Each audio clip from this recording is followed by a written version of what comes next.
The CBS Radio Mystery Theater presents...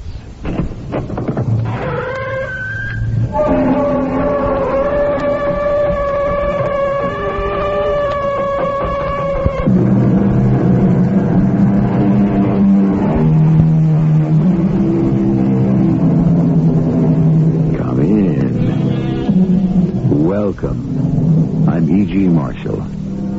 All of us at one time or another have believed, as Lord Byron did, in the power of thought, the magic of the mind. Hamlet also looked with his mind's eye.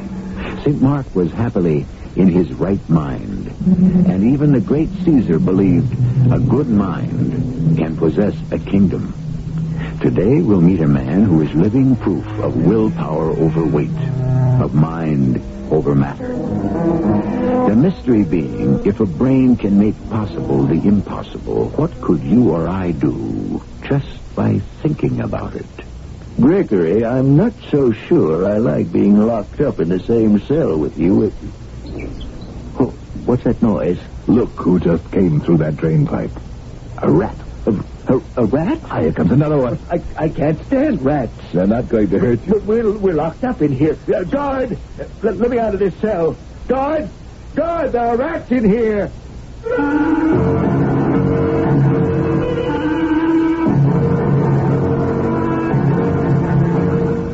Our mystery drama, The Great Brain, based on a story by Jacques Futrell, was written especially for the Mystery Theater by James Agate Jr. and stars Gordon Heath. I'll be back shortly with Act One.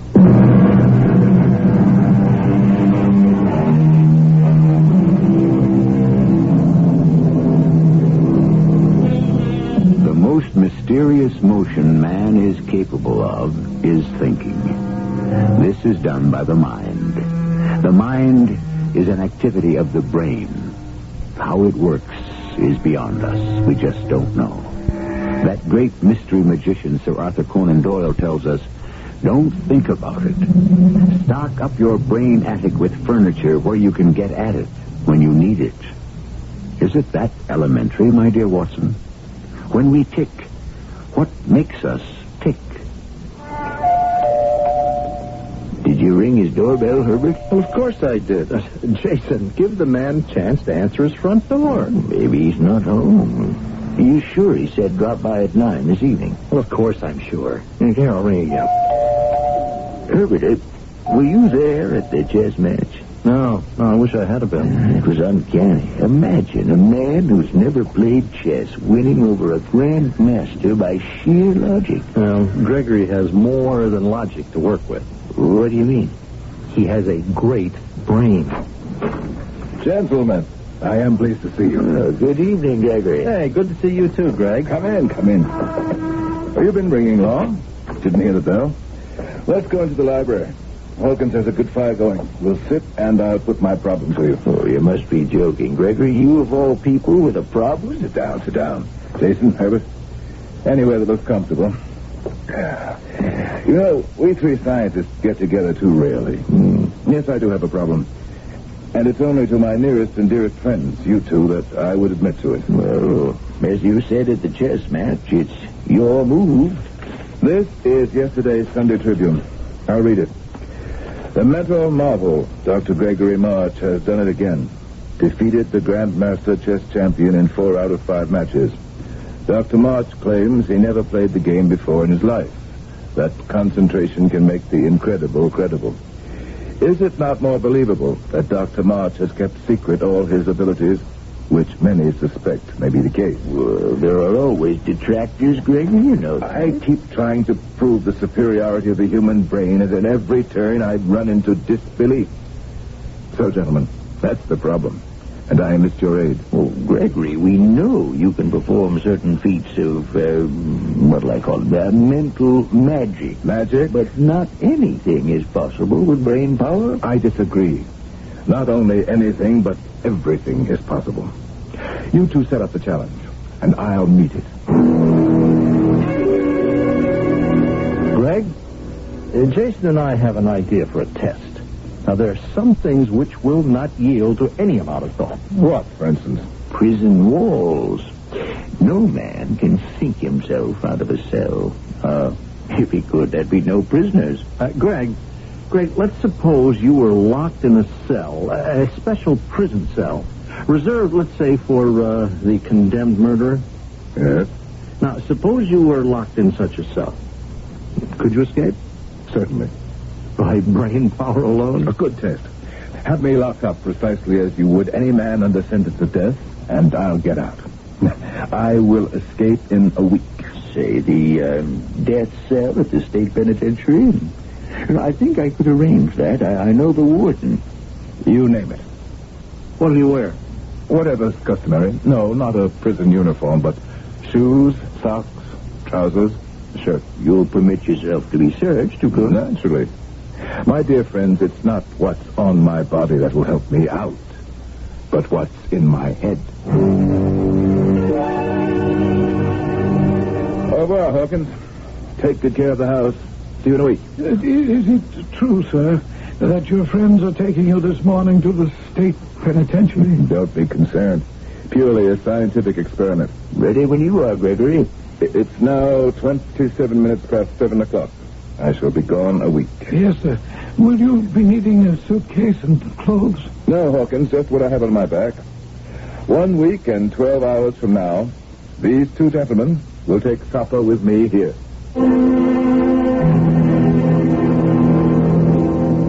Warden Hammer, let me introduce Dr. Gregory March.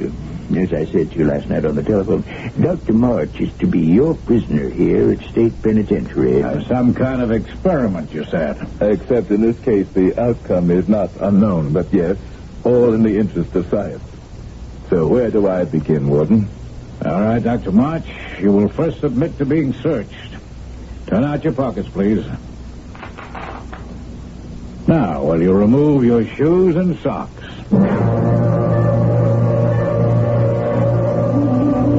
I hope the inspection was satisfactory.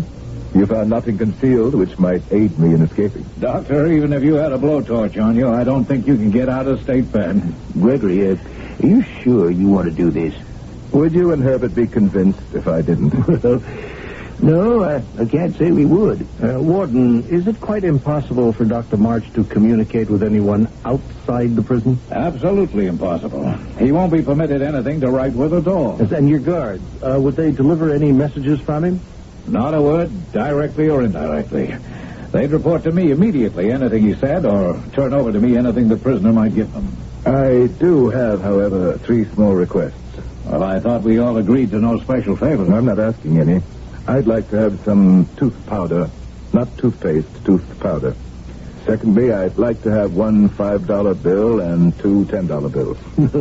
Warden, is there any man in this prison who our friend might bribe with the $25? He's not going to meet another prisoner. He'll be in solitary. And as for anyone else, no, not for $2,500. Well, I can see no reason why Gregory shouldn't have the money. I think I have some tens. 1, 2. I've got a 5. Now, you sure that's all you want, Greg? That'll be enough, thanks. You had 3 requests, Doctor. Yes. The third is, before I go into my cell, I'd like to have my shoes polished. Now, this is cell 99. Guard, open up, please. This is the cell where we keep condemned murderers. It's on the ground floor. It's visible to every passing guard. There's 1 small window, barred, of course, a bed, lavatory, and commode. Oh, this is awful. Greg, why don't you change your mind? Herbert, you're taking up valuable time by talking. Well, if I may ask you, Dr. March, valuable time for you to do what with? To think, Warden. Well, ask it again, Warden. Oh, I'm sure of the answer. There's no way any prisoner can leave this cell. No, sir, not without my permission. No one in 99 has any way of communicating with the outside. Jason, do I get the impression you don't trust me? Oh, not at all. I'm just making certain that you'll prove your case. Quite honestly. Oh, I was going to say scientifically. Why don't we set up a control the first night? Jason, join me here for the first day and night. Then you can observe. That's not a bad idea. I think you should, Jason. You'd have to be searched also, you understand? Well, why not? I'll do it. Here, Herbert, my keys, wallet. Well, in fact, take the whole jacket, so I'll be dressed in shirt sleeve like Gregory. If you don't mind, sir, I'll just check your clothing. Go ahead. No hidden weapons, I assure you. I noticed cell 99 is on the main floor. The administration offices here, too? Well, just 3 doors down the cell block is my office, so I'm certainly going to hear anyone trying to get out. Now, Dr. March, your guard will bring you breakfast in the morning, then a meal at noon, and at 6 you'll get dinner. The guard will stand by while you eat, and then remove a wooden spoon and bowl and cup. Then at 9 at night, there's a cell-by-cell inspection tour. Glad to hear it. The more security, the greater the challenge. You're quite determined, aren't you, Dr. March? Yes, I am. Oh, in case I forgot to mention it, no one has ever escaped from State Pen. No man has ever made it over that 18-foot electrified wall. Good of you to tell me, Warden. I'll make a note that is not the way to leave. Oh, sir, Jason? Now, if you'll kindly lock us up, Warden. Why, certainly. Guard. So long, Greg. Good luck. I'll stop by for you the first thing in the morning, Jason. Oh, Warden, what time is it now exactly? 11:17. Make a note of it on your calendar. I will join you, gentlemen, in the warden's office at 11:17 in the morning, 1 week from now. And if you're not there, Greg? There's no if about it. Both you gentlemen finish your dinner? Yes, guard, you can remove the trays. Ugh. That's the kind of food you're going to get for 7 days. I don't envy you. I can afford to lose a little weight. You know, Gregory, I'd like to see you pull this off. I know you would. Would it be out of line to ask you how you go about it? When I tackle a new problem, I become all brain and mind. I begin by being a sponge, soaking up all the information I can. You can help. Go stand on the bed. Take a look out of the window and tell me what you see. The prison yard lit by arc lights all around. That wall looks higher than 18 feet. It's too smooth to climb up. And it's electrified on top. How many guards? Let's see. There are 4 of them patrolling. From the window, how far down is it to the yard? Just a couple of feet, 4, 5. Good observation. Jump down. Then I check my memory. Do you remember how we got to cell 99? Well, let's see. The main gate, guard's booth there. Then through 2 heavy steel gates, then into the main prison to the warden's office on this floor. Then, 2 more steel doors in the corridor and the double locks on your cell. Step 3, the inside. Search every corner. It's completely bare. Not a chair, not a table. The bed seems to be welded together so that it can't be torn apart and used. You really picked the impossible. That's the whole point. Now, when you were looking out the window, did you notice anything in particular about the arc lights in the yard? No, I don't think so. One of the wires leads up past my window to the roof. Was that important? It might be. No detail is unimportant. But you... Greg, what's that noise? Let me have a look. There's something over in this corner. Well, what do you know? A rat. A rat? And another one. Now, where do they come from? Gregory, I can't stand rats. I can't. There's a third. I've got to get out of here. They're not going to hurt you, Jason. Get down to that bed. We're locked up in here. Guard! Let me out of this cell. Guard! Guard!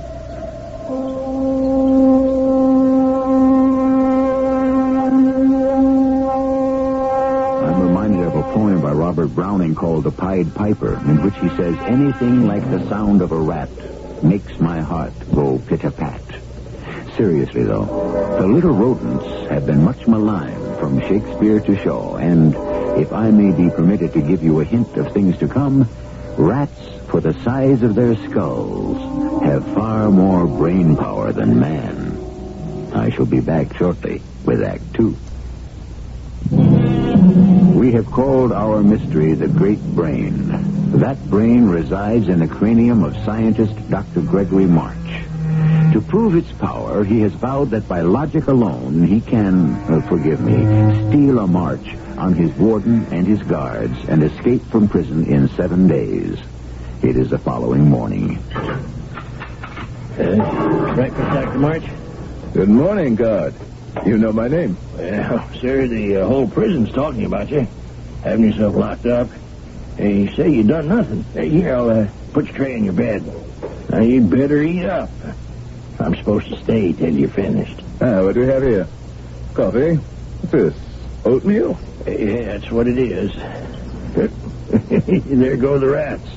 They smell food, and that they'll come miles. I've noticed there's an old dry drain pipe in the wall. They run in and out of it like it's a revolving door. Yeah, well, that old pipe's big enough for a rat, but hardly a human being.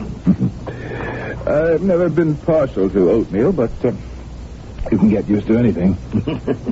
Hey, rats don't bother you, Doctor? They're more scared of me than I am of them. How far is the river? Oh, about 300 feet.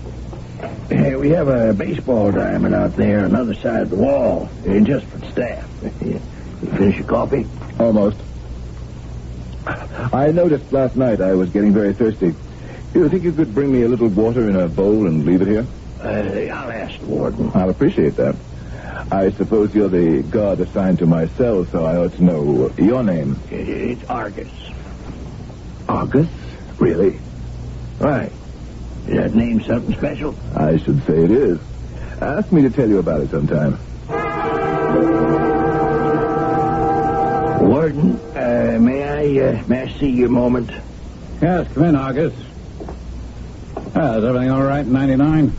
One of the armed guards on outside patrol handed me this just now. He said the prisoner threw it out of 99. Let me see. $5 bill tied around a piece of cloth. Will you look at this? You see what it says? Finder of this, please deliver to the warden. This is a piece of torn shirt. His shirt. Wait a minute, look. Inside there's more writing. Looks like a code. May I see it, sir? Nakayapaxi got fee.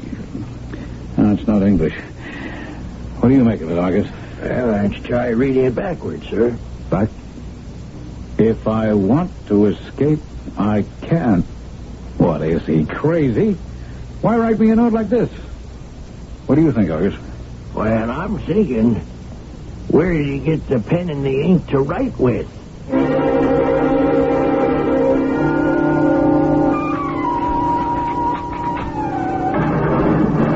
Dr. March, what are you doing on your hands and knees over there? Oh? Hello, Warden. Just playing with the little beggars. There isn't much else to do to amuse yourself. I brought you this prison shirt. You won't find it so easy to write on dark blue denim striped with black. You know, I don't know what you hope to accomplish by that silly note. I know why you're here. But I warn you, it's my duty to stop you from escaping. And what did you write that note with?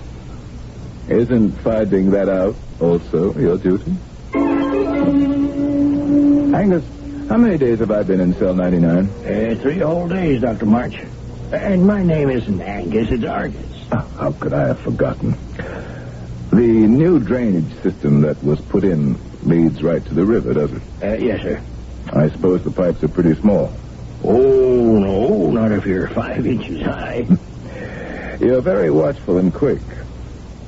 When I started this, August, I was firmly convinced escape was possible. How would you react to a considerable financial reward? For what? For helping me escape. You've got the keys. Nope. $500? Nope. 1,000? Dr. March, if you gave me $10,000, I couldn't let you out. Now, between here and the main gate, there are 7 different doors. Now, I only have the keys for this building. Besides, I just couldn't do it. Spoken like an August. Yeah, what is it about my name, sir, that makes you say that? In good time, my vigilant watchman. I shall tell you.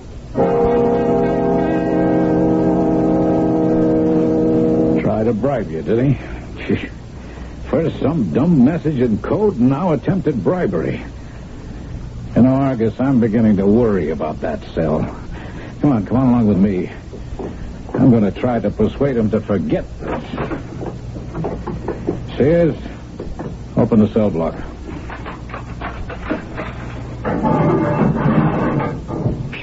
Warden. What is it? I hear something from cell 99. Okay. Let's move up real quiet and see what he's up to. Well, it sounds like he's got a file and he's working one of the steel bars. Dr. March, what are you doing? Not a thing, Warden. All right, guard the cell door, please. What are you hiding behind your back, Doctor? Behind my back? Nothing. See? My hands are empty. Guard, search him. Hey, look, here's something, Warden. Here. Well. That looks like a metal instep from a shoe. Hiding it under your belt, Doctor, huh? You're going to have to do better than that. Here's another one, Warden. Oh, thank you. Well, that accounts for both shoes. You know, Doctor, never in a million years can you cut those window bars with something like this. Why don't you call your friends and tell them you're ready to give up? Tell them the scientific experiment is over. I haven't started yet.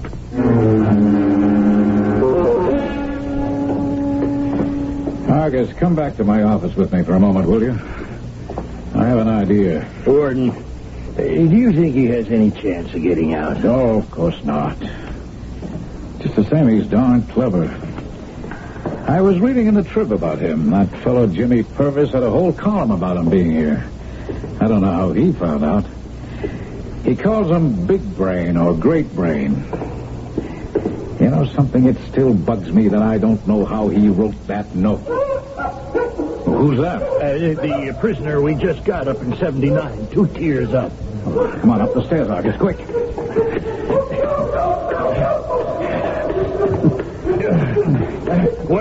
One more flight, Warden. I'm getting too old for this. What's the matter with you? Stop that noise.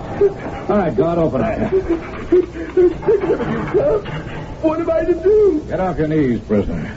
August, you know what's the matter with this man? Take me out of this cell, please. Take me out. I heard something. It's making me sick. Who is this fellow? What's he accused of? Henry Victor, sir. He's accused of throwing acid in a woman's face. She died of it. I can't prove it. Please put me in some other I cell. don't care, Victor. I'm the warden. If you've heard anything strange, I want to know what it was. I can't. Well, where did it come from? I don't know. Everywhere. Nowhere. Please don't make me answer. You must answer. It wasn't a voice, but it was human. Yes, go on. Go on. It was so muffled and so far away and ghostly. Was it from outside or inside the prison? I told you it didn't come from anywhere. It was here, right here, everywhere. I get the walls. Please, Warden. I'll go crazy. You've got to do something. Good afternoon, August. I see they've got you on the yard shift. How do you like it out of doors? Hey, Dr. March, you're supposed to be inside your cell. I am inside, August. No, not calling out of your window to me here in the yard. Now, why don't you obey the rules, Doctor? You've only got 3 more days. I wanted to ask you, August, who services these prison arc lights? I don't know. It's somebody from the outside. You have no electricians in the prison? No, sir, we don't. I think you'd save tons of money if you had your own man. Well, it's none of my business. Doctor, will you please get away from your window? Before I go, I have something for you, August. Step up a little closer, huh? Can you reach out from the yard to my window? What is it? Just this $5 bill. Take it. Well, what for? For being so affable and understanding. Keep it. You deserve it. And so I was patrolling out in the yard, and he's in his cell looking out the window, and he hands me this $5 bill. Said it was for me. I should keep it. Let me see. $5. Wait a minute. March only had 2 10s and a 5. 1 5 came with that note. So where did he get this one? Well, could somebody have changed one of the 10s for him? Who? You're the only one he sees. No, I've got to search 99 again. Something's hidden somewhere. When a prisoner can write messages when he wants, get money when he wants, we're in deep trouble. This could cost me my job.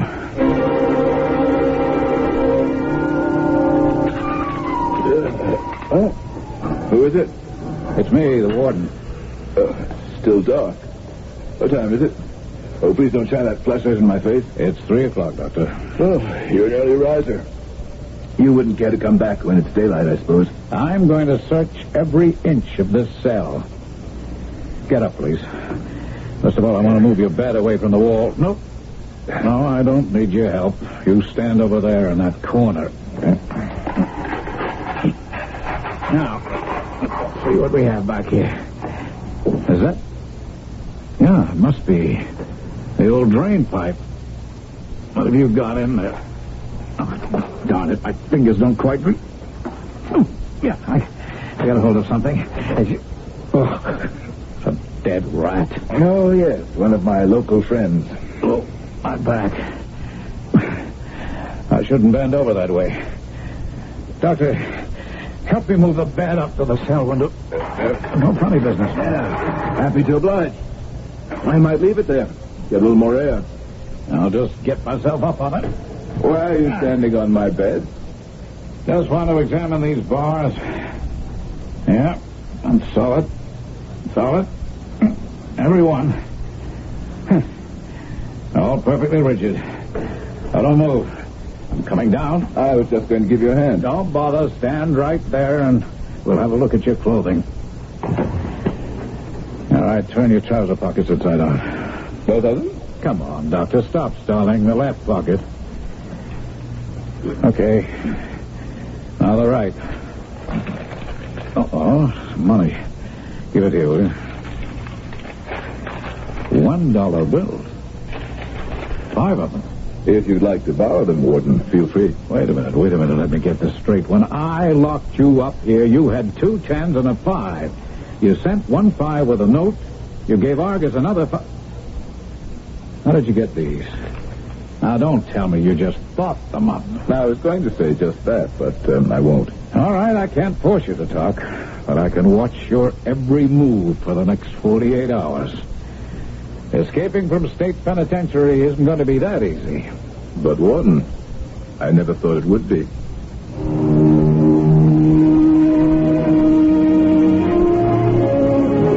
What we are hearing are the maneuvers of a superior intellect. Each move we have heard Dr. Gregory March make has a reason. I shall return shortly with Act 3.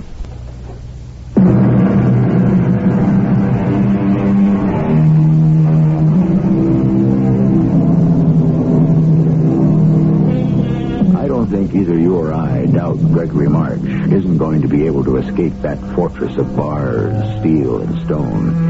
And I suspect for all his bluff, the warden fears the same. It's how he'll do it that fascinates. What transforming power is this super brain able to exert? It is the 5th day. The hour is late. The warden turns restlessly in his bed. What in heaven's name is that? Where's the light? Where's that phone?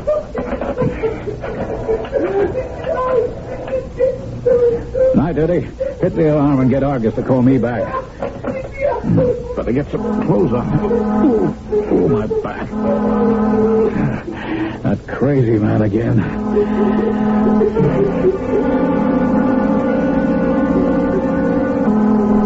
Okay, night duty.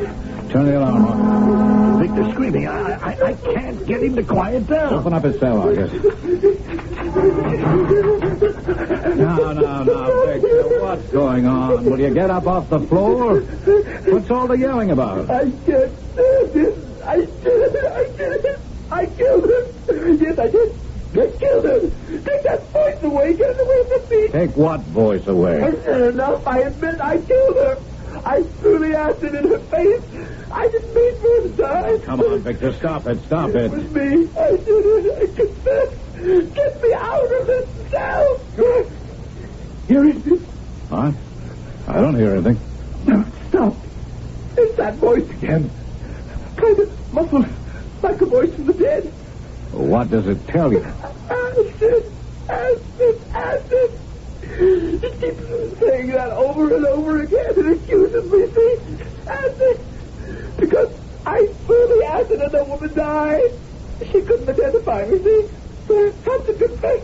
I got to. The voice is making me. Is that all your voice said? Just acid? That's what it was saying yesterday. And the day before. Nothing else? There was something else that said, I remember now. Size 8 hat. Yes, that's what it was. Size 8 hat? Yes, size 8 hat. Very clear. Said it a couple of times.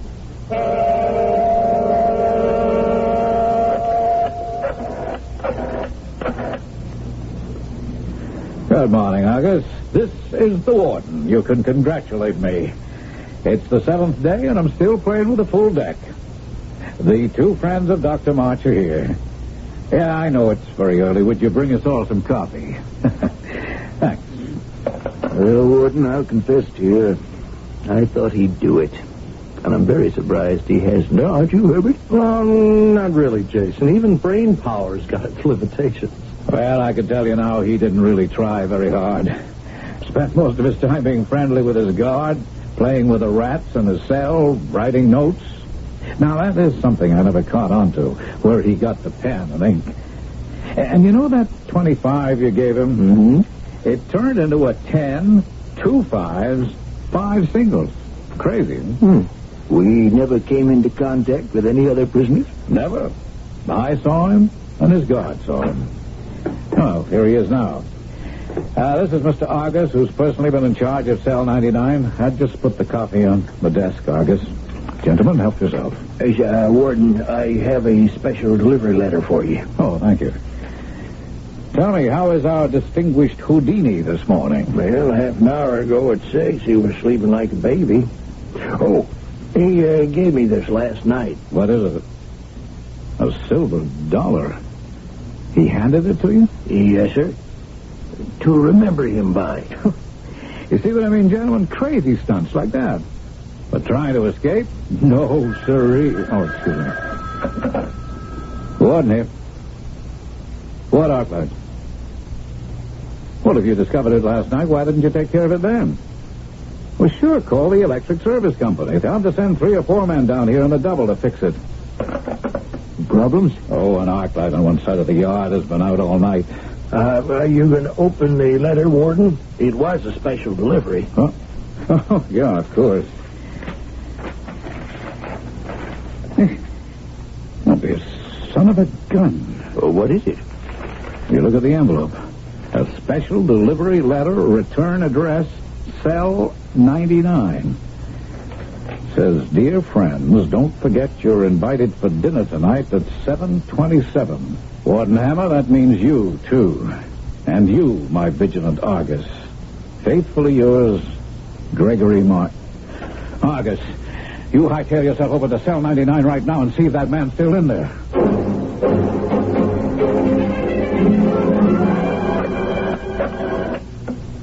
Main gate, this is the warden.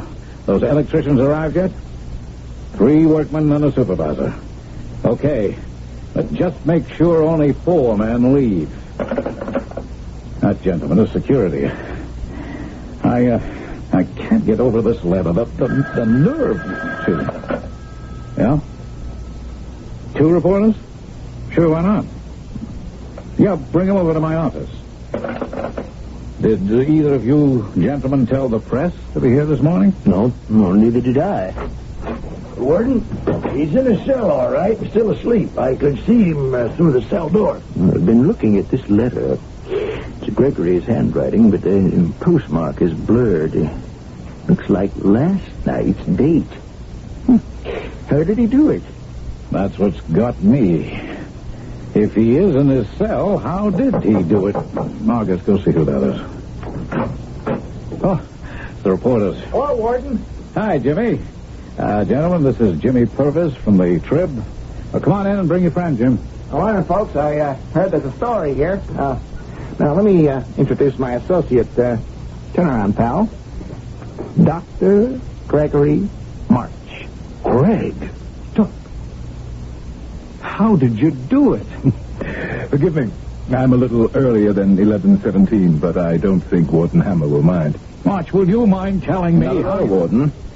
Why don't we all go back to cell 99 and I'll show you. Jimmy, I think the Trib will enjoy this story. Jimmy, this has been my home for a week. Certain disadvantages, but certain advantages. To demonstrate the extraordinary advantages of this extraordinary cell, I step on the bed, sweep my hand across the bars on this small window, and presto! Oh. The window bars all fall down like magic. Oh, how could that be? I tested those. Before, Warden, not after. Who's that in the bed? Mr. Nobody. August, shine your light upon that strange bedfellow. I pull back the cover a wee bit, and what do you see, gentlemen? A wig. You ought to know, Jimmy. The color is excellent. Thank you, Doctor. Would you mind pulling the covers all the way back, Dr. March? What's that body made of? Oh, happy to oblige. Good. Warden, would you be so good as to identify what you see on the bed? I can't believe it. It's a coil of rope. 30 feet, I'll have you know. And there are a couple of files, a roll of fine wire, pair of pliers. Sure beats me. If you'll excuse me, I'd better get myself back to the house. It takes me quite a while to decide what wines should be served at our little celebration. Just a minute. Aren't you going to tell us how you did it? Perhaps later. Over the brandy. Well, my very dear friends, was that dinner worth waiting for? I trust everyone else had enough to eat. Shall we tell them, Jimmy? No, you tell them, Doctor. They were your ideas. Very simple. You sit down and you weigh the odds. On one side, you have 7 steel doors, and on the other, a rat hole. My escape was facilitated by a rat running out of a rat hole. Yes, but what did you write the notes with? And where did you get the money and all those things stuffed in your bed to make it look like you were sleeping? I mean, the rope, wire, pliers, you had a hardware store full. Let me tell it my way, Warden. You sit there. You say, where do those rats go? Into the river? Or does the old drain come out on land? So you examine the little beggars. Their feet are dry. They are land rats. I see that, but it's still hundreds of yards between cell 99 and where the drain ends. Warden, did you know there's a 1/4 of a mile of cotton thread in one good cotton sock? Let me show you. I snip one end with my fingernail and then pull gently, gently. See? One continuous thread. So I wrote a note on a piece of shirt. That was before you confiscated my white shirt, remember? Mm-hmm. Tied my instructions to a $10 bill and tied the whole thing to a rat's foot and sent him on his way through the old drain, keeping the other end loosely in my hand. I knew the little beast, as soon as he got out of the pipe, would sit down and gnaw the thread off, which is what he did. It must have been the next day a boy showed up at the Trib and asked for me. He handed me the note, which said, will the finder take this to Jimmy Purvis at the Tribune? He'll give you another $10. And the kid had found the note playing ball. What made you interested, Mr. Purvis? Well, the note said, I dare you, and it was signed chess player. I made the boy show me where he'd found the note, and sure enough, there was the thread. It ran the length of the old drain. That afternoon, I felt a tug, and I knew I had an ally. The thread passed notes back and forth, and wire became rope, and a plan was set up for today. You came pretty close, Warden, but your fingers weren't long enough. All you found was the dead rat I put there. I still want to know, what did you write the notes with? The metal tip of my shoelace made a pen. The shoe polish, moistened with water, was the ink.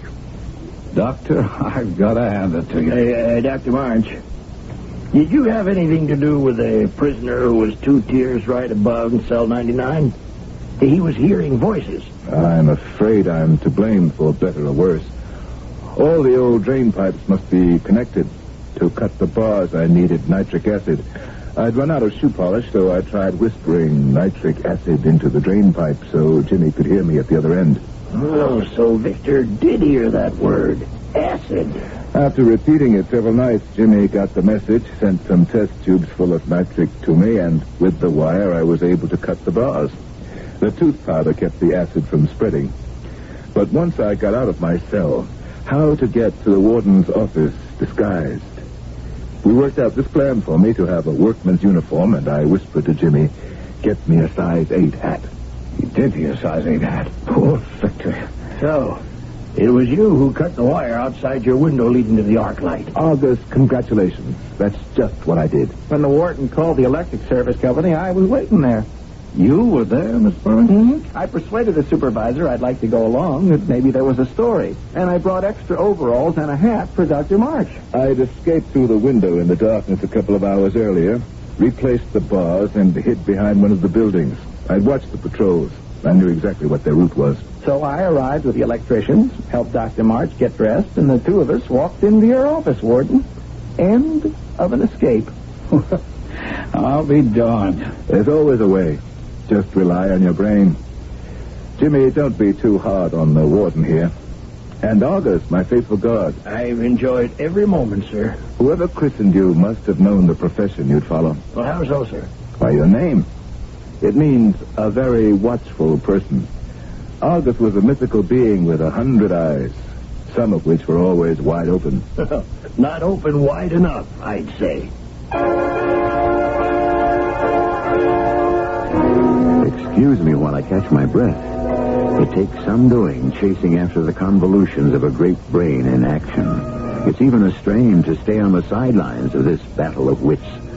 For my money, to be kept guessing until the very end is, I think, Mystery Theater at its most intriguing. I shall return in a moment with a thought my brain has just come up with. The pertinent point that suddenly jumped in front of my mind was remembering a short verse by Emily Dickinson. I don't know whether she ever knew Dr. Gregory March, the great brain, but she could have when she wrote this. The brain is wider than the sky, for put them side by side. The one the other will contain with ease, and you beside. Our cast included Gordon Heath, Russell Horton, Earl Hammond, and Ian Martin. The entire production was under the direction of Himan Brown. And now, a preview of our next tale. What can I do for you? You are a cab driver, is that right? Yes. You went to 132 Clarkson Street earlier this evening, eh? Yeah. About 8:30 to be exact? Yeah. I remember the time because he was very definite about wanting to get there by exactly 8:30. Who was very definite? Well, the man we're talking about, the man I drove up there. All right, let's go, Mr. Grove. Well, my wife and I were about to go out to dinner. Do I have to come all the way down to the station? Yeah, I'd say so. Please don't get me wrong. I want to be all the help to you guys I can, but couldn't I just answer whatever questions you got here? You don't seem to get it, Mr. Grove. What do you mean? A guy was killed at 132 Clarkson Street tonight, and we're taking you into custody on suspicion of first-degree murder. This is E.G. Marshall inviting you to return to our Mystery Theater for another adventure in the macabre. Until next time, pleasant dreams.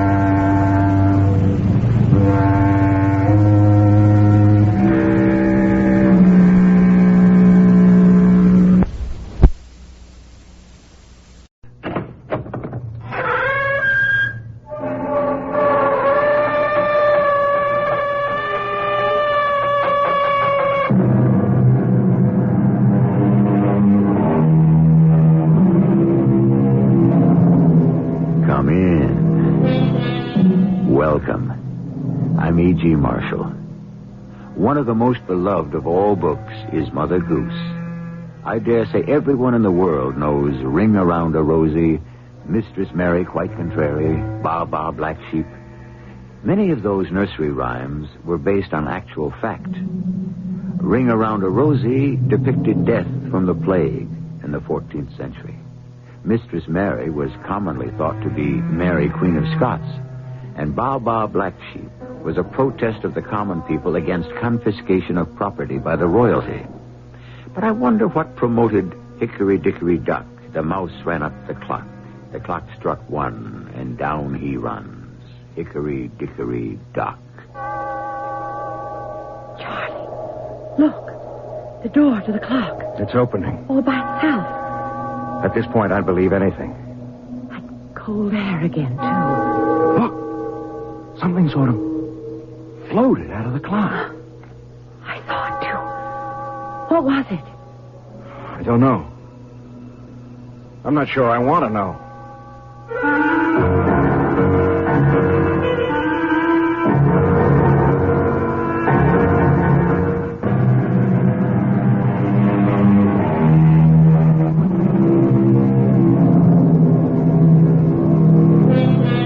One of our more popular American pastimes is attending garage and tag sales. There seems to be something about buying someone else's junk that fascinates most of us. But, of course, not all garage sales offer junk. Some of them have some very usable merchandise. And occasionally, you might pick up a real antique. The garage sale we're about to visit now with Charlotte and Charlie Tucker contains the belongings of a recently departed minister, a bachelor, who left his earthly possessions to his nephew, a Richard Lum. Let's join them on the lawn of the Lum's home in southern Pennsylvania. There's some real nice things here, Charlotte. I'm amazed at the prices. Everything's underpriced. They probably want to get rid of it fast. See anything you like? It's all beautiful. I'd like to find a pretty lamp if there are any. Mother hates that one I have in the guest room. Oh, that's right. Yeah, she gets in day after tomorrow. And remember your promise, Charlie. No golf or cards for the 2 weeks Mother's here. You know she adores you. I think she makes her visits more to see you than me. Hey, I hope she brings her tarot cards. And that's another thing. No teasing her about her interest in the occult. The last time she read the cards for you, everything she said came true. You landed that job with the Cromwell Agency and made art director 6 months later. Yeah, but that might have been because... Can I help you with anything? I'm Mr. Lum. Oh, well, I would be interested in a lamp. Lamps are up on the porch. My uncle had some lovely ones. Your uncle was the minister? Yeah, I was his only living relative, and he left all this to me. I really can't keep it. We have no room for it all. Then this isn't his home? No. I live here. My wife and I carted the things from the parsonage in Milford. I'll leave you to browse. I hope you like one of the lamps. Hey, you want to head for the porch? Well, let's just stroll and look around. We'll get to the lamps. Hey, check that grandfather clock. That's an oldie. What a beauty. It doesn't know what time it is. It just struck 1, and it's 10 minutes to 11. Looks so old. I bet it costs a fortune. Hey, you just wanted a lamp, remember? Oh, but I didn't mean we'd buy it. But it is awfully good looking. It's in great condition, too. Charlie, wouldn't it look perfect in the south corner of the dining room? It almost matches that antique hutch Mother gave us when she moved to Florida. Yeah, it would. But ask the price first before you start redecorating. Well, it'll probably be more than we can afford. It's got to be at least 100 years old. Older than that. I saw you admiring the clock. How much? I priced it at $200. Not much call for grandfather clocks today in the newer homes. Rooms are smaller, more modern, and this one doesn't chime. But it just did. You say this clock struck? Yes, just as we passed it.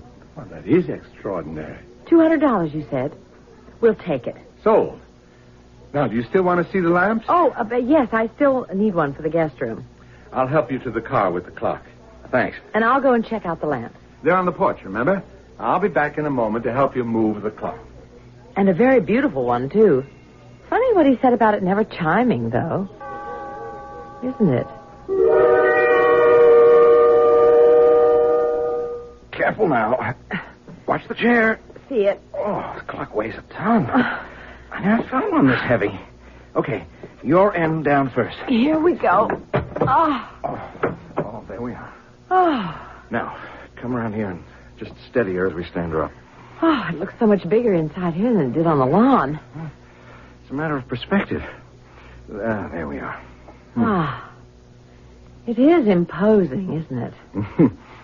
It looks better there than I thought it would. Well, let's polish it up first, then see if you can get it going. Okay. Here, you rub it down with the linseed oil, and I'll do the glass on the door. Hey, this wood is fantastic. I can't tell what it is, but maple, maybe, or even oak? I think we found a steal today. Hey, you know, Charlotte, the grain in this wood has a sort of design to it. Look, like foreign characters or something. Yes. I see what you mean. This looks like a row of A's. Yeah, and see here. Look, here's a ram's head. But they're not carved. The wood's as smooth as glass. Yeah, well, it couldn't be paint. No. Could it be that the wood just grew that way? That's possible, I guess. But these figures are so clear. It doesn't seem like an accident of nature. Look, there are more on the other side. You don't really notice them until you look for them. This oil really brings out the color and the grain of the wood. I want to clean the inside of the door. Have you got the key? Oh, yeah.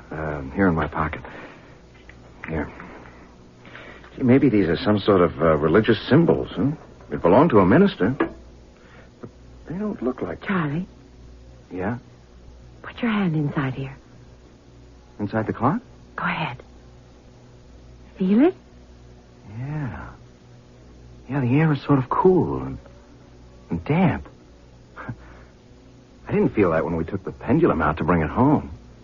But then the clock was out in the hot sun. Why would the air inside the clock be cooler than room temperature? It beats me. Oh, Mike's awake. I'll have to heat up the bottle, darling. Yeah, you go ahead. I'll finish. I want to fool around with the works and see if I can get it going and figure out what goes with the chime. Speak of the devil.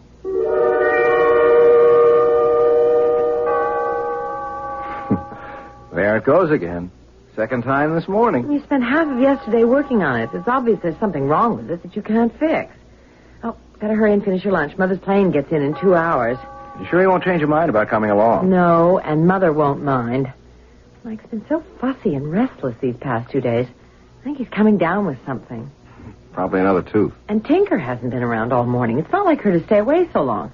I'm going to go and look for her. Hey, cats do as they please, and you know it. But yesterday she wouldn't come in at all. She'd start up the porch steps, and then she'd arch her back and spit. She refused to come into the house. Oh, she'll be all right. Cats know how to take care of themselves. And I'd better get going. Traffic to the airport might be heavy. And wait till you see how your grandson's grown. He grows some every day, it seems. He'll be walking soon. He's 10 months old tomorrow. You'll be seeing him in about 30 seconds. We're home. Oh, there's Charlotte. Oh, she looks a little thinner, don't you think? Yeah, well, she's taken up jogging.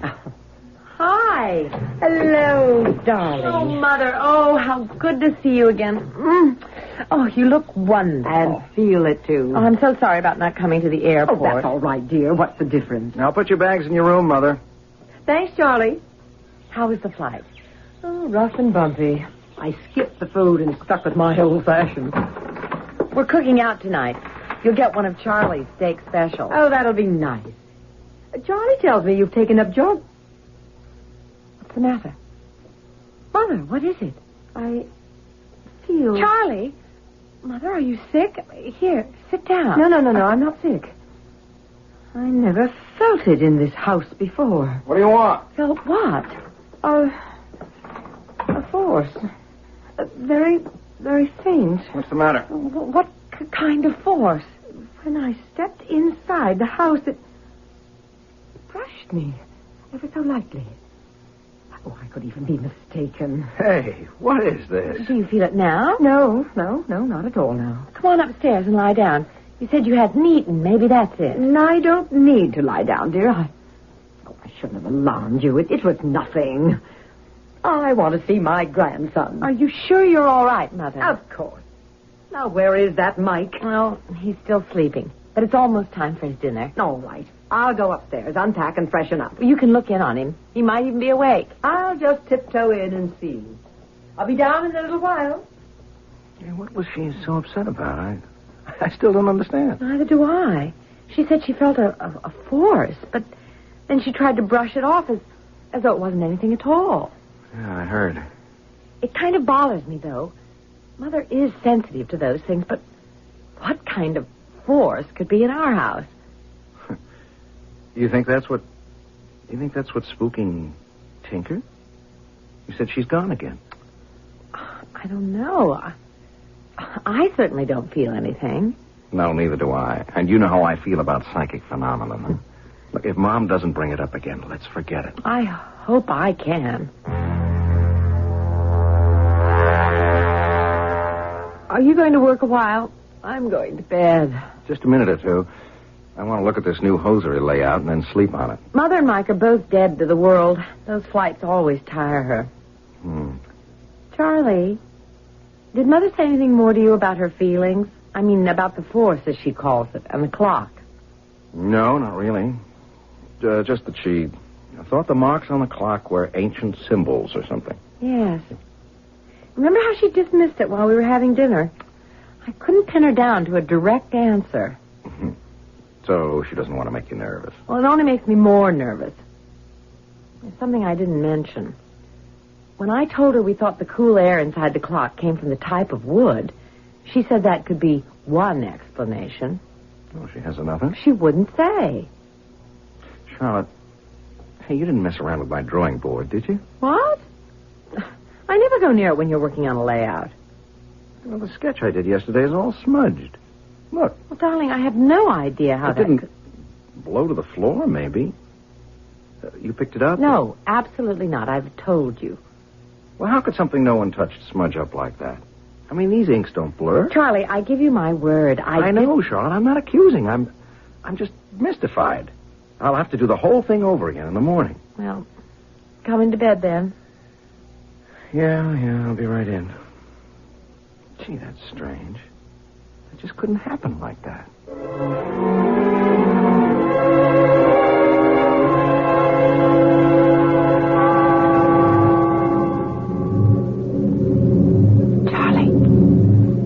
Charlie, wake up.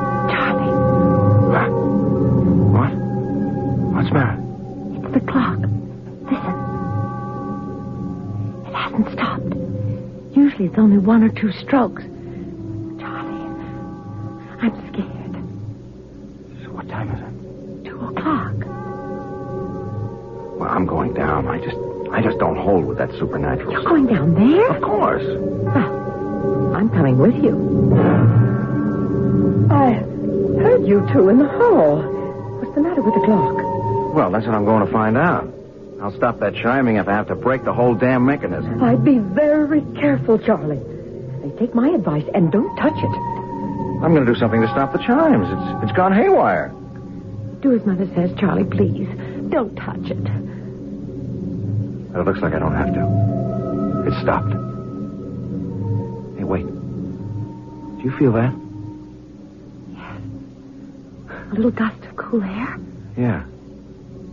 Damp. I'm going into the dining room. Uh-oh. That's where it's coming from. The front of the clock's open. Look. The whole room's cold. Something opened that door to the clock. Something? Well, it couldn't have been someone, could it? Charlotte, put on some coffee. It's time we faced facts.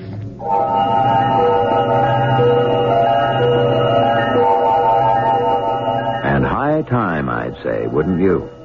Whether Charlotte and Charlie want to admit it or not, there's something strange going on in their home. Charlotte's mother realizes it, and realized it the moment she set foot in the house. So while the coffee's brewing in the Tucker household at 2:15 a.m., we'll take a short break ourselves.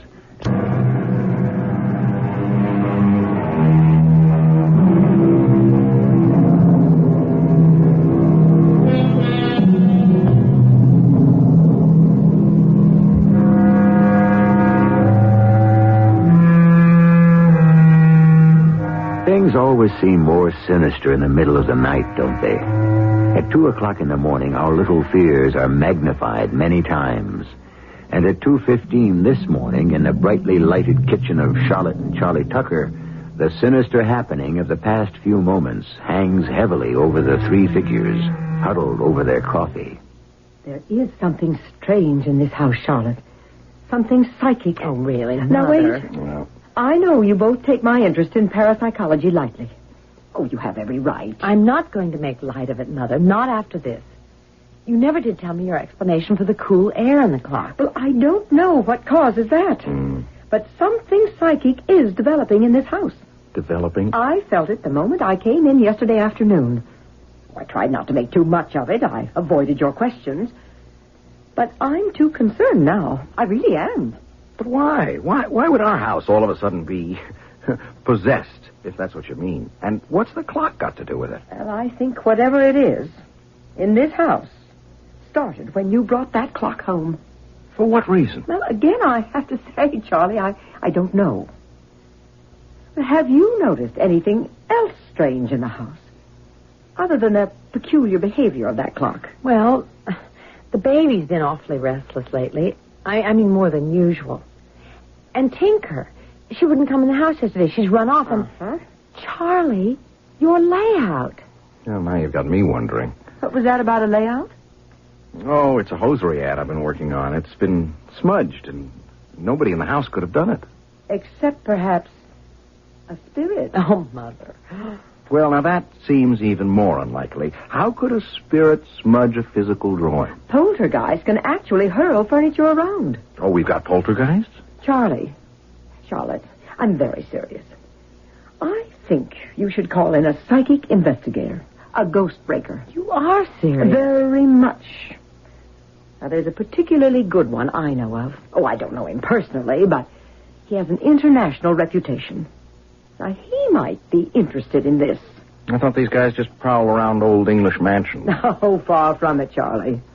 They're willing to make a preliminary examination almost anywhere, and they can usually tell right away if there's a hoax involved, or if it's just coincidental events. I personally think there is nothing coincidental here. Well, how would we get in touch with this investigator? His name is Paul Carlton. Yes, the American Society for Psychical Research could get in touch with him. Oh, they'd be sure to be interested, too. Charlie, do you think we should go that far? It scares Charlotte, me. the sooner this thing is brought out in the open, the better. Well, I'm with you, Motherly. I'm all for this Paul Carlton having a look, if he's willing to come. Would you like me to get in touch with him? Yes. All right. I'll call the society for you first thing in the morning.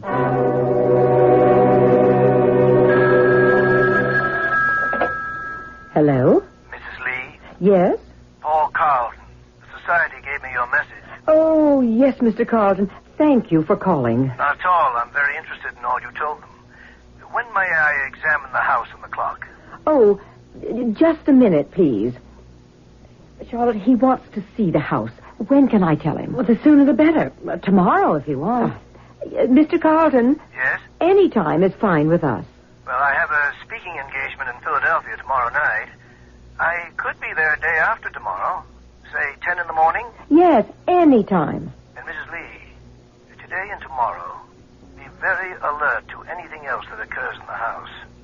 The more details, the better. I understand. I'll see you Thursday morning.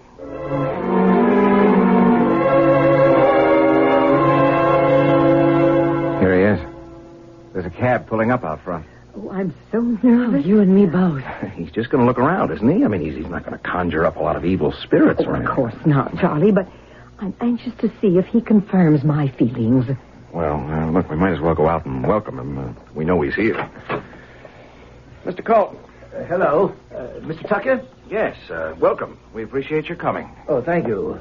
But I'm the one who's appreciative. Come in.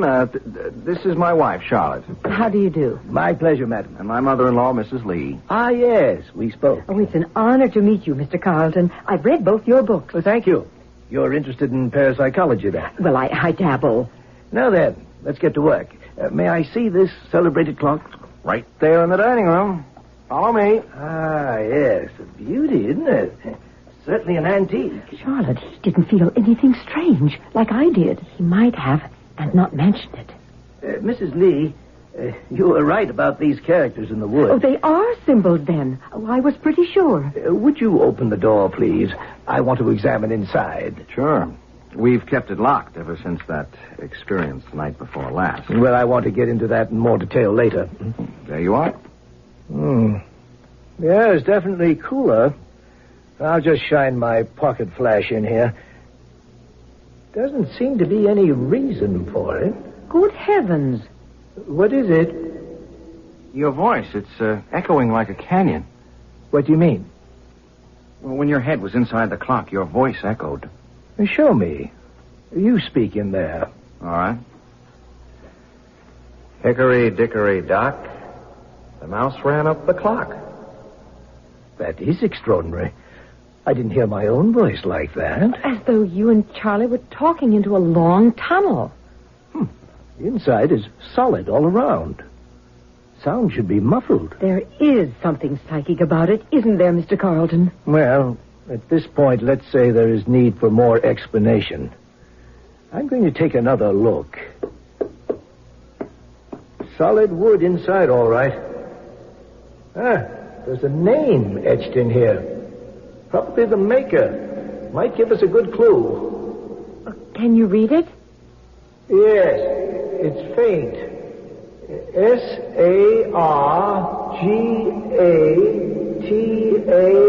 S-A-R-G-A-T-A-N-A-S. Saga something? It's either a wry joke or... What is it? Sargatanis, Mrs. Lee. In witchcraft. Oh, yes. One of the devil's lieutenants. Brigadier, to be exact. Yes, Sargatanis, whose specialty is opening locks. Devil. Brigadier. Oh, really? You do have a curiosity here, Mrs. Tucker. There's much justification for further investigation. I thought so. With your permission, I want to return with a medium I work with frequently. She's gifted and brilliant. Enormous sensitivity. You mean a seance? Oh, well, not exactly, but if the strange qualities of the clock are the result of spiritual forces, Margaret Egan will know it. Charlotte? Well, we've gone this far. We might as well. Now, keep the door to the clock locked, as you have done. By the way, has the cat returned? No. That's a very definite sign. Animal behavior is almost always an indication of the unseen. I'd like to go over the entire house now, and then I'll be in touch with you after I talk with the medium.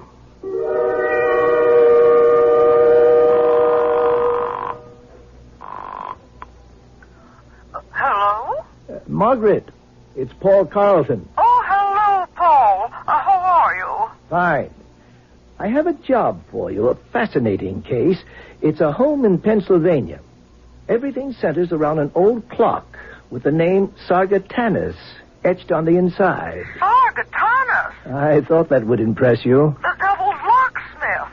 When can you work with me? Oh, any time. Perhaps the sooner the better. Good. We'll drive down tomorrow. I'll fill you in on the details on the way.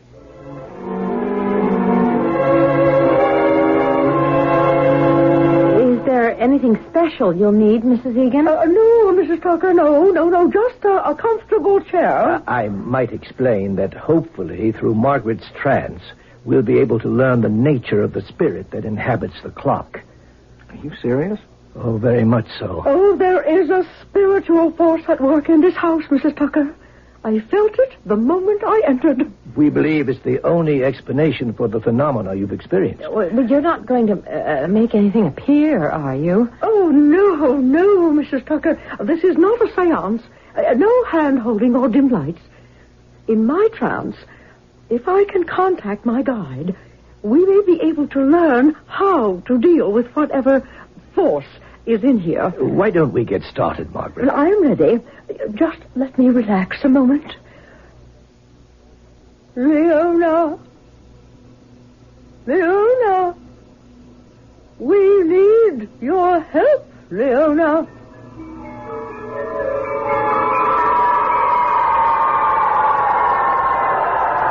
I am here. This is Leona. What can you tell us of Sargatanus? Why do you wish to know? We believe he's at work. Sargatanus is imprisoned. He has been imprisoned for 103 years. We have reason to think he's at work. Impossible. We have in our possession a clock with his name etched into the wood. Subret, therefore Dundee. What? Speak again, Leona. Board to prom. Oh, she's losing contact. Leona, can you hear me? Sargatanus imprisoned. Charlie, look. The door to the clock. It's opening. All by itself. That cold air again, too. Look. Something floated out of the clock. I saw it, too. What was it? I don't know. I don't want to know. She said she wouldn't make anything appear. Margaret. Huh? What? Huh? Oh, did I make contact? Briefly. We lost her. Mr. Carlton, look at the clock. Yes, I saw it opening during the trance. Then you saw something float out while you were talking to Mrs. Egan. Something floated out of it? Yes. An ectoplasmic manifestation. There was a manifestation of some sort. But all we got from Leona was gibberish. Except at the beginning, when she said Sargatanus was imprisoned. Oh, I've got more work to do. I don't have the strength for another trance now. But I want to consult my books and my charts. I've got to do more research on Sargatanus. And that does seem to be the key to this. Yes, I think so. But what was it that came out of the clock? Is it still here? Very likely. Look, I think we're going too far with all of this. Oh, it would not be wise to stop now. Are you going to get rid of these spirits for us? Well, we cannot promise that. What we are trying to do now is identify them. But we don't care how they're identified. We want them out of our house. I know how you feel, Mrs. Tucker, but try not to be frightened or discouraged. So far, there seems to be no evil spirit involved. Playful, perhaps. And often they'll simply leave a dwelling of their own accord. But we do want to continue our investigation. All right. We'll go along with anything. Only please, the sooner you can clear this up, the better. Oh, yes, we will be in touch in a few days after my research. Is there anything I can do to help? I'm so fascinated by all this. Thank you, Mrs. Lee, but at the moment I don't think so. Just be alert to anything that may happen. You'll hear from us very shortly.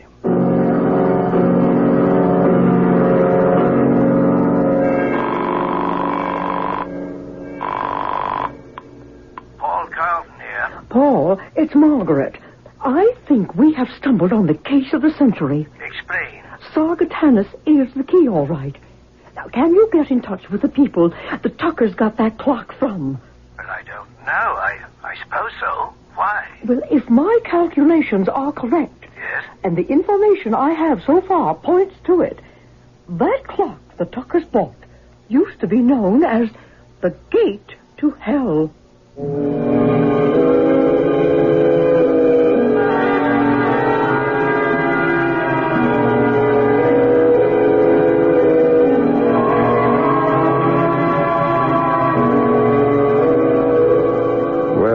Certainly glad she said used to be.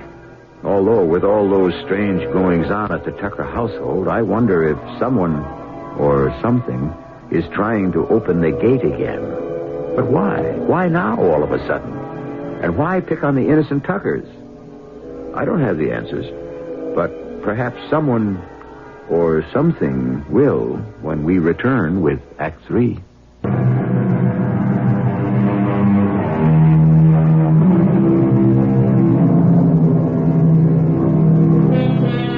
In Dante's Inferno, the poet tells us the inscription above the entrance to hell is, "Abandon hope, all ye who enter here."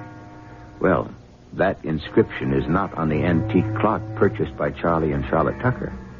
Only the strange name Sargatanas, supposed to be a disciple of the devil. But our medium friend, Margaret Egan, thinks the clock was an entrance to hell, which seems surprising. For if I were to imagine an entrance to hell, I'd picture it in some deep jungle, Arctic waste, desolate mountain range, or perhaps even a New York City brownstone house. Hardly a clock. Oh, it's becoming more incessant, isn't it? Oh, it's really driving me crazy. I want Charlie to get rid of it. Just take it anywhere. Destroy it. I'd let Paul Carlton and Margaret Egan have another go at it first. They're coming tomorrow, aren't they? Yes, and I hope this... What's the matter? There he is again. Who? That man crossing the street. I saw him yesterday. At least I think it's a man. Well, so? Look at him. Hunchback. So oddly dressed, as though he were trying to hide his entire body. Now, why should you think anything of it? I had the feeling he was watching our house. Oh, now, Charlotte, I know we're unnerved by what's been happening, dear. But... I know. I'm imagining all sorts of things. Oh, I hope these people can solve something for us tomorrow. I can't go on like this. I know I suggested having them in. But maybe it's just intensified things. It's simple, really.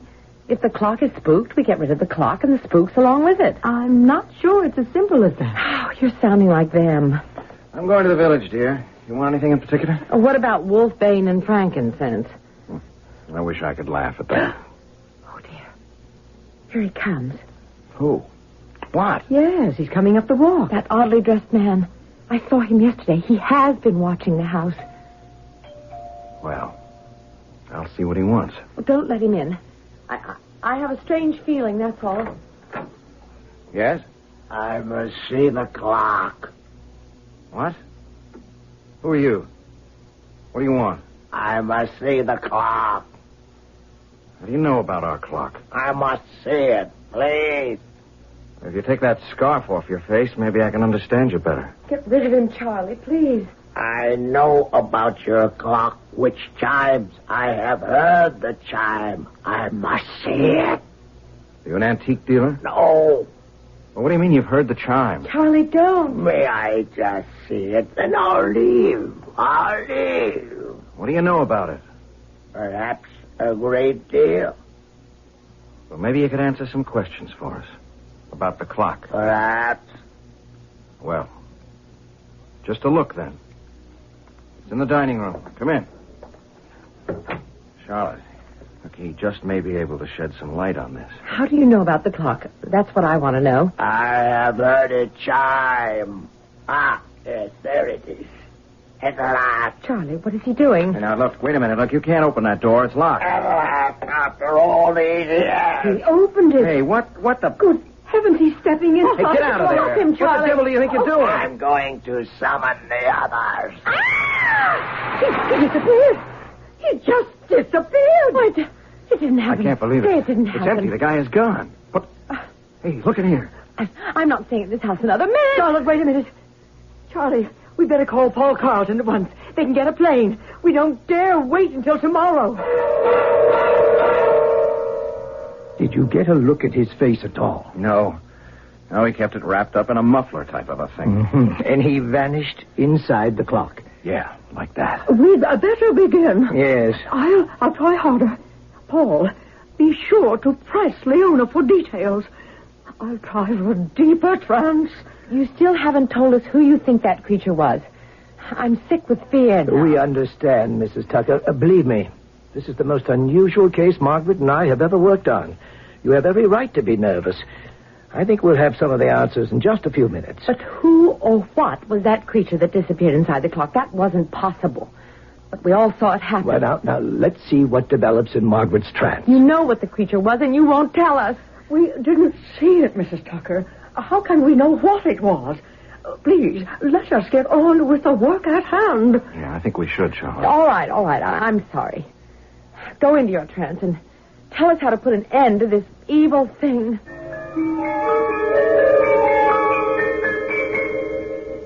Leona? Leona, are you there? Leona? I am here. There is much concern here. Much excitement. Leona. Sargatanas. Sargatanas has returned. His imprisonment is over.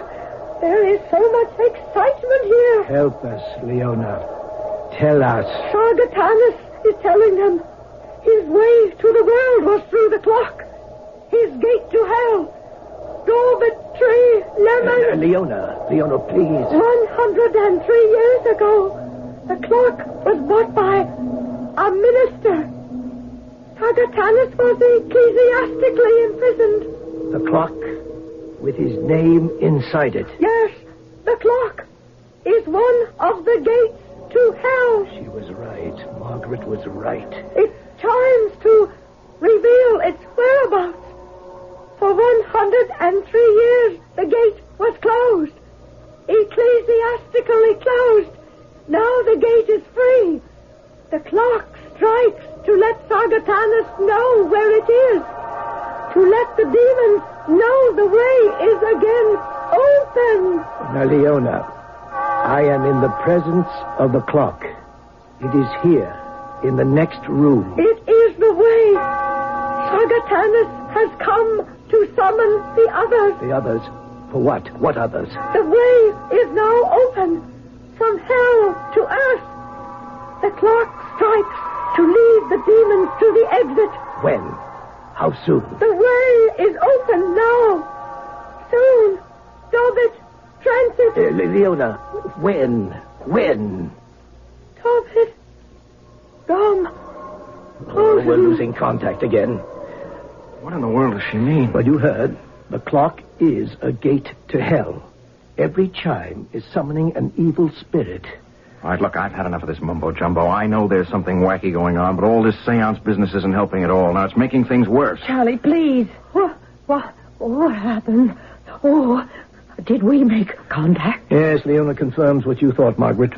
The clock is a gate to hell. She said that? Yes. Oh, it's true, then. Oh, I was sure of it. What is going to happen? Mrs. Tucker, we must get that clock out of this house and into a church as quickly as possible. Paul.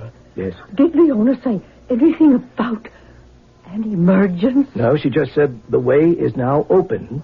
It will be soon. Oh, dear Lord, we've got to move fast. Are you really serious? Mr. Tucker, if we do not get that clock out of here and onto hallowed ground soon, believe me, all hell will literally break loose. Listen to it. It's calling. Oh, get it out. I'll be glad to get rid of it. Charlie, we better do what they say. All right. I'll be glad to see the end of the damn thing, too. That's what it is. It is damned. Oh, do hurry. Give me a hand, Paul. It's not heavy. I'll call the church. Reverend Childs is probably there now. No, he's not going to believe this. Tip it toward me. I'll go bring the station wagon around. It isn't moving. I can't... Well, lay it on its side. We'll carry it. I can't budge it. What? We brought it in without any trouble at all, but now I can't move it. Well, here, let me get on your side. All right, now, push. No, it won't budge. You've got to get it out. Well, we can't move it an inch. Well, throw your weight against it with me. Now. It's no use. Oh, Sargatanas is having his way. Is there anything you can do, Mrs. Egan? I am a medium, not an exorcist. Unless that clock is on hallowed ground... The child says to bring it. He didn't understand what I was talking about, but he We can't budge it. What do you mean? The clock is rooted to the floor. Oh, dear heaven, what are we going to do? I'm going to smash it to bits. Oh, that's impossible now, I think. Look. The clock. Flames inside. Oh, the fires of hell. Oh, they're on the way. The whole house may go up. The baby. Mike is upstairs. I'll get him. Get out. Everybody out. My baby. I've got to get my baby. Get out, Charlotte. I'll get Mike. Come with me, Charlotte. Hurry. All hell is breaking loose, and we can't stop it. If only I'd gotten a connection soon. Sargatanas. Oh, I should have seen it right away. The flames are spreading. Come on, Margaret. We must get out with the others.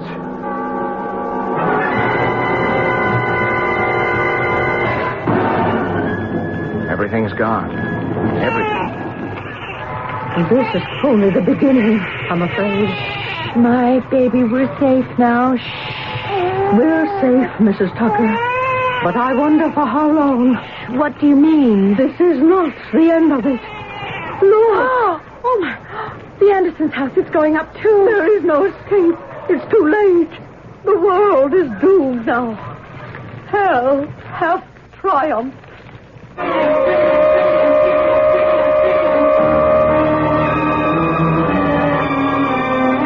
Hickory, dickory, doom. A clock stood in a room. The clock struck well to summon hell. Hickory, dickory, doom. I couldn't resist a little parody on the popular nursery rhyme. Something to bring us back to the real world.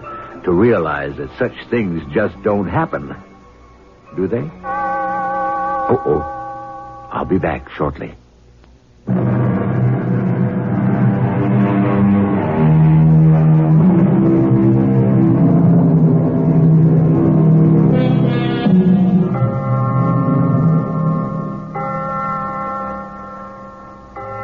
I see by the old clock in the corner that our time is up for now. The next time you happen on a grandfather clock, I hope you'll take a peek inside. If you feel cold, clammy air in there, I'd suggest you tell whoever owns it to get rid of it quickly, preferably to a nunnery. That is, if there's still time. Our cast included Tony Roberts, Patricia Elliott, Sam Gray, and Joan Shea. The entire production was under the direction of Himan Brown. And now, a preview of our next tale. See, Carlo? There is no doubt. This is a Lucifer man. Lucifer? You mean the devil, Satan? It was not always so that Lucifer meant evil. In ancient Latin, Lucifer meant bringer of light, the morning star. But this animal groveling under the floor here, you're not saying he's a saintly man? He is a slave of Satan. See the way he looks at me. It knows I am its master. This creature is centuries old. Get up, demon soul. Stand up on your two real legs. I shall will you not answer me? Yes. Speak now of a later time in your existence. What are you? This is E.G. Marshall inviting you to return to our Mystery Theater for another adventure in the macabre. Until next time, pleasant dreams.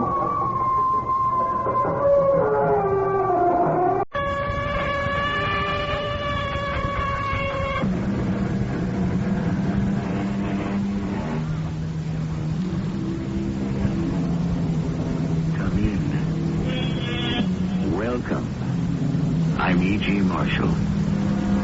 Those of you who have attended performances in the Mystery Theater know that there are certain tales that particularly entrance and intrigue me. They deal with the unusual, the unfamiliar, the unexplainable. So I have turned today to that master of mystery, Wilkie Collins, who has a habit of coming up with a story that always makes me say, why, that's not possible. Or is it?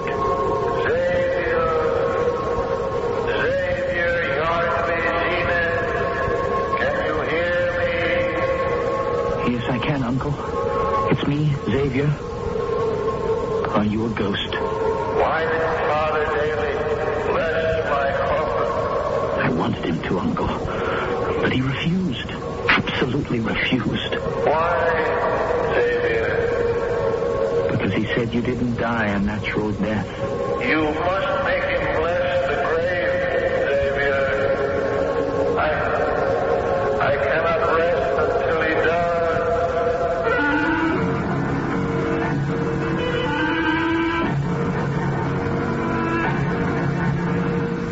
Our mystery drama, Shadows from the Grave, adapted from a story by Wilkie Collins, was written especially for the Mystery Theater by James Agate, Jr., and stars Christopher Tabori.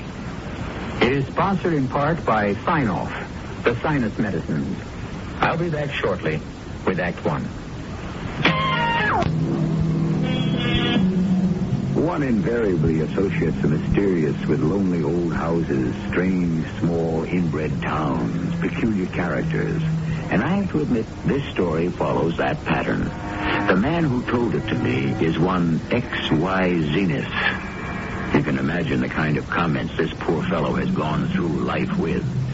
Nevertheless, he didn't seem to mind when I said, XYZ, would you tell us about your extraordinary adventure yourself?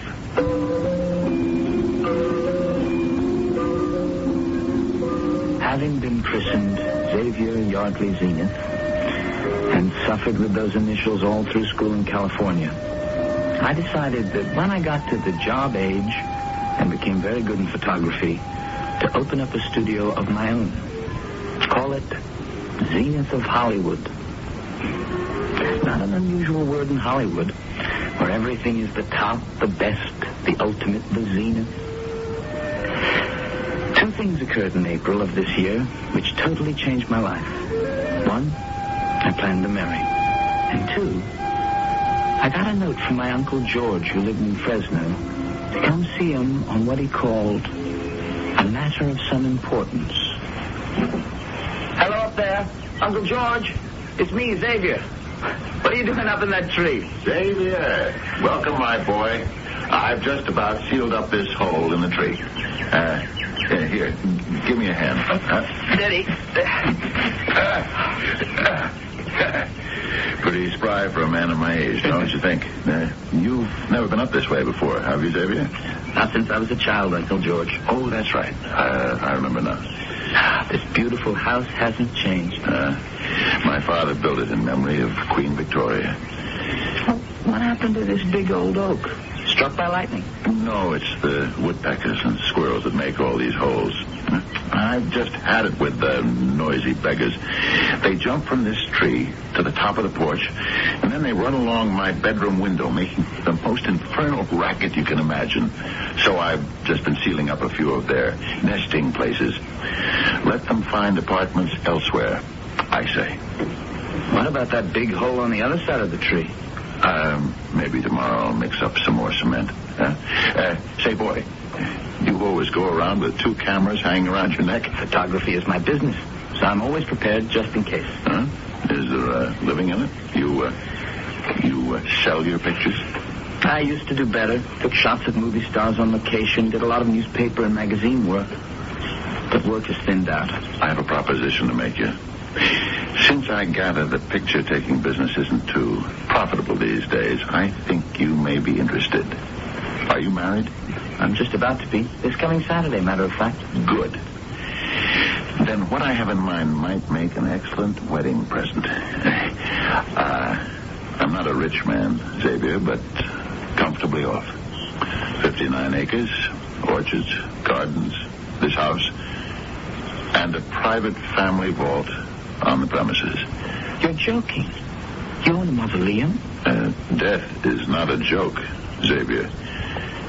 I am going to die in a week. You? No, you're not. You look fit as a fiddle. An ill-tuned fiddle. No, death is only a few days off for me. I've known it would come to this for some time, so it's no surprise. I'd like to show you where I'm going to be buried. Here we are. That's Carrara marble and Vermont granite. Those 2 locks on the bronze door are an invention of mine. Mind if I take a picture of it? Not at all. There's no one in your private mausoleum now, is there? No. There was. No. No one. Now, Xavier, I want you to pay particular attention. 2 keyholes and 2 separate brass keys. There is a very good reason for the 2 locks. When I am laid to rest inside this vault, Xavier, I don't expect I shall be trying to get out. But I do not wish anyone else to get in. But why would a person want to? It's not necessary for me to explain all that to you now, my boy. I turn the handle, and so. Not spacious, but not crowded. My final home. Uncle, if you don't mind, could we go back to the house now? I'm not at my best in mausoleums. All right. I've shown you everything. We'll sit ourselves on the porch, and I'll tell you what's on my mind. Have you ever sat in a porch swing, Xavier?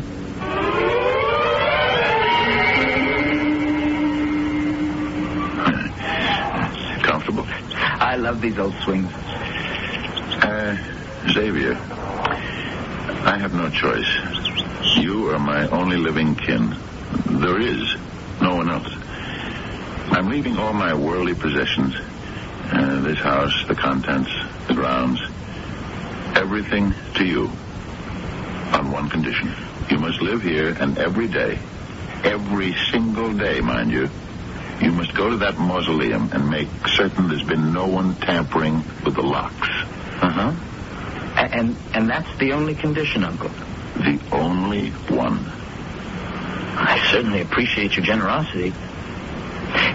Can I think it over and let you know? I'd like to talk it over with Catherine. Absolutely not. You're going to agree right now. But, Uncle... But what? You can have your Zenith of Hollywood office right here. This place is plenty big enough. You can turn the solarium into a studio if you like. I don't care.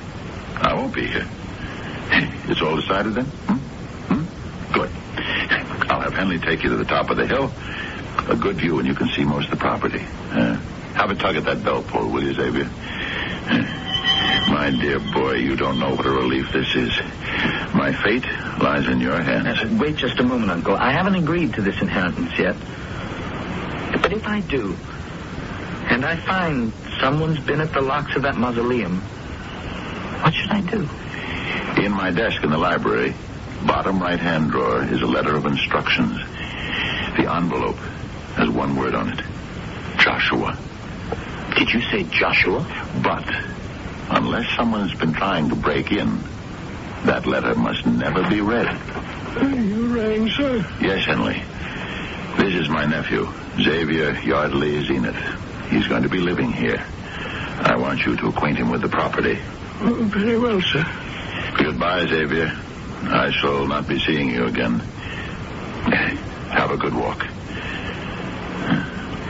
Well, my dear Joshua, your old friend George Zenith has found a way to outwit you. Do you hear me, Joshua?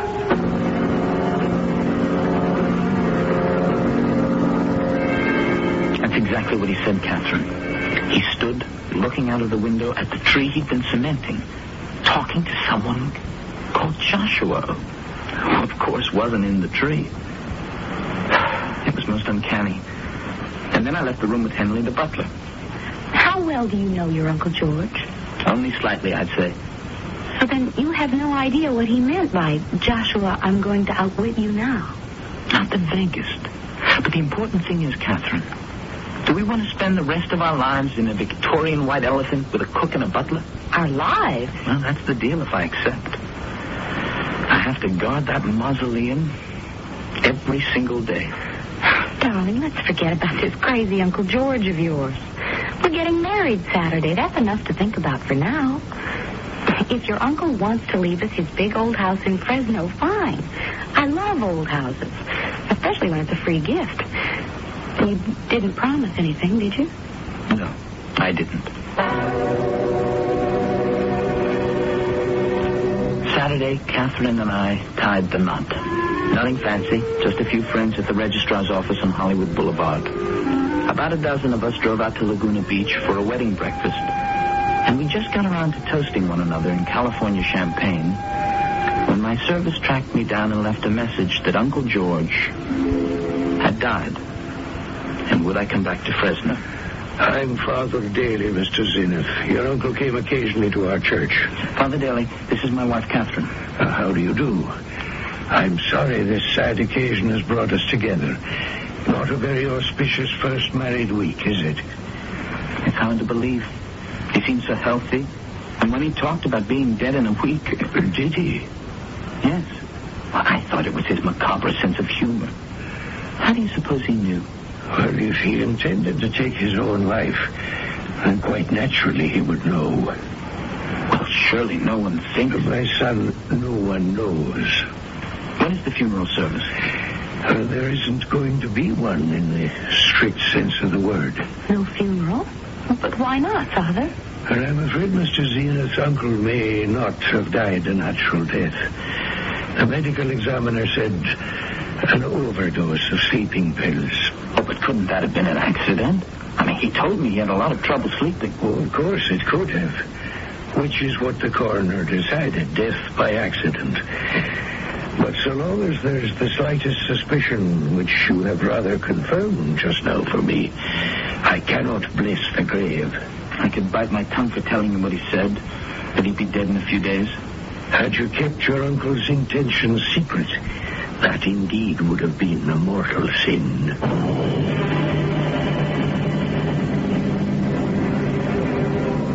Yes, Henry. You wish to see me? I do, sir. Cook and I want to leave. You wish to leave this house?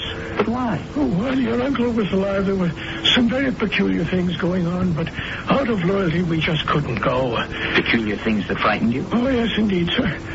Strange voices and goings-on and awful shrieks, like someone being attacked.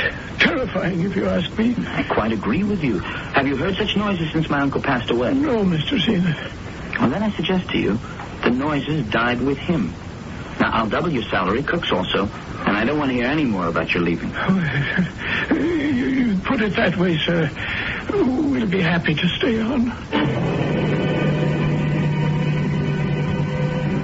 Every day, I'd go out and check the locks on the family vault.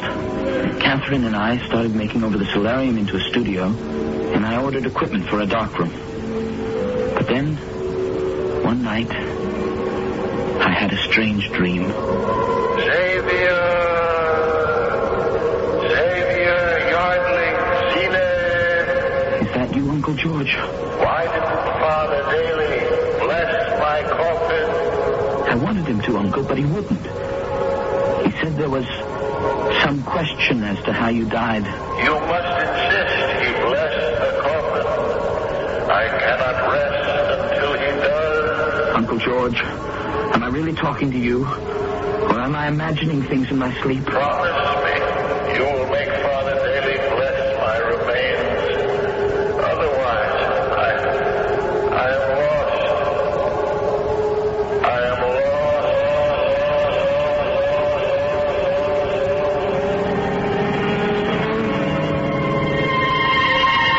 To sleep, says Hamlet, perchance to dream. Aye, there's the rub. For in that sleep of death, what dreams may come when we have shuffled off this mortal coil must give us pause. Our friend Xavier Yardley Zenith has surely been given pause.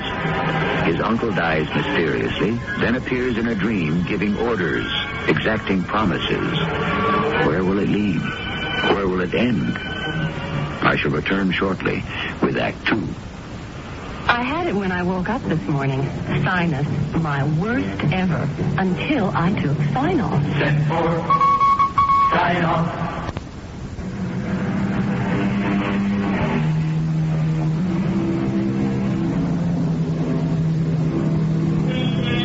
It has been an enigma for thousands of years.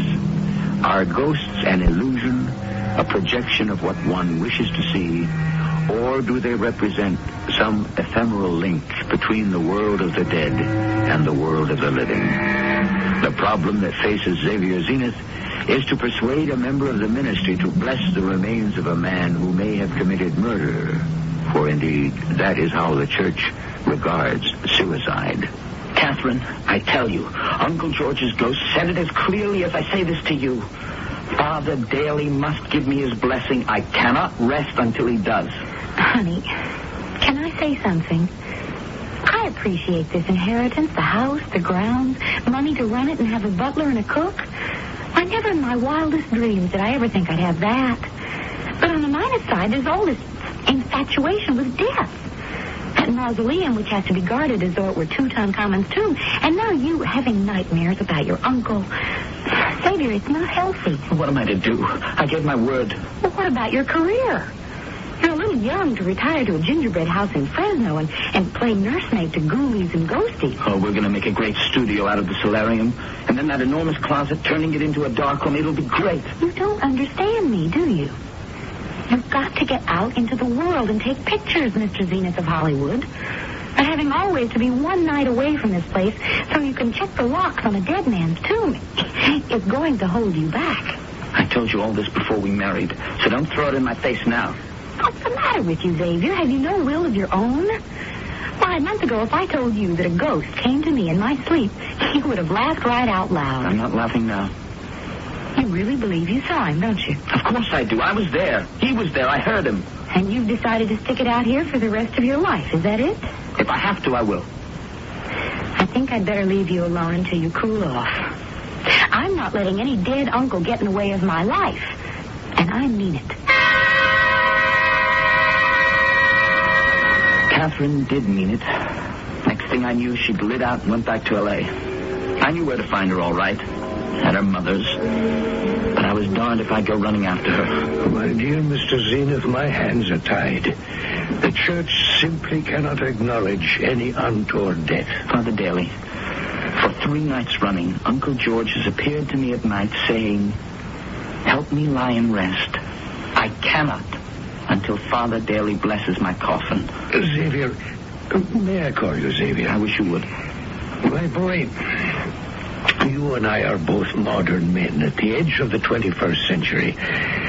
For you to tell me that you're being visited by your uncle's ghost, while I won't discount it as a possibility, it's much more likely to be your own conscience worrying you to such an extent that you can convince yourself that you've seen him. You tell me it happens when you're asleep. I say to you, yes, it could. But that still doesn't make it any more than a dream. Last night, he said I should read some of the books in his library, and I would understand. Go read your uncle's books. And if this brings you peace of mind, then you know whether his appearances are fact or fancy. That's just what I aim to do, Father.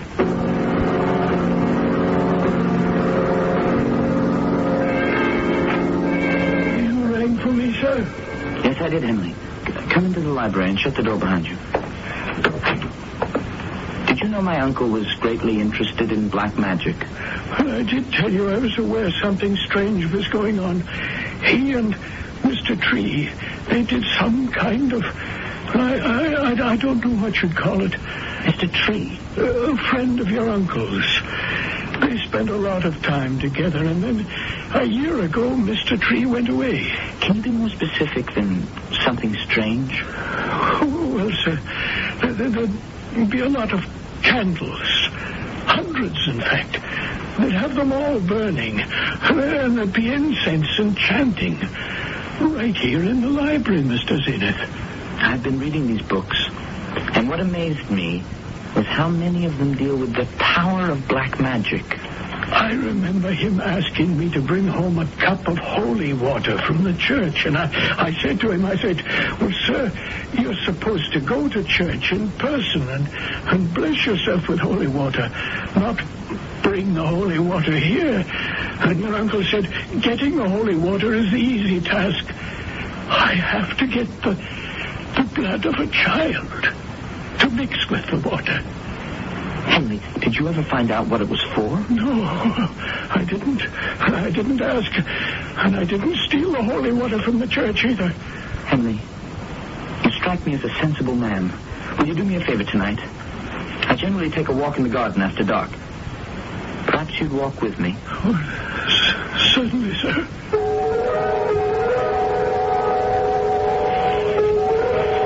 I see you brought your camera, Mr. Zenith. Can you take pictures with only moonlight? Oh, yes. Film's so fast nowadays. I could get a picture of you at 20 feet by the light of one match. Now, this part here, where we're walking, is this also part of my uncle's property? Well, I should say your property, sir. This is all part of it. And that brook, too. Let's walk to the other side across this footbridge. The path seems to continue downstream. Over there. What's that little stone building? Oh, that's the mausoleum, sir. Oh, so it is. By moonlight, I'm afraid I'm a little discombobulated. Oh, wait. That's a good shot from this side of the brook. The mausoleum reflected in the water. Yeah, I think I got it. Henry. What's that? What's what, sir? The figure of a man. I just saw him in my viewfinder. Then he disappeared. Where, sir? There. Again. Can't you see it? Yes, there was someone. He's moving away from the mausoleum. You see him? He's wearing a long cape almost to the ground. Can you see? A long cape? Oh, no. Excuse me, Mr. Zenith, but I must go now. No, wait, just a minute. What is it? Sir, will you please let go of my arm? Yeah, I will when you tell me. Now, do you know that man? He's come back. Oh, I never thought we'd see him again. Henley ran off. I followed the man in the cape, keeping my distance across the brook. He seemed to glide over the earth. I ran across the footbridge towards him, and then he disappeared. I turned back to the house, and suddenly there he was, standing against a big oak tree. And then he seemed to melt right into it. I do apologize, Mr. Zenith, for my behavior last night, leaving you like that. Yeah, sounds rather puzzled. You're a photographer, sir, and so I have something to show you. This snapshot. Do you see that, man? Yes. It's very like the thing I saw last night. A hunched-over man with a long cape. Why, it looks like he's talking to someone. Someone out of camera range, possibly. Well, that's the peculiar part of it.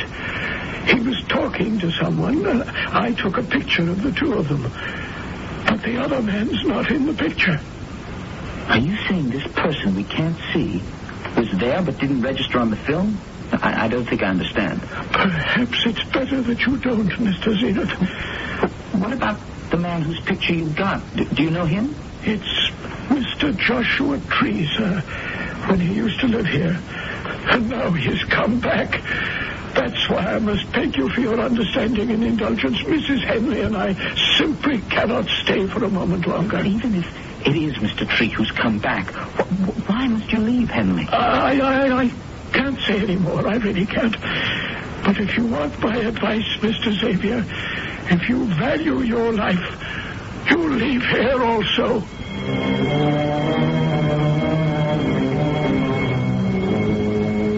When I developed the shots I took of the Cape figure, they were identical to Henley's snapshot. That night, from the darkened library, I watched the oak tree. At midnight, the figure in the Cape appeared. I crept out of the house, following it to the door of the mausoleum. This is what Uncle George must have meant. I reached forward to stop the man. Something hit me on the head from behind. I blacked out.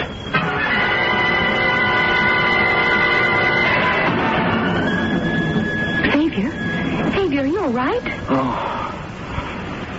Catherine, what are you doing here? Am I dreaming? Don't ask so many questions. That's quite a bump on your head. Here, let me help you. No, I can make it all right. Oh. Whoever hit me wasn't kidding. Just stop talking and lean on me, and we'll walk slowly back to the house. Catherine, this gets more mysterious every minute. But the biggest mystery is how you just happened to show up. I'm your wife, remember? I decided I was being stupid, so I came back. No, darling, you don't have to hold me up.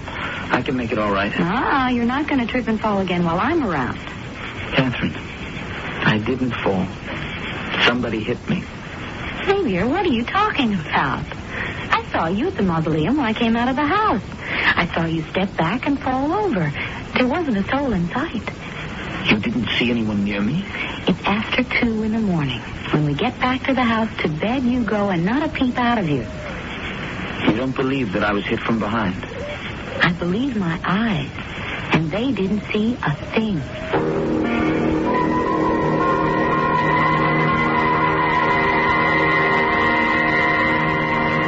Father Daly, who is Joshua Tree? Where did you hear that name? Henry told me, but not much else. Joshua Tree. He was a man who, to the bottom of his heart, if he had one, was basically evil. How did my uncle come to know him?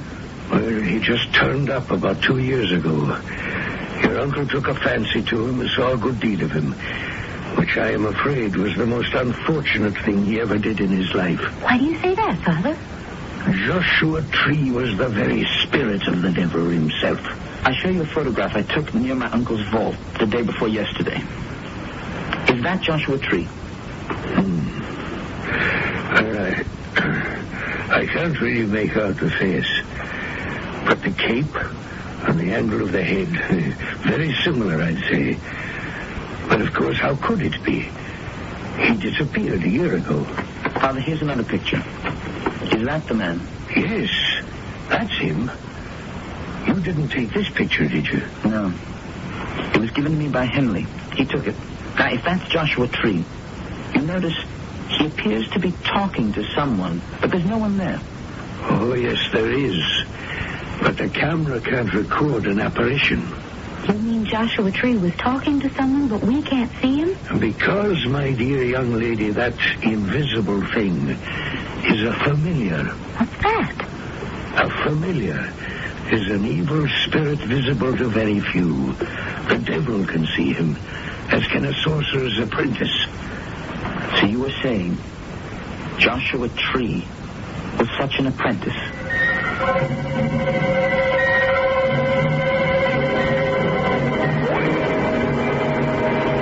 Xavier, are you in here?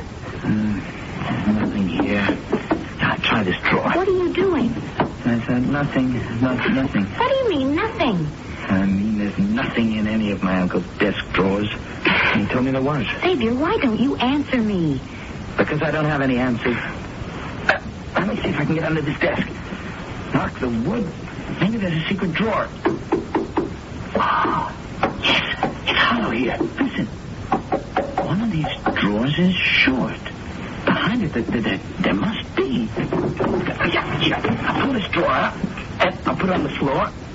Then, I reach back inside.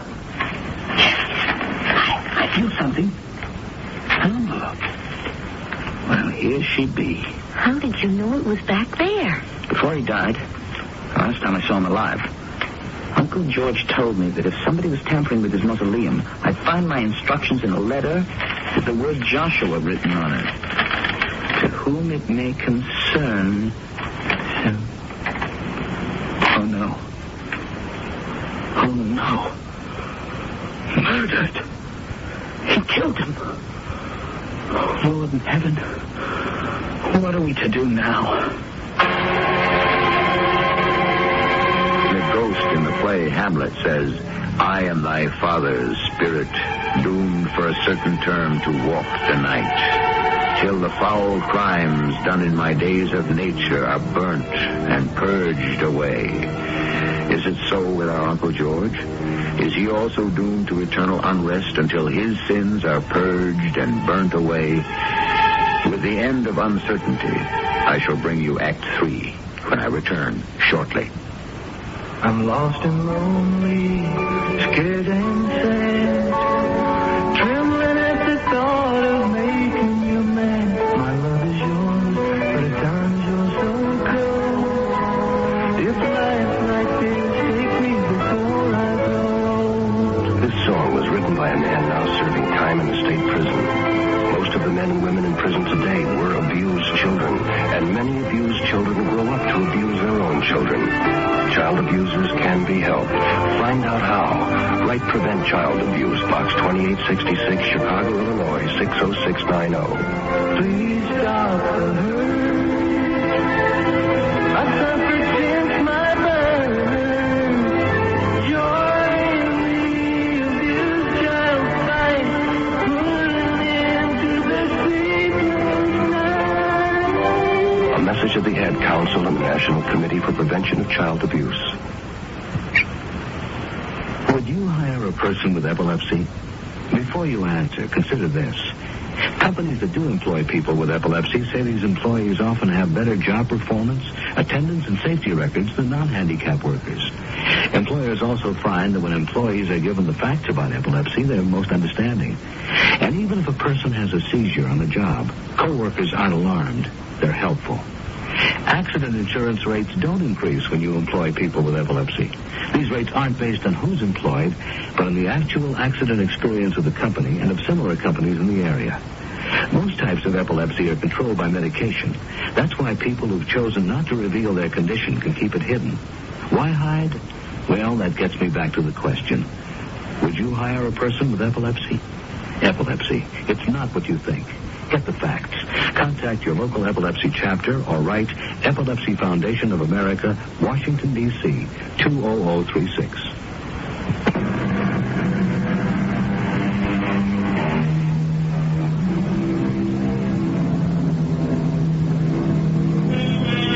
It's all very well to poo-poo the occult, ghostly apparitions, phantoms that haunt, the deceased who cannot find peace until they find love or are forgiven their earthly sins, etc., etc. But the fact remains that time and again psychic researchers have agreed there are manifestations that defy and disobey nature's laws. And whether we like it or not, the unexplained does exist. I shall never forget that evening. For even as I stood there, the letter of confession in my hand, Catherine waiting for me to read on, we were both suddenly so overcome by the cold I had to light a fire. And this was late July, mind you. We needed a fire. We lit candles. Something compelled us to light dozens and dozens of candles. I feel warmer now. It's seeing the flames, I think. Go on, Xavier. Read your uncle's letter. To whom it may concern, especially you, my dear nephew Xavier, I fear they have come to get me. They've appeared at the door of my mausoleum, or else you would not be reading this letter. This letter. Stop. Uncle George. Catherine, do you see him? Yes. Is that your... Don't be alarmed, my dear young lady. I'm sorry we did not meet before, but only your husband can help me. Is this true? Am I really hearing this? Xavier, you must find Joshua's body and destroy it. Burn it. You see, I had to kill him. I put his body in the crypt and then it disappeared. How horrible. Catherine, Joshua Tree's death was not half so horrible as his life. I was a fool, a lonely old fool. I submitted to his black magic. I subordinated my will to his and became a crawling, craven creature. I lost control of my mind. It was all the doing of the hellish creature he conjured up from the world of the damned. His familiar. Uncle, if Joshua Tree's body is hidden somewhere, how can I find it? We will try. Anything to help you, Uncle. Persuade Father daily to bless my grave. Help me, Xavier. Help me. I'm glad you finally saw him, too, Catherine. Oh, those heavy thunderstorms. We better check the library window. Our little one's on the side, Catherine. You make sure the one's facing the front is not the... Look! The fire in the fireplace. It's going out. How strange. But it must be the downdraft blowing down the chimney. Now the fire's gone out. Oh, the candles are going out. Must be some strange air circulating in this room. Let me get the electric light. The switch is by the door. That's funny. Nothing's happened. Can't you turn the lights on? No way. That happens often in the country. Get a big storm and the electricity just shuts off. I'll look out the front library windows and see if there are lights in the other houses down the road. Xavier, come here. There's someone out there. Look, pressed against the big oak man in the tape. And next to him, a tall kind of man. They're both huddling against the trunk of the tree, trying to keep out of the rain. Catherine. The tall one? It's turning around from the tree. light this way. Can it see us? Oh, it is face. Like death. The eyes. Do you see those eyes? Now it's beckoning to the man in the cave. I see him.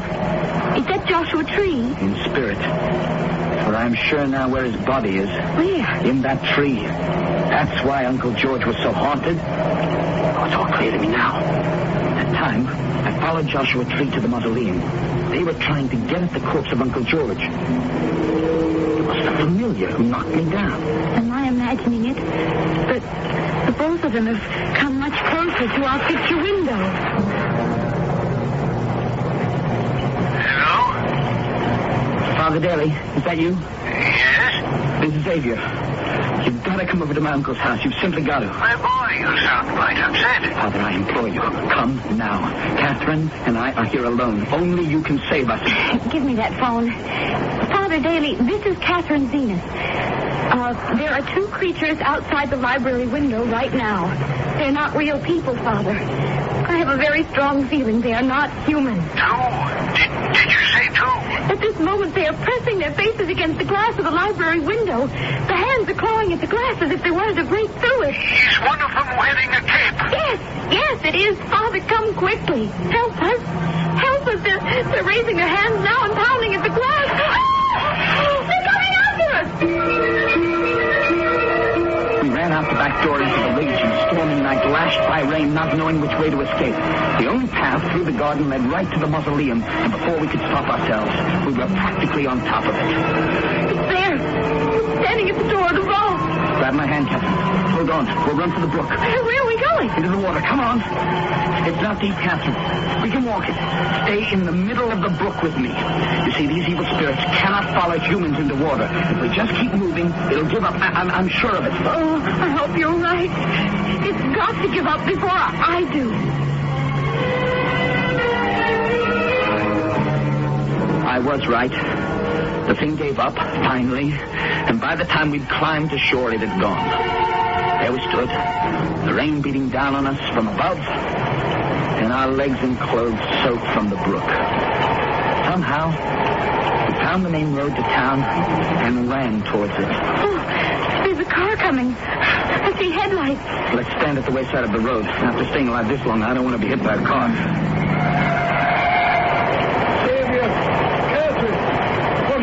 Here. Oh, Father Daly. Oh, don't answer me. Just get in. We've got to get back to the house. All right. Close that door and let's go. Now, tell me, you two, what are you doing standing in the road wet from head to toe? We ran from the house to get away from them. They actually broke through a plate glass window. That's most peculiar. Peculiar? It was horrifying. Why do you say that, Father? Because the spirit of Joshua Tree and his familiar are not after either of you. Well, they certainly gave a good imitation. You don't seem to understand. These creatures, the dead and the spirit they've called up, they're satanic twin, in fact. They're not after living persons. They're on the constant lookout for the newly dead. Wait till you see the broken library window, and then tell me if there aren't exceptions. Where are they now? It's time I wrestle with the devil. What will you do?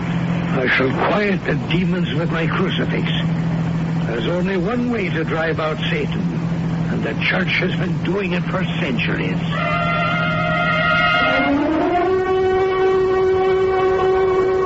Father, look. The vault door's open. Someone's coming out. Not someone, but some things.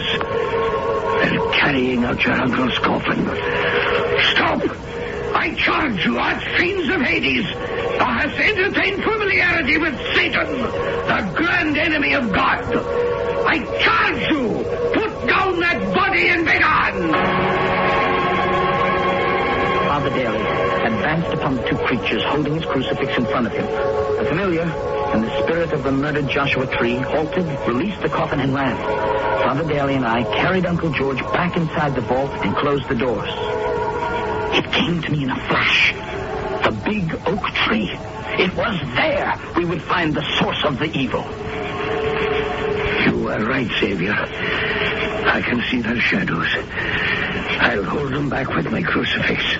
Somewhere inside this oak, are the remains of the man my uncle killed. When we find them, I suspect they'll be wrapped in that long cape he wore. There's a sizable hole on the far side. When I first came here last April, my uncle was up there cementing up some holes. Since he knew Joshua Tree's body had been taken from the mausoleum by the familiar, your uncle might have suspected it was in this tree. I don't look forward to finding a pile of decomposed bones. What do we do with them, Father? Burn them. I'm glad Catherine's in the house. Don't know how she would react to a funeral pyre. We have no choice. Look, Father. The familiar. It's still there. Its minutes on Earth are numbered. Once we have destroyed the body of Joshua Tree, what held it here no longer exists, and the familiar must return to the black beyond. And Uncle George must have known that his body could be invaded after death.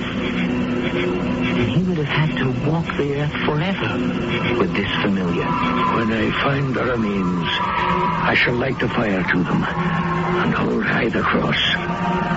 But what about Uncle George? I shall go back into the mausoleum and bless the coffin. Requiescat in pace. The flames consume the phantoms from the grave. The good father returns to the tomb and blesses the coffin. Will there be deliverance for the uncle? Yes, released from wandering the earth. But in a dimension of the beyond, will the spirit of the murdered sorcerer allow his murderer to exist in peace? Or will Uncle George discover his eternal torture is just beginning? I shall return shortly. I like pickles, but they don't like me. Send your stomach some Digel. I like pizza, but it doesn't like me. Send your stomach some Digel. Digel's special combination of antacid and anti-gas ingredients gives you fast, gentle relief from acid indigestion, heartburn, and gas in just minutes. I like hot dogs, but they don't like me. Send your stomach some Digel. For occasional use only as directed.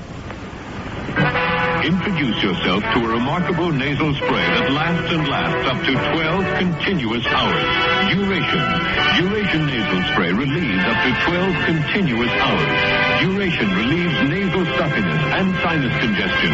So just one use lets you work all day. Just one use lets you sleep all night.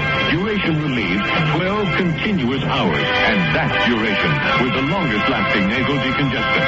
Use only as directed when needed.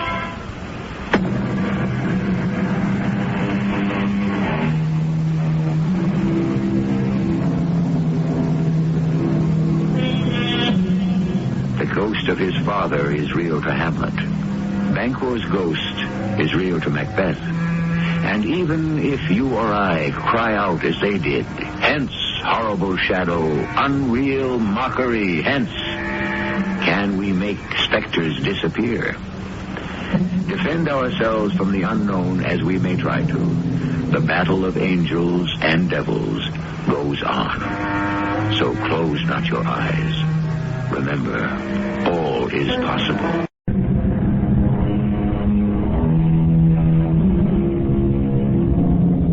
Come in. Welcome. I'm E.G. Marshall.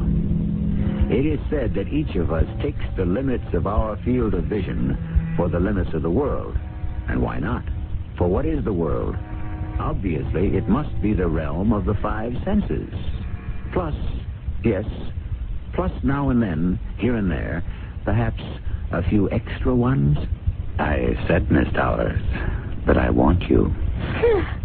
I'm shocked. You should be overjoyed. Here you are, a mousy little school teacher. If I'm a mousy little school teacher, why do you want to marry me? Who said anything about marriage? You'll live with me, travel with me, enjoy the world. And what happens to me afterward? Miss Towers, you're one of those people who've been brought up to worry about tomorrow. What if tomorrow never comes?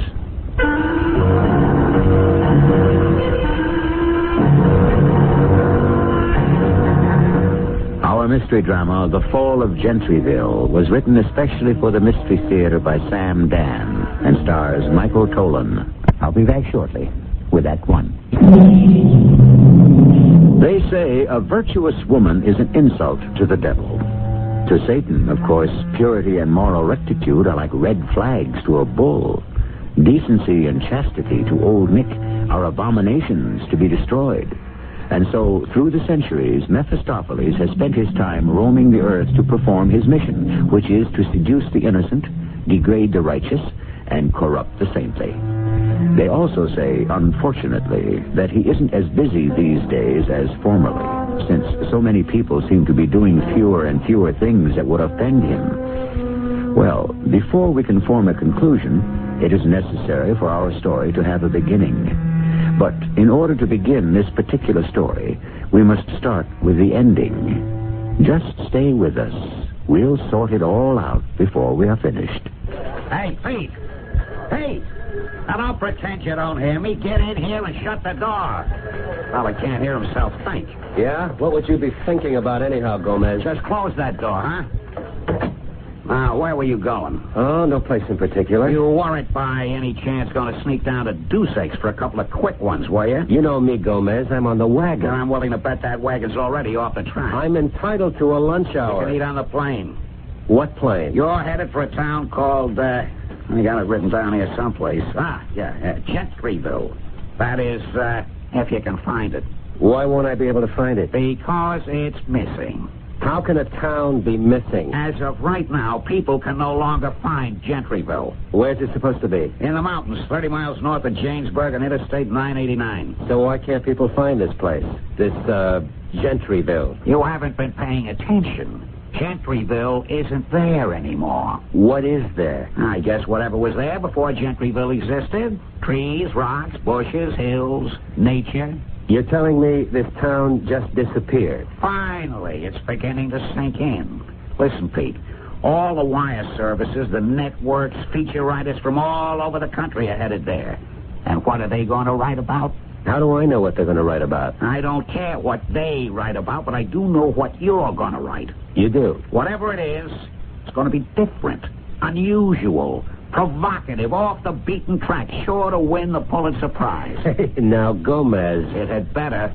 It's the only way I can justify keeping you on staff. Now, wait a minute. This is your golden opportunity, Pete, baby. To do what? To prove you're not a has-been. You'll show them you're not all washed up and all dried out. You just go there and find that town. Ladies and gentlemen of the media, I'm here to tell you everything we know. Which isn't much. Yeah, which isn't much. Anyhow, this is the site of the village of Gentryville. It was a hamlet of some 600 people, and it stood right here. Right where? Here. Just where all of us are standing now. Come on, Sheriff. What are you trying to run here? There's absolutely no sign of any kind of building. Well, I appreciate your, what shall I call it, your attitude. It is hard to believe. But right here where I'm standing was Jepson's General Store. And 50 feet to the left was Crowder's Barber Shop. And just past that was the Gentryville Bank, which also contained the post office. The church was right down that way. And there was a row of houses along the road. What road? Well, there was a road leading further up the mountain. Just as it made the turn, you could see Mason's service station. Then there was the grammar school. Sheriff, that clump of trees is standing exactly where you said the general store was. That's right, ma'am. But those are full-grown maples. Elm trees, ma'am. Well, whatever they are, they have to be, 30, 40, 50 years old? Oh, some of them appear to be a couple of hundred. But you're saying that only yesterday there was a town where these trees are standing. Folks, we're trying to cooperate with the media as best we can. All we can say is the village of Gentryville has disappeared as if the earth has just swallowed her up. And the people? And the people, too. Every last living soul. But how could all... Folks, there's no point asking me any questions. All I can tell you is what happened.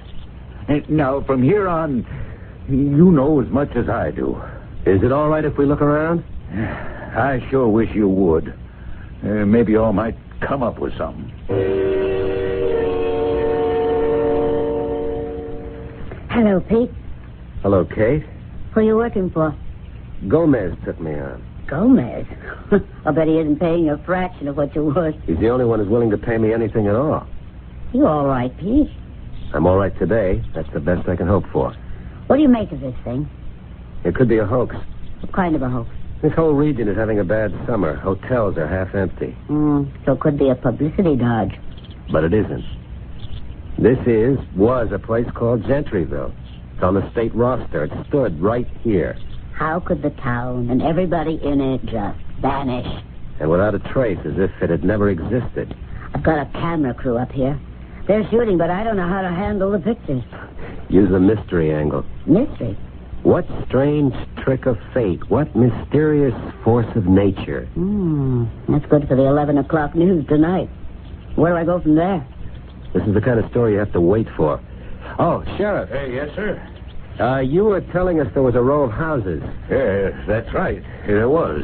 There's a street down this way. Oh, there was 15, 20 houses, I'm trying to recall. And that's where everyone lived? No. There were some farms going further out away from town. And they're gone, too? Yes, sir. Every last one of them. We had the National Guard of the U.S. government.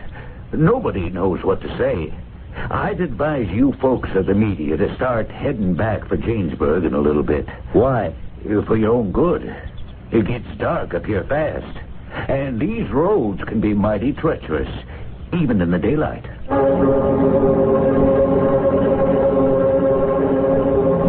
Hi, Pete. I thought you were on the wagon. Ginger ale. How long are you staying here? Oh, my producer says give it another day. What are you reading? I have here a copy of the Gentryville telephone directory. It is, as you can see, a rather slim volume. More like a pamphlet. You could almost memorize all the names. Bacons, Crowders, Jepsons, Masons, Quentons, Stallworths. Less than 50 all told. The earth simply swallowed them up. How? How is unimportant. The earth just did it. The question we should ask is, why? Why? Yes, why? What did they do? You mean the earth swallowed them up because of something they may have done? Why not? Is there another explanation? Sure. What is it? As a matter of fact, I'm writing it up now. You want to tell me about it? Well, the Army engineers are in town, plus some people from the Department of the Interior. Also, engineer types. These learned folk will come up with a variation on the Earth fall hypothesis. You think so? Well, what else can they do? Various and sundry shifts in the subsurface. Beneath the crust of the Earth is molten lava, gas, and whatnot. This stuff is always forcing itself up here, there, everywhere, causing sudden chasms and things. That's what happened to Gentryville. But you know that's how it'll all come out. You sound as if you don't believe it. Oh, I believe it. I mean, what else can you believe? What else? Well, what else is there? There was some sort of subterranean regurgitation in the area of Gentryville. And the whole place fell into a hole, which was covered up immediately by the surrounding terrain. There. You've got it. Leaving absolutely no trace at all. And you believe it. You don't? It's just... I'd like to know what these people did. And what does that mean? We've been told that cities have been wiped out because of evil. Oh, well, this becomes another kind of discussion. Why? Okay. How do we handle it? The town of Gentryville and every single living inhabitant disappeared from the face of the earth because... Yeah, because? Because of... Take a deep breath for this. Sin. Sin? It's happened before. And that's to become the lead paragraph in your story? It could be. Oh, Pete, please. What is it? This is your chance to come back. At least you've got a job. And I'm trying to do it. Pete, maybe we could even work things so we could, start again. Kate, part of the problem was you thought you had to edit all my stories. I know. Well, I was wrong. Maybe I was jealous. I know you're the better writer. But you always had the better jobs. Oh, that has nothing to do with talent. What are we arguing about? Well, you shouldn't do something silly. If I say that Gentryville might have vanished from the face of the earth because it was guilty of sin, that's being silly? Well, Kate, I refer you to the great book that must be the cornerstone of all our lives. The Bible. Well... Well, what? These things are not supposed to happen anymore? Just be careful how you handle it. Gomez has a very short fuse. I can't write scared. I can't pick and choose my thoughts to make sure I select the ones that'll protect my job. You actually believe the town of Gentryville was punished? I'm looking for facts. Such as? Oh, here's a man who can help us. Hello, Sheriff. Hey, evening, folks. Everybody treating you right in town? First rate. Yeah, that's good. Jamesburg's never had nearly so much play from the media. We want to make a nice impression. Oh, I'm sure you have. We got the best swimming, fishing, sailing in the entire state. Sheriff, could you answer a question? It'd be my privilege. The people who lived in Gentryville. Yeah. What about them? What kind of men and women were they? Oh, nicest folks you'd ever want to meet. This is off the record, Sheriff. You don't have to be afraid to tell me the truth. Well, the truth is they were. Well, how can I put this? And I'm not saying it because, well, you should speak well of the dead, but they were just too good to be true. In what way? Well, they were just so honest and upright, trustworthy. There's never been even a breathing of any kind of scandal whatsoever. Then you would classify it as a moral sort of town. I would say without fear, doubt, or hesitation, Gentryville was the most moral, law-abiding, righteous, sin-free town in all these United States. All right, Pete. Now, what do you say?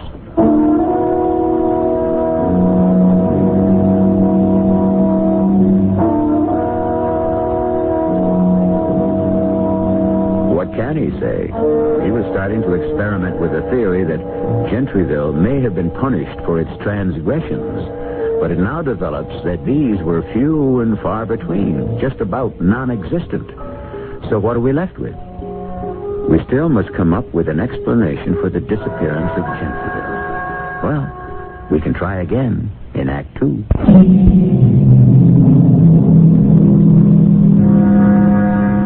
And the night shall be filled with music, and the cares that infest the day shall fold their tents like the Arabs and silently steal away. The reason we quote Mr. Longfellow here is because those Arabs who still lead the Bedouin life leave no trace in the desert sand when they decide to move their temporary villages. They disappear completely. But how could that happen to a town in these United States? A permanent place made of wood and stone, built to last forever. Hello, Pete. Oh, phone in your story? Thanks to you, I had one. Thanks to me. I used your mystery hooker. What strange trick of fate, what mysterious force of nature, and so on. Do you mind? It's okay. What have you written? Nothing, Kate. At all? I got my trusty little tape recorder, and I haven't put a single word on it. Well, I see you're still looking at that Gentryville telephone book. Yeah. Why? There's a name here. Towers, Miss Jenny Towers. So?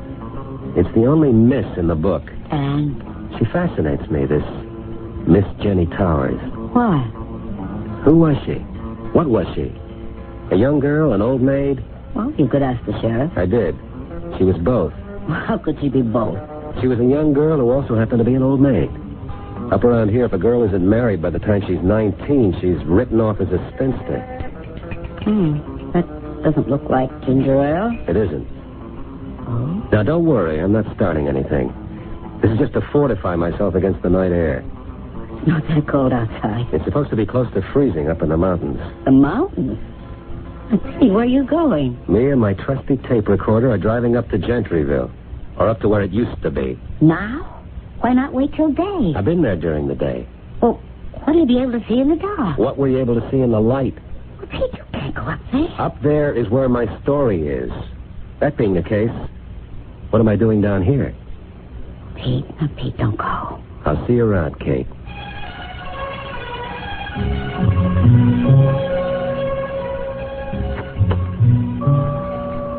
And so, of the little hamlet of Gentryville, there remains not a stick, not a brick, not a single sign of life.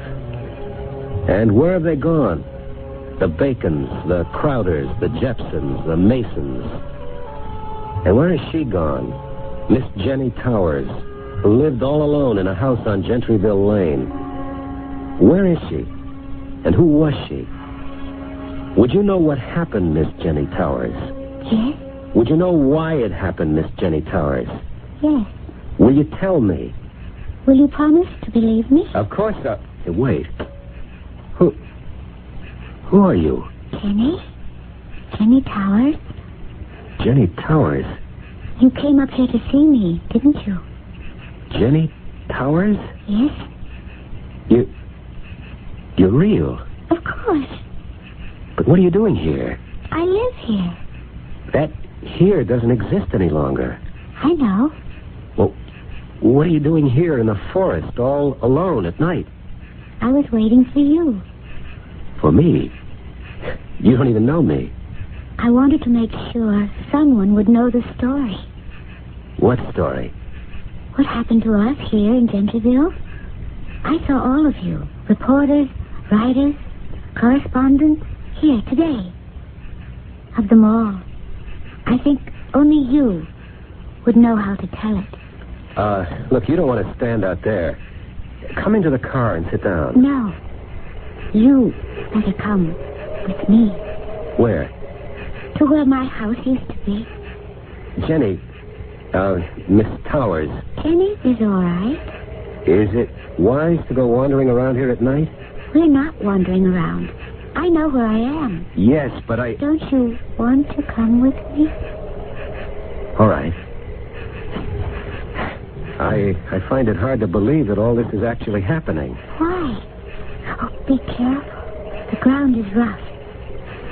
Now, you see, just on this rise, this is where my house used to be. And this is where he came. He? Yes. The one who began and ended it all. Who are you talking about? Mr. Mallow.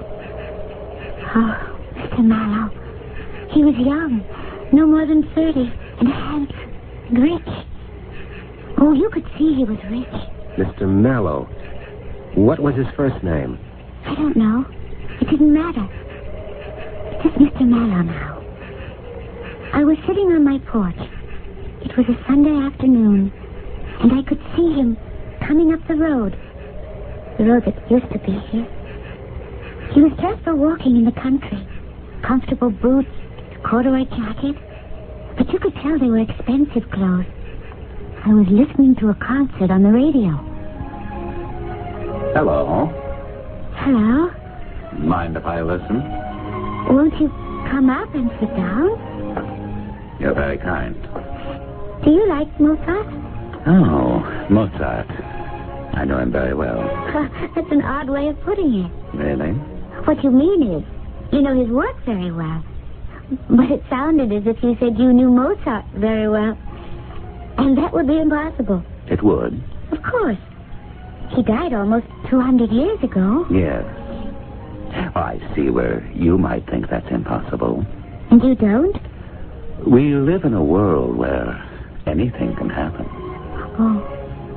Are you staying at one of the hotels down in the valley, Mr. Mallow. Mr. Mallow? My name is Jenny Towers. I know. You know? Oh. I know everything about you. You do? Oh, yes. You were born and raised in Gentryville. Your parents died and left you this house. You were engaged to be married, but he was killed in Vietnam. Now, where did you find all... And so you just stayed on here, teaching school. Why would you even want to find out these things about me? Why? Because I want you. I beg your pardon? I believe you heard me. I heard, but I'm not sure I understand. My dear Jenny, what is there not to understand? What are you talking about? You know very well what I'm talking about. I want you.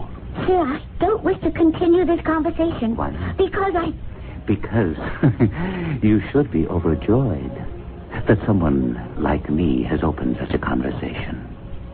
Here you are, a mousy little old-maid country school teacher. If I am a mousy little old-maid country school teacher, why do you want me? Because you appeal to me. That's why I'll make you rich. But I don't want to marry you. Who said anything about marriage? You'll travel the high spots of the world, London, Paris, Rome. You'll live in luxury. The greatest designers, couturiers, shall create your fabulous wardrobe. Now say no. No. No? Why? What happens to me afterward? Oh, I see. It is not moral scruple, but practical consideration. Oh, I didn't mean it that way. Although, I admit that's part of it, too. Oh, I simply couldn't do what you ask. It goes against everything I believe in. You know what that sounds like. Yes. Stiff, stuffy, self-righteous, perhaps. And so completely out of tune with the times. I don't wish to seem inhospitable, but I would like to say goodbye to you, Mr. Mallow. Oh, never say goodbye, Miss Towers. But always, au revoir. That man's name was Mr. Mallow? Yes. And you're saying that he came from out of nowhere to proposition you? Why? Why? Well, I'm not really bad looking, am I? No, but why you? He said I appealed to him. And he offered you everything. And you turned him down. Why? Because what he was proposing was immoral. Is that the only reason? Pure morality? Yes. I'd like to think pure morality was the only reason, but I know now when you analyze morality, it can be made up of many things. Fear, vanity. But he did leave you. Yes. And was that the end of it? It was just the beginning. The next day, I stopped in at the bank. And Mr. Bacon, it was his bank. You know, he was just coming out of his office. And with him was Mr. Mallow. Morning, Jenny. Good morning, Mr. Bacon. Jenny, I'd like you to meet our newest depositor, Mr. Mallow. Miss Towers and I have already met. That a fact. I'm so glad to see you again, Miss Towers. May I invite you to have lunch with me? No, thank you. Well, another time, perhaps. Good day, Miss Towers. Mr. Bacon? Yes. Good day, sir. Jenny, why didn't you want to have lunch with him? Why? He's sweet on you. You can see it. And the fella's a millionaire. He is? Jenny, he just opened an account here. I mean, I'm not allowed to disclose the exact amount of what it is, but it is handsome. Mr. Bacon, why did he open an account with you? He didn't say. He implied. He said this town looks like a potential gold mine. What kind of gold mine? Yes, sir, Jenny. He said the potential here was unlimited. Absolutely unlimited. And he wanted to get in on the ground floor. The ground floor of what? The greatest development this part of the country's ever seen. Development? What does that mean? Exactly. Well, growth. After all, what do they got in the valley that we don't have up here and better? We can become one of the biggest resorts in the world. Is that what we really want? Why shouldn't we want it? What happens to our sleepy little village? We wake up, that's what happens. But I thought everyone around here was happy with the way things are. How can you be happy just stagnating? Mr. Bacon... Take your own property now. Forget the house, but you got 4 acres. And we were talking, Mr. Mallow and I. Do you have any idea how much that land will be worth? Mr. Bacon, please, don't listen to this, Mr. Mallow. Don't pay any attention to it. Why not, Jenny? I'm scared. Terribly scared. Of what? Of what's going to happen to all of us. Now, Jenny, what could happen?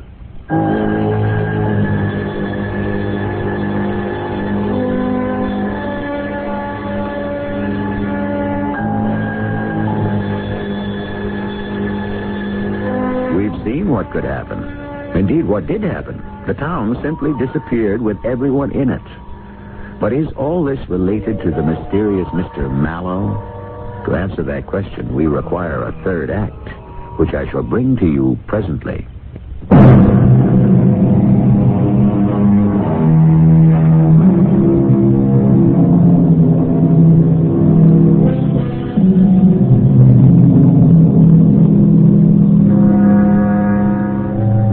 of the world is, in a very real sense, the story of disappearances.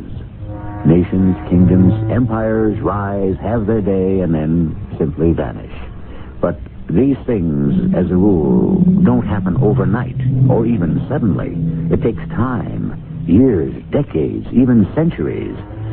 We, however, have accelerated the process.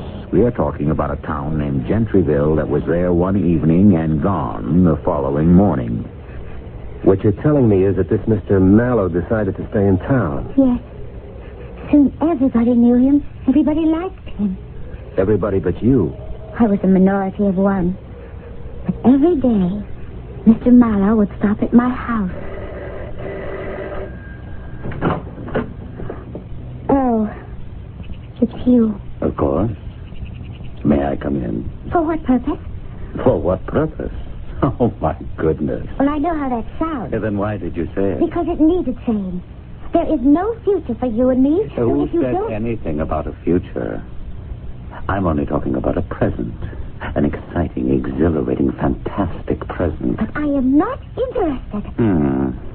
Well, tomorrow's another day. Goodbye, Mr. Mallow. Never say goodbye. Just auf Wiedersehen.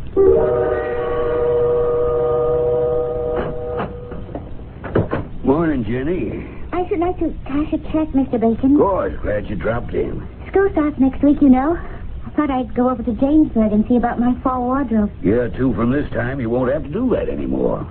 We'll have the smartest shops right here in Gentryville to service the guests at the new hotel. Oh, Mr. Bacon. You don't believe it. Well, This thing is taking shape right before our very eyes. We've been having meetings with Mr. Mallow almost every day.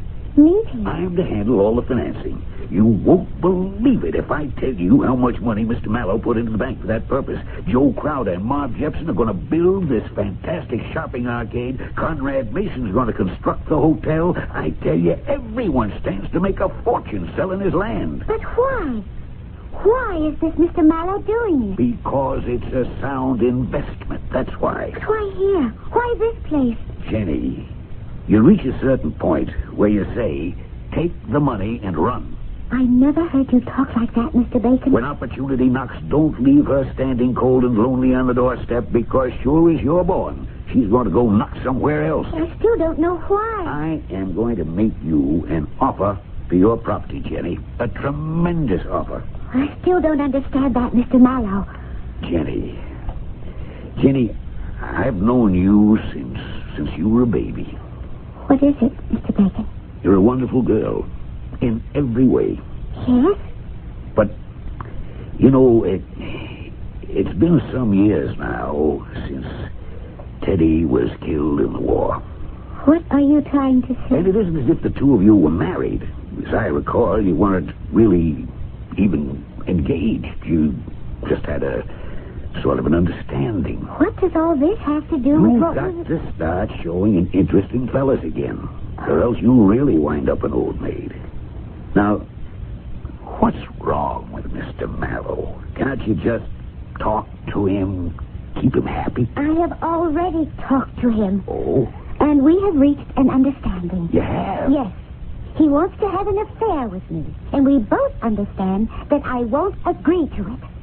Jenny, I can't believe that. That's what I would have to do to keep him happy. Would you want me to do it? Jenny, what a thing to say. I had this terrible feeling. I knew something was going to happen. The whole town was going crazy. Crazy? How? There was...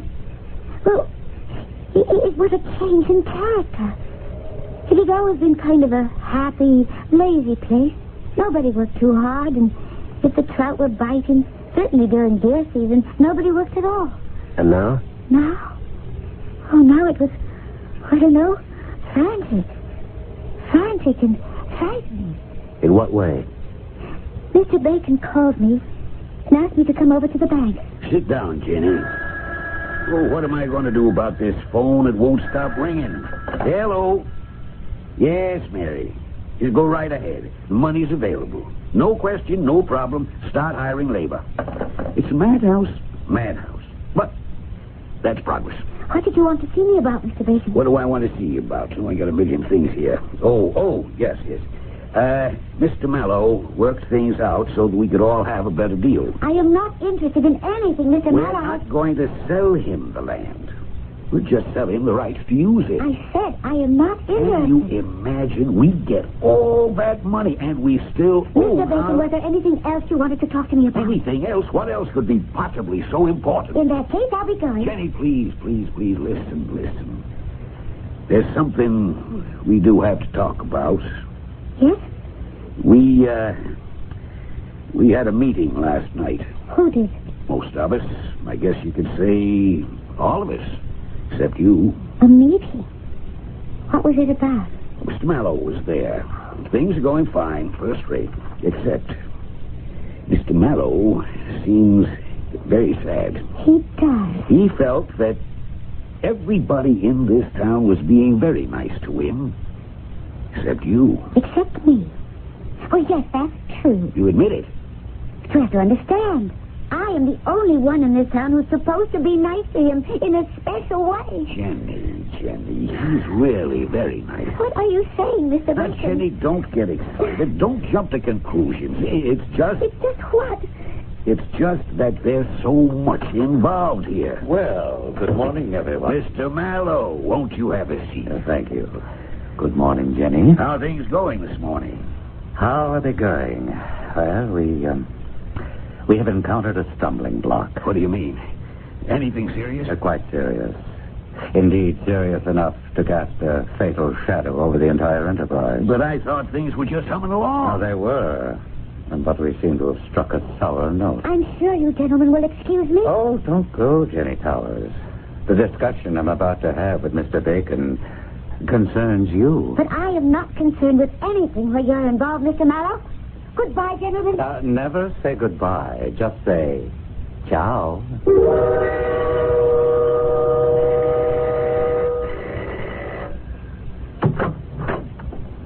Good evening.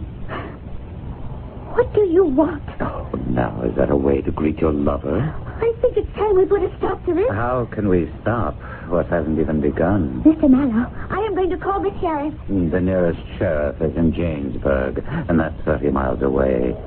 He could never get here in time to help you. Help me? Yes, to help you. Don't touch me. Don't be silly, Jenny. Let go of me.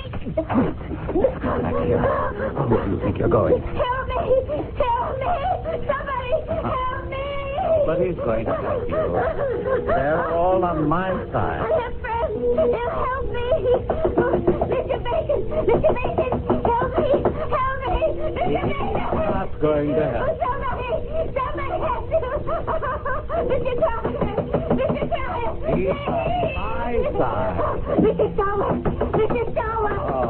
He's one of my people. Somebody help me. Every door is closed against you. These are my friends. They love me. Now they love me more. Who are you? I said, give her to me, and they said, take her. No, they never said that. Oh, say it now. Listen. No. Call for help. Call for help again. Help me. Now, listen to their answer. Listen to the silence. The silence, that's their answer. I know who you are. I know. You're the devil. The devil? Listen, everybody. He's the devil. Don't sell yourself to the devil. What an idea. If you give me to him, you're also giving yourself. He'll take you too. Isn't that the most comical thing? Isn't it a joke? No.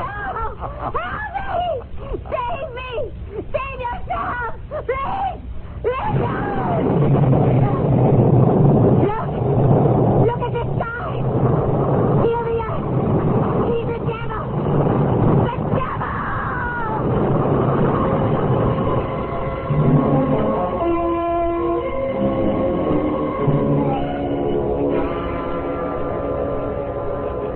And I think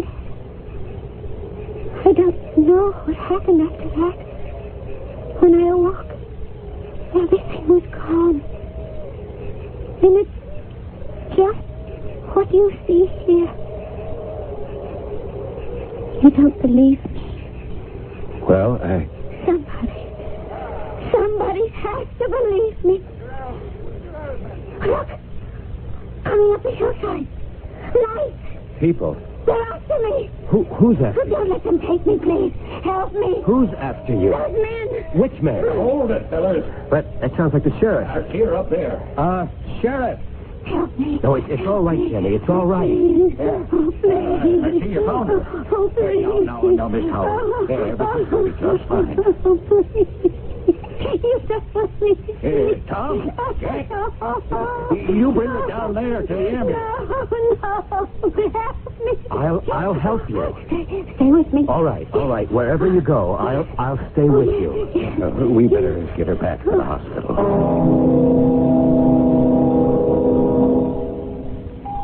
The doctor gave her a shot. She's sleeping now. Poor girl. But what happened? A couple of nights ago, she came staggering into my office down here in town. She looked a sight. Clothes were ripped and torn, bruised all over. And she kept muttering some kind of story about the devil. The devil? Yeah. And how everyone in Gentryville has sold their souls to him. Now, that has to be nonsense. Does it? Well, of course. Gentryville? Why, everybody knows those were the most honest, upright folks you'd ever hope to find. Still, the town just disappeared from the face of the earth. As if the devil had decided to claim his own. Son, I'm just a plain hometown sheriff. But what happened was two separate and distinct incidents. One, she lived alone. She must have been attacked by some prowler, you see? Yes? That can be a terrible experience for a woman. She may have lost her mind over it. And therefore, she fabricated this whole yarn. That's what the doctor said. Anyhow, earlier this evening, we got a report she'd run away from the hospital. We figured she'd go back to where her home used to be. We were right. Then how do you account for the disappearance of the town? Well, now, that's a separate incident entirely. The geologists are coming up with an explanation. You know something, Sheriff? I believe her.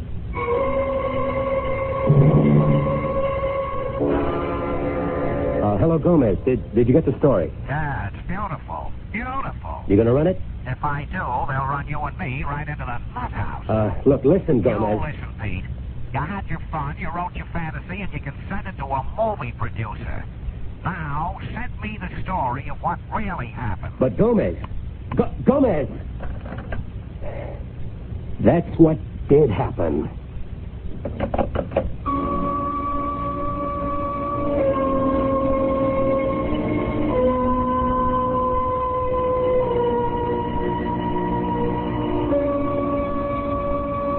You know what they say. You can't believe everything you read in the papers. And that's not necessarily because something may be an outright lie. It's just that everyone has a different sort of perception. And while one explanation may seem entirely logical, another could be just as true. I shall return shortly.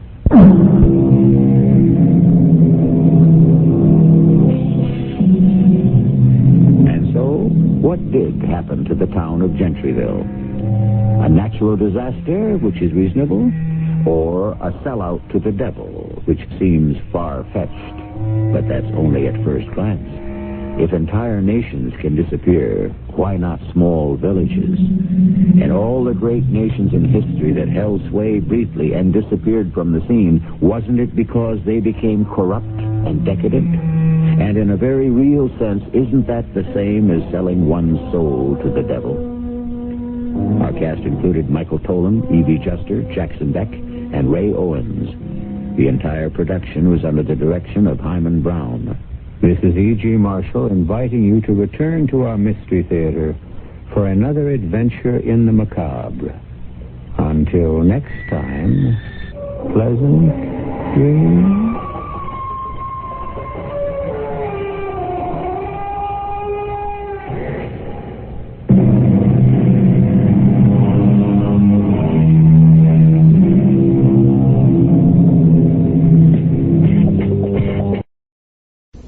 CBS Radio Mystery Theater presents...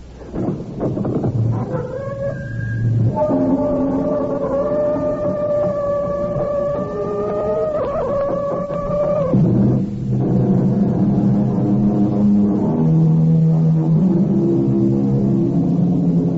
in. Welcome. I'm E.G. Marshall. Probably the greatest English writer of the last century who wrote with two words in mind, could be, is the novelist H.G. Wells. Wells has lifted our imaginations with The First Man on the Moon, The War of the Worlds, The Invisible Man, and so on. With extraordinary resourcefulness and creativity, he has brought life to the incredible. And today we have taken his words from the page and placed them in your ear, so that you may actually believe you are in the outlandish world of H.G. Wells. Professor Legend, can you make out the school desks and the school children? Yes, I can. And I do. From here they look phosphorescent, luminous, don't they? They do look strange, Cracker. That explosion blew us a considerable distance away. I must get back to the school and take charge. Oh, Professor Legend, I don't think that'll be possible. Why not, indeed? Because I think that you and I are dead.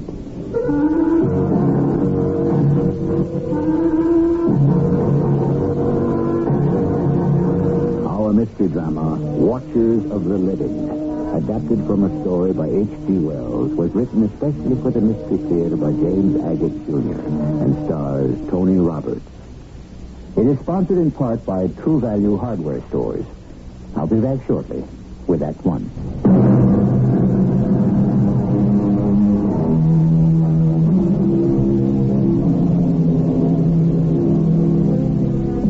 What'll it be this time, Mr. Wells? Mars colliding with Earth?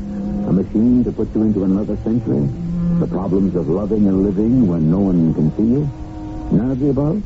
Something completely different? Yes, it is. In fact, in the 90 years of science fiction that followed where H.G. Wells blazed a trail, no one has ever attempted to duplicate the story we tell you now. My name is Fred Plattner. I'm 27. My mother and father passed away when I was 10. I'm a teacher at a small school in Sussexville. So small that one teacher has to do the work of 5. Too much work for too little pay. Last week, I heard of a great summer job in town, lifeguard on Sandy Beach. To apply, I first had to get a physical checkup. Mr. Plattner, I do not have good news for you. I'm sick, Dr. Bentley? No, I wouldn't say that. Not sick, but strange. You mean when you examined me, you found... I didn't want to say anything until I had the x-rays, but I can tell you this. In all my years of general practice, I have never seen a body like yours. Will I live? Who knows? Before I show you the x-rays, tell me, young man, why do you want to be a lifeguard? I understand you have an eminently scholarly position as a teacher. That's what everyone tells me, Doctor. But there's no money in it now, and no future in it tomorrow. What do you teach? What don't I teach?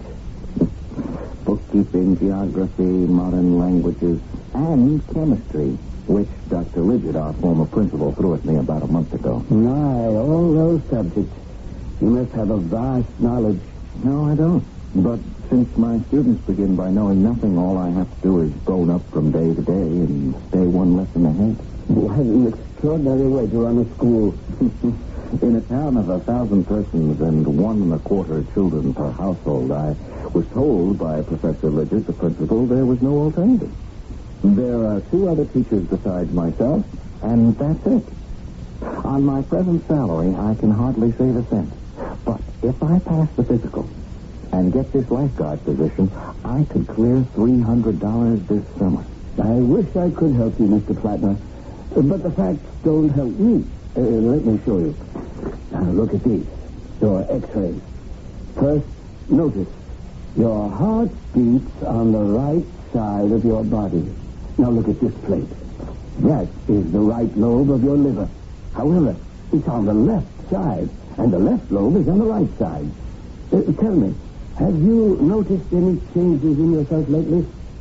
Well, now that you mention it, I have been finding it sort of difficult to write straight across a page the way I used to. You stopped writing? How do you correct papers? Using my left hand and writing across the paper from right to left. Anything else, Mr. Plattner, out of the ordinary? Well, I was never very good at sports, but now I can't throw a ball with my right hand at all. With your left? Not far. And sometimes I get confused at meal times, trying to find my knife and fork. I've caught myself quite often trying to cut my meat with my fork and putting it into my mouth with my knife. I'm backwards, is that it? What should be on your right side is on your left. You're sure I haven't always been that way? I asked myself the same question. So I got out your old x-rays from Dr. Jonas's files. The last time you came for a checkup, everything was in its proper place. I have a theory, Mr. Plattner, which is not easy to substantiate, how this might have occurred to a person. But my theory could hardly apply to you. It couldn't? There's a mathematical hypothesis that the only way a solid body can be changed is by taking that body clean out of space, as we know it, and inverting it. Oh, my God. Much further into space than any astronauts have ever gone, of course, into the fourth dimension, in fact. But that is a theory, and you, Mr. Plattner, are a fact. Obviously, your internal exchange of left for right was not the result of any voyages into the fourth dimension. No, but they are. I mean, they could be. You have made such a trip? I have. I was hoping to keep it a secret. My dear young man, getting a job this summer as a lifeguard isn't that important. Oh, but I did. 2 weeks ago. I mean, I returned from wherever I was 2 weeks ago. Didn't you hear about my disappearance from the school? You see, that's where I must have been. In that fourth dimension. Mr. Plattner, you're not feeling chilly or flushed, are you? No, I'm fine. So you took a trip into space, did you? Well, I don't know where I was, but I certainly wasn't in Sussexville. Mr. Plattner, I imagine the tests have been a bit exhausting, so if you come into the next room, you just stretch out on this couch, close your eyes, and rest up a bit. But I'm not tired. For your own sake, I think lying down won't hurt.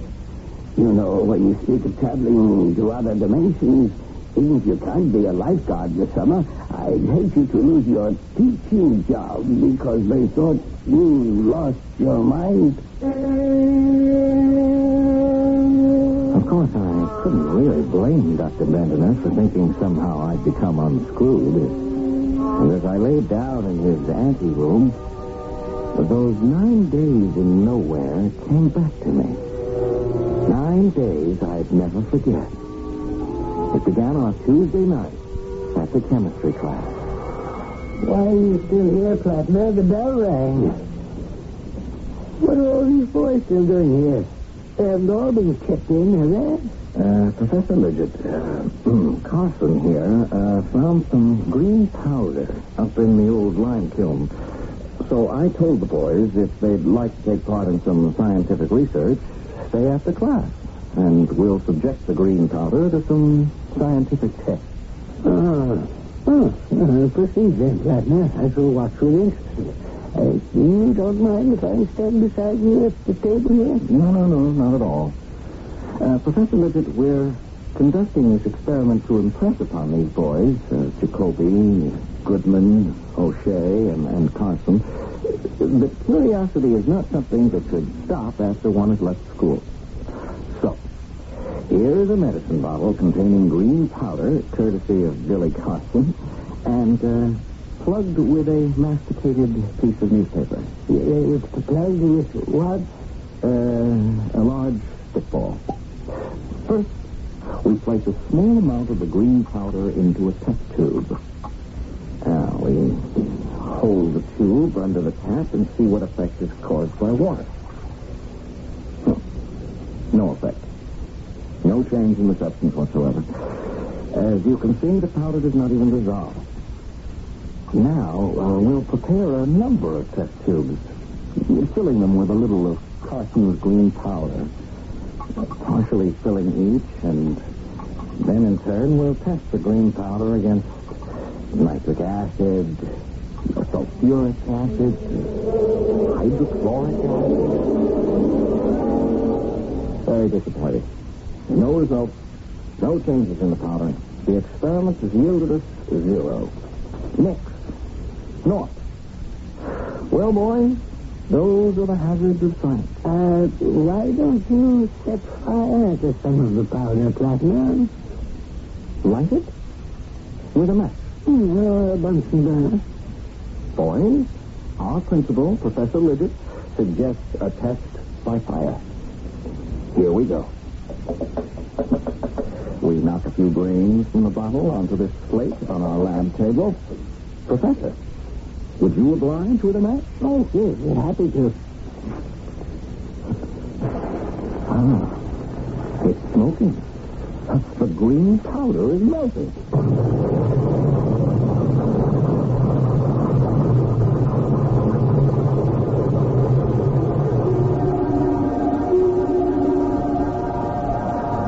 At the explosion, I was lifted off my feet and driven forcibly backwards. I wondered if I crashed through the wall or window of the chemistry lab. The next thing I knew, I was thrown to the ground.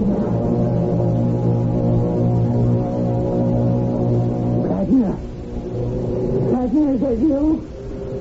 Professor Lidgett, are you hurt? Well, I don't think so. Me neither. My face seems to be all right. Still, both my ears, hand, arm, and my feet. All right, thank heaven. Where's the school? Where are we? None of this countryside looks familiar to me. Look. Straight in front of us. Those figures. I know those boys. They're in my bookkeeping class. But how strange they look. Sort of gray and amorphous. Almost floating. Are those weird shapes there? Those are cheeses? I can see their lips move. They're talking. But I can't hear a word they're saying. And they're coming towards us. The one in front is Johnson. Great heaven. He just walked right through you. I know. And I didn't feel a thing. Did you notice how dark he's getting? Above us, the sky is jet black. The only light is that greenish glow on the horizon in those black hills. Where are we? I can still see the chemistry classroom, but seems to be receding, getting fainter. Yes, I can see it too. Way off there. It's as though I had X-ray eyes and can see right through the walls. Now, we must get back. We've been blown a considerable distance away. I must take charge. Well, I doubt that will be possible, sir. As I analyze it, A, no one sees us. B, no one hears us. C, the boys walk right through us. D, yet we appear whole and uninjured. E, to ourselves we are real, but the school seems unreal. Therefore, I would conclude, ergo... What? That you and I, Professor, are dead. Well, now, have we just heard from the living, or should I say, speaking dead? How's that for a first act, cousin? The shape of things to come. Things beyond have always intrigued man. If, as some philosophers believe, ours is the world of the dying, then the next could possibly be the world of the living. What it's like We may find out when I return shortly with Act 2.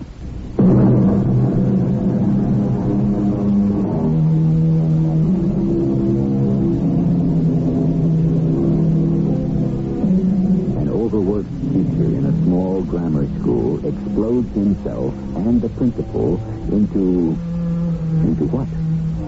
He believes it's the world of the dead. But could he be someplace else? Some in-between state?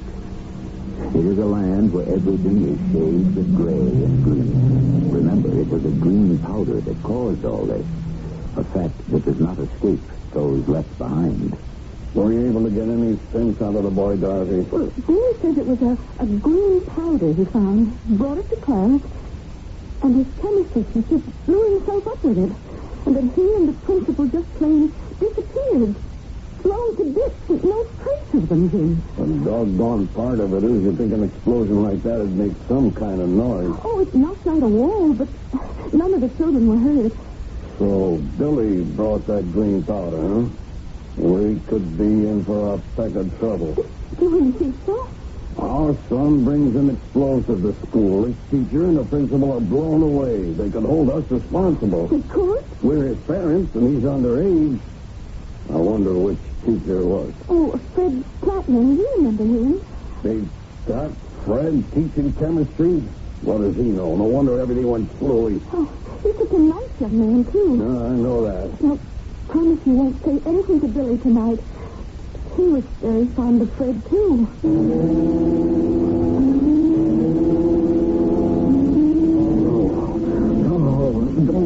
Don't, Fred. Please, don't.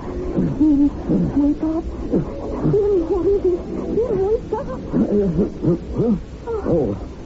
Oh, Dorothy, I had such a nightmare. I was dreaming. Don't tell me. Don't tell me. Why not? It was kind of crazy. I had a terrible dream, too, Jim. Fred Plattner. He came right into this room, and he motioned for me to follow him downstairs. Oh. And then he took out a small medicine bottle with green powder in it and was trying to give it to me. And then suddenly, he was gone. I saw him, too. By the whole closet. I mean, in my dream, he was standing by Billy's bed, and he had that same bottle in his hand, and he was shaking his head. And then I woke up. Poor Fred. He was too young to die. It was like he was trying to tell Billy something. That's what Fred did to me in my dream. Made me feel he wanted to tell me something. So, here I am, Fred Plattner. Or maybe I should say I was Fred Plattner. Now I exist in this other world, and I'm trying hard to get through to the world I've been blown out of. To those incandescent, phosphorescent shadows of people and places I knew. It's very frustrating. Plattner, where the devil are we? I wish I knew, Professor Lurgis. And I was watching you before walking down that steep hill and stopping him. Then you were shouting at some rocks. Well, I was trying to get through to Jimmy Carson. No go. He can't hear me. There must be a way to communicate with our world. Cut through the invisible barrier that separates us. Plattner, I think I'd get in it too. Well, it's sitting in one place, Professor Lurgis. Give me a hand. Yes. Up you go. Now, we'll get ourselves off this cliff. Down there, it may be warm. Oh, thank you, my boy. I'll follow you. I don't think I valued you when you were teaching at Sussex. Yes, that's good. That's good. One step at a time. It's never as steep as you think. I'll have to tell you, Professor, I have no idea where we're headed. But at least we're moving, and that's the best way to keep warm. Plattner, you know what's even more terrifying? I can hear you. You can hear me. But that's all. There's no sound in this place. The leaves are moving, but no sound. The wind is blowing. You can feel it, but you can't hear a thing. We came down this cliff, not one footfall, not a sound. It's all like a mad, silent moving. Not a sound anywhere.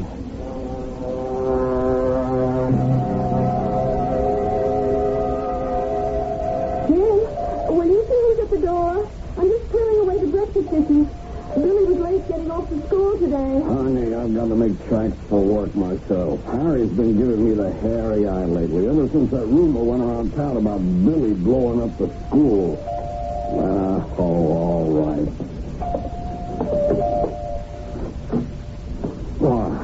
Hello, Sheriff. What can I do for you? Good morning, Jim.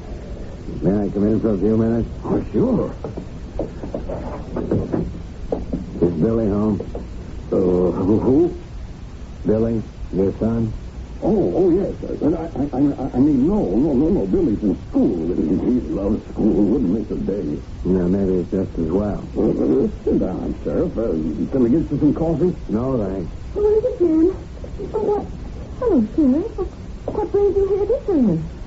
I'll get to the point.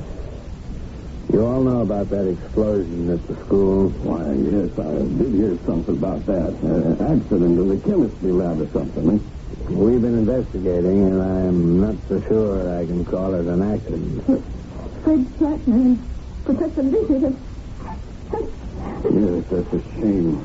We've questioned every boy who was in or near that class, Jim, and they all say the same thing. Well, Billy didn't mean anything by it. Honestly, he didn't. Dorothy, shut up. I mean, dear, let the sheriff tell us what's on his mind. I intend to. The information we've gathered is that your son brought a green powder into the class laboratory, and it was that caused the explosion. Green powder? Well, where could Billy have found such a thing? He never said anything about it to us, did he, dear? Yeah. I think we should tell the sheriff. Well, there's nothing to tell. You asked where your son could have gotten such a powder. 3 boys were with him when they all went to the lime kiln. He found it there and put it in the bottle. Oh, what? 3 boys? Ted Jacoby, Matthew Goodman, and Tommy O'Shea. I know those kids. They'll say anything. You know how kids are. You're not going to believe the word a little kid does. Unfortunately, we have no adult witnesses. But as we piece the story together, this was no ordinary school experiment. Well, I don't see how you could hold my boy responsible for the mistakes of a teacher. So far as you know, then, Jim, this whole story about Billy and the green explosive is untrue? Absolutely. Is this Billy's school satchel? Yes, it is.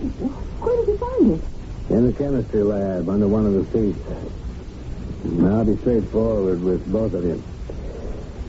We found traces of a green powder inside. So, if you don't mind, I'm going to have to ask you, Jim, to come along with me back to the station house. Oh, I can't go there now. I'm due at work. I'm afraid you haven't got a choice, Jim. What have I got to do with it? The law says that since Billy is underage, you, his father, are responsible. I have to book you, Jim. Oh, me? On what charge? Accessory to murder.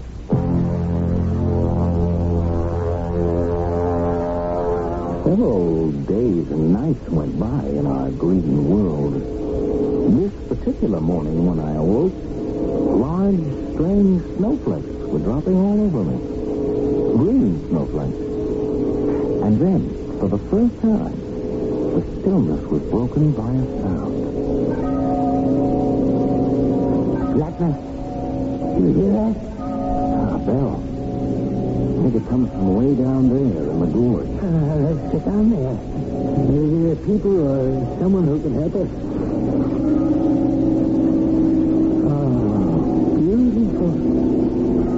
Blackness, do you hear that? Hear what? The sound of our own footsteps. Things are starting to be a little bit more normal. And it's not so cold down here. Look at those gray craters. Will you look at that? I never. A great stone building. It's brave and entrance. Let's go on in. Wait a minute, Blackner. See there Something wrong about it? Something peculiar? No, nothing more peculiar than finding any gray skyscraper in the green world. It doesn't have any windows. It's like being inside a huge tomb. There's some flickering light way down there. An altar. Something's moving back there. Where? To the right of the altar. What looks like a torch burning a green flame. Oh, yes, I see what you mean. Now, far along the walls where that strange writing runs around the side, all the way to the right, snowflakes. Big as a balloon, moving up and down.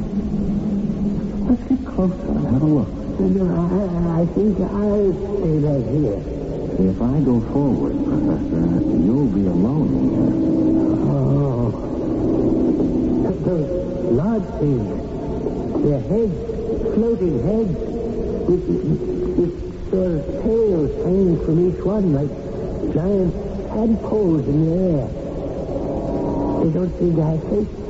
One is hanging around. It's got eyes. The others are turning now, too. They do have faces. Let's look at them now. They're floating away. Anyone here?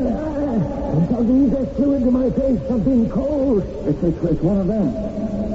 Who are you? Who are you? Who are you? Who are you? Who are you?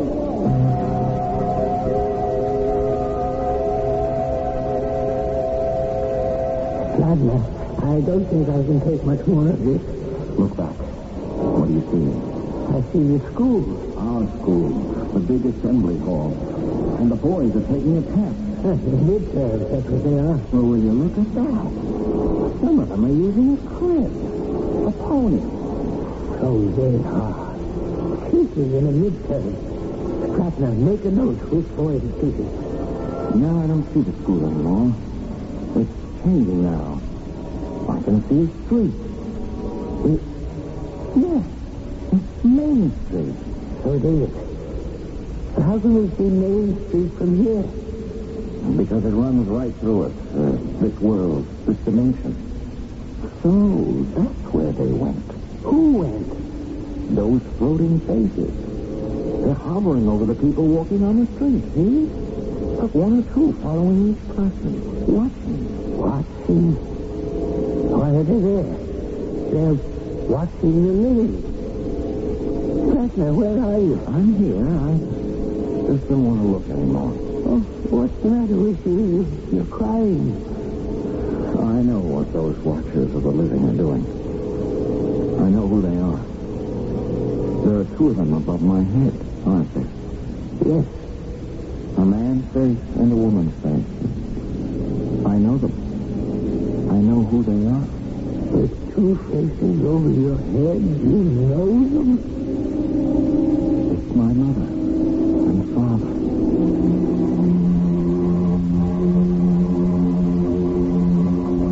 H.G. Wells asked, who are these watchers of the living? Why do they so passionately watch those they have left forever?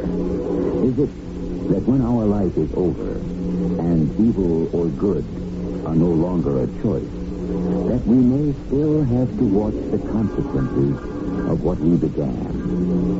If this is so, then certainly Fred Plattner and Professor Lidgett have not died, but have invaded that dimension which hangs over all of us.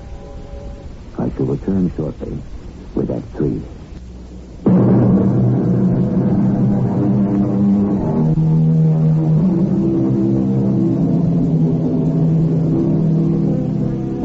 Let H.G. Wells continue his story.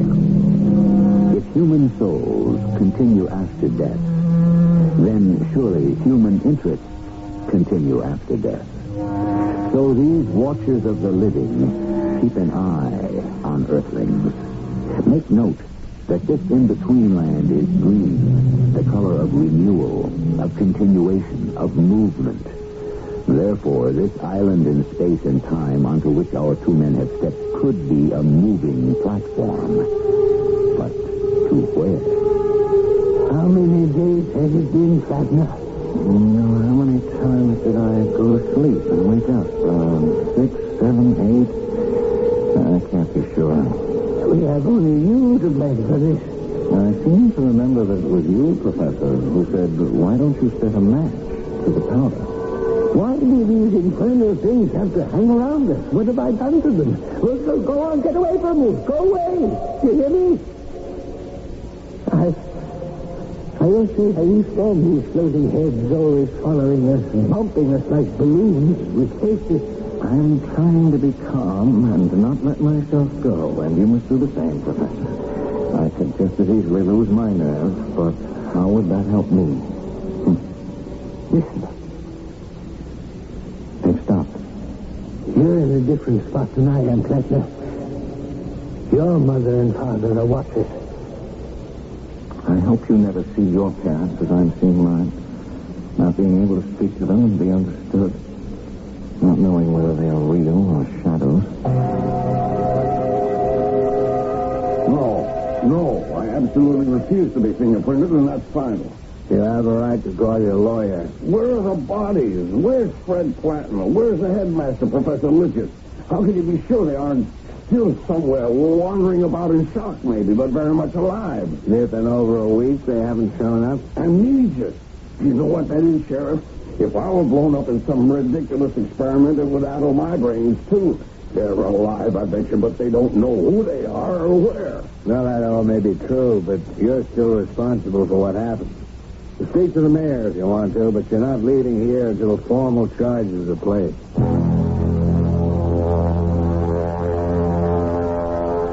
It had all changed between Professor Lidgett and myself. No longer were we of like mind in this limbo of the dead where there was no sunrise or sunset, where a green haze hung over vast cliffs and stone buildings without windows.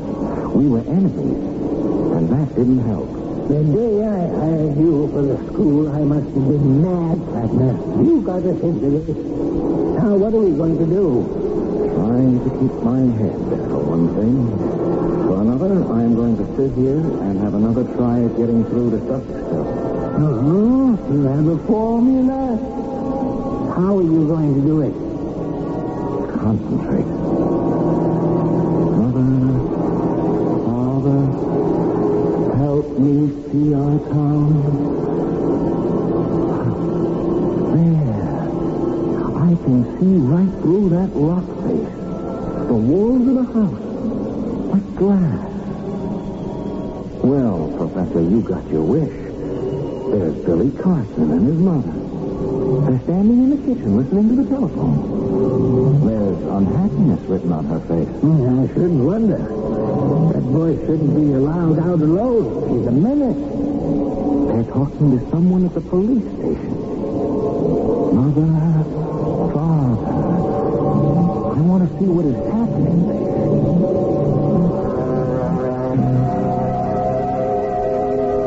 Dorothy, honey, don't cry. They won't let me go home right now. I've called our lawyer. He's in court, but he'll get over here as soon as he can. Now, you just tell Billy what trouble he's caused.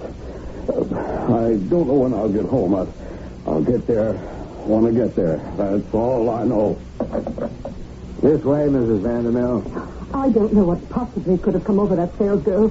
I mean, to actually accuse me. No, Mrs. Vandermill, there's nothing I can do. Maybe if something did happen to fall off the perfume counter into my purse, but heavens, to say I was shoplifting. Me, Helena Vandermill, why, I own half this town. Why would I ever steal anything? They did find some merchandise in your handbag. Who is that man sitting over there? He's in our custody. He's waiting for his attorney.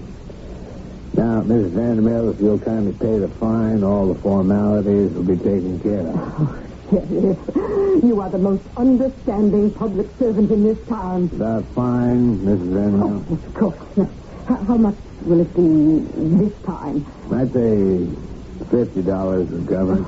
$50 it is.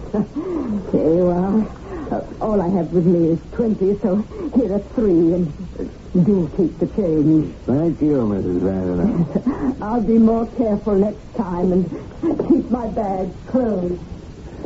Who is that? The richest old gal in town, but I have to haul her in at least once a week. She can't help shoplifting. Oh, why didn't you arrest her? Oh, I couldn't do that. Oh, why did you slip a fine in your pocket? I keep it safe there. Understand? Yeah, I'm beginning to. And how much would a little understanding cost me? Miss Carson, Jim. I knew you'd understand the way we do business around here. I'm sorry I was a little slow. Let me see what I have in my wallet. The crookedness in our town. I had no idea.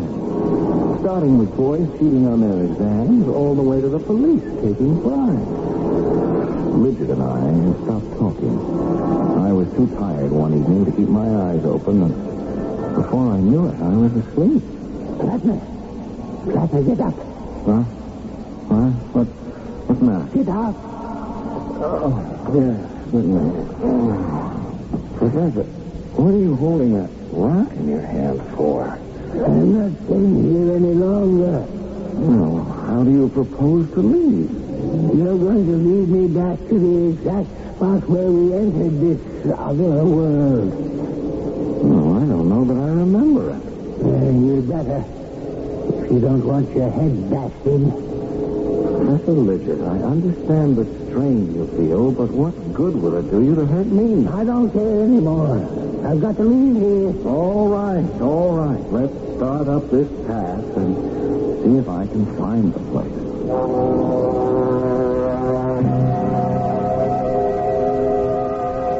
Hello, operator. I dialed 555-1212, and I got a wrong number. Would you place the call for me, please? It's the mayor's office. It works every time. Good morning, Mayor. Not too badly. We made $260. 60 from the old klepto, and I nicked another citizen for the 200. All right, will you stop by, or shall I send the cash over to the town hall? Good.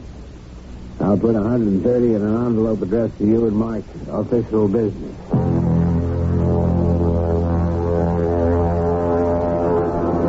That little scene at conniving didn't escape me either. It made me wonder, did I really wish to return to the life I had grown up with? We climbed and finally reached a plateau, which I thought looked familiar. Is this where we first landed? Are you sure? I'm as sure as I can be. You know, Professor, that world of ours, it's not what it's cracked up to be. No, it isn't. But it's the only game in town. And people aren't what they think they are. Flatner, you're still carrying that glass bottle with some green powder. Yes, I still have it. What's left? Why? Nothing. Just thinking. It finally dawned on me why the watchers of the living have such unhappy faces. What goes on Earth is enough to make anyone sad. Greed, deceit.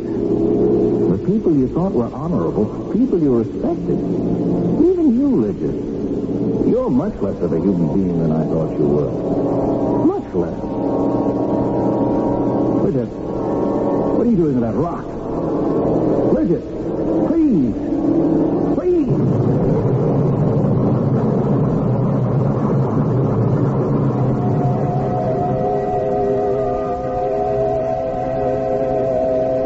Came to on Earth, lying sprawled out in a schoolyard, covered in scratches and bruises.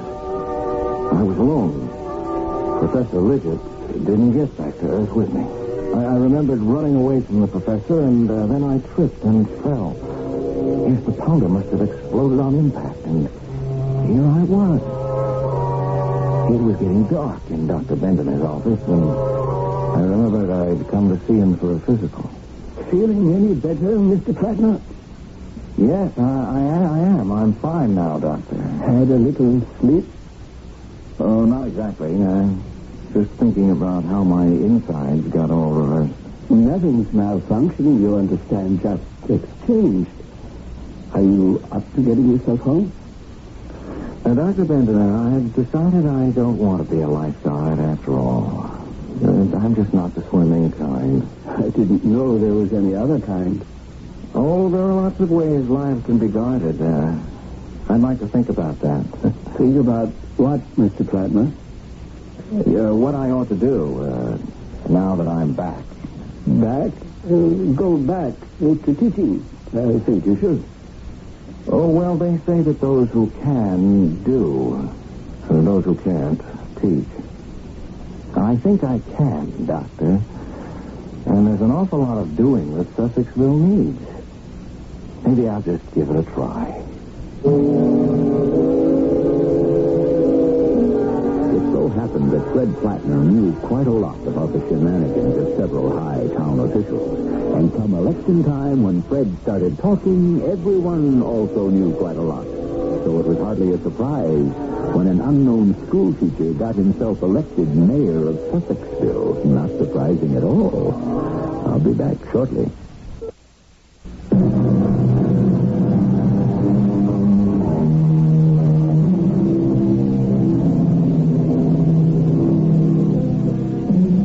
Folks around Sussexville are still scratching their heads, wondering where Fred Plattner and Professor Liggett disappeared to for 9 days, and why the professor never came back.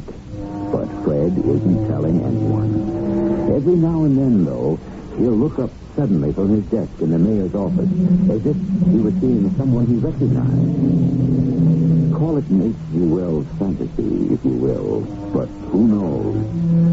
Perhaps we are all being watched. Over there. Is that a shadow over your head? Our cast included Tony Roberts, Bob Dryden, Bryna Rayburn, and Gilbert Mack. The entire production was under the direction of Himan Brown. This is E.G. Marshall inviting you to return to our Mystery Theater for another adventure in the macabre. Until next time, pleasant dreams.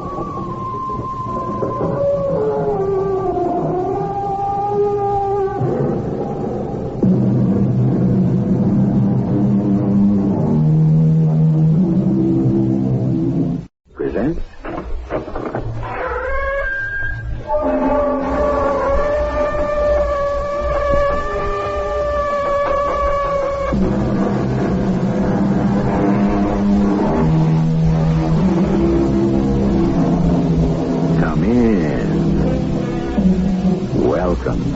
I'm E.G. Marshall.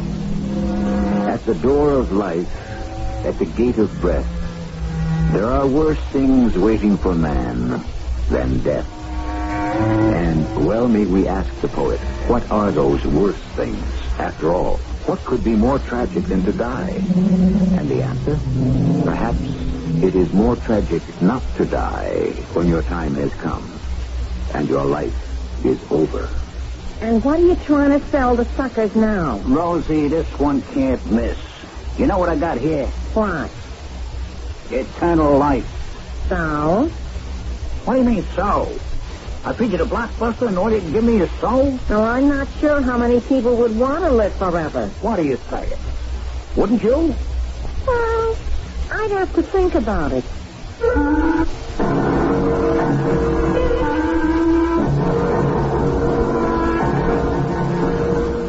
Our mystery drama, All the Time in the World, was written especially for the Mystery Theater by Sam Dan and stars Ralph Bell.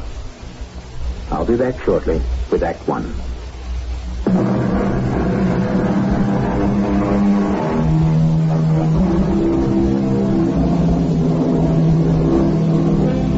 In everything, we are told, there's a season. There's a time to be born and a time to die. And most of us follow that timetable. We arrive and we depart pretty much on schedule. Now and again, accidents or ailments or upheavals beyond our control may curtail our visit. But most of us have a pretty good shot at the allotted 70, and many of us do even better. However, sooner or later, the hour must strike for everyone. Well, doesn't it? They are moving at a brisk pace through the lovely countryside. It's a beautiful morning. All right, Harry.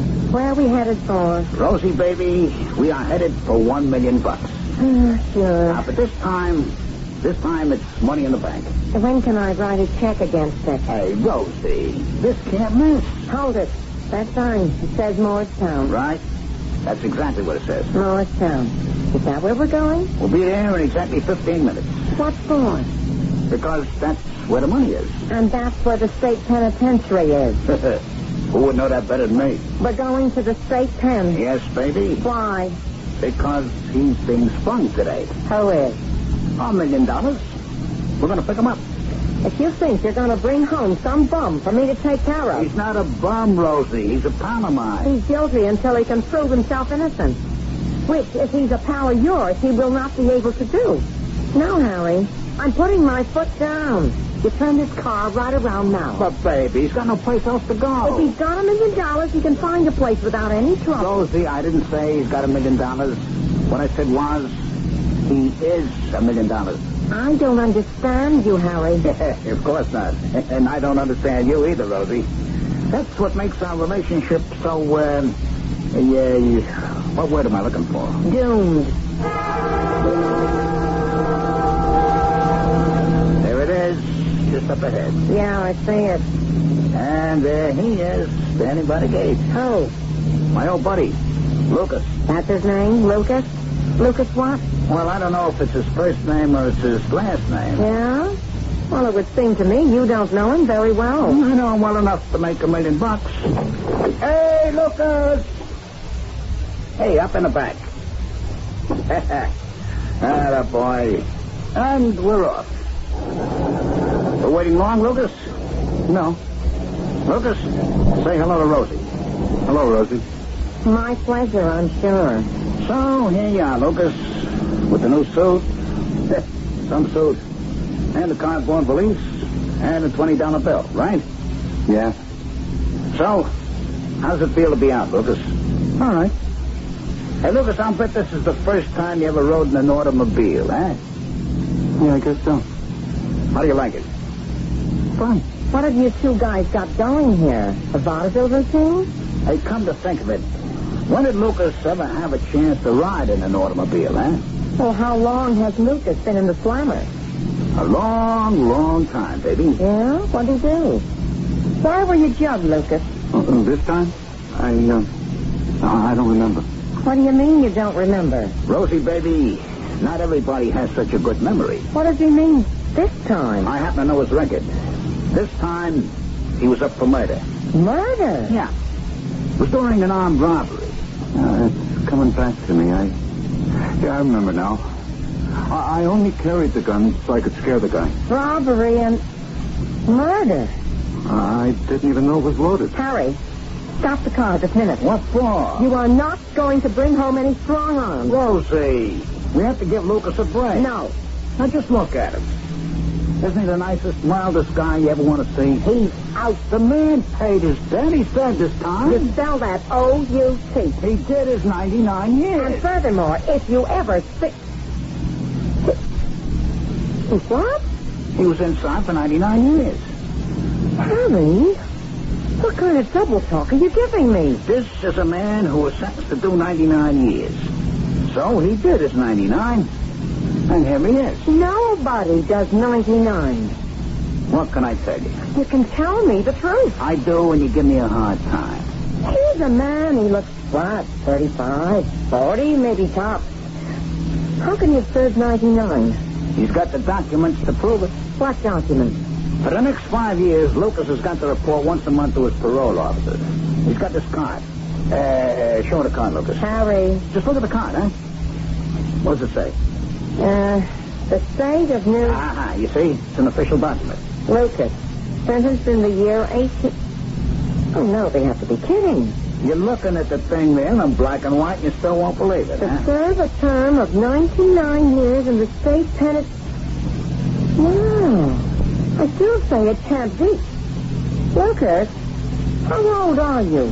Oh, I don't remember. I couldn't believe it myself at first. At least 140 years old. Oh, no. What do you mean? Oh, no. People live that long, don't they? I never heard of it. Besides, he looks younger than you do. Well, so much the better. For what? For our chances of making $1 million. Oh, yeah. How many times have we had this talk before? But this time there's a difference. Yeah? What is it? Lucas.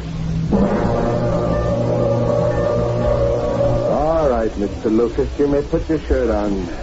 Well, Doc, what's the verdict? Verdict?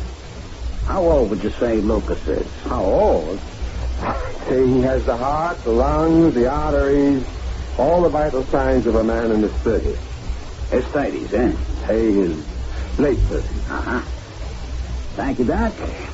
Would you make a statement to that effect? I have subjected Mr. Lucas to a complete physical examination and find him to be in excellent condition. I would state that his health is above average for a man 40 years of age. This is the old ball game, Rosie. Yeah, well, all I know is this has cost us $75. And there has also been a substantial increase in the grocery bill since Lucas showed up. Rosie, you got to spend money to make money. Okay, we're spending it. When do we start making it? Tonight. What happens tonight? We go on TV. Who goes on TV? Me and Lucas. What for? Honey, how do you make money? It beats me. And if you want the truth, it also beats you. You advertise. That's right, Rosie. You got to advertise. You know why? Oh, what am I getting into here? This little poem I picked up. The codfish lays 1,000 eggs. The homely hen lays 1. But the codfish never cackles to tell you what she's done. And so we scorn the codfish, while the homely hen we prize. Which only goes to show you that it pays to advertise. Oh. And what are you going to advertise? And where are you going to get the money to do it? I'll answer the second question first. It's free. What's free? Tonight. You're going to see Lucas on the tube doing a guest shot. Who'd want Lucas for a guest shot? Bonnie Quackenbush, that's who. Oh, it figures. With all the other fruits and nuts. And what is Lucas going to advertise? Lucas is going to advertise that one commodity for which every single person in the world would give everything he owns. And what is that? Eternal life. Eternal life. Oh. What's with the O? Here I feed you the blockbuster and all you can give me is O? Eternal life. I'm not sure how many people would really want to live forever. What do you say? Wouldn't you? I'd have to think about it. Well, so would I. But, baby, there's enough suckers out there to add up to $1 million.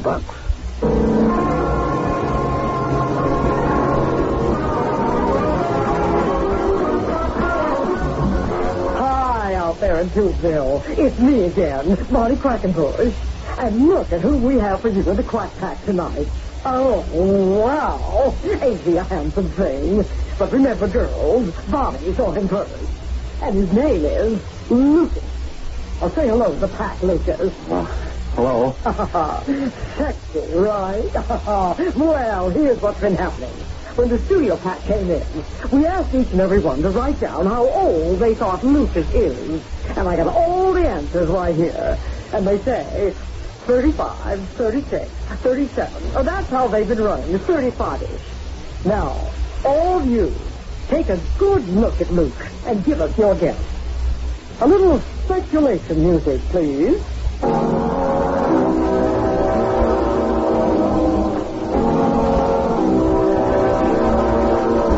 Now, are you ready? Have you guessed? What did you come up with? Well, you're wrong. Tell the pack how old you are, Lucas. Go on, tell them.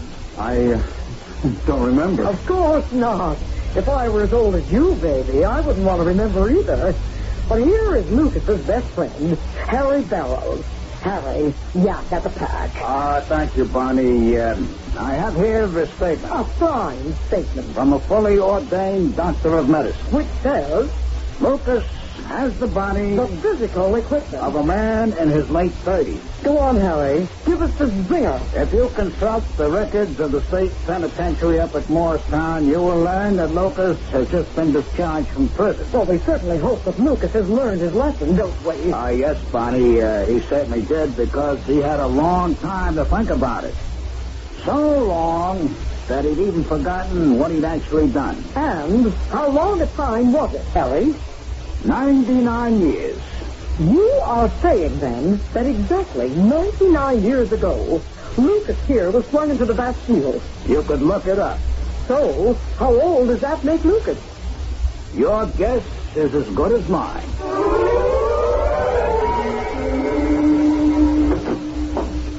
Hey, Rosie. Oh, where have you two clowns been? You see the show? You know it's 3 o'clock in the morning. We were hiding out. What for? You saw the show. You saw how everybody went crazy. Harry, what is it all... I told you. Suddenly the place was invaded by reporters from the paper, the radio, TV, the whole media. All right, not the fact. What for? We have to leave. Why? Sooner or later, they have to find out where I live. Well, isn't that what you wanted? No. We have to get away. Harry, did you do something wrong? All we did tonight was hook the fish. Now we have to be very careful how we reel them in. Oh, no. I've heard this one before. Rosie, honey, you have to have faith in me. I know what I'm doing. What are you doing? What are all these moves, this strategy? Honey, we have to go away so that you can mix up a batch of the elixir. The elixir? What elixir? The elixir of eternal life. What do I know about mixing up an elixir of eternal life? Rosie, for a girl as smart as you are, there's nothing to it. Nothing to it at all.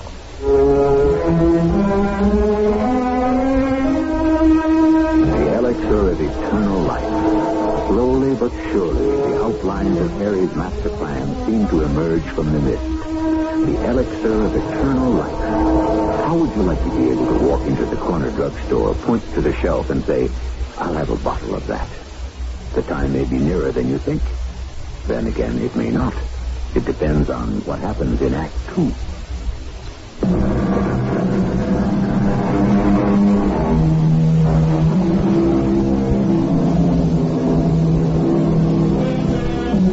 What can I tell you? Only what the record states. And what does the record have to say for itself?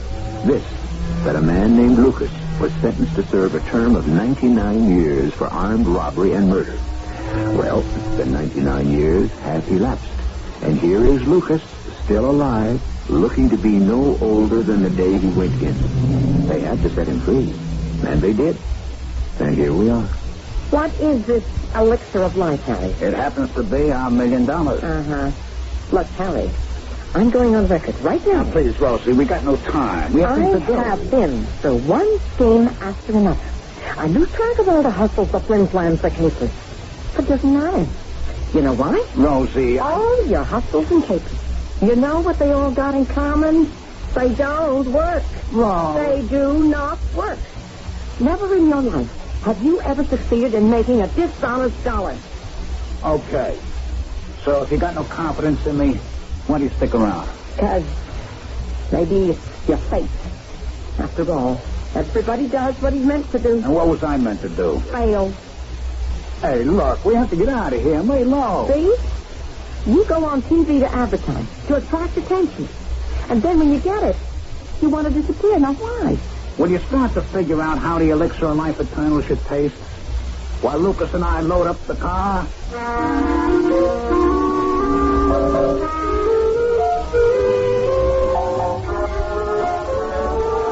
So, what do you think? Maybe it's too sweet. Oh. I'll put in half as much sugar. You know what it needs? Maybe it should taste more mysterious. Mysterious. I'll put in some pepper. All right, but come on, we gotta hurry. Why? Because you have to strike while the iron is hot. That's also a very good time to get burned. The elixir of eternal life, or of life eternal. Which sounds better? Taste it now. Mm-hmm. almost there. Yeah. I'll tell you, Lucas, she's one in a million. You see, so how many days could you say mix up a batch of Eternal Life elixir, and in no time at all, there it is? Hey, where do you think you're going? You keep working on the elixir, Rosie. I got a little missionary work to do. Lucas can keep you company.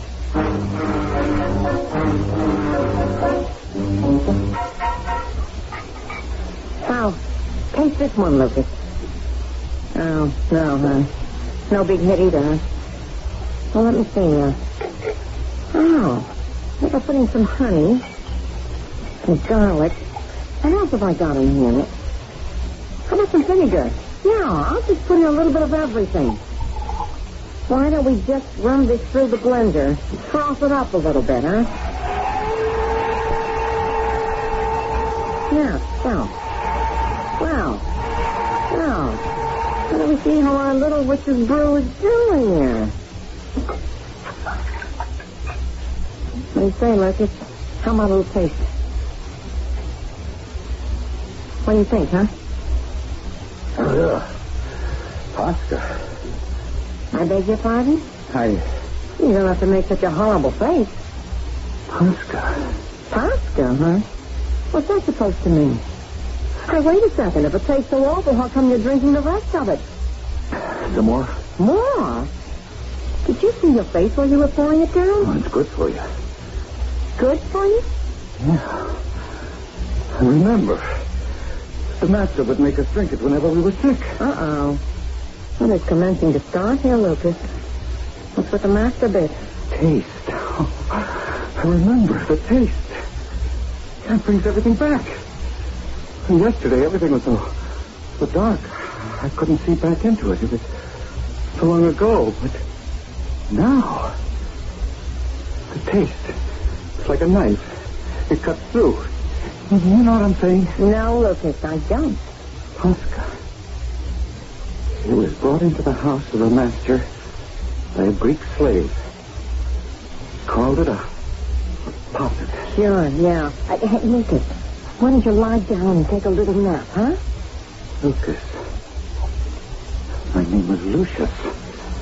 I never had another name. I was the illegitimate son of the master and a Lydian slave woman. I remember now. Lucius. And then, many years later, it was Chlodwig. And then, Louis. And Lucas. Are you trying to tell me what I think you're trying to tell me? Oh, I've lived so long. At times when I'm so tired and I can't remember, but the taste, it brought me back. I'm Lucius. Yeah, sure. I was born in Rome. Italy. No, Rome. It was all Rome. Lucius. When was this? Anna? What year? Year. I don't remember. Maybe I never knew. How could you not know? Well, people like me, we didn't know anything. I'm just lucky to be alive. Although I'm not so sure that was lucky either. Well, what did you do? Most of the time we were hungry. When we got sick, very sick, they'd take us to the master. And he'd give us a pasta to drink, so we could go back to work. What kind of work? On the farm. Oh, it was very hard work. And you don't know when it was? What was going on? No. Yeah, every day was the same. Lucas, going along with this, how come you're still alive? Oh, well, you see, I was a thief. Yeah? We had to steal to keep alive back then. Well, most people stole a little food from the kitchen, maybe fruit from the trees and so on, but the master knew about it. He wouldn't let on because he knew you had to. Me, I was different. Different? Yeah. I didn't steal just because I was hungry. No? I stole because I'm a thief. Like I can't help myself. Come on, Lucas. You don't expect me to believe that. No, it's true. In the blood. Like, one man can play music, one man can paint pictures, and I have to steal. All right. But that still doesn't answer the question. How come you're alive after all this time? Because Apollo said so. Apollo? He was one of the gods. Oh, I'm afraid you're only getting yourself in deeper. You know, there was a temple of Apollo on the master's estate. And there was this gold mask of Apollo on the altar. So I thought I'd steal it. I'd be able to raise enough money to go somewhere else, start a new life. You sound like a dear friend of mine. But I got caught. How did I know? I'd always get caught. It figures. The penalty for stealing from the temple of a god was usually death by torture. Please, Lucas, no horrible details. The master said he has offended the god. Let the god decide his punishment. So they loaded me down, chains. I could hardly move. They set me in front of the altar of Apollo. Well, it was midnight. Oh, there was a terrible storm. I can hear the thunder. The what? The thunder. Terrible thunder. And the lightning. Oh, it's flashing all around me. Lucas, are you okay? And the voice. The voice of the god. Listen. Do you hear it? Do you hear it? The voice of Apollo.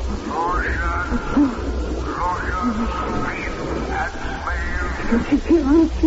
No, I don't hear nothing. It's the voice that seems to enter inside your head. It flows through your whole entire body.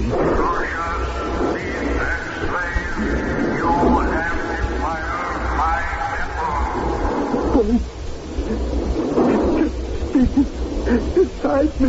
Now just take it easy, Lucas.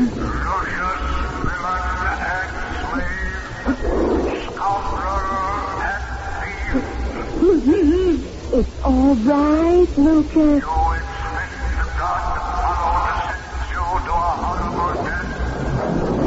But any death would be a release and a reward.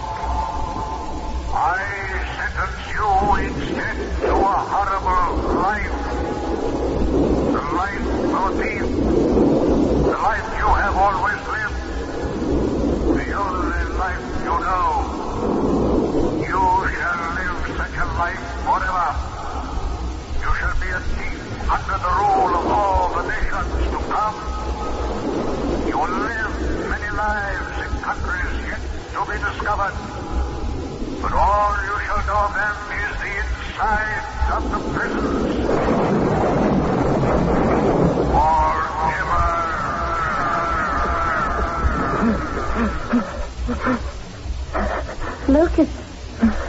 Lucas, you okay? Take some of this. I remember. The taste made me remember. So, you have to be a couple of 1,000 years old, right? I'm old. I'm very old. What happened, Lucas? Didn't you ever catch on? Couldn't you see there's no percentage to it? In all these years, couldn't you decide to make something out of yourself? How? How long does a guy have to be a sucker? I was born poor, ignorant, slave. I never had a chance to learn anything. All I knew how to do was steal. And you didn't know how to do that too good either. I tried. I don't want to do anything else.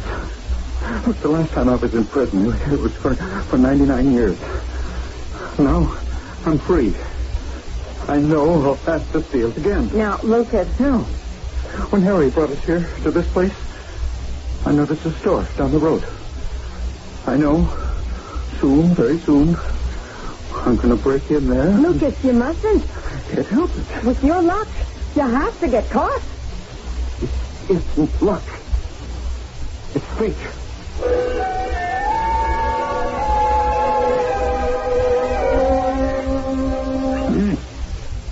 Now, this is exactly the way it should taste. This is the elixir of life eternal. And what are you going to do with it? My Rosie, honey, we're going to sell it. Oh, we're going to sell it, huh? Everybody's seen Lucas on the TV. Everybody knows how old he is. I don't think so. But go ahead. So this is what Lucas drinks. You see? This is the elixir of life eternal.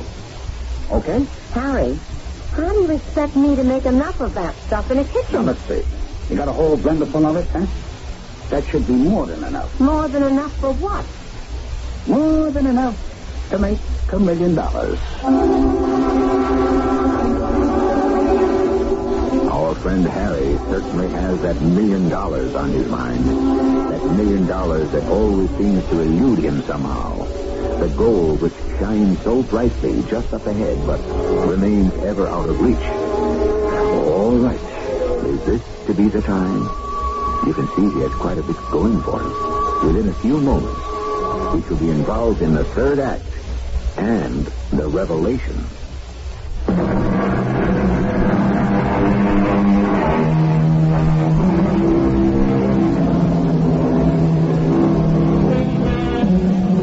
Gentlemen rankers out on a spree, damned from here to eternity, so wrote Mr. Kipling. From here to eternity is a long, a limitless time. But it seems to be stretching out ahead for our friend Lucas. Our other friend Harry has the idea that he can make a good thing out of it. You mean just this pitcherful of this elixir of life eternal will be enough to make $1 million? You heard me. How? Tell me, Rosie, how would you promote this? I would do it the common sense way. Which is? Harry, you went on the TV. You exposed Lucas to millions. Here's a man who is over 100 and he looks less than 40, right? Go ahead. Okay. So the Ruths are looking at him, Popeye. Now you should say, listen, suckers, here's the secret. This is Lucas's own secret formula. This is what Lucas drinks every day. The dandy little elixir of life eternal. Here it is. $1. And $1 million fast will dig down. Which means I'd have to go into business. I'd have to buy 1 million bottles, hire labor, get involved with payroll taxes. Okay, you just talked me out of it.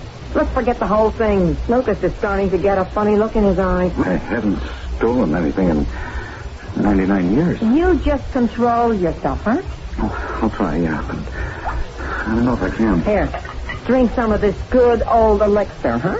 Why should I try to sell 1 million bottles at $1 apiece when I can sell one bottle for $1 million?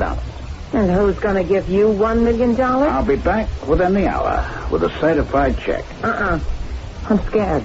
Of what? I don't know. But it's not going to work. What do you mean it's not going to work? Rosie, why can't you have faith in me? I have faith in you, Harry. I have faith that you'll go to jail as usual. You see the possibility. You see the potential. Eternal life. How can I miss? You'll find a way, Harry. You always do.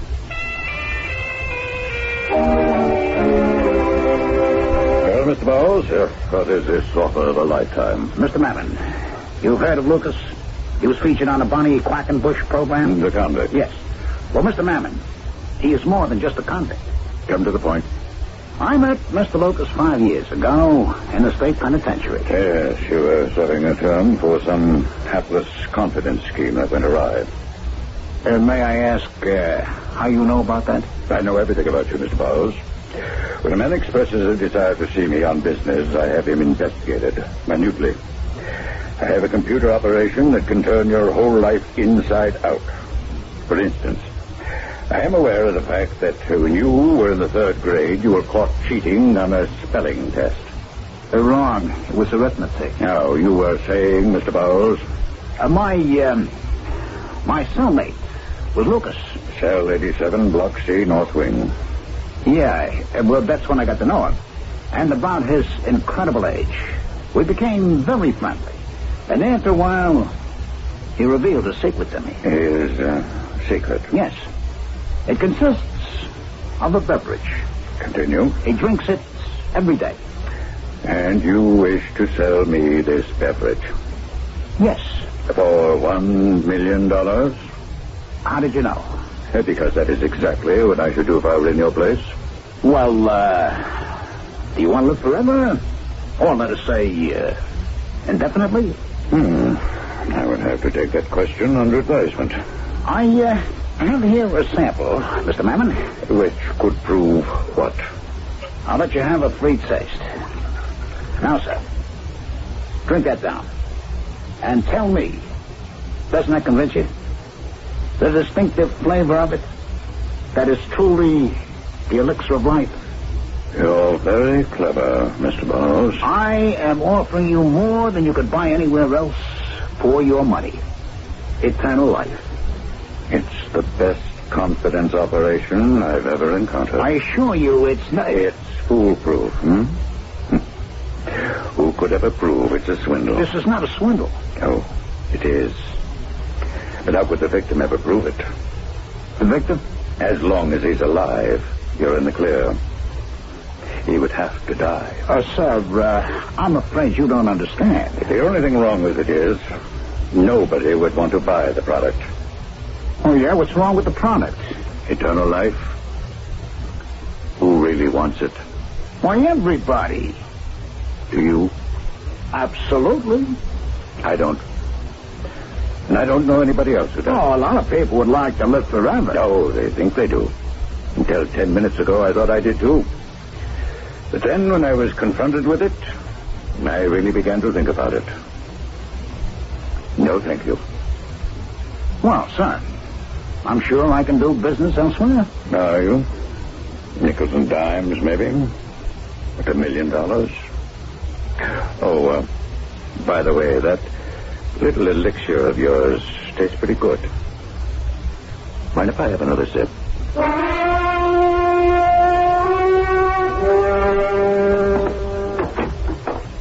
Where's the $1 million? Well, Rosie... Do you have it in one big bill or a lot of little ones? We're having temporary difficulties. Yeah, and it looks like they might become permanent. Oh, come on, what do you say? It's been on the news about Lucas. What about Lucas? They're saying he's a phony. Who is? Everybody. Your friend Bonnie Quackenbush should be on right now. Turn it on, listen. How could it be a phony? I saw Lucas's record. Yeah, well, go figure. Turn on the set. Has the pack ever been taking flack? About what? About Lucas? Seems it's a hoax, folks. Yes, indeed. The show caused so much chatter that we decided to investigate the records at State Pen. Well, it seems that they goofed somehow. A man named Lucas was set up 99 years ago, but he died. I don't know if they buried somebody else or what, but his records got confused. And the man you saw on this show last week wound up with them. Maybe it'll never get straightened out. But one thing for sure, nobody could be 140 years old and not look it. I guess you've heard enough. I don't understand it. Eternal life. I thought people would beat down the door to get it. It sounded foolproof to me. It was. Only thing wrong with it was you. Me? Yes, Harry, you. It had to fail because you're fated not to be successful as a con artist. It doesn't matter what the hustle is. And what kind of talk is that, fated? It's your destiny. Destiny. So the story about Lucas just killed it, that's all. But I should have been home free before it broke. What do you mean before it broke? Were you expecting it to break? Well, sure, weren't you? What do you mean, wasn't I? You knew it had to be some kind of swindle. You didn't actually believe Lucas could be 140 years or so old. How could a man that age look and act so young? He's not 140 years old. That is definite. Well, that's what I just told you. His real age would be closer to, about 2,200. What? Hey, Rosie, is this you talking? Those are the facts, Harry. He told me. He told you what? He was born a slave in ancient Rome. That's what Lucas told you? Yeah, he remembered. And he was a thief. And because he tried to steal something from an ancient god named Apollo, he was condemned to live forever. So? Why was that a bad deal? As a thief. As a 2-bit coffee and cake thief. Always in and out of jail. This is what he told you, huh? Yeah. And you believe him? Yes, Harry. I believe him. Where is he? Where's Lucas? Last I saw him, he was in the other room having a nap. Let's get to the bottom of this. Lucas? Hey, Lucas! Hey, wake up, Lucas. He's not here. Where would he go? It's nighttime. Harry, I'm scared. Why? He said he hadn't pulled a robbery in 99 years, and he just felt Well, he felt he couldn't sit still anymore. Oh, where would he go? He said something about the store down the road and how some night he'd just have to break in there. I gotta stop him. Harry, it may be too late. He doesn't have a chance. Old Dopkins, the storekeeper's a deputy sheriff. He sits up all night with a shotgun. Maybe Lucas didn't get there yet, huh? I'll take the car. I'm going with you. No. Harry! One of us has to stay out of jail.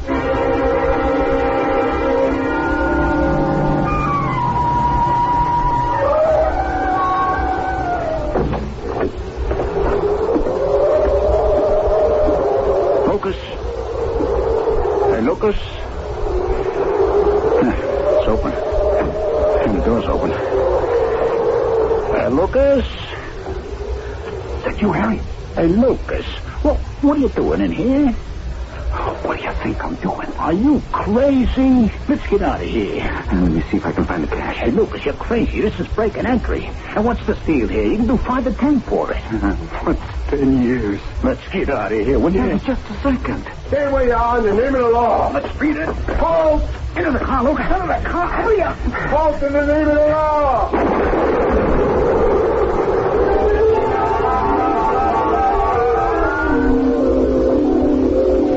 Nurse.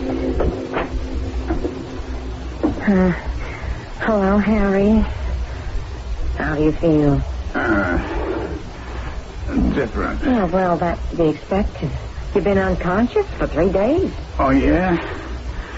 Well, I feel different. In a funny kind of way. Like what? I don't know. It's as if I'm a different kind of person. I thought I was dead. Yeah, well, they all say it's a remarkable recovery. Some even believe it's a miracle. It happened right after the transfusion. What transfusion? Well, you needed blood. So it happened that Lucas was your exact type. I tried to stop the transfusion. You did? Why? Well, you know why, Harry. You're going to be just like Lucas now. But, of course, I couldn't explain that, so they went ahead. What do you mean? I'm going to be just like Lucas. You're going to live forever. Just like him. Rosie, you can't believe that. I can, and I do. I don't want to live forever. I'm sorry, Harry. Wait. Spend forever going to jail for confidence schemes that don't come off. You could try to become another person, Harry. Yeah, but I can't. I can't any more than Lucas can. Well, at least you'll be company for each other. You won't be alone. Hey, Rosie, this thing, if it's true... You know it's true. It has to be true. Rosie, come with me. Where? Into... Well, I guess into forever, into life eternal. No, Harry, no. It's not for me. Oh, Rosie, don't you love me? Oh, I do, Harry. But just for one lifetime. And you're going to spend a lot of this one in jail for that attempted robbery. Rosie! Besides, a gentleman called on me the other night. Mr. Ambrose J. Mammon. I believe you know him. Mammon? He's just crazy about this drink I put together. Well, that was my elixir of life eternal. Except we're going to call it pasta. It makes a wonderful tonic, Harry. If you don't believe me, ask Lucas. Rosie, you can't leave me. Harry, you're the one who's going to leave me. I could never find anybody like you. Never. Oh, I don't know. You're going to have plenty of time, Harry, to look. You'll have all the time in the world.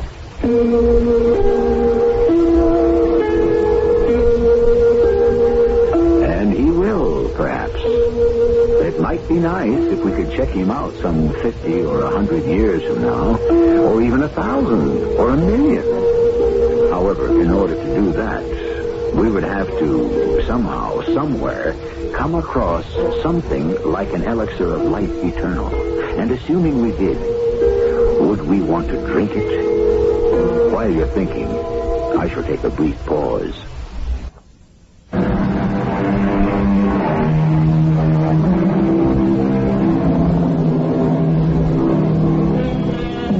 If only I had it to do all over again. If So many of us say that with such heartfelt sincerity, and the implication is that we would do it better, and that we would be wiser. But what is the truth? We would probably make the same mistakes. What is the history of the world? Doesn't history keep repeating itself over and over again? Well, maybe we'll learn. We have all of eternity to try. Our cast included Ralph Bell, Joan Shea, and Ray Owens. The entire production was under the direction of Himan Brown. And now, a preview of our next tale. Put your hands out. Hold on to the handrail. It's secure. It won't buckle. My old baby. Lean out and feel that heat of his breath. Why, even way up here, I've seen the rainwater boiling off the trucks. Now, take that coat. See, it's hanging out over the hot mouth by a chain. Oh, I wouldn't want anyone to happen to step off the catwalk onto that. Too hot even to roast cakes on. 300 degrees. That much? Centigrade, mind you. It'd boil the blood out of a human being in no time. Oh, let go of me. Oh, let go of my heart. You stupid city fool. Woman hunter. Let go of that rail. This is E.G. Marshall inviting you to return to our Mystery Theater for another adventure in the macabre. Until next time, pleasant dreams.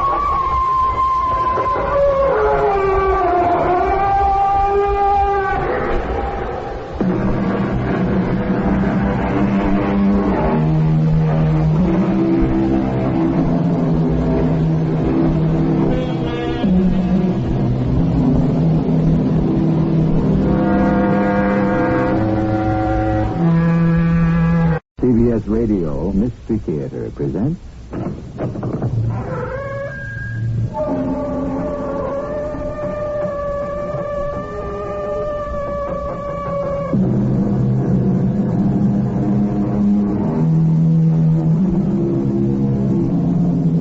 Come in.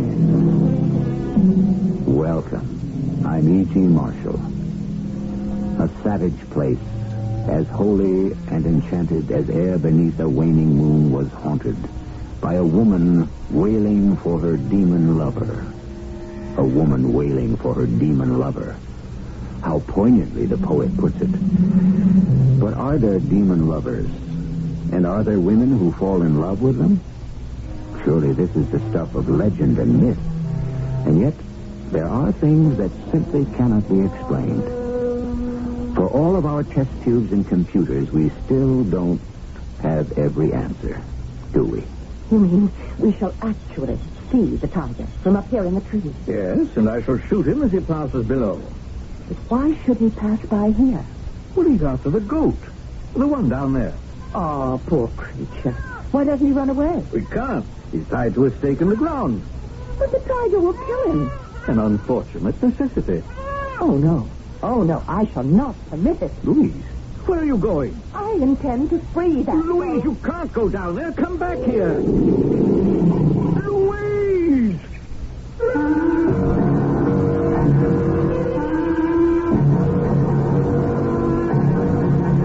Our mystery drama, The Love God, was written especially for the Mystery Theater by Sam Dan and stars Marion Seldes and Court Benson. I'll be back shortly with Act One.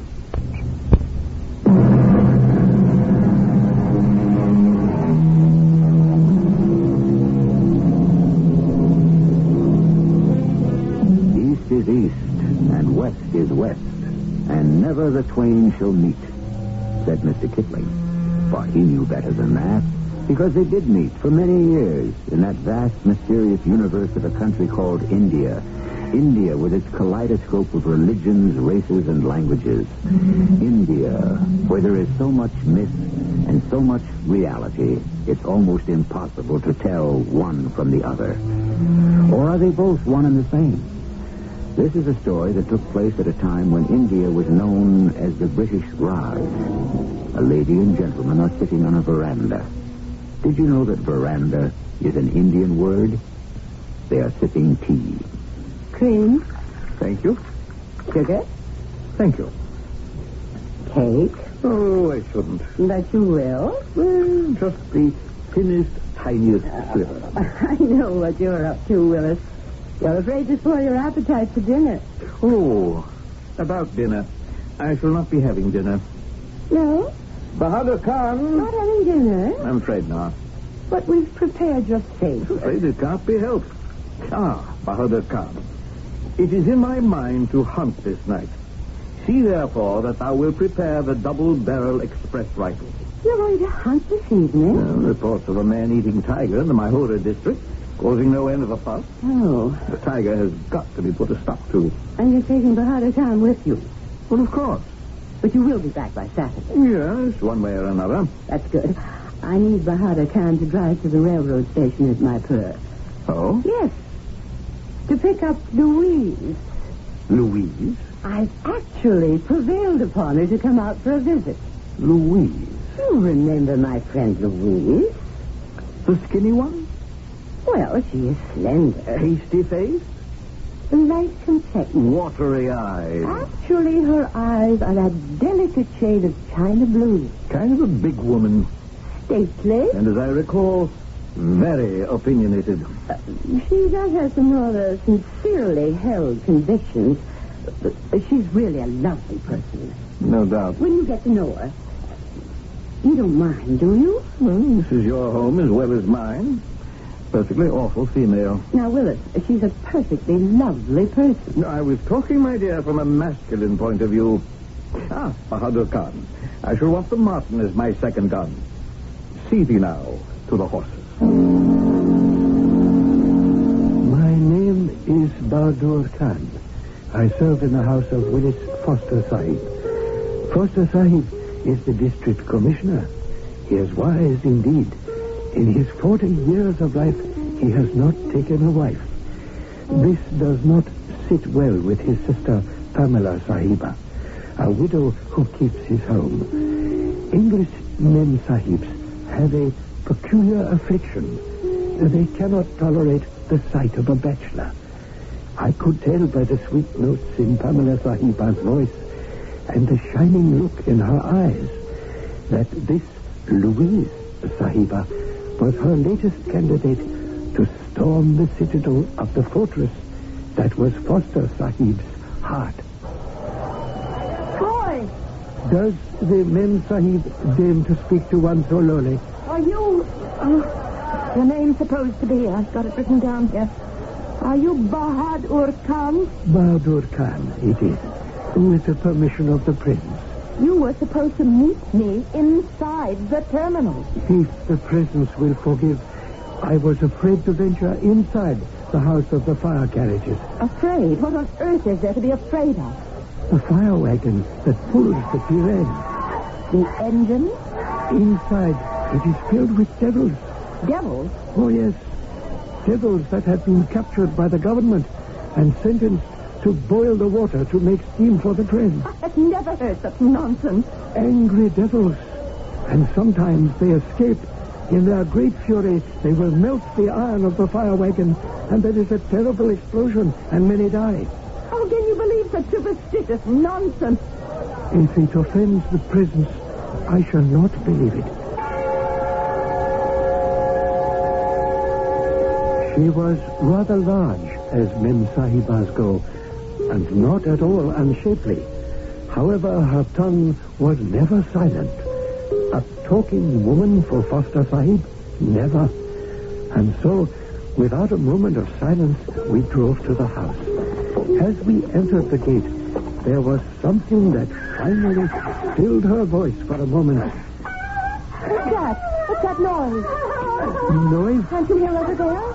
That man is hitting that woman. That is so. He's beating her. Put a stop to it. Sahiba, that man is Foster Sahib's gardener, Pir Khan. Make him stop. He has no right to beat that woman. He has every right. She is his wife. I'll stop him myself. But Sahiba... Stop that! No! I said, stop that, you scoundrel! Stop that at once! Poor Pir Khan. What was he doing but beating his wife? Suddenly he was beset unmercifully with an umbrella. And thus did the Memsahib Louise enter the household. I must say she made her presence felt. She was constantly correcting, admonishing, advising. She was having an effect on everyone, except, of course, Foster Sahib. He found reasons to work quite late at the office. One day, the two Memsahibs were having tea on the veranda. Cream? Thank you.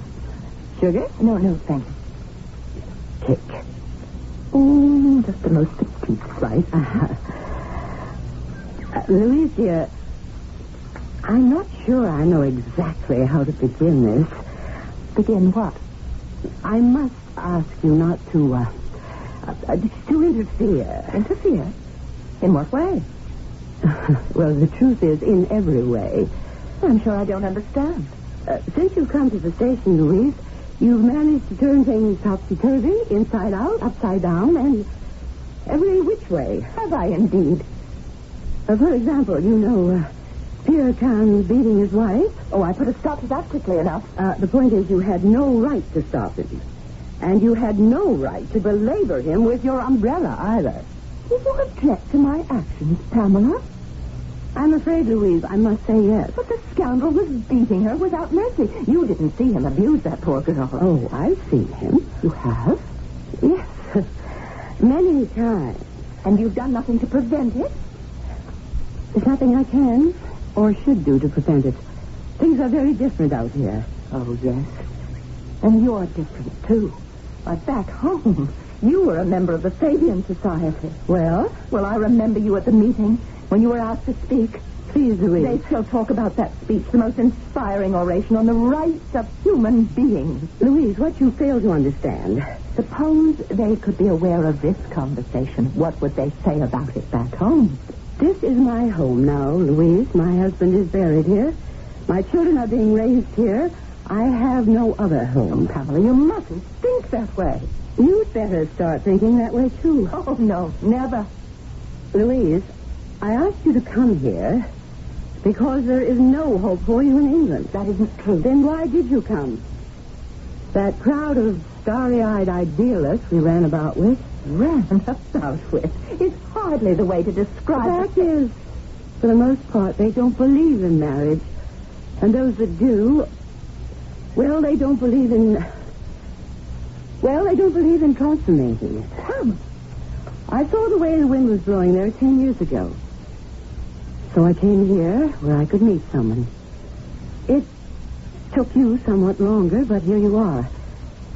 Meanwhile, please do not upset my household. What am I doing to upset? In the matter of Pierre Khan and his way, for example, you have given me a problem. You see, he no longer beats her. And that's a problem. Laila is the best cook I've ever had. Now she just sits and mopes all day. But why? Because her heart is broken. She believes her husband no longer loves her. But why should she think so? Because he no longer beats her. Dear, let us not forget the object of your visit. I know that my brother is a most unusually difficult fish to land. A woman should not refer to a man as a fish, to be baited, hooked, and landed. Well, that's what it amounts to, doesn't it? I am amazed at your Neanderthal attitude. Do you see this charm around my neck? Mm-hmm. Rather somber looking. Well, please listen before you say anything. When I came to India 10 years ago to live with Willis, Bahadur Khan said to me, Sahiba, here is a token from the god of love, Omira. Omira? There are thousands of such gods. At any rate, he told me if I wore the charm constantly, within a year I would be married. I did, and I was. Are you telling me that you actually believe in this? What I'm telling you is that a girl needs all the help she can get. And so I took the liberty of asking Bahadur Khan to what? Bahadur Khan. You see, Louise. Bahadur Khan, hast thou found the charm for the Mem Sahib as I asked thee? One who is even less than the dirt beneath the Sahiba's feet has indeed brought that which is desired. Behold. Oh, Louise, look, it is beautiful. Oh, what is it supposed to be? It's your charm. You are now under the special graces of the love god, Omira. What are you saying, Pamela? And before the year is out, you shall find you a husband. Here. Where's Ranchi? I shall do no such thing. Oh, but Louise... Do you expect me to partake in this superstitious nonsense? To aid, abet, and encourage it? No. Thank you, Bahadur Khan. Pamela, I shall win Willis through intelligence and wit and all the civilized things we have in common. Such a vain and foolish Mem Sahib. But what is to be done? The English, they are like children. They refuse to learn when they are young, and when they grow old, it is too late. Poor, silly Louise Sahiba. Now, no one shall ever lead her to the marriage bed. I don't know about you, but I agree with Pamela. A girl needs all the help she can get, particularly in the affairs of the heart.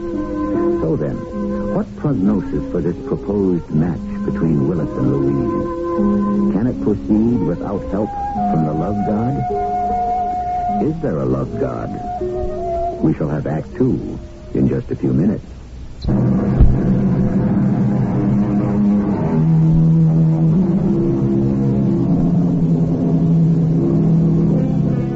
It is said that marriages and hangings go by destiny, which means that each is foreordained. However, destiny, like everything else, can always use a little push here and there along the line.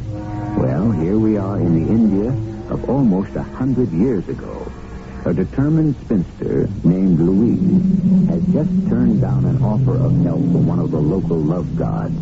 My goodness, you would think it was an offer she couldn't afford to refuse. There will be all that again. Sahiba. You didn't have to hurt his feelings. You could have accepted the charm.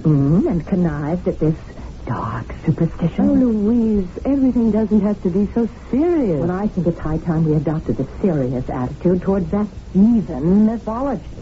Bahadur Khan is quite tolerant about our religion. Can't we extend the same indulgence to his? Really, dear, you shouldn't be so earnest all the time. But life is earnest. Life is real. Yes, I suppose so. Now, shall we apply ourselves to the problem at hand? The conquest of Willis? Oh, I wish you wouldn't refer to planning for marriage as a conquest. Conquest? Seduction? Call it what you will. I call it a meeting of the mind. It's also a meeting of the body. Two rational, intelligent human beings who can see that their best interests can be served and their better natures enhanced by a union, as it were, of the spiritual aspect. Now, tell me, what plans have you in mind for Willis? I shall prove to Willis that I am completely interested, not to say fascinated, by his work. Oh, why do women feel they must take an interest in a man's work? But to prove that they share. Nonsense. I intend to have a partnership with my husband. What most men have in mind is an ownership. Not modern, progressive, enlightened men. Oh, darling, they're the most boring kind. Well, good afternoon. Oh, early I see, Willis. Yes, pour me a cup of that tea, please. Bahadur Khan. How are you, Willis?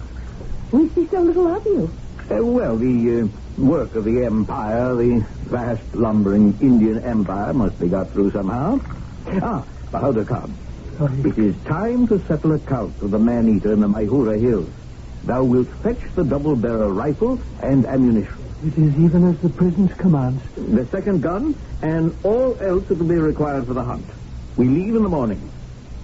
Are you going to try for that tiresome tiger again? No, we'll put an end to him this time. Do you intend to actually shoot and kill a tiger, Willis? With luck. But a tiger? Such a noble, magnificent beast. He's a cattle killer, a man-eater. But aren't you moved by Mr. Blake's poem? Tiger, tiger, burning bright in the forests of the night, what immortal hand or eye could frame thy fearful cemetery? Oh, not this one. He's old and sick and mangy, half blind and lame. That's why he's become a man-eater, because he's unable to hunt down game. Oh, well, then it's a mission of mercy? Well, I suppose you could call it that. Well, then I approve. Completely. Well, thank you. And also, I believe I should like to come along. Come along? Well, of course. This is India. The India of the jungle, the true India. But it might be dangerous. Dangerous? You said the tiger was half blind and lame. Yes, of course. That's what makes him even more dangerous. A half blind, lame tiger? Yes. But he's still formidable. Not to be trifled with. Oh, but I should so like to see it. Do let me come. Is there any reason, Willis, why Louise should go? Well... Then it's settled. Come to my room, Louise, and I shall lend you an outfit suitable for tiger hunting. Aren't you the sly one? What do you mean? I'm sure you must know how tigers are hunted. No, really, I haven't the foggiest notion. One sits up all night in a blind and waits. Is that a fact? As if you didn't know. So there you are, the two of you, alone in the moonlight, with the perfume of the exotic jungle flowers, creating a most seductive... Oh, nonsense. We shall have a most rational discussion to ascertain our common interest. Oh, yes, I was afraid of that.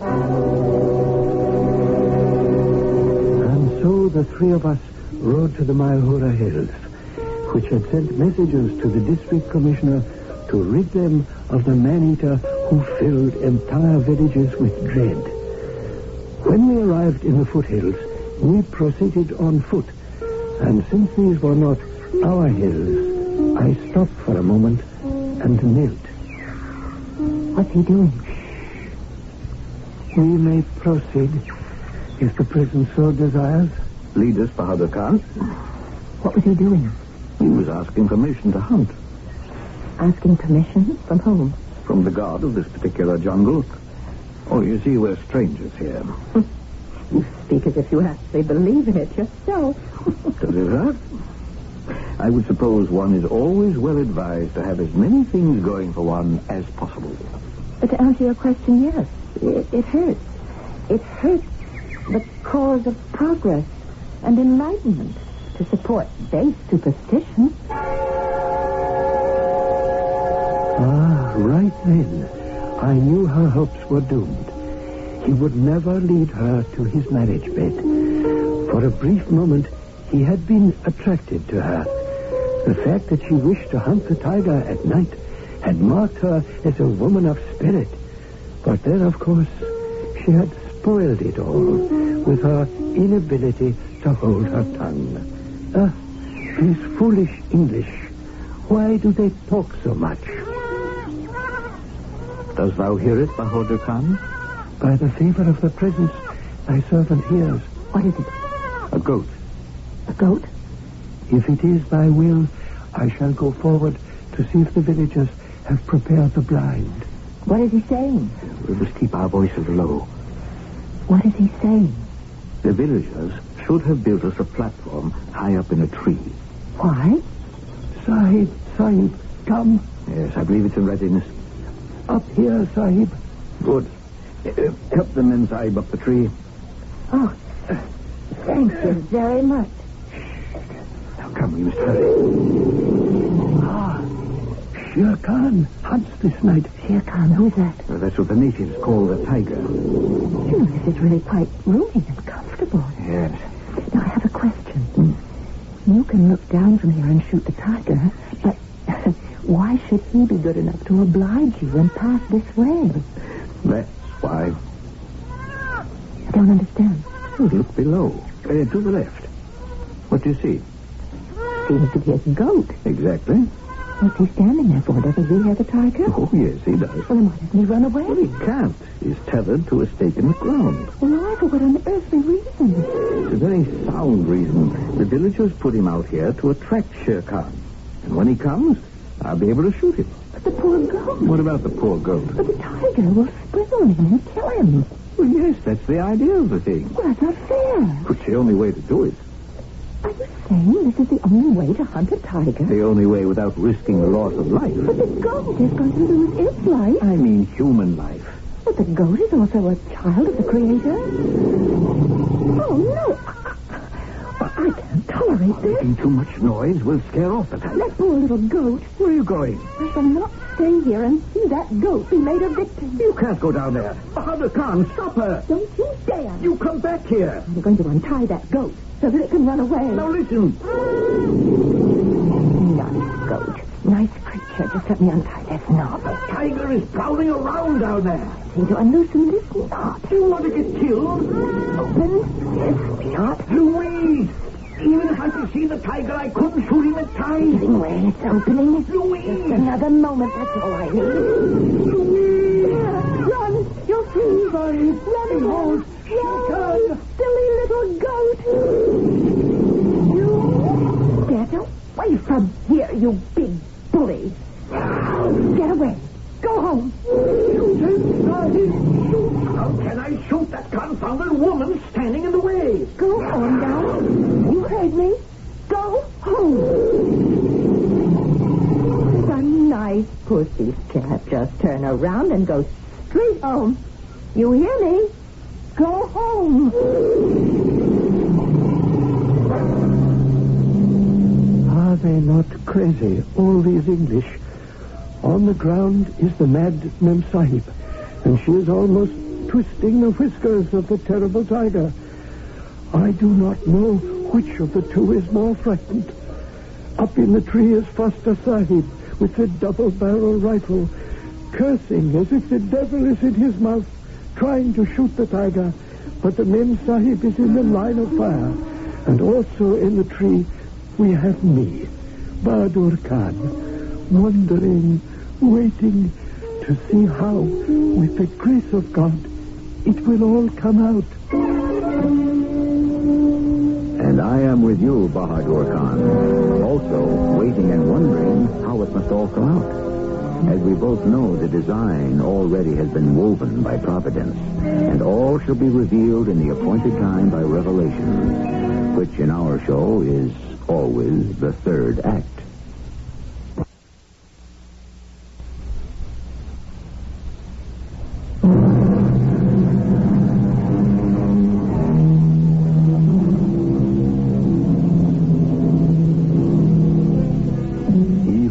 The tiger, the proverb tells us, dares not dismount.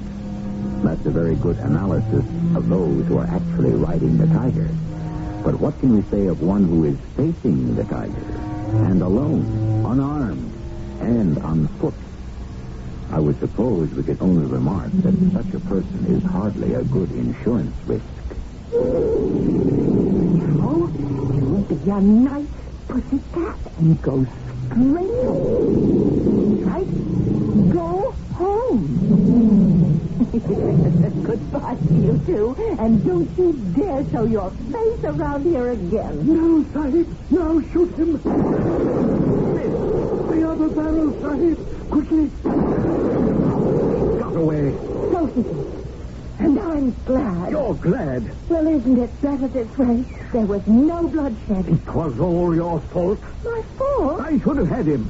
But aren't you happy it's worked out like this? There's no blood on your hands. But that's my job. It's your job to get blood on your hands? It's my job to kill tigers that terrorize the countryside. You threw such a scare into him, I don't think he'll be in the mood to terrorize anyone for a long, long time. Miss Louise,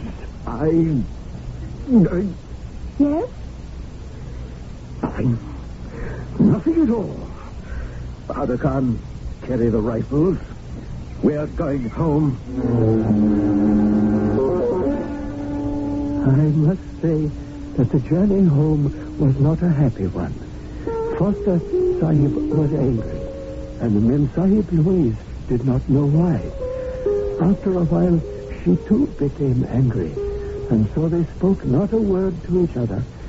When they arrived at the house, the Mem Sahib Pamela called me to her. Bahadar Khan, I have here a note which informs me that the children in my servants have not been vaccinated against the smallpox. What's happened?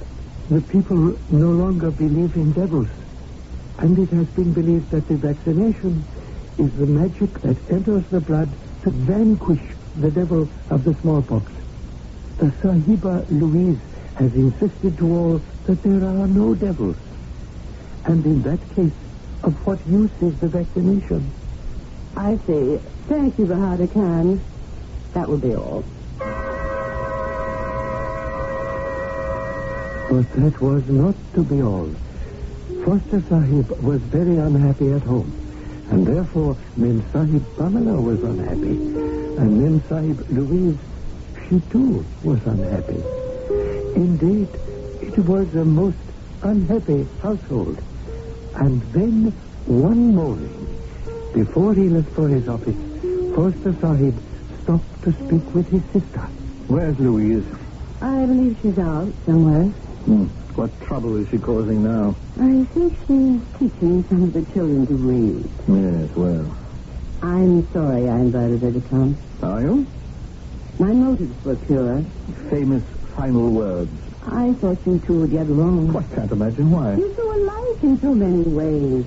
None of which is apparent to me. And you're both lonely. Nonsense. Me? Lonely? Why, I'm the most socially involved man in the station. You're lonely, Willis. And so is Louise. I suppose you'd like to see her go. Well, I know she's your oldest friend. She's not old. Fact is, she is so obviously out of place here. Well, yet I can't ask her to leave, can I? No, I suppose not. Well, what's to be done? Leave it to me. Leave what to you? There are ways of getting around things. Now, Willis, you must not be cruel. No, dear. But I shall be surgical. Well, good morning, ladies. Good morning, Willis. Well, everyone's so bright and early for breakfast. You seem to be in excellent spirits. Ladies, I am drunk. Willis, you never drink this early in the morning. Oh, this is the greatest intoxication of all. What is? The glow, the exhilaration that has nothing to do with alcohol. What does it have to do with? Love.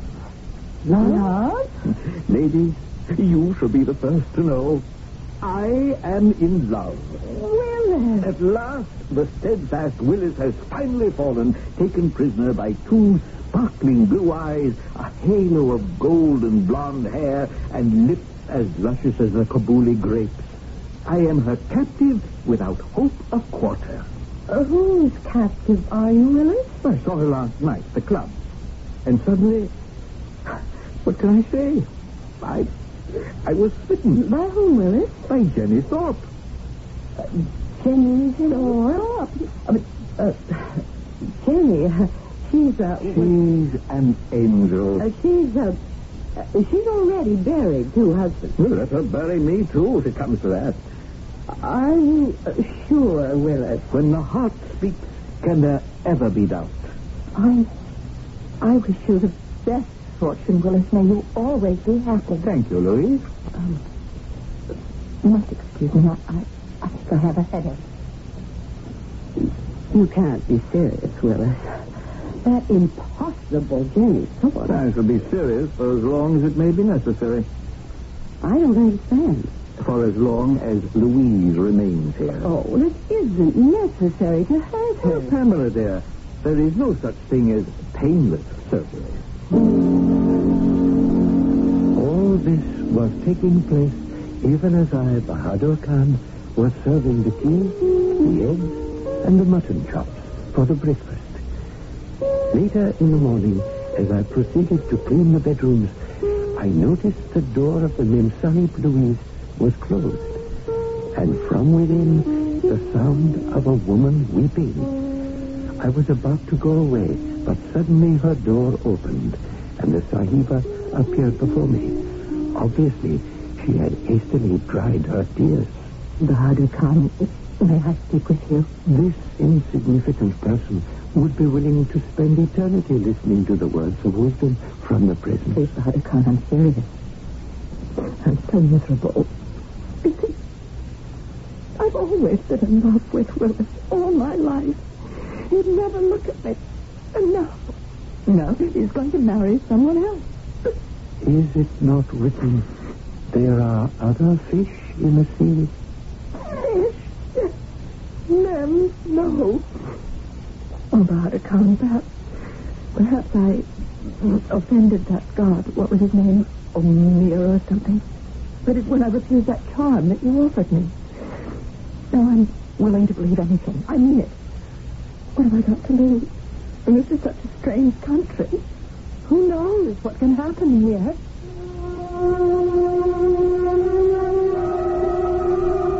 I looked at this Mem Sahib who was fighting her tears. A strange country? No, this is not a strange country. It is really quite simple. It is the English who are strange. And this one, not only strange, but also ill. And why was she ill? Only because no one had ever led her to the nuptial couch. Which is why she was always getting herself into so much mischief. And yet, she would make an excellent wife for Foster Sahib. Ah, these English. Why are we always compelled to arrange matters for them? If the Sahib will deign to listen. Oh, yes.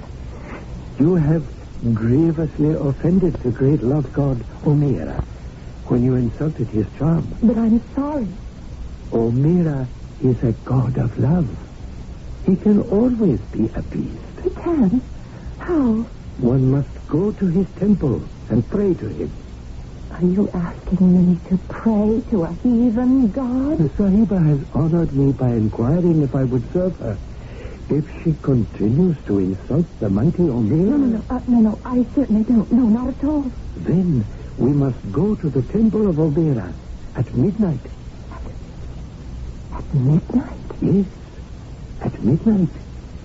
At which time we shall pray to the love god for a miracle.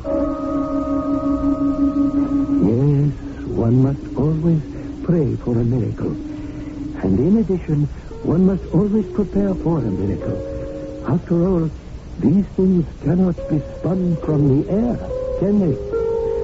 And so, to begin, I went to the kitchen and spoke to Laila, the cook. Why should I have the Sahiba, Louis? Because I ask it of thee. I do not like the Sahiba. If thou refuse me, I shall tell thy husband about that British soldier in the bazaar. He has already beaten me for the soldier. And the Bengali merchant. Also for the merchant. And for the Afghan horse trader. Ah. What is required of me? Bring the paint, the powder, the rouge, which thou knowest the way to apply. Also, thy wedding gown. My wedding gown? Ah, yes. A most exciting garment. We must prepare the Sahiba Louise for her encounter with the love god of Omira. At midnight, we shall meet at his shrine. And so, at midnight, we met at the shrine of the love god.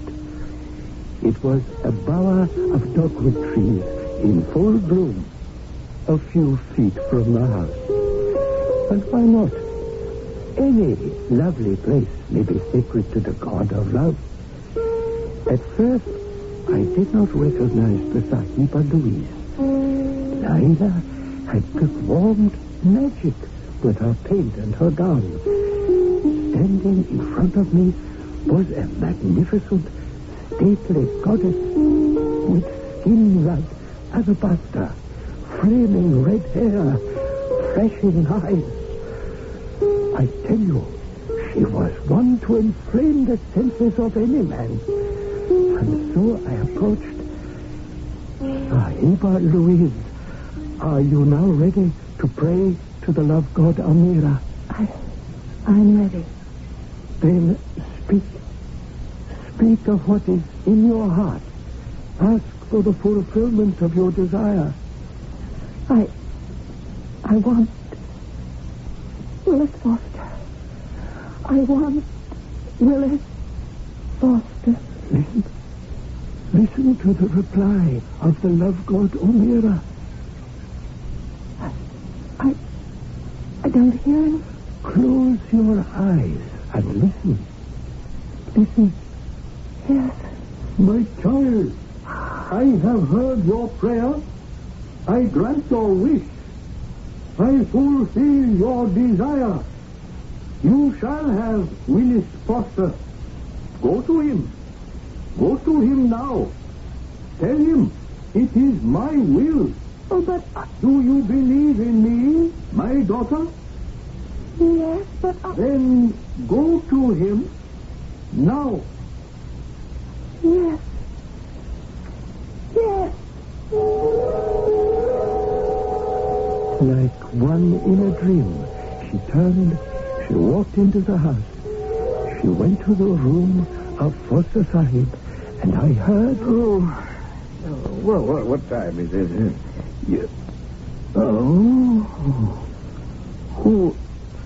Who are you?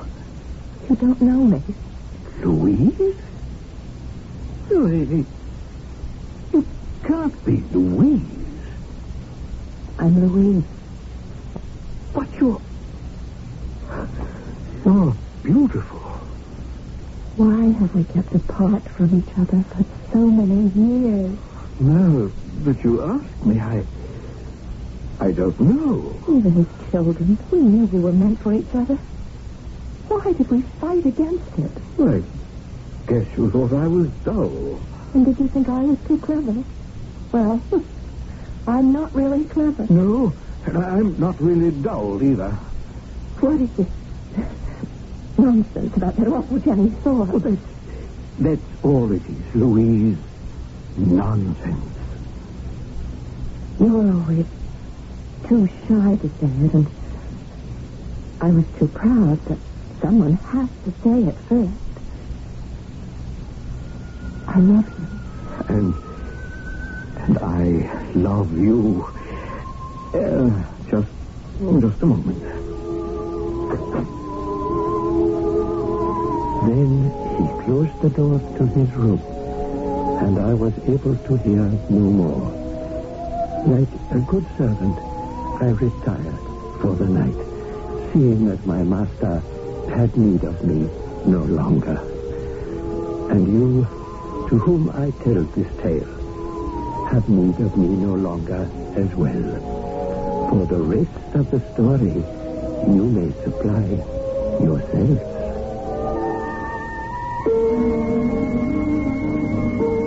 East is east and west is west, as they say.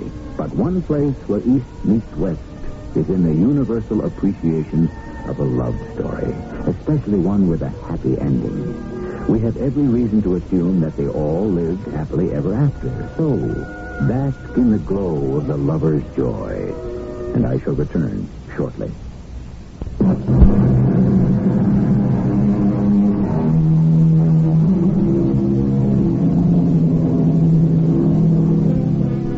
Our story may perhaps raise a question. Is there a God of love? Are meetings, and matches all arranged in advance? I would answer, most likely, because some of the pairings and partnerships we see around us simply could not come about by themselves. Somebody, somewhere, somehow, must have had a hand in it. Our cast included Marion Seldes, Court Benson, Grace Matthews, and William Griffith. The entire production was under the direction of Himan Brown.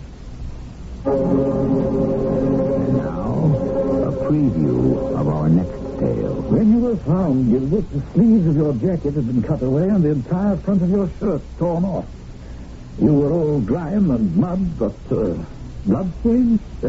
No. Yes, but that's it. That's the proof, can't you see? Why would anyone do that to my clothes if there wasn't anything to hide? Possibly, but then again, you might have been in in some kind of a fight.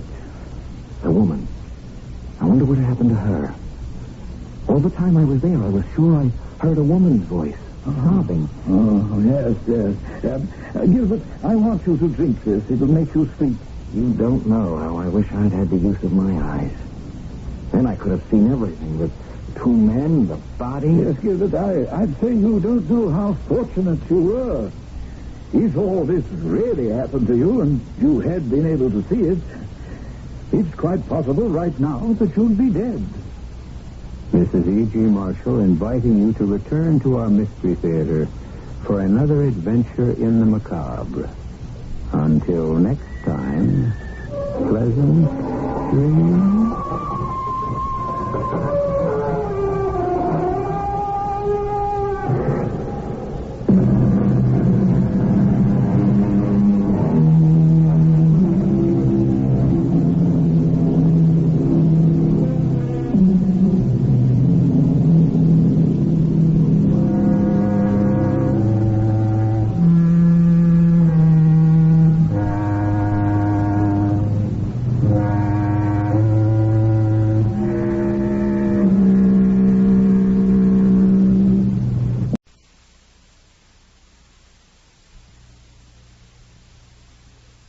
The CBS Radio Mystery Theater presents...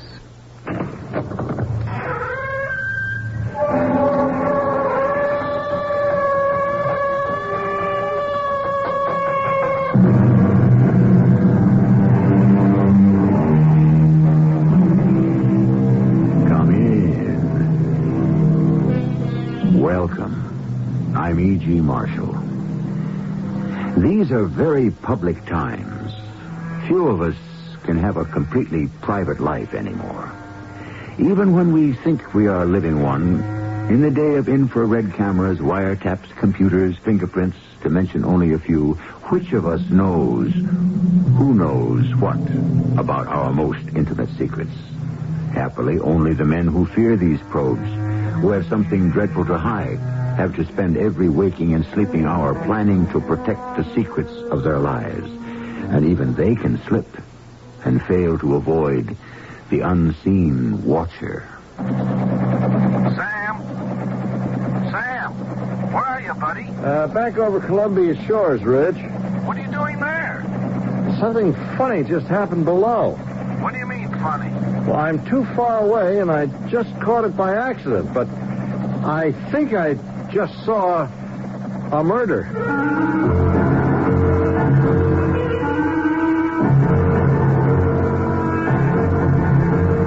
Our mystery drama, The Unseen Watcher, was written especially for the Mystery Theater by Ian Martin and stars Earl Hammond and Mandel Kramer. It is sponsored in part by True Value Hardware Stores. I'll be back shortly with Act One.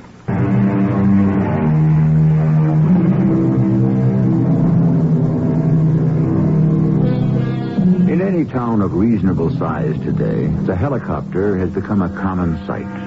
So familiar that most of us go about our business unaware of its presence. In most large cities, where the rush of traffic clogs the roads as suburbanites stream to work and away from it, there is a traffic helicopter. I'm sure you wouldn't be able to identify it. Possibly you haven't even noticed it. But you probably, at one time or another, have heard the pilot's voice. This is your eye in the sky, Sam Bendix, at 3 minutes after 8 on a bright, sunny morning. All major roads into the downtown area are running heavy traffic this morning, but so far most of them are moving. Coming in from the Bay Area, it looks as if some trouble may have developed further out towards Charlton. Now, I'm going to cut off now and make a pass out that way and see what kind of report I can bring you. Back in 5 minutes with an update. Calling commuter desk. Rich, do you read me? Loud and clear, Sam. What can I do for you? I'm on my way out towards Charlton. Looks like we got the beginning of a real foul-up. What traffic is coming in is drying up fast, so there's got to be a big tie-up the other side of the water. You give me the news, I'll see it gets out. You flyboys get all the fun. You've got to be kidding. It's the same grind every day. Back off, man. You're not cooped up. How big is this cabin, huh? There's more room in a compact. Yeah, but you look to expanding horizon. Yeah, same old parkways, same old freeways, same old toll bridges. What about the fringe benefits? What fringe benefits? Where are you now? Columbia Shores, just about to head over the bay. Why? Why? Isn't that what I'm talking about? Is she out today? Or is it too early? Who? You know who I mean. Suntan Sue. Oh, her. No. A little early for her yet. Hey, is she really that stacked? You'll never know till you come upstairs with me. Can you really see that good from that high? Hey, only with my X-ray vision. But I mean, you're sure she doesn't have anything on? Who needs X-ray vision for that? Hey, hold on. I'm across the bay now, and, I see the trouble. And, man, it is not good. I'm banking down to take a closer look. Somebody jumped the guardrail coming out of the city. Oh, we really have a Donnybrook down there. They won't clear this one in under an hour. Look, can you sandwich me in on somewheres between the world falling apart and the elderly citizens' revolt? Give you airtime in 10 seconds. Stand by. Okay, Sam, you got your moment of glory. Coming up on 4, 3, 2, 1. Old Man Eye in the Sky, back with you again and laying this sad news on anyone using 85 or any of its feeder routes. A multiple accident just your side of the Bay Bridge has stalled everything for at least an hour. Oh, thank the Lord for small favors. I had to check out how heavy the traffic is where I'm going. A little late to check that out, wouldn't you say, Morgan, dear? Look, don't try to be funny, Cheryl. There's nothing very funny about the spot we're in. Correction, Morgan. The spot you're in. I had nothing to do with it. You're involved. Look, I got to take a ride out to Guernsey this morning and face Lou Roney. Now, I owe the man $100,000 or more. Now, I have to pay it some way, cash or blood. Oh, that's your choice. What do you mean, my choice? You know that I'm busted, that the only way out is to sell the house. Over my dead body. Cheryl, honey, I don't think you understand. If I don't ante up, these guys play for keeps. It could be over my dead body. That's your problem. I don't owe him anything. Look, the only asset I've got left is this house, and it's in both our names. Now, I can't sell it without your permission. That is so right. That's why I made you make it joint ownership. All I've got left out of our marriage, Morgan, is my interest in this house. And nobody's taken that away from me. It's only temporary, honey. I wouldn't like to think you consider me the same. That's too bad. You were obviously such a small-time operator that you blew everything. You handle your debts and don't bother me with them anymore. Where are you going? Oh, to take a little sun up on the roof. One of the few pleasures left to me. Look, let me put up the house against the debt, will you, baby? The debt I could wipe out. I just need some room to operate, that's all, to breathe. Now, let me tell the guys out in Guernsey when I get to them that I've got something to back up what I blew. You go see him first and then let me know. You use the word. I'm not about to blow anything. All I care about is how I come out. And you better convince me it's very far ahead. You want to talk any further business? You'll find me on the roof in the raw. And the business had better be just as basic. Hey, woodchopper. You gonna sleep up there? No, Rich. What do you want? Just a kind word. What are you seeing up there, Sam? Not much. Just came back across the bay. Where are you heading now? I guess I'll just mosey on up to Queen Parkway and take a gander to see if that parked car is still blocking the lane. Except for the mess the other side of the bridge, everything else looks peachy dandy. Hey, you over Columbia Shores yet? Yep, right smack on top of it. Has Suntan Sue made her appearance yet? I'll hold everything. I'll take a look.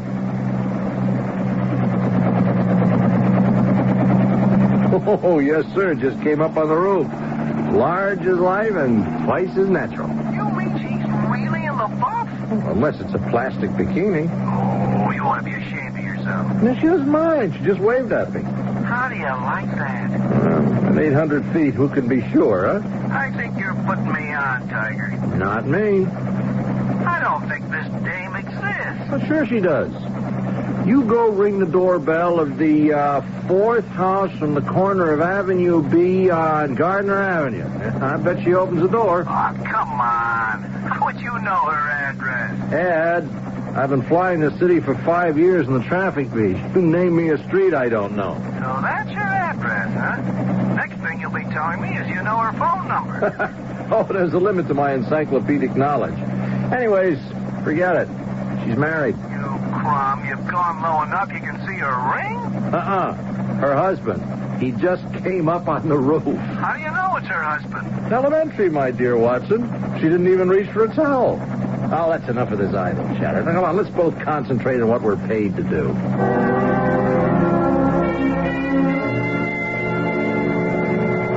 What is it, Morgan? I have to leave now to go see Lou Roney, Cheryl. So leave. You know I don't like to be disturbed when I'm sunbathing. I know, honey, but about the house. No. Nothing about the house. Nil. Zero. Now get off the roof and leave me alone. Cheryl, I've got to tell him something. How am I going to pay him what I owe him? Well, maybe if you have a nice little boy chat, he'll do you favors, an old customer, and wipe out the debt. 100,000? Are you kidding? Oh, he's taken you for more than that in the past. I ought to know. I'm the one who's always had the pleasure of paying your gambling debt. Look, I spent plenty on you when I was riding high. Oh, sure, Morgan. All that lovely jewelry and furs. I enjoyed them. The brief time I had them, for we had to pawn them to pay last year's tab at your favorite horse parlor. Well, I still have the tickets. We'll get them back. Oh, yeah? How? Look, once I clear my credit through Lou, I got a big hit coming. I feel it in my bones. And what would you use to bet with? Now, look, Cheryl, I figure we get at least $250 for the house, okay? Now, the mortgage is only $75, and say the agent's fee and the lawyers and taxes and everything eat up maybe $25 more. That leaves us with $150. Now, look, I don't take any flyers. I play chalk, just bet favorites, and in no time at all, honey. That's it. What? No time. No time at all. What are you talking about? That's what I have for you. No time. Or for any of your big ideas. Cheryl, honey, listen to me. Lou Roney doesn't call anyone on the carpet like this for nothing. If I can't satisfy him that I can raise the cash to pay him off, he could have me rubbed out. Now, honey, I promise I don't want your promises. I just want you out of my life. How can you talk that way? Look, I've made mistakes, but you know how I love you. Don't touch me. I'll tell you a way out of your problems, Morgan. What? Why don't you go buy a bushel basket and take it around town to all the fancy women you've clothed and supported? Let them save your bacon this time. Take up a collection. Look, honey, I never cheated on you. One good thing in my life, the only one I ever loved. You're my whole life. I count on you. You let me down now. I don't know what... Oh, say the act for whoever you're involved with now. If you want a shoulder to cry on, make it hers. The only shoulder you're getting from me is stone cold.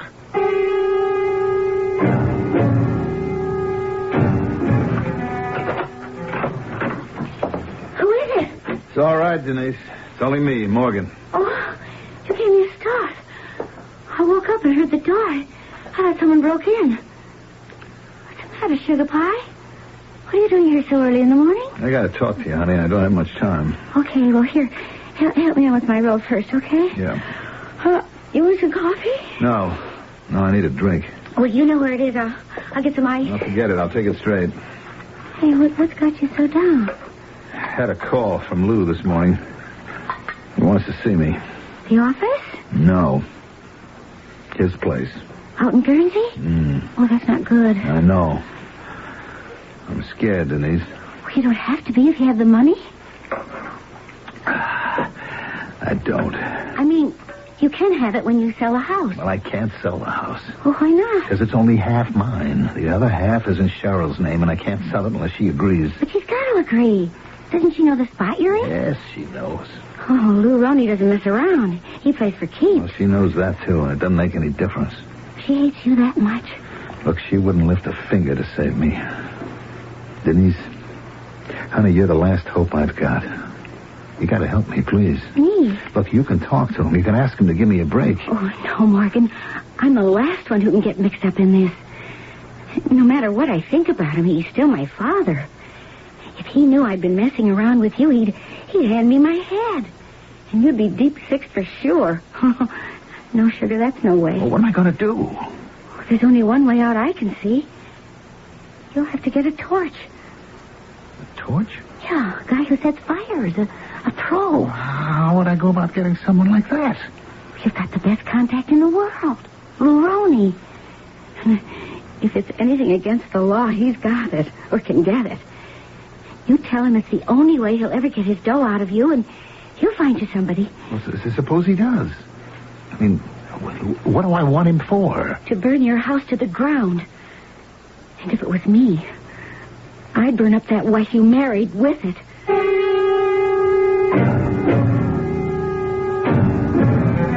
What do we really know about anyone? How much do we sense or understand of what drives and motivates them? Even our closest friends. We don't see them under a magnifying glass, but rather at the wrong end of a telescope, removed from us, as a helicopter pilot might see them. Inanimate dolls that move and live a distant life that never will cross his. That's the rule. This is the exception, as you will begin to see when you return for Act 2.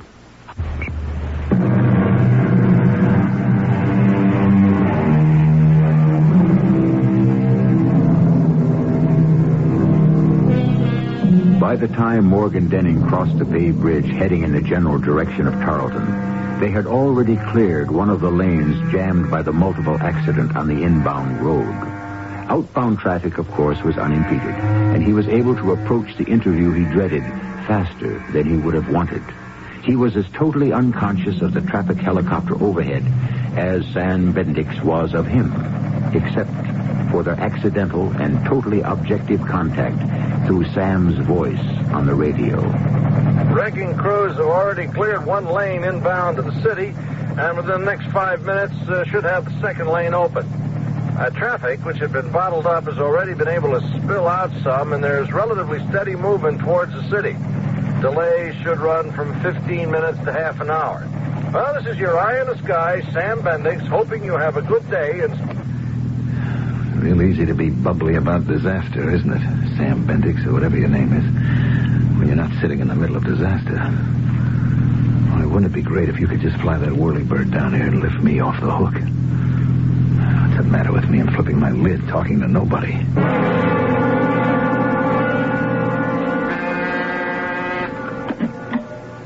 Yeah? Who? Oh, Morgan Denning. All right, I'll see him right away. Come. Well, hello, Morgan. Come on in. Hello, Lou. Close the door behind you. Sure. I hope I'm not late. No. I heard about the accident near the bridge. Yes, no trouble on your side. No, it was just a little slowdown. That's all. I hope there won't be any trouble about your return. No, I think they got it all cleared up. Here, see ya? No, thanks. Drink?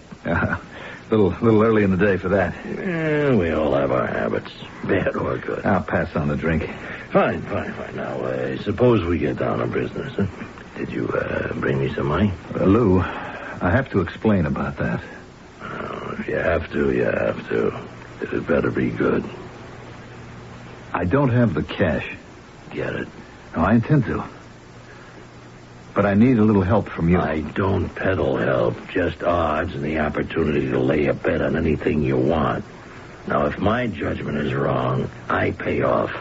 If my bettor screws up, that's his problem. I know that, Lou. I know that. All I'm asking for is a break, that's all. All you ask for every time you bet is the same thing. Sometimes the breaks don't go your way, and I let you get in a lot deeper than I usually do. It's $100,000. Now, I waited. I want to collect, as of now. I haven't got it. Answer one to question one. Now, next question. How do you get it, and how soon? Real soon, if you'll give me a hand. What does that mean? Now, look, I'm sitting on some prime property on Columbia Shores. It's worth $250,000, less the $70,000 mortgage. Now, that should be security enough for what I owe you. You say. But I'm not interested in real estate. Sell it and pay me off. I can't. Why not? Because it's a joint property. It's in my wife's name and my name, and she don't want to sell. Well, then it looks like you're the real bind. Well, it would be, except that... there is a way out of it if I can get your help. What? Well, we carry top dollar insurance. If that house should happen to just go on fire, and burn down. If it should be a total loss, we'd realize at least a couple of $100,000, plus whatever we could sell the land for. Now, you split it 2 ways, and I have enough to pay you off. That's if the house burned up. Now, are you thinking of setting fire to it yourself? No, I wouldn't know how to. I mean, to be sure that... I thought maybe you could tell me how. Yeah, if I could, it'd cost you. How much? Figure 10%, $25,000. Well, I wouldn't have it and be able to pay you until, after we sold the land. I don't think I'd want to ride with that. Lou, what do you want from me? There's no blood in a stone. That isn't my problem. Well, it isn't mine anymore either. My hands are tied. Not quite. Your wife would have the dough. No way. I mean, she won't put anything up for you? No. That's why she won't sell the house. Oh, she doesn't care about your health, huh? She'd just as soon see me dead. It's too bad. She could just get her wish. Lou, please. You're not serious. Nothing personal, Morgan. Just business. Of course, you could be sitting pretty if you turn the tables on her. You got a week. Whatever you figure. If you need the torch, contact Dave Varga. You know where. You placed enough bets. I won't be seeing you again. What are you saying? Either way, you and me don't have any business in the future. Ever. I don't like deadbeats. You better come through. What choice have you got, Morgan? You realize what he was telling me? Just as flat out as if he'd said the words. Oh, I don't need any pictures. He was as good as telling me to murder my wife. That's my father. He never loses a string on anything. One thing I have to say about him, he always knows the answers. His answers? That's the bottom line with him. Which means it has to be with me? Of course. You mean you agree with him about Cheryl? I told you the way out before you even went. You mean I have to kill her? Well, it would be better for her if she's going to burn up with the house. How can you talk about it like this? Well, how can we not talk about it if you value your neck? Look, I never killed anyone. She doesn't mind seeing you get rubbed out. Why should you hesitate to protect yourself? Denise, I wouldn't know how. I haven't got a gun. I haven't got any weapons. Oh, don't be a fool. It can't be anything that would show up later. And don't think the insurance company won't sift the ashes. Well, then how? Use your head. Strangle her, or smother her, feed her an overdose of pills. Anything that can't be traced in the remains. You want me to do this, Denise? Well, it solves a lot of problems for us. But we've been all right as we are, haven't we? No. I want to tie you down. Why? Oh, don't ask me questions I can't answer. Your sickness with me, Morgan. Maybe with most women. I need you. I don't want to be without you. If I should go through with this, you'd have me on a platter, tied hand and foot. You know something, baby? That'd suit me just fine. Make sure you'd never stray again. Well, you don't ask much. Only your life, lover. It isn't worth a plug nickel any other way.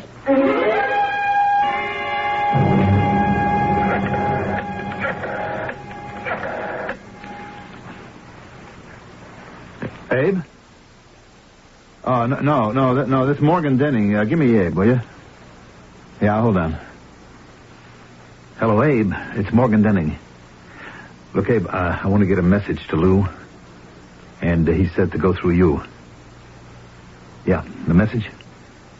Just that it's okay. I bought the deal. Now, how do I contact the guy, and when is the big event? And tell him that he doesn't have to worry, that I can make good all the way. What? Tonight? Well, I don't know if I... Yeah, okay. Yeah, I understand. I'll get out of town on business. My wife? I'll make sure the insurance company can't blame her any more than me.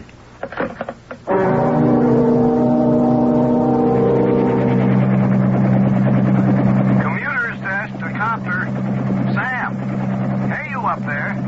I got you, Rich. Where are you now? Town end of the Bay Bridge. Any trouble? No, not yet. Evening traffic's building up, but everything's moving. Why? What do you got? Big Harry, our peerless producer, has a mobile unit out covering some Boy Scout rally in Piers Square. He'd like to get a fast color story of how it looks from the air. Could you hop, skip over there and catch it for him? Sure, okay by me if you kill my 6 o'clock report. But I'd like to get back over here before dark. They're patching the road in from Tarleton where the accident tore it up this morning. And some of the heavy equipment is blocking the flow out from town. We're liable to have a big tie-up here. Fine. This won't take you long, and you should make it. Okay, I'll wheel over there right now.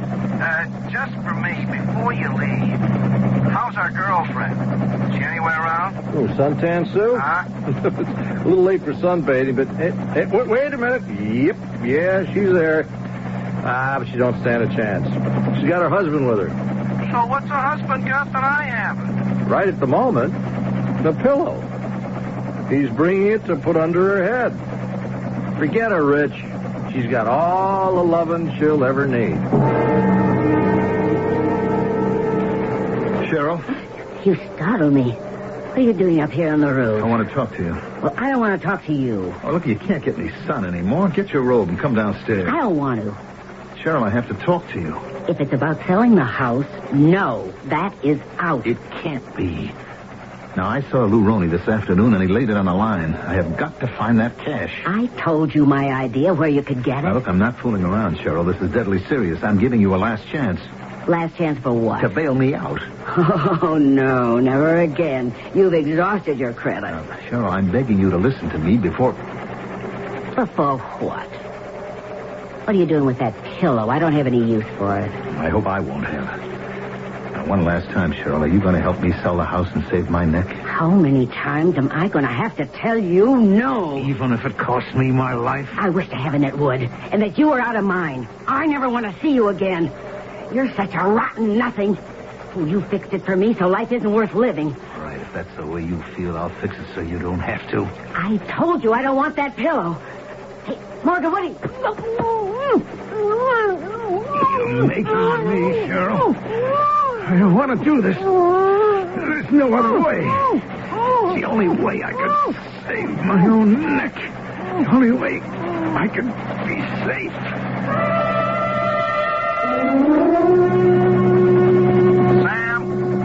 Sam, where are you, buddy? Come in. I'm here, Rich. Where? Back over Columbia Shores. Well, what the heck you doing there? Harry's waiting for that color story over at Beard Square. Well, I had to swing back here, Rich. There's something funny going on. What do you mean, funny? You remember you asked me about Suntan Sue? Yeah? Her husband was bringing her a pillow? Oh, forget that, babe. It's all just a gag. Yeah, well, not what I thought I just saw.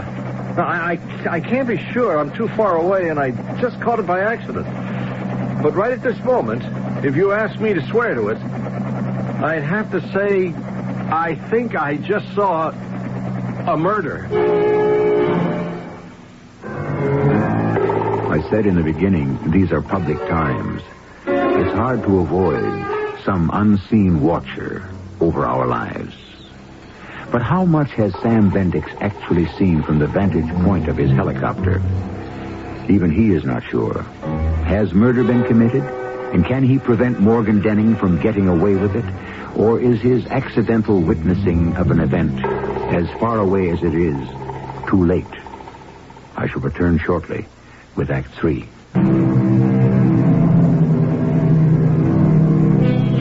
After he lands his helicopter, even Sam tends to think he was building something out of nothing.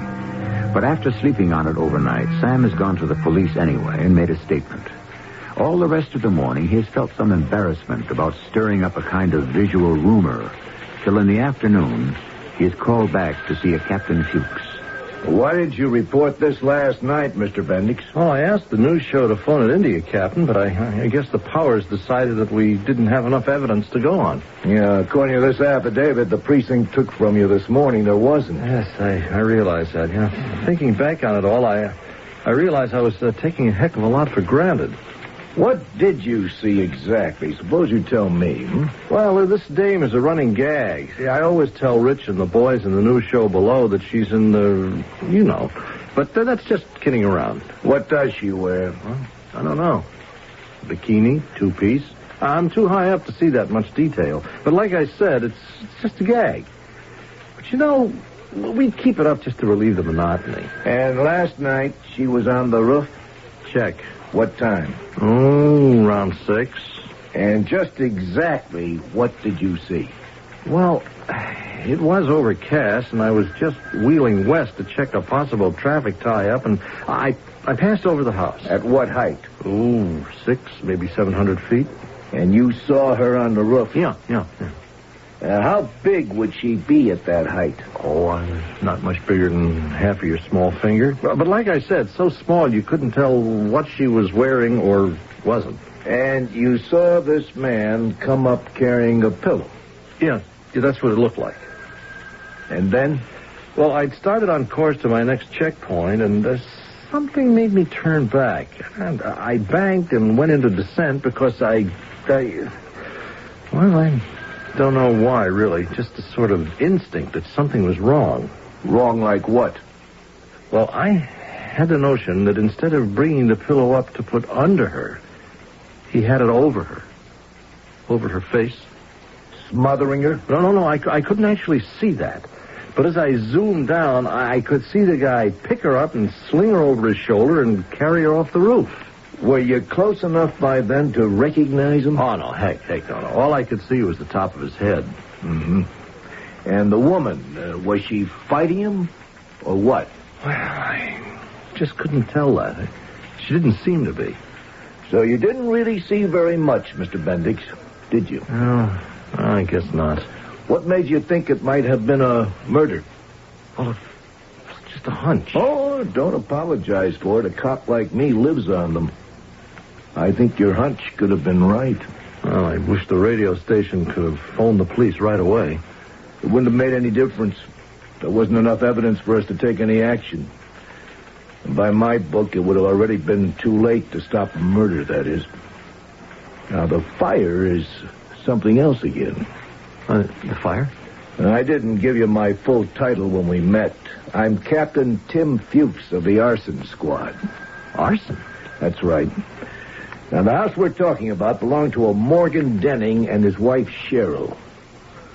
Last night, it went up like a torch and burned to the ground.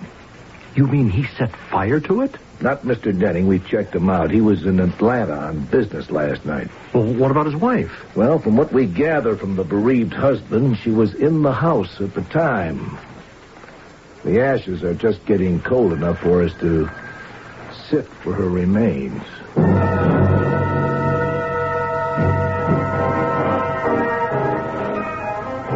Why did I have to meet you here, Denise? Oh, relax, Morgan. You're a hot item. Till your skirts are clean, anyone takes a risk being tied up with you. Me especially. You can't pin anything on me. I have an alibi. Just for the fire. Well, that wiped out the other. Well, we'll keep our fingers crossed. Have you contacted Lou? He got to me. I'm okay now. With all the insurance going to me, I can pay off him and the torch and come out well ahead. Plain sailing for you and me, Denise, from now on. Well, first we lay low and let this blow over. You're not home free yet. What's to stop it? There was nothing left of the house. Nobody can trace a thing. That's what has to be made sure of. Oh, it's going to kill me, Morgan, but you and I are split for the next 6 months. You walking out on me? Well, for 6 months, we better act like neither of us exists. Why? Well, for the police, that they shouldn't find a motive for my father and the organization. Oh, heaven help us if they knew you and I had anything going. I'm going on a cruise. Now, you wait a minute. You can't run out on me. I'm not running out on you. I'll be back when the heat's off.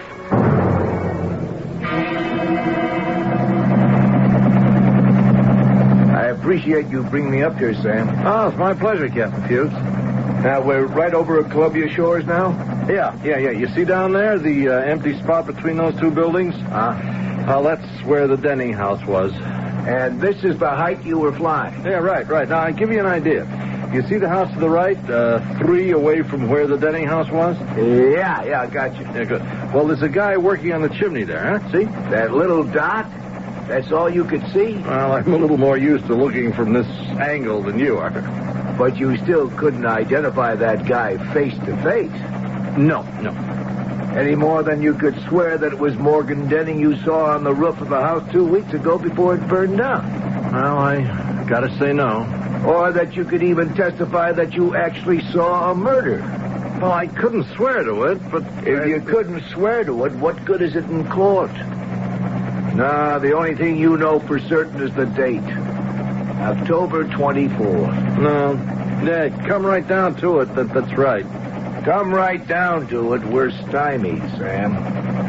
Now, you know, I know, that Morgan Denning murdered his wife and burned up his house and her for the insurance money to pay off his debts. But we're never in the world going to prove it. The son of a gun is going to get away with it. Even with a witness. Yeah, but that isn't fair. No, son, it sure as all get out isn't. The only consolation is that life has a way of catching up. Well, how's it going to catch up with a heel like Denning? I don't know it will. But give it time. I'll give you odds one way or another. You'll get his comeuppance.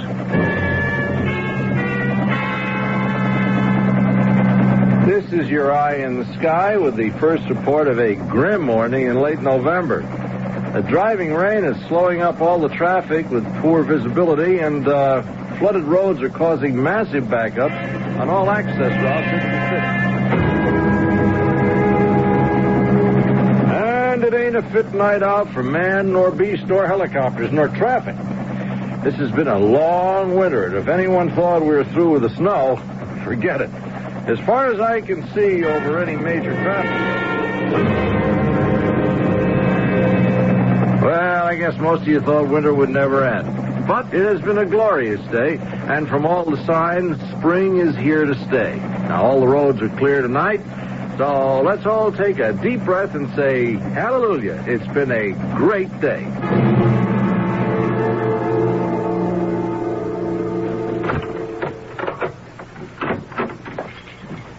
Hello, Denise, baby. Welcome home. What are you doing here, Morgan? Well, I figured you would do back from the cruise. The timing's just great. What makes you think so? The insurance came through. Your father's paid off, so is the little man with the lucky match. We're free to start howling, kid. Oh, and that is one beautiful tan. Does that go all over? You'll never know. What's that mean? Well, I did a lot of thinking in the months while I was away. About the future. Yeah, I've been doing the same thing, honey. And as soon as it looks good, you and me, we're going to get married. No way, Morgan. Hmm? I've made up my mind. I'm not interested in you anymore. That way. Oh, come on, honey. Denise, give me a chance to make up to you for all I haven't been able to do yet. Oh, I'll give you the chance for that. Now you're talking. How much did you clear on the whole deal? How much did you net after you paid off Lou and the torch? No, I don't know. Maybe 75 grand? I'll settle for that. What are you talking about? I mean, it's a start, but just give me a chance to run it up, and then you and I... Not you, Morgan. Me. The thrill is gone. I don't get you. I'll spell it out for you. We're through. Huh? Finished. You can't walk out on me. It's a new experience for you, Morgan. You always ditched the girls, didn't you? This time it's different. If that's the way you want it. Just the way I want it. Well, it's a free country. Not for you, Morgan. This one's going to cost you. Like, say, the $75,000 you just mentioned. I don't get you. That's all right. You don't get me. And I take the cash. You think I'm going to hand the $75,000 over to you? I think you better, Morgan. Otherwise, I blow the whistle on you. Blow the whistle? Don't get too big for your boots, baby. What could you say to the cops without involving yourself? I wasn't thinking of the cops, stupid. All I have to do is to tell Lou about you and me when you're long gone. Now, do you want to hand over the dough? Rotten, toots-honey little... Look, I haven't gone through all I have in the last 6 months to let you take it away from me. I'm calling you a bluff. Okay. Let's lay it right on the line. Who are you calling? Lou, just like I told you.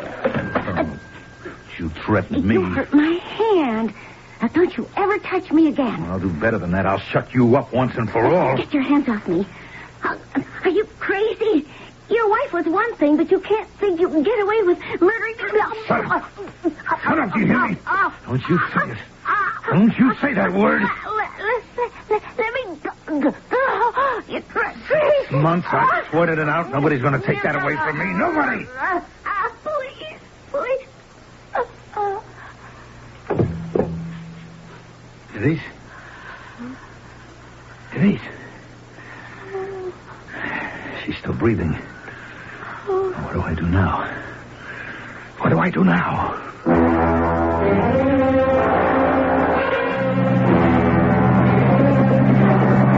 Hey, you reading me, Rich? It's gotten to be a habit. Where are you?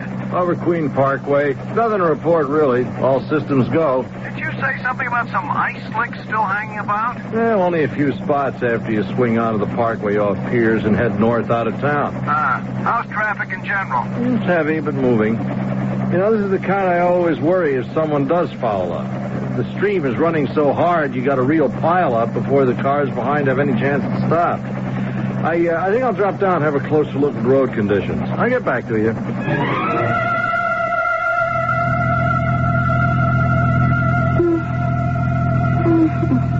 Where am I? You'd be better off if you never woke up, Denise. My hands. It's hot. My feet. Stay asleep, Denise. Sleep. It won't hurt as much. What are you doing? This is where you get off. No! I didn't ask for it, Denise. You did. Holy cow! What is it? Some guy shoved someone out of a car. Oh, no. Hey, Sam, what's going on? You heard me. I saw this guy shove her out. I think it was a woman. Then he cut off the Queen Park exit, gone like a bat out of hell. Well, what happened to the woman? I'm not sure it was a woman, but whoever it was, the cars are panic stopping now. 15, maybe 20 of them have just gone over her before they could stop. Oh, what? All hell is broken loose down there. I'll get you an air spot so you can report. No, never mind that. I'm taking off after that guy. Oh, that was no accident. It was deliberate. I'm going to stay on his tail till you get the police to intercept him. He's headed north on Queen Parkway, and I am right on top of him. I'll keep in touch. You raised the cop, Rich? They're on their way, Sam. They'll set up a roadblock around Stammet and beyond. Now, where are you? I'm right over his tail. Hey, he's seen me now. He's trying to run away from me. He hasn't got a prayer. Oh, brother, I'd like to sit down on him and squash him like a bug, whoever he is. All right, take it easy, take it easy. Maybe what happened was just an accident. Just stay with them. Yeah, don't worry. I wouldn't let this guy get away for... Uh-oh. What is it? He's hit an ice patch. Oh, wow, he is out of control. His car is spinning around like... Oh, man, he's heading straight for the underpass wall. Oh, he has bought it.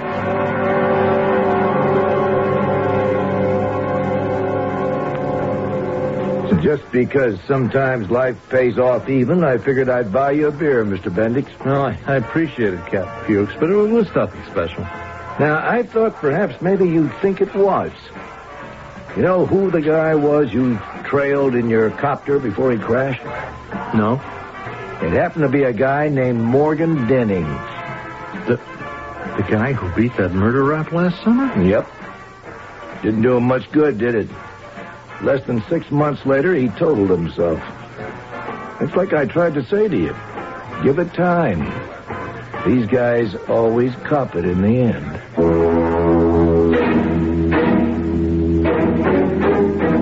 I always wonder, when I think of this story, what went through the mind of that frantic man, Morgan Denning, when, after he rolled Denise out onto the highway, he found that his crime had been witnessed by a silent watcher from the sky.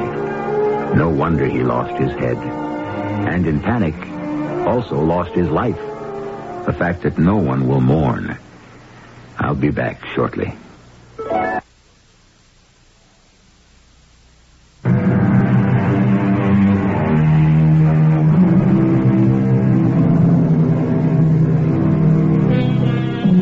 I was surprised to find, when I looked it up, that I couldn't locate the derivation for the phrase, time heals all wounds. Is it Shakespeare, the Bible, or someone much more obscure? What I had expected not to find is the marvelous switch that someone more contemporary has made with the phrase, time wounds all heals. I mention all this obviously because that's what our story was about.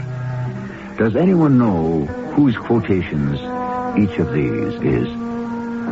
Our cast included Mandel Kramer, Earl Hammond, Sam Gray, and E.V. Juster. The entire production was under the direction of Himan Brown. This is E.G. Marshall inviting you to return to our Mystery Theater for another adventure in the macabre.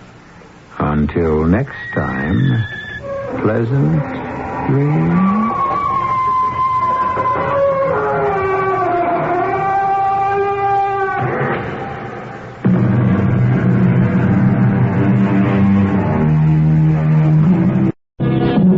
Revenge is as basic a theme as you will find in mystery or drama. The Old Testament testifies often on an eye for an eye and a tooth for a tooth. The great tragedies of the theater tell us that Othello lost his wife, Shylock his daughter, and Hamlet his life in that wild chase after justice. One man we know made many enemies when he was younger, which generally qualifies you for retribution. He is now riding a train from Dover up to London. I beg your pardon, sir. Do you mind if I join you in this compartment? Oh, not at all. I'm all alone. I had hoped to find an empty compartment on this train up to London, because I've some reading to do. The 2 compartments have noisy little children, and 3 have men puffing at odoriferous cigars, and the compartment next to this one contains a nursing mother.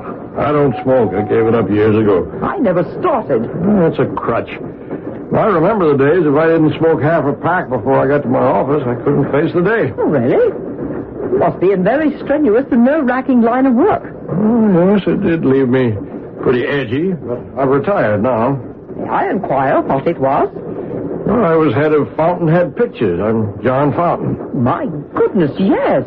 Your name and your movie company is a household word over here in England. My name is Arnold Lee. L-E-A. Lee? Well, that's an unusual spelling. And it's Old English for thicket or shrubs. You're not in the wood business, are you? Oh, heavens no. I'm afraid I don't do much of anything. That's the penalty of being born well off with a large estate and farms and farmers to look after. I do have one business, a distillery in Scotland, so I keep occupied. Are you on vacation from Hollywood, Mr. Fountain? No, I'm looking for a place to settle down, a permanent home. I've left Los Angeles for good. I'm retired, and I'm looking forward to spending the rest of my days in a calmer atmosphere. Instead of cultivating money, I plan to cultivate my mind. Oh, I don't know whether you'll find what you're looking for in London, Mr. Fountain. I shall see, and let comparison prove. Funny you should say that. Comparison proves. It's our new advertising slogan. Oh? Lee's Scotch. You may have heard of it. Lee's Scotch? I'm proud to say our Scotch has held a royal warrant for 90 years. I always carry a nip of it myself in a flask. Care for some? Oh, that's very nice of you. Don't mind if I do. The top of the flask actually serves as a silver cup. Unscrew it, and there we are. I shall have mine after you've tasted yours. I think you'll like it. As you say, Mr. Fountain, comparison proves. Oh, that's strong stuff, young man. What have you given me? I wish you'd stop pacing the room, Mr. Fountain. If I'm to ascertain the facts, I need you to recollect what happened on that train calmly and unemotionally. Well, Inspector Davis, I was alone in a first-class carriage on the Dover-London train. And a young man, very gentlemanly, asked if he could join me in my compartment. Yes? Arnold Lee, he said his name was. He offered me a drink of scotch from a flask. And to tell you the truth, it had the kick of a mule. It knocked you out, as you Americans say. It was lethal.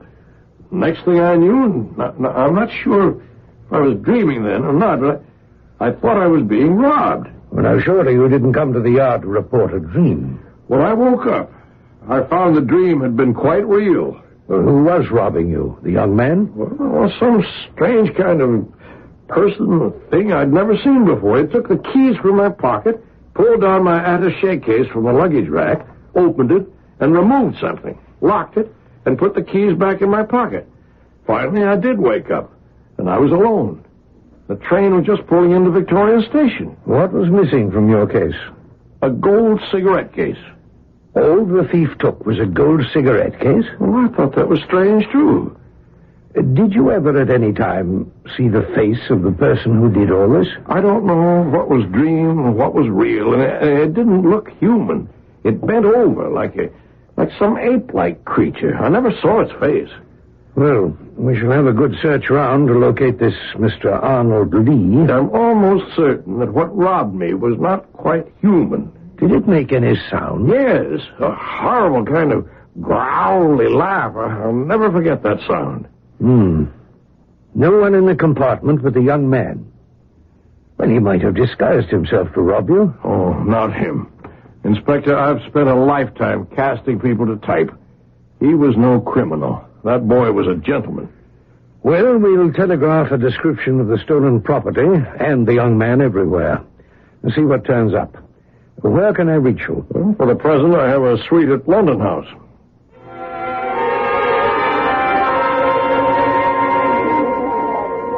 Excuse me, madam. How long have you been waiting for the elevators? Oh, 2 or 3 minutes. You mean 2 or 3 minutes before I came into the lobby? At least. No, perhaps more. I'm half a mind to go to the desk and complain. Everything's a little slower in England. You'd think in a hotel as expensive as London House, you'd have better elevator service. You're an American, aren't you? Yes, I am. Here's our lift. You call it a lift, don't you? We call it an elevator. Would you be good enough to press 11, please? Glad to. That's my floor, too. Yes. We use many words differently from you in America. I expect I'll get the hang of it soon enough. It's a beautiful city you have here. I love London. You've been sightseeing, have you? No, I haven't had time. I've been house hunting. I've spent a long, rather tiring day. Really? You're going to make London your home? Are you going to hire or purchase? You mean rent or buy? Oh, there you are. What is it George Bernard Shaw said about your country and mine? England and America, separated by a common language. I bid you good night, Mr. Fountain. Enjoy your stay. Oh, hold on a minute. How did you know my name? I shall be happy to tell you some other time. Mine is Norrell. Mrs. Ada Norrell.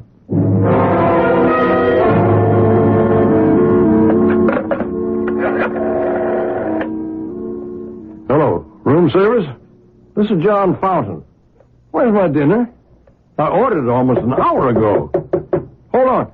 There's a knock on the door, probably the waiter. He certainly took his own sweet time. If this food is cold, I warn you, I'm sending him right back downstairs.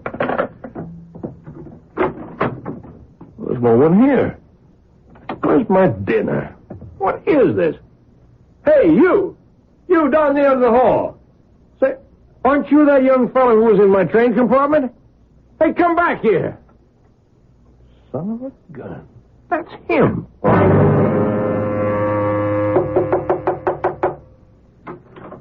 Yes? Oh, it's you, Mr. Fountain. Oh, madam, I had no idea this was your door. My name is Ada Norrell, I told you. I'm sorry. It's just that I do apologize for the late hour, but may I have just one word with your husband? With whom? Your husband, Mrs. Norrell, the young gentleman I just saw going into this room. I hope you're joking, Mr. Fountain, because if you're not, I hardly know how to take this. I just opened my door down the hall, and I thought it was the waiter with my dinner.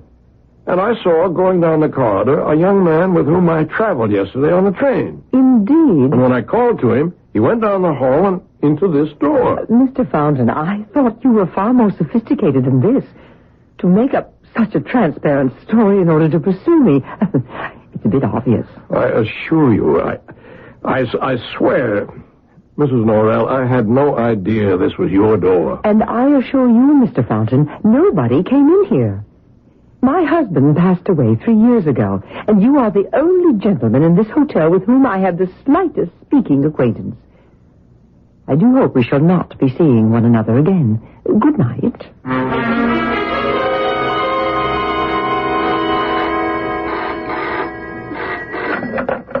Yes? Hello? Who is it? Mr. Fountain? Yes? Who's this? This is Inspector Davis, Scotland Yard. Oh. I'm downstairs in the lobby. Sorry to stop by so early in the morning, but I have some information I'd like you to verify. May I come up? Inspector, I wonder if you'd mind waiting for a few minutes. I just got up. What time is it? After 9, Mr. Fountain. Good heavens, I had such a terrible, sleepless night. I'll take a quick shower and get some clothes on. Will you come up in, say, 10 minutes? I shall. I'm sorry to hear you had a bad night. Well, I thought when I came to England that the pressure and the strain in my life would disappear, but I have to tell you, Inspector Davis, I don't know. I haven't felt so dog-tired and washed up since I was in the middle of production in Hollywood. I thought those days were hard on me, but the past 2 days, I don't really like this. I've been subjected to some pretty strange goings-on. Would you mind telling me exactly what? Well, yesterday evening, I saw that young man who rode to London with me on the train, the one who gave me that drink. Oh, yes, Arnold Lee. You saw him? Yes, right on this floor, no less. He knocked on my door, I'm sure he did, and then ran down the hall and into the room of a lady I met here, a guest in the hotel.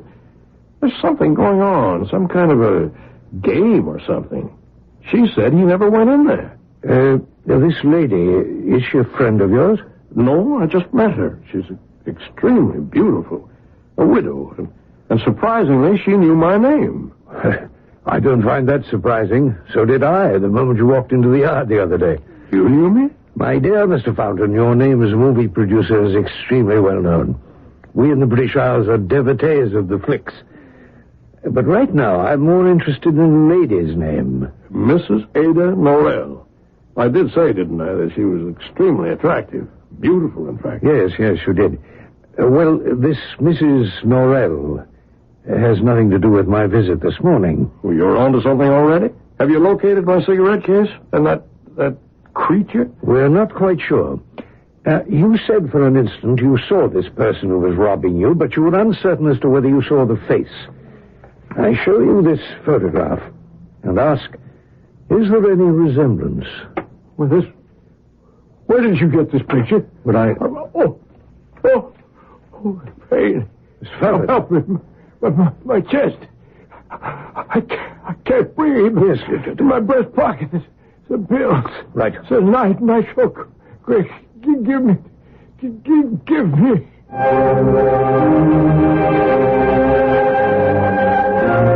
A heart attack. A nitroglycerin pill to alleviate the pain. The inspector quickly places the tablet under the tongue of the gasping man. It will dissolve, and John Fountain will recover. But what was it about that photograph that shocked him so much that his heart was affected? I shall return shortly with Act 2.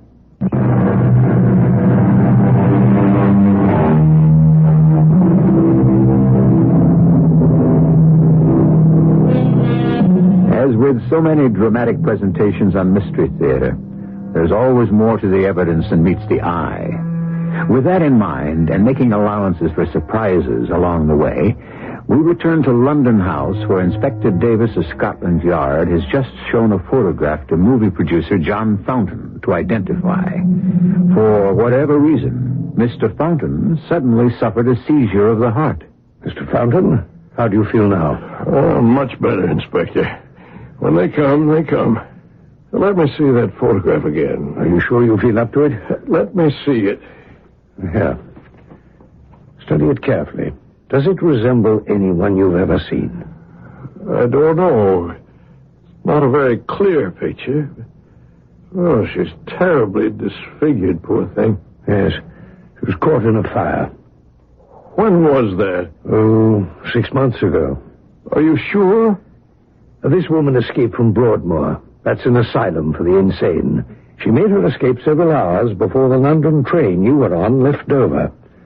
We hazarded that she might have hidden herself on the train, and it might have been she who robbed you. What's her name? We don't know. She had no identification. We call her Mrs. X. Why was she in Broadmoor? She'd set fire to one of the smaller movie houses in London. It was at night. She was the only one there. You're not saying that there's some connection with me because I used to be in the motion picture business, are you? Well, I'm not saying it's unconnected. Was there some particular movie being shown? Where was the fire? Well, she managed to get into the projection room. Tried to set fire to the film, but it wouldn't ignite. And then she went down into the lobby and lit a match to the drapes. They'd not been fireproofed. They were showing a revival of old movies that week. What movies? Yours, Mr. Fountain. What? A festival of the best of the Fountainhead pictures.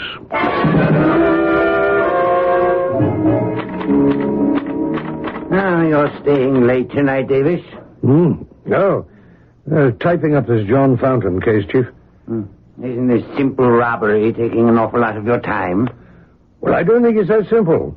I have an idea that Fountain's not a little paranoid. If he weren't such a VIP, perhaps it wouldn't matter. But he's got a bad heart, and he believes that everyone he meets is out there to get him. Who does he think is after him? Well, several people. A, someone who looks like Mrs. X. You remember the theater pyromaniac? And B, a young man he met on the Dover-London train. And C, some other woman who lives at London House where he's staying and who he believes is in league with the young man. And all this over the theft of a cigarette case? Well, of course, there's more to it, Chief. Fountain is an extremely nervous man with a heart condition. If he's not imagining all this, it may be there are people in London at this moment who are intent upon driving him under. Do you understand what I'm saying? Oh, driving him crazy? Under, I said. Under the ground. Driving him to his death. Glad you stopped by this morning, Inspector Davis. If you'd come a little earlier, we could have had breakfast together. Well, I'm glad to find you so chipper, Mr. Fountain. Things appear to be going my way. Good. I've had some good luck since I last saw you. I found a nice little house on a nice little street off Welbeck Square, which I'm making an offer on. Your news is better than mine. My nice little streets have all turned out blind alleys. I keep thinking about what happened to me, Inspector. I had at least 250 pounds on me when I was robbed. Now, why wasn't that taken? Why just the cigarette case? Is that where I was drugged? For that? And Arnold Lee, where did he disappear to? He told me he came from a prominent family and he made Lee Scotch. There is no Lee Scotch, Mr. Fountain. There never was. Never was? Really? Is that true? I'm here this morning to ask you, is there something you haven't told me? I've told you everything I know. Tell me, why does the loss of that particular cigarette case bother you so much? I'm sure you can afford many more. I attach great sentimental value to it, that's all. Why do you? It was given to me on my retirement from Fountainhead Pictures. Inside are inscribed all the names of those I made famous. Actors? Actors and directors and writers. All of them had their names engraved inside that cigarette case? Almost all. Some had died or moved away or got out of the picture business. If you'll excuse me, that might be my real estate agent. They may have accepted my offer. Hello? Mr. Fountain? Yes, who's this? Ada Norrell. Oh, yes, Mrs. Norrell. Are you still here at London House? I haven't seen you recently. I had a visit from Inspector Davis of Scotland Yard. You did? It was rather annoying. He questioned me about a young man you said you saw going into my room. Now, I don't know why you keep insisting on this, Mr. Fountain, but I can tell you I was very angry indeed. I am sorry, Mrs. Norrell. How can I make it up to you? Well, at least you sound contrite. I am. I'll do anything so you'll forgive me. How about dinner tonight? And the theater afterwards, huh? No, that doesn't intrigue me. But if you'd like to accompany me on a visit to the Tower of London this afternoon, I suppose I could forgive you. The Tower of London? Why, yes, I've never been there. Good enough. I shall meet you in the lobby at 3. No, better yet, 2:30, right inside the Tower enclosure. Goodbye. I'll be there. Mrs. Norrell, Inspector. She didn't like your questions. Really? She didn't seem to mind at the time. She is, by the way, as extraordinarily beautiful as you told me. That woman. Had I met her 10 years ago, I could have made her into one of the biggest stars ever to hit Hollywood. She's got something. Not only an unusual and photogenic face, but a lovely manner. Yes, I could have made a big star of her. What did Mrs. Norrell call you about? To join her sightseeing. I said I would. Well, if she upsets you that much, why do it? I don't know how to analyze it, but for some reason I'm drawn to that woman. A certain charisma, maybe. It's what we always look for in a movie actor. It has nothing to do with acting talent. Don't ask me why. I hardly know her, but she has that quality. Yes, all right. So long as it distracts you. Where are you going? The Tower of London. Be careful. Don't get locked up in the dungeon.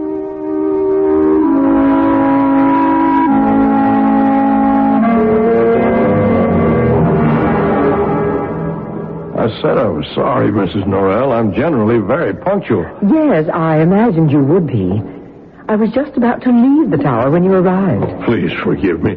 An hour late is unforgivable, but I don't know what's wrong with me. I went down to hail a cab, and suddenly I didn't feel well. I had to sit down in the lobby. Are you serious? Perhaps you shouldn't have come out at all. Oh, no. I'm perfectly all right now. Just hope I haven't spoiled the afternoon for you. We don't have much time left before they close, and I did want you to see as much as possible. Look at all these towers. Yes, actually 18 of them, all with different names, including the Bloody Tower. They say it was originally built by the Romans to honor Julius Caesar. It's that old. I like that. A country that respects its age and its old customs. Well, some of those old customs aren't that respectable. A lot of hanging and spilling blood right where you're walking. Really? Now, follow me down this spiral staircase to the dungeon. The first room we come to is where the rack was. People were pulled apart for their crimes. All those bones. Oh, that's the curfew. That means closing up time. Probably why we're the only ones down here. Well, what's that room behind this iron door? Oh, that's where the two little princes were kept before they were murdered. Well, let's pull the door open and have a look. It's heavy. Oh. I'll squeeze through here and have a look. Oh, there's so much more to see. It's a pity. I'll tell you what, Mr. Fountain.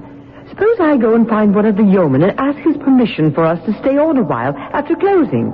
Don't go away now. Hey, the cell door's shut. Mrs. Norrell? Mrs. Norrell! Mrs. Norrell, is that you? Can you open the door and let me out? Oh, no, not you. Go away from me. Get away. Get away from here. Help me. Help me.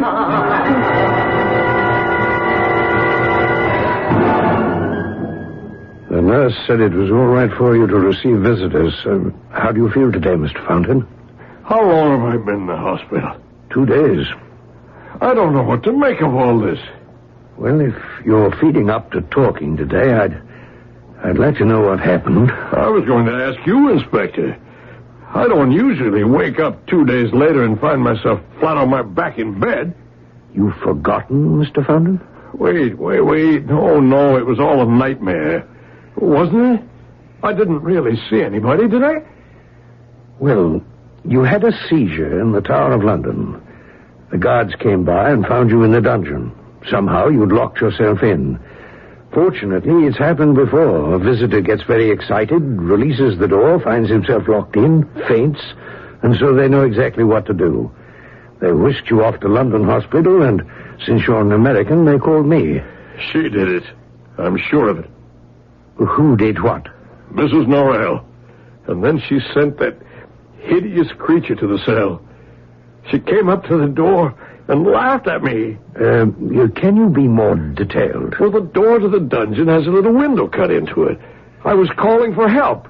Then all of a sudden, this demented face appeared in that little window and laughed at me. Had you ever seen this person before? I don't know. Was she the creature that robbed you on the train? I don't know. Don't ask me. Mr. Fountain, in that dungeon in the Tower of London, you were heard to say, you, Go away from me. Get away. It sounded as if you knew who it was. Now, who was it? I tell you, I don't know. Mr. Fountain, we can't help you if you don't help us. Now, bear in mind, the Yard has taken everything at face value. There have been no confirming witnesses. It's all your story. There are those at headquarters who have definite doubts that you ever had a cigarette case, or that it was stolen, or that you were drugged by a young man on a train. Why would I say all those things if they weren't true? It was that mad woman, the one you call Mrs. X. And do you know her? Mr. Fountain, answer me. Yes, I did know her. But so help me God, I had nothing to do with it. I tried to help. Why, after all these years, does she come back into my life to make me remember? I don't think my heart can stand much more of this. I mean it. I won't be responsible if I ever see her again.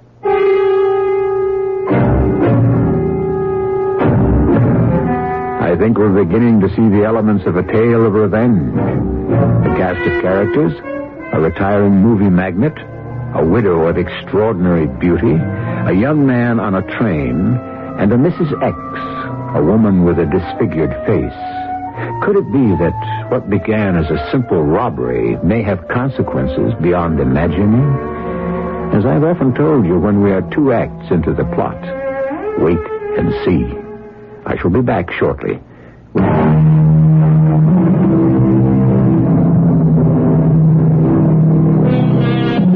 Act 3 it is. That act in which the evidence is assessed, problems solved, and the villains get their comeuppance. But what if your story has no villains, no heroes? Yet the mystery of what has been going on is as puzzling as ever, which is precisely the situation that faces Scotland Yard. We're closing the case, Davis. We spent far too many hours chasing a will-o'-the-wisp. Yes, and he's not a well man, Chief McGon. That may be, but it's not our concern. I've got something for you more immediate. A certain Ralph Glass arrives at Heathrow on the noon flight. I'd like you to interview him, find out why he's in England. What are the leads, sir? Do you remember the Mrs. X case, the woman who escaped from Broadmoor? Certainly. I was hoping she was connected with a fountain robbery. The incredible part of that case is the woman's completely dropped out of sight. Unbelievable. Here she is, presumably with no money, escaped from incarceration. How's she existing? What has she got to do with Glass? Well, it's a tenuous lead, but we've got to go with it. When we examined her room at Broadmoor, we found some doodling in a corner on the windowsill. You know how people will scratch away with a pencil while they're thinking? Well, she hadn't been permitted a pencil. Naturally, anything sharp was kept from her. But just the same, there on the sill were scratches. 2 words. Ralph Glass. Why did she write that name? That's your assignment, Davis. You checked the incoming airlines, huh? The name came out of the computer. 12 o'clock. Up to it. Heathrow. Who is it? Mrs. Noel. What do you want? To see you. How are you? All right. Come on in. Thank you. We can talk in the sitting room part of the suite. I was just writing a letter. I'll sit here by the window, John. I'm going to call you John. And if you care to, you may call me Ada. What do you want to see me about? You're angry at me, aren't you? Somehow you're thinking it was my fault, you getting locked up in the Tower of London. Ada, you have me at a disadvantage. I've told you before, you're a very attractive woman. And if I'd met you years ago, you might have become a movie star at my studio. Not everyone wants to be a movie star, John. But I shall take it as a compliment. Now, I'm going to tell you something. When I came back to the dungeon that day to find out you'd fainted and been taken away to the hospital, I was beside myself. Nobody would tell me which hospital. And finally, after calling every hospital in the phone book, when I located you and was told John Fountain had suffered from a heart attack, you don't know how I blamed myself. Well, I don't know what to say. I guess I'm very surprised. So we've made up, have we? Well, Sure we're. Are you dining in the hotel alone tonight? Well, I don't know that I feel up to going out or even into the dining room. Suppose I order a light dinner for the both of us and have it brought up to my room. After all, you won't have to walk far. I'm just down the hall. Okay, Ada. That's very nice of you. And forgive me for... Well, I don't know what. You're forgiven. I'll see you at 7, then.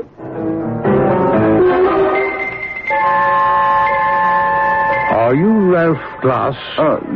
Yes, I am. I was told by Customs to come into this office. Yes. I'm Inspector Davis, Alien Division, Scotland Yard. Oh? May I see your passport, please, sir? Yeah. Is there an address where you can be reached?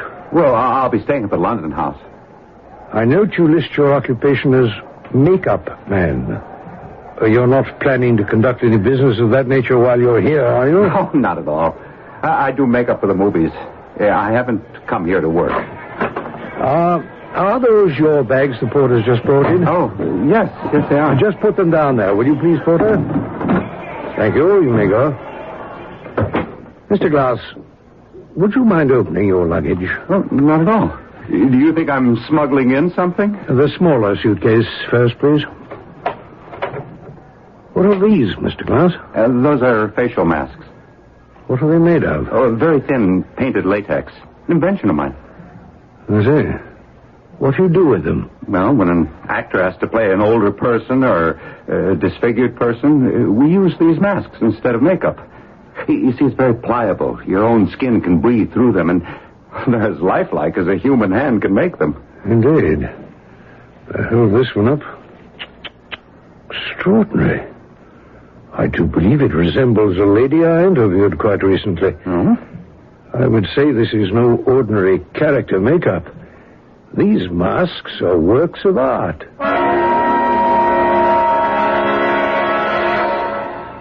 I've been waiting an hour. Did your plane get in late, Ralph? No, I had a run-in with the British Customs, then an interview with Scotland Yard. What did they want? I don't know what he was after. I had to open my suitcases. Probably drugs. You? Smuggling drugs? That's a spot check. Every so many passengers, tag, you're it. Now, what is it you want from me? Now, that's a nice way for a brother to talk. Well, I didn't fly 3,000 miles for chit-chat and compliments, Lorna. Is he here? Yes. Right down the hall, in fact. Are you sure you want to go through with this? I haven't waited 10 years for nothing. What did you bring? A couple of extras. And the new one of Lorna Dale. I'll show you. Get the suitcase under the bed. Here's a spare mask of Ada Norrell. Good. The one I'm wearing is getting a little cracked around the mouth lines. I brought along a duplicate of Arnold Lee, in case you needed that mask. Yes. There'll be one final performance from Arnold. And here's what I've spent most of my time on. The mask of Lorna Dale. Let me look at it. Lorna Dale. Oh, is this what I used to look like? I almost don't remember. Dearest sister, you were very beautiful. Oh. I worked from the early stills and my memory. I could never forget the way you looked before the accident. Ralph, these masks are wonderful. But I need your personal help. I want you to stand by me. He's coming here at 7 o'clock. John Fountain? Yes. I told you he's staying just down the hall. He's coming to have dinner with Ada Norrell. What are you going to do? Throw his sins into his face and watch him suffer the way he made me suffer.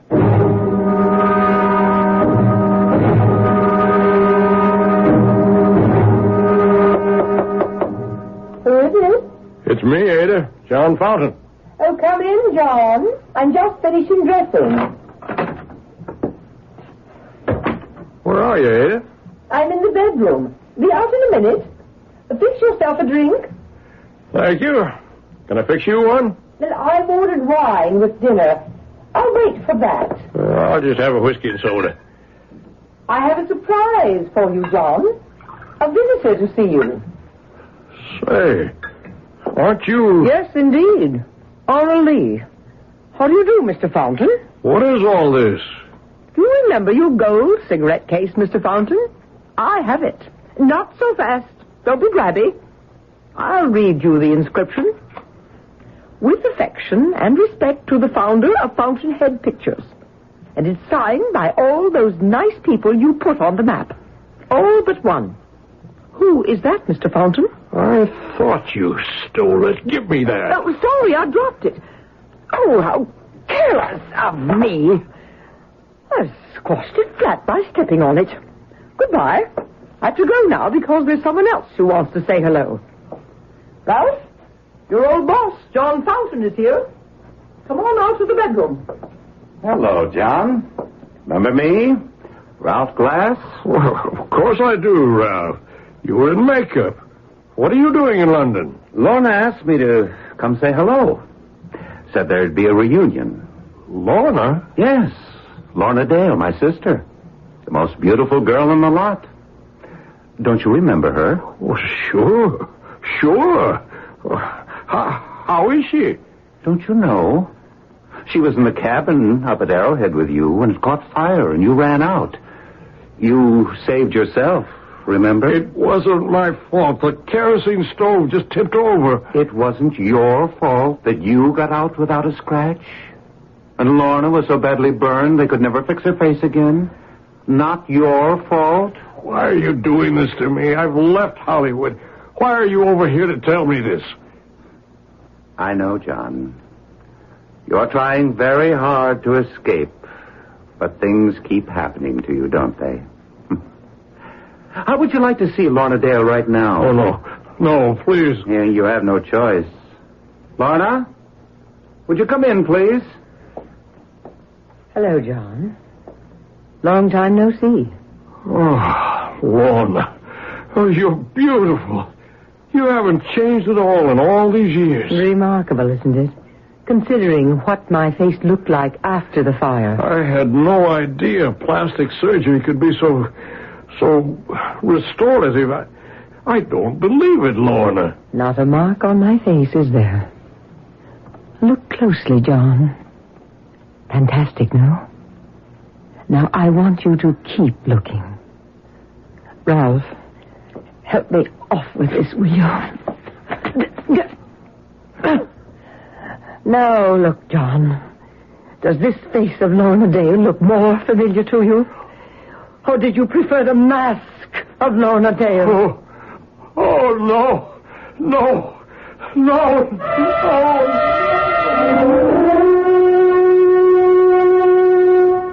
You'll never forget now. You'll never be the same. There's just one more scene to play, Ralph.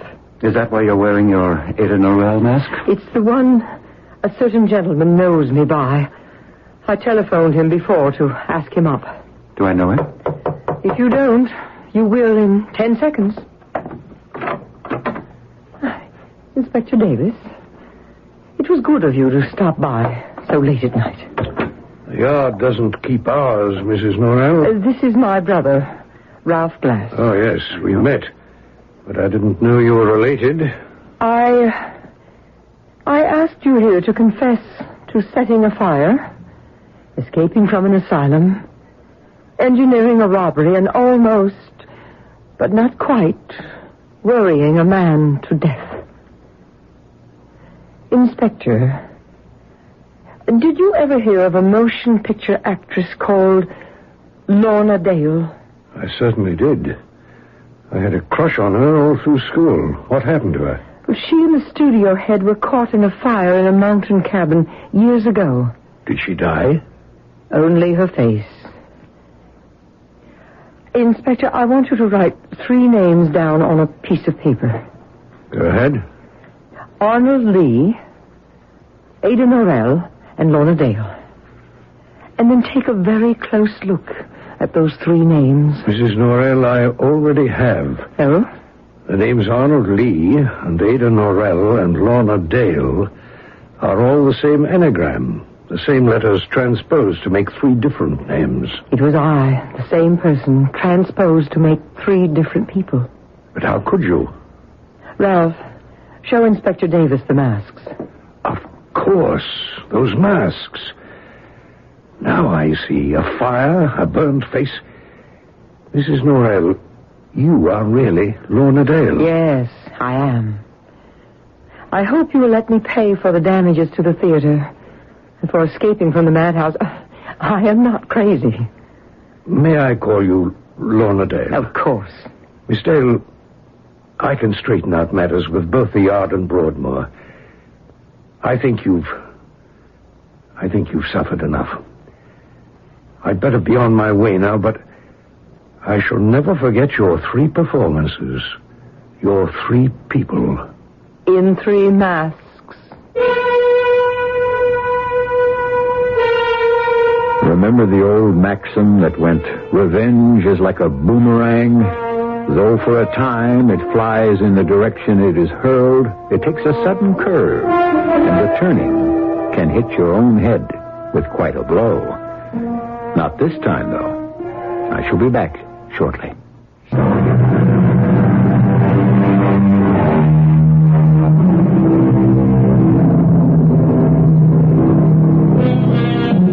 Rather than leaving you believing that revenge is sweet, or that I endorse revenge in any shape or form, let me say that the best manner of avenging ourselves is not by resembling him who has injured us.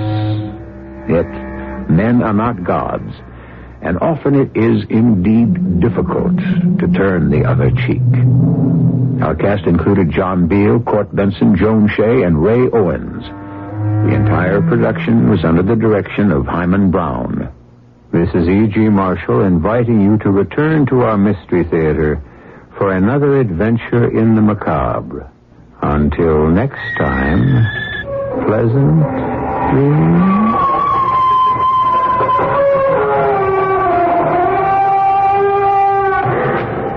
The CBS Radio Mystery Theater presents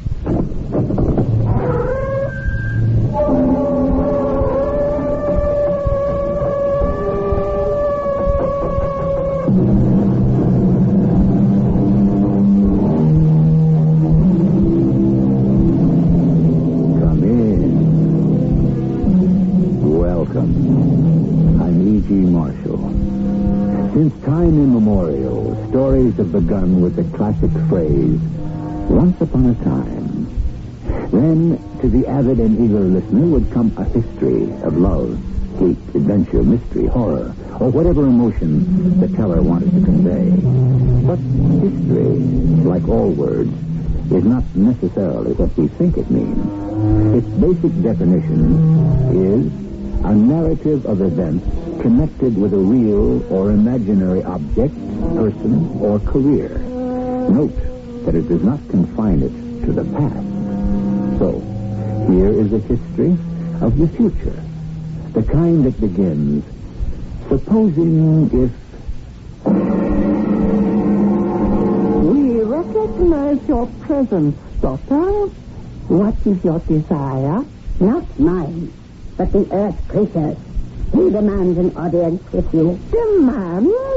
He says that if he is not returned immediately, his people will send their ships against us and shoot the mothership out of the sky.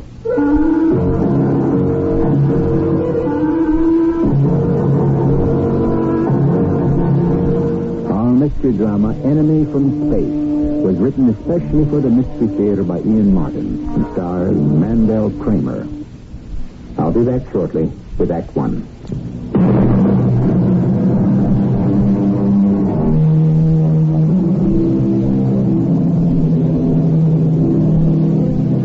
It is the year 2029. President Winston Alexander is midway through his second term in office, a commanding figure on the world stage, who has brought a revitalized America to a new surge of leadership.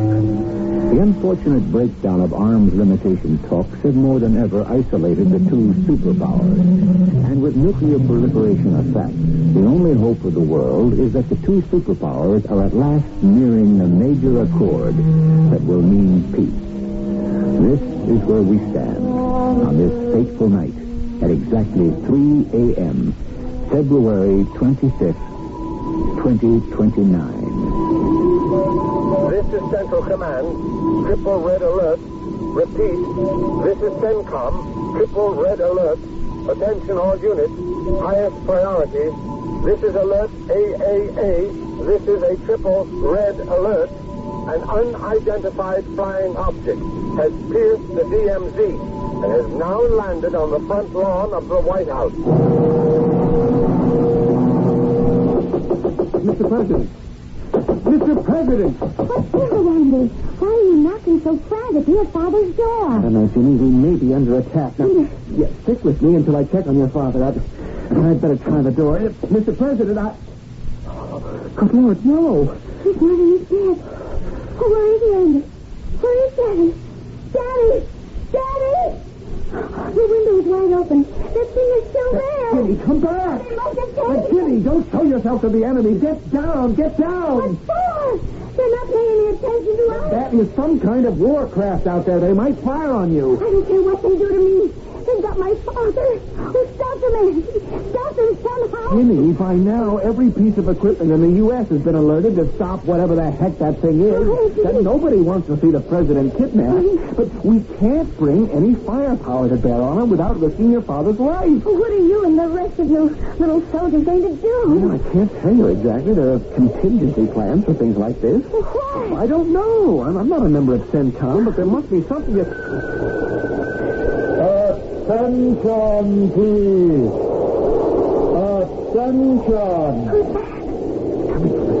There is no cause for alarm. We come in peace. This is Commander Bard aboard the spaceship. We are a communications vessel from the matrix of the mothership Nicholas 7. We seek information only and have borrowed your President Alexander in order to get it. He is quite safe. When we have completed our talk, he will be returned unharmed. I don't believe him, Andy. I didn't mean let Daddy say something. To reassure you, we will let President Alexander talk to you now. I realize this is very unusual. For everyone's best interest, I ask you to call off all alerts and to take no action for the next 24 hours. I am assured by my unexpected host that I am in no personal danger, nor is anyone else. I am being taken to meet Commander Vard's superiors for some as yet unrevealed reasons. I have agreed to a truce for 24 hours. If I am not returned by then, I ask Congress to put the nation on full war footing for its defense.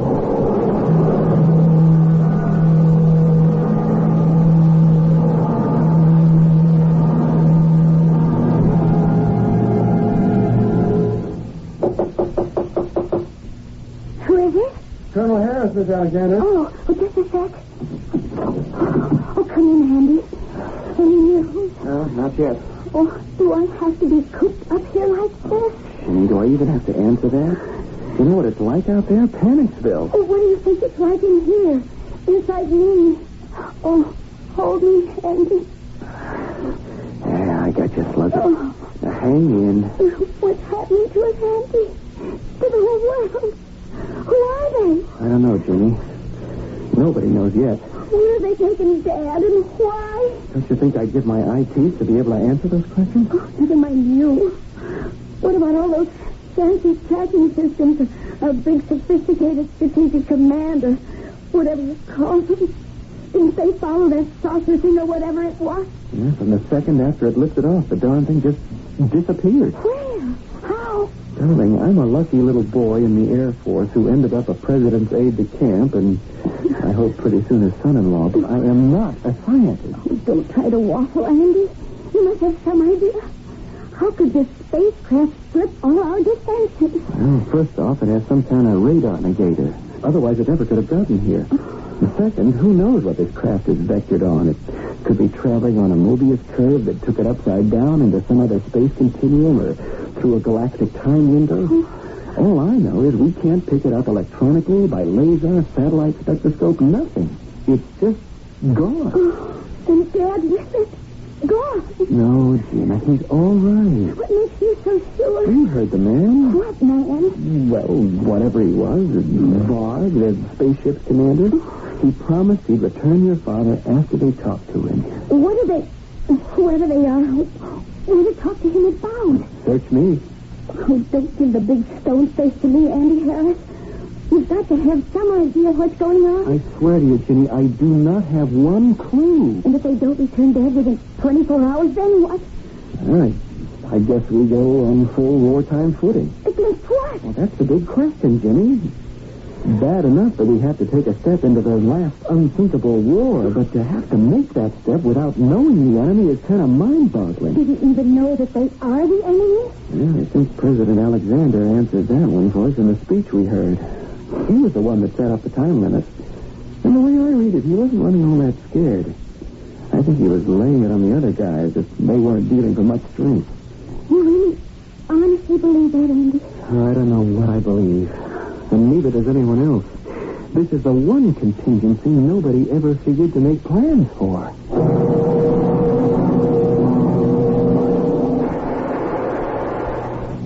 Welcome, Bob.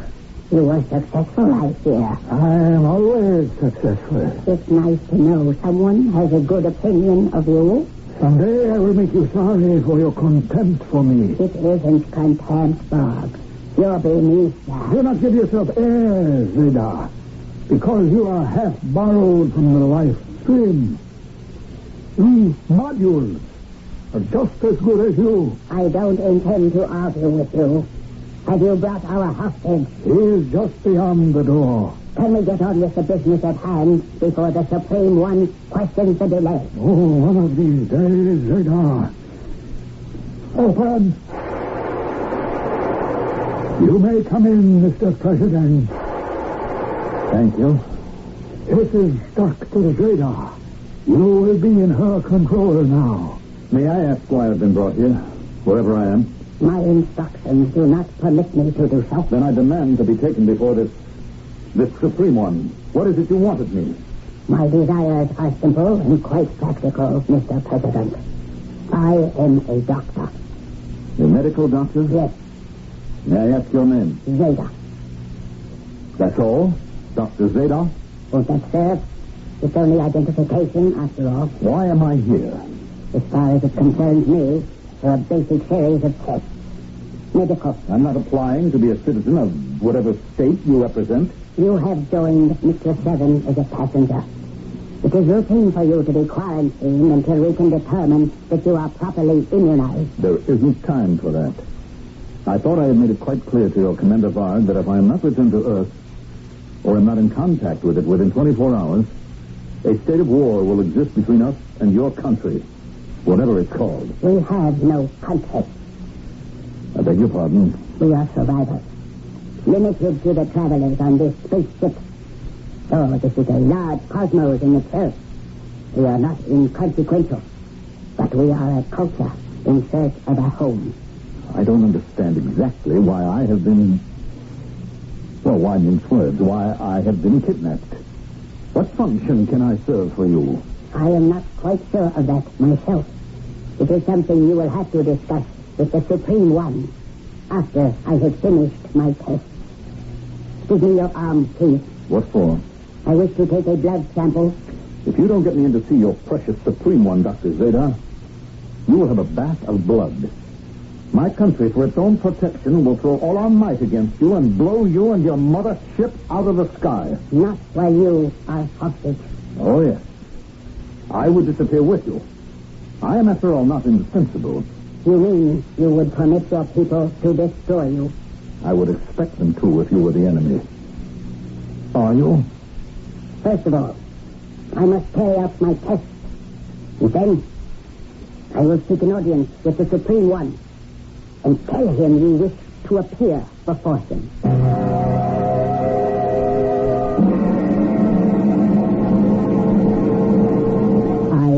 in reverence before you, oh, my father. We recognize your presence, daughter. What is your desire? Not mine, but the earth's creatures. He demands an audience with you. Demands? He says that if he is not returned immediately, his people will send their ships against us and shoot the mothership out of the sky. Fortunately, since we are in another time continuum, they cannot find us unless we choose to show ourselves. His threat and his demands are useless. He wants also to know why we have taken him and what it is you want of him. I want you to adapt him. Wash his brain clean so that we can send him back to fulfill our purpose. I don't think I can do that, Father. He is too strong. Then you must change him. Make him completely one of us. I don't know if that is possible. All things are possible. Did you not become completely one of us? Yes. So then shall he. But I can't do that without killing his... It is hard for me to describe to you, Omen, my father, because we are different. It is you who are different. Do not fill me with old anger. Are you still prattling about the non-existent, what you call the soul? Did we not stamp that out of you? Yes, Father. Then, should we hesitate to destroy it in a stranger? I am not interested in President Winston Alexander, the Earthling, except as he shall serve our needs. However you achieve the result, I want him fully conditioned to carry out those needs and our commands.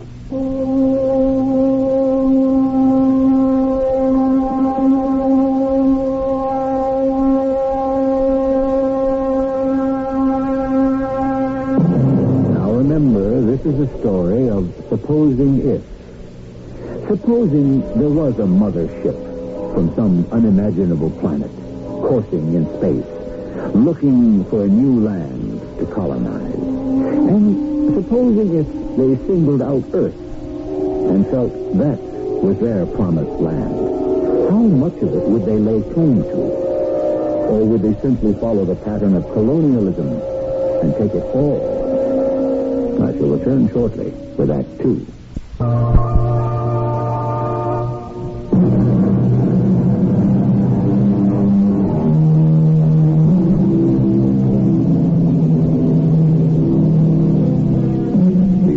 States of America, since its birth, has traditionally been a haven for all displaced persons who seek a new chance at life.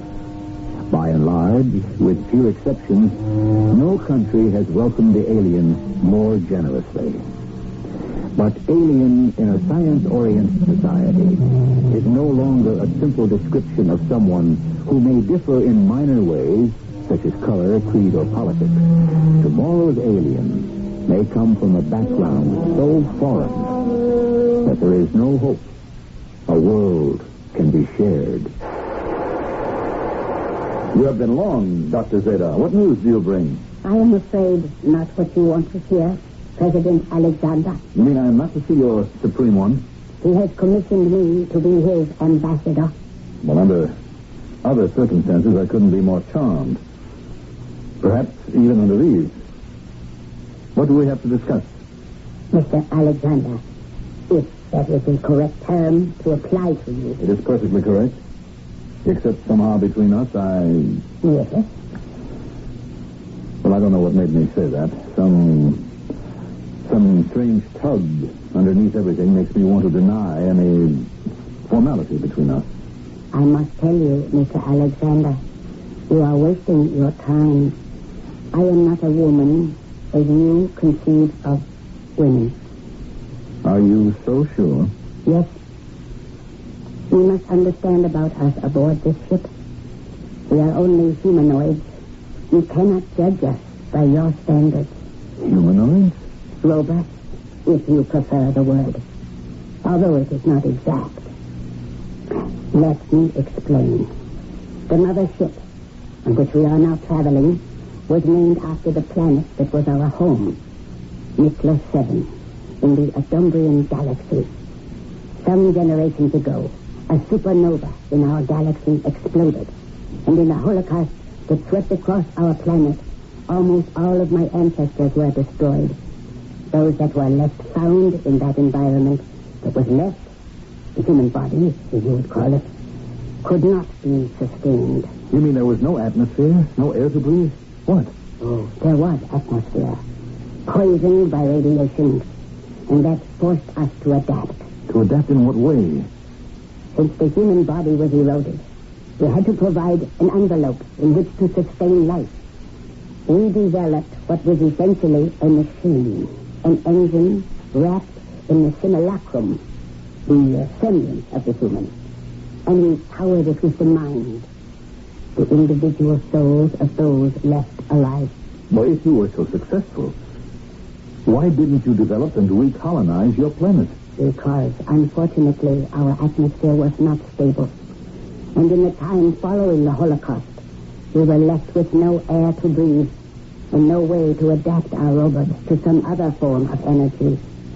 The strongest of us set out on this ship to seek a home in another planet. And you have brought me here to discuss introducing you and your shipmates into our culture? Oh, no, Mr. President. There is nothing to discuss. It is my function to prepare you so that you will make it possible for us to take over your planet. How? It would be hard for me to explain. In storage, against the necessity for constant replacement, we have robots ready to be activated. You see this machine here. Machine?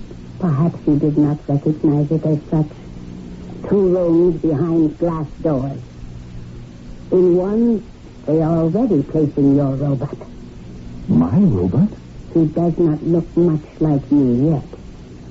But the electrodes they are attaching to him will be synchronized with the electrodes he attached to you. And when we are finished, he will be, in every physical sense, a simulacrum of you, a duplicate of you. And what happens to me? You become a husk to be discarded. What? An outmoded model, unable to function in the atmosphere of our new world. What new world? The one that will exist in the dust of radiation and the end of Earth. The world that all of us from Miklo 7 are going to build with your help. I will not be party to anything like this. You have no choice. Bob, see him. Oh. All right, Bob. Put him in the transformer. Afternoon, Jenny. Afternoon, Andy. I've been dying till you got here. What's new? Not a thing. No news of Dad? None. Oh, no. What else is happening? What isn't? We've tried to keep it as secret as possible, but there are always leaks. What is it? Oh, thank heavens the country doesn't know about it yet, and the press is capped, but diplomatic wires are burning. What do they say? Well, they don't say anything, baby. They just ask. Naveed has been on the hotline off and on all day with President Brusco. What's his reaction? Well, what's in it for them, first off? Then diplomatic regrets. They probably figure if we're going to be under attack from outside in space, it might be time for a little more cooperation. But we don't know yet if they are under attack. Baby, a pirate ship turns up on the White House lawn, and in spite of the greatest security set up in this old globe, they just take our president away like he was off for Disneyland? Hey, everybody's running scared because they don't know what's next. What is next, Andy? I wish I knew. Or, come to think of it, maybe I don't. It's too scary even to estimate. Maybe we don't know what we're up against.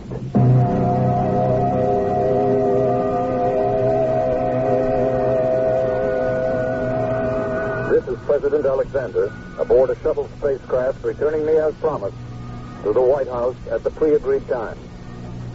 I have been well treated and am in the best of health. No one need have any concern about me. I have just completed preliminary discussions with a friendly power from outer space, which will have dramatic and earth-shaking consequences for the safety of America and the whole world. I am aware that all our armed forces have been alerted. I ask them as President and Commander-in-Chief to extend safe conduct to the spaceship and allow it to land me and then depart in full safety.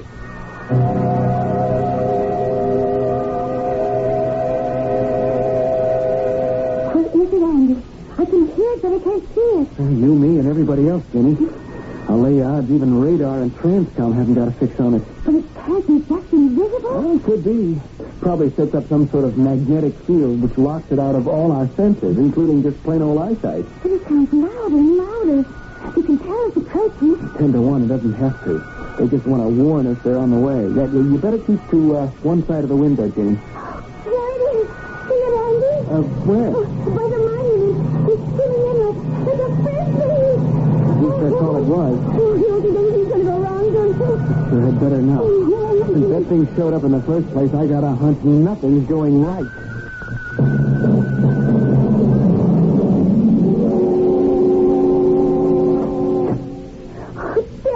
Virginia. It's all right. It's all right. It's all right. Oh, such a nightmare. It was quite an adventure. What are you doing? Still up? Is there anyone who's been aware of what's going on in the last 24 hours? It's sleeping out of the question. Well, I hope the knowledge hasn't been too general. Oh, I wouldn't know. But Andy says not. He thinks you've been able to keep the lid on. I hope so. Oh, you're okay, aren't you, Daddy? As you can see. Oh, but what went on? Why did they take you? Who are they? No. One question at a time. Incidentally, let me close this door. Tell me, who are they? What happened? First of all, they are friends. Friends? I shudder to think of what might be about to happen to our world if they hadn't warned me. Warned me what? A monstrous plot to destroy America. An unholy alliance to take over and rule the world, if there is any left of it. What do you mean? It's too complex to explain to you, Virginia. There is a secret alliance between a group of mineral-rich nations and our main enemy, which is called the Consortium. The Consortium? They are poised to unleash a massive strike against us, which would wipe us out before we had a chance to reply. Now that plot has been uncovered. We have an opportunity to treat with them, or at least with our knowledge, to instigate a preventive strike. Thanks to our friends from outer space, we have a chance to buy some time, or force enough, to hammer out a new agreement. If not, we must move first. That's the decision that I have to make. And unfortunately, it must be made alone. Oh, poor Dad. Like you always say, if you only could have shared it with Boots. Boots? Mom, what you used to call her. Oh, yes. But what does that have to do with anything? This is a decision of fate.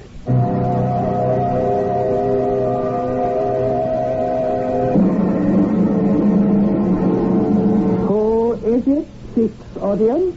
Commander Varg, oh Supreme One. You are to be commended, Varg, for your loyalty and bravery to our state. Oh, thank you, Supreme One. I have a little time left. My light is growing dim. You shall be my successor, and I will have you bound in union to my daughter. In her burns the only flame which can guarantee us immortality. You must guard it first of all things. You sent for me, Great Father. I asked you about the Earthling. Varg has delivered him back to his planet. Has this module, this simulacrum, improperly vested with our ideas and desires? Yes, Father. Then we control this robot completely? Yes, Father. And the real, what is his name, Alexander, has been eliminated? I didn't hear your answer, daughter. The real Alexander has ceased to be a threat.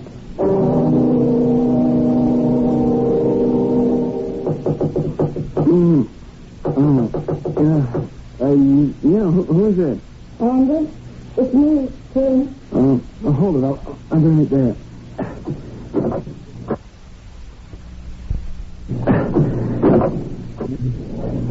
What is it, Jimmy? What are you doing wandering around at 5 in the morning? Andy, can I come in? I don't know how to say this, what you said. You're the only one I can say it to. Say what? Come on, baby, spill it. Andy, the man they got back in the spacecraft. Uh-huh. It's not my dad. It's not President Winston Alexander. There's just no way that is my father.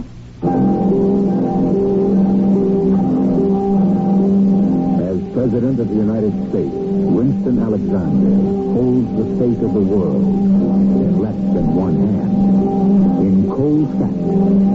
finger that may press the button to unleash atomic warfare to end the world. But has Winston Alexander been replaced by a robot activated by a power in space who has everything to gain from the end of Earth and nothing to lose? I shall return shortly with Act 3. Young Chicago.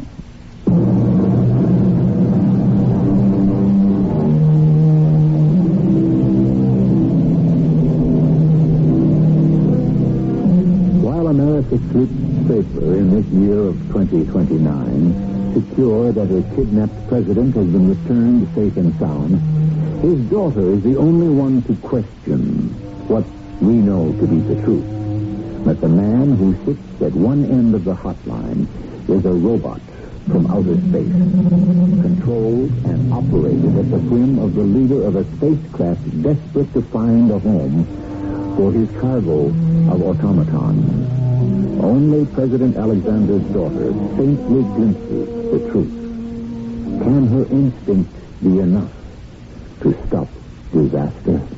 What are you talking about, Jimmy? I tell you, he is not my father. You mean they brainwashed him or something? I don't know what I mean, Andy.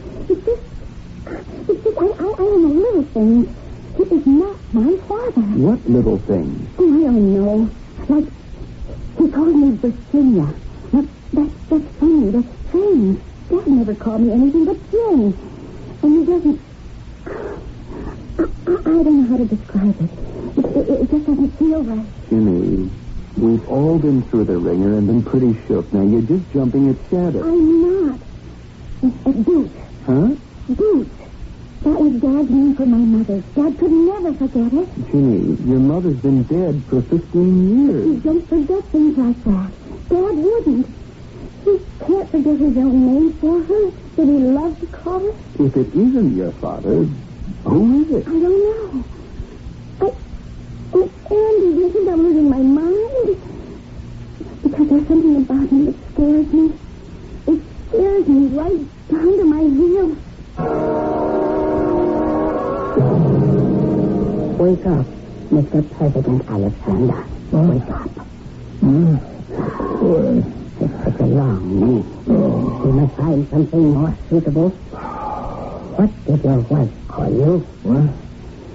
What did you say? Did your wife have a name for you? My wife?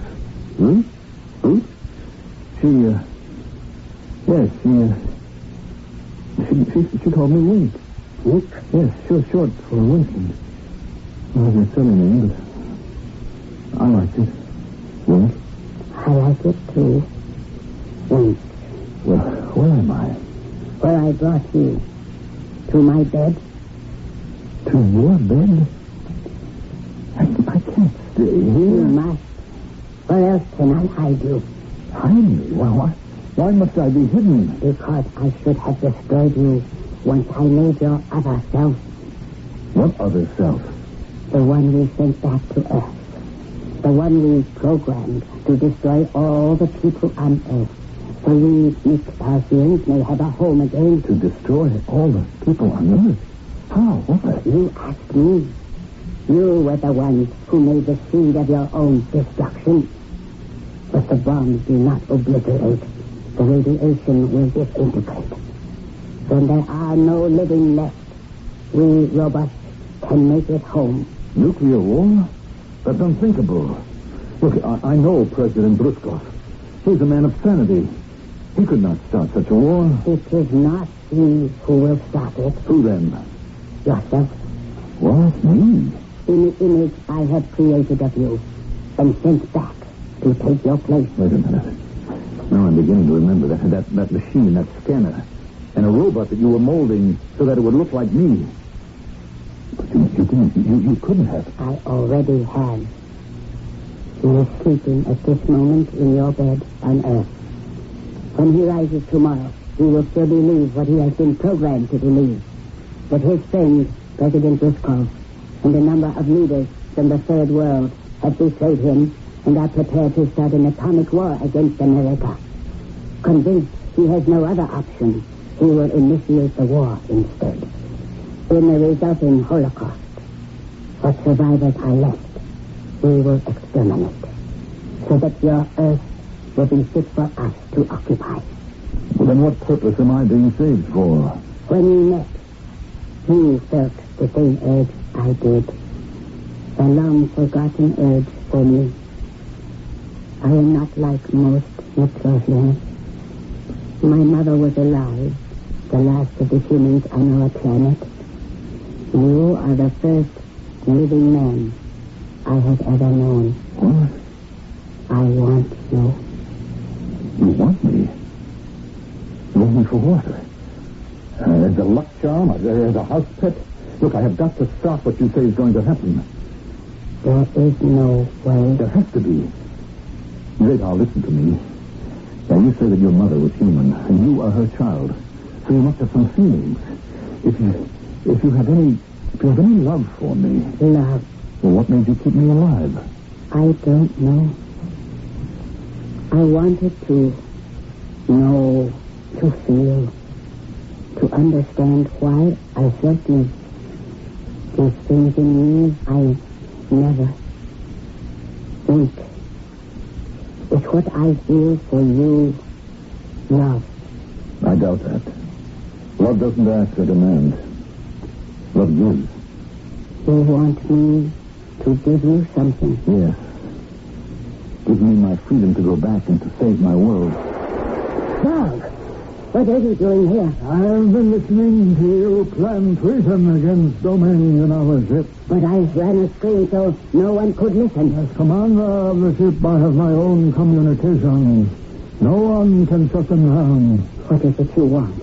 Him. Why? To eliminate him, as you should have done. Leave him alone. Give me the Earthman to destroy. And give yourself to me. And I will keep your treachery my secret. No. I'm in no mood to argue. I will destroy him now. Don't. I warn you. How can you stop me? Like this. How can you mold me to be honest with me? You fool. I am a doctor. If I can create the simulacrum of life, do you think I would not have the power to destroy it? But we are deathless. Only the human spirit is that. A robot dies forever with the body. But you can get another body to... Never. It's time that all of us went down to destruction. Good Lord, he's just disintegrating. It's not a body at all. It's just a mass of wires and circuits and transistors. Is that what's sitting in place of me at this very minute? And programmed to blow up your world as you know it. I've got to get back and stop it. You can't stop it. Only I can do that. Then you have got to. I don't have to do anything. But this I can do out of free will. You said that loving was giving. I only hope we are in time.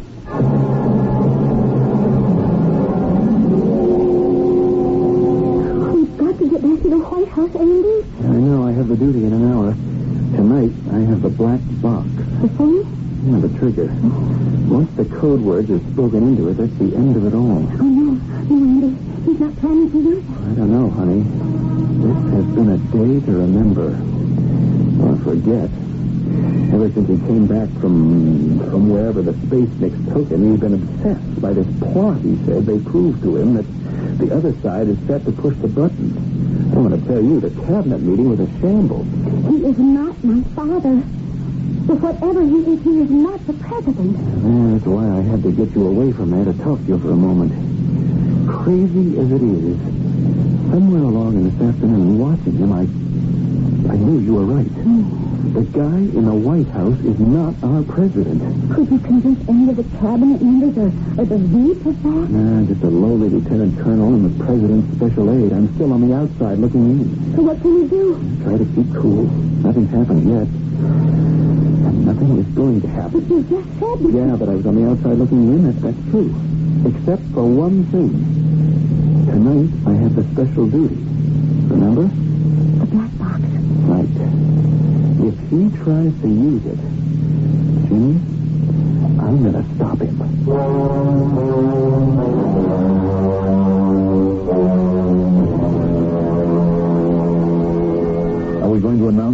arrival? There is no need. I have the radar data on. They can penetrate your DMZ and have landed before they can activate a screen. Still, to avoid the risk of upsetting an already uneasy situation. Wink. How much more would it upset if you were to announce yourself as President Alexander returning when your whole world believes you are already dead? Yes, I suppose you're right.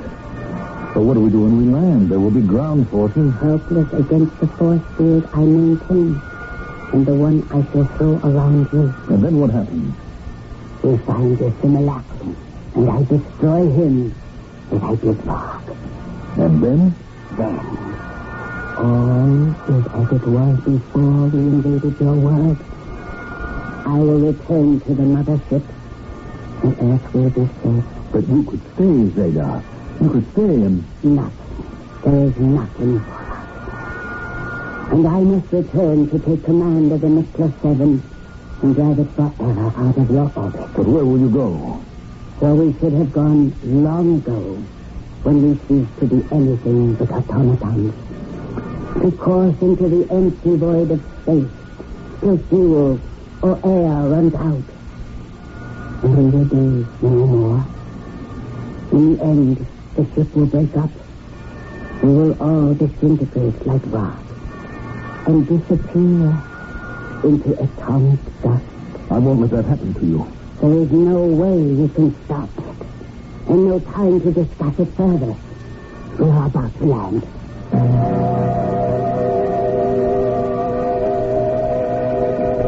Close the door, Colonel. Yes, sir, Mr. President. Only what? Ginny wanted to talk to you for a moment. Well, Ginny will have to wait. I have no time to talk to her now. Close the door. Yes, sir. Bring the box over to the desk and open it. Yes, sir. Why did you, want me to open it, sir? Because I'm going to have to use it. Use it, Mr. President? The forces of evil have bound themselves together in an unholy alliance to wipe the America we know from the face of the earth. We have no choice but to take preemptive action. Open a box and give me the phone. No, sir. What?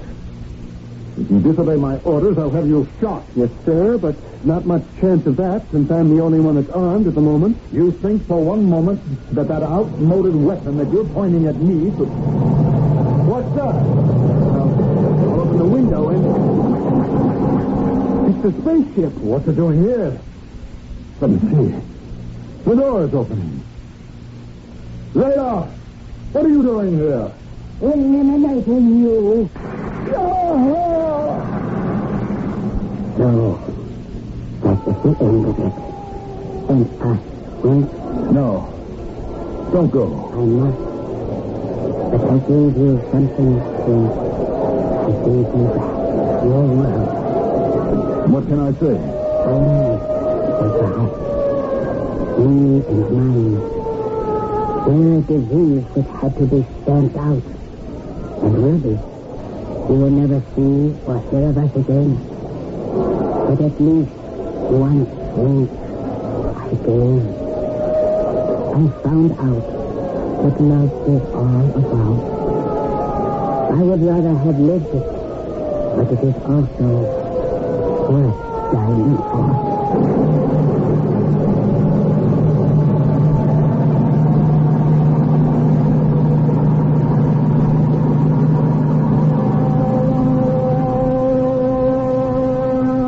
The full story, when it was told at last, with the evidence of the disintegrating robot that had been the simulacrum of our president, had sober and far-reaching effects.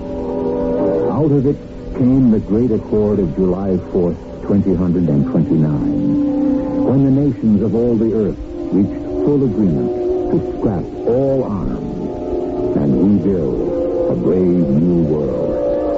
At least that would have been the outcome of the story. But remember, we began with supposing it. I'll be back shortly. The nights are lonelier than ever now for President Winston Alexander since his daughter Ginny married full Colonel Andrew Harris. They live in Georgetown, not too far away. But far away are his thoughts. Far away beyond the stars, with a woman named Zeta, who learned about about the miracle of love just in time, but still too late. Our cast included Mandel Kramer, E.V. Juster, and Russell Horton. The entire production was under the direction of Himan Brown.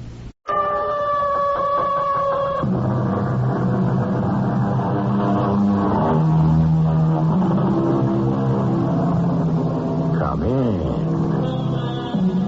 Welcome. I'm E.G. Marshall.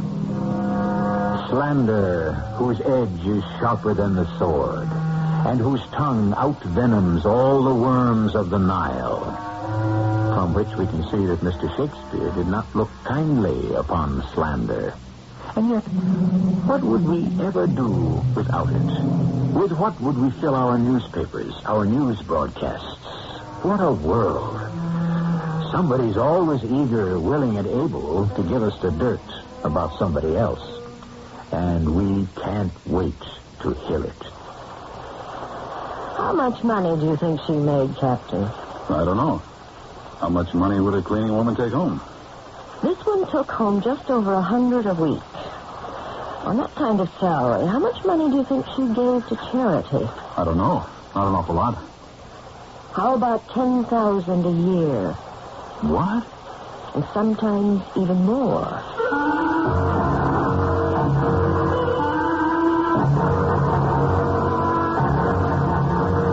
Our mystery drama, Waste Paper, was written especially for the Mystery Theater by Sam Dan and stars Kim Hunter.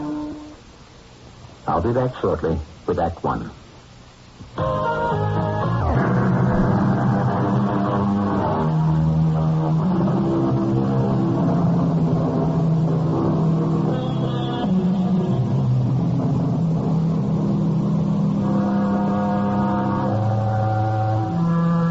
As long as crime is regarded as wicked, it will always have its fascination. When it is looked upon as vulgar, it will cease to be popular. It was Oscar Wilde, I think, who said something like that. And so, the major preoccupation of our society seems to be crime. After all, what fills most of the space on today's front pages? So let us proceed with our story, which begins in the office of Roger Williams, the captain of detectives. Send Melrose in here. Captain Williams here. No, nothing. Blank and zero. Yep. Bear with me. I'm putting one of my best people on it. You sent for me, Captain? I have an assignment for you, Detective Melrose. Did somebody lose a dog?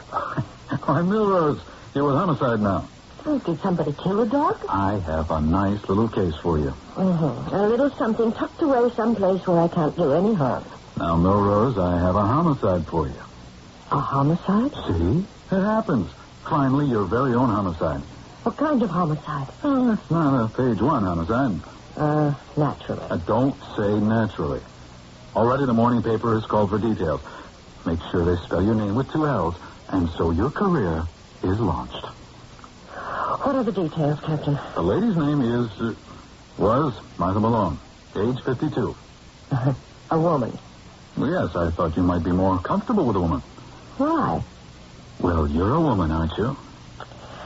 Yes, Captain. Mrs. Malone was a widow. She worked as a cleaning lady. She was murdered last night. Here are the details on the sheet. And now, Detective Melrose, it's all yours. He means well. They all mean well. I suppose they can't help it. They were raised that way. Well, at least he gave me a case. Well, he had to. I guess he wanted to be able to say, look, in my division, women detectives are right out there in the field. So, what have I got here? A cleaning woman killed. Why, how, and by whom? How is easy. A .32 caliber bullet through the heart. That was in the medical report. She worked for a firm called Novelties Incorporated. Yes. Who? Oh, well, yes, have him come in. Yes? I'm Detective Melrose. You're Detective Milrose. Well, I thought that, nothing. You are, Stanley J. Drone? Yes, that is correct, yes. You're president of Novelties Incorporated? Well, to be accurate, and I suppose we must in these things, I am vice president and chief executive officer. You employed a Mrs. Martha Malone? Oh, yes, terrible thing, just terrible. How long did she work for you? 9 years. Did you know Mrs. Malone very well? Well, just as the char lady, or the cleaning woman. And then you didn't really know her? Well, I was aware of the fact that she existed some evenings. Yes, I might stay late, and there was this lady, drably dressed, in a working costume, yes, and she would be going about her business. Did you ever speak to her? Well, in more than 9 years, what did I ever say to her? I said, good evening, and yes, I'm through here, and you may start to clean. That was the extent of your conversation? Yes. Isn't it remarkable? This building, do you occupy all of it? Yes. It's mostly offices, but we use some space for warehousing. What is the nature of Novelties Incorporated? We import merchandise from the Far East, from Hong Kong, Singapore, Taiwan, Korea, and so forth. What sort of merchandise? Little novelties, drinking glasses, and music boxes, small figurines, and so forth. What's worth stealing? Not very much. You'd have to load a very large truck with enough of the merchandise to make it profitable. Mm-hmm. Money? Oh, no, none to speak of. We're a wholesale house, and we're paid, and we pay by check, and various commercial paper. There isn't any cash worth considering. Mr. Drone, I understand you were the one who found the body. Yes. You see, I'm usually the first to arrive in the morning. Can you describe what you saw? Well, I told the police officer. I know. Please, tell it again. Yes, that makes sense. Well, I arrived here at 6:30, and I drove my car around to the back entrance. I took out my key, and I opened the rear door, and I walked in. And then I heard it. The vacuum cleaner. Oh, my goodness, I said to myself, is the cleaning lady still here? Just a minute. When you described this to the police officer, you didn't mention a vacuum cleaner. Well, the state I was in. You heard the vacuum cleaner. This one here? Yes. I haven't had a chance to, well, anyhow, it has a certain sound to it. Yes? Let me turn it on. You hear it? Usually the sound goes up and down, because it's moving around and working. But when it's just on, it just has that same steady hum. Do you mind if I turn it off? Well, honestly, every time I hear a vacuum cleaner again, I'm going to have a nightmare. It was coming from my office, so I walked in. And there she was, lying on the floor, and I could see blood, and I knew she was dead. That vacuum cleaner is very loud, isn't it? Yes, something's loose there, I think. I've been meaning to have it fixed, but I guess now I'll just get rid of it. Thank you, Mr. Drone. There's nothing else you want to ask me? Not at this time.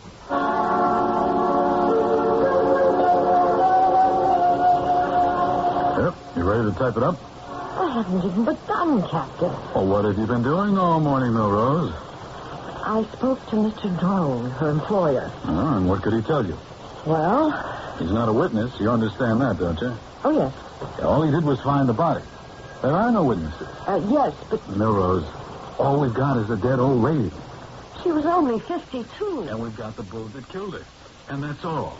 We've got no place to go. But why was she killed? We may never know. That's what happens so much of the time.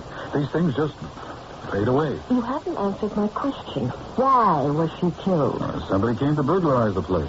Mr. Drone says there is nothing of value to be stolen. Okay, but the thief doesn't know that. He's just freelancing along. He blunders into the poor cleaning lady. Maybe she screams. Maybe he panics. And he shoots her. I don't think so. You don't? He didn't blunder into her. Well, how do you know? The vacuum cleaner. It could be heard all over the building. What vacuum cleaner? Drone says when he opened up, he heard the vacuum cleaner. It must have been going on all night. Or are you telling me the thief shot her and then turned the vacuum on? Why would he do that? The answer is he didn't. No, he knew she was there. He could have avoided her or backed away and called it off. No. He killed her deliberately. Maybe. But he could have confronted her to ask her, where's the safe, or some question like that. He'd have had to make her turn the vacuum cleaner off. With that racket, you could hardly hear yourself think. No, Rose, you're introducing a complication. And so I have to ask you the question you've been asking me. Why was she killed? I don't know. I want to find out. I'll give you one more day. One more day? Police work has become a matter of logistics and production. We must invest our resources where we have the greatest chance of a tangible return. It was hard to admit it, but he was right. On any given day, there can be 2, 3, 4, as many as 5 or even 6 murders in a city the size of ours. And they keep piling up. Some of them you can never solve. It's like casualties in wartime. You try first to save those with the best chance of recovery. Listen, Detective, don't become personally involved with your cases. Don't allow them to become part of you. Sometimes you just have to let them go. I still have a day. I know you feel a deep sympathy for this poor old lady, but without facts, evidence, and material we can hand to the prosecuting attorney, there'll be nothing we can do.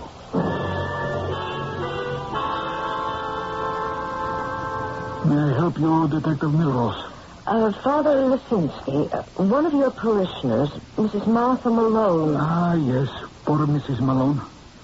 What can you tell me about her? Detective, we are talking about a saint. A saint? Of course, she was one of the many millions of charitable, warm-hearted people to whom religion was a vital, dynamic, and living thing. Do you know of any reason why anyone should wish to kill her? Kill her? Oh, no, never. Not deliberately. You say she was a good woman? She lived to do charity. Charity? Yes. The most wonderful of all charity. That charity which is done quietly, without ostentation, without thought of reward or approval. Oh, can you tell me about this charity, Father? While she lived, she imposed silence upon me. But now that she has gone, the world should know who she was. Who was she? Oh, a soul of kindness and generosity. She donated thousands of dollars each year. Thousands? How many thousands of dollars, Father? Oh, she would give 6, 7, sometimes 10,000. I see. She would bring me the money at intervals during the year, and she would say, Father, use this as you see fit. Pay a poor family's rent. See that the poor youngster may have tuition for college. And one year she actually gave you $10,000? Yes. Actually, it was last year. $10,000? Oh, and it did so much good. So much good. Yes, I'm sure of it. Sorry to bother you again, Mr. Drone. No, please. Yes, anything I can do. How much did you pay Mrs. Malone? I have the figures right here. Her take-home pay was, it would average $113.09 a week. Would you know if she had another source of income? Well, I would assume that if she had another source of income, she would work as charwoman. Or perhaps, yes, I have no right to make that assumption. How did you pay? Cash or check? Oh, a payroll check. Our policy is to have very little cash on hand. Well, she would have to go someplace to cash the check. Yes, I have one here. It was canceled by the Citizens National. I see. Thank you very much, Mr. Drone. Captain, she was taking home $113.09 a week. That's $5,880.68 a year. And do you follow this? Where's it going? She paid $122.40 a month for rent. That's over $1,400 a year. Well, why is it important to know this? And then there were food, clothes, medical bills, car fare, and all the rest. So? So you would think she could barely make it through the year. Maybe not at all. All right. So last year, where did she get $10,000 to donate to charity?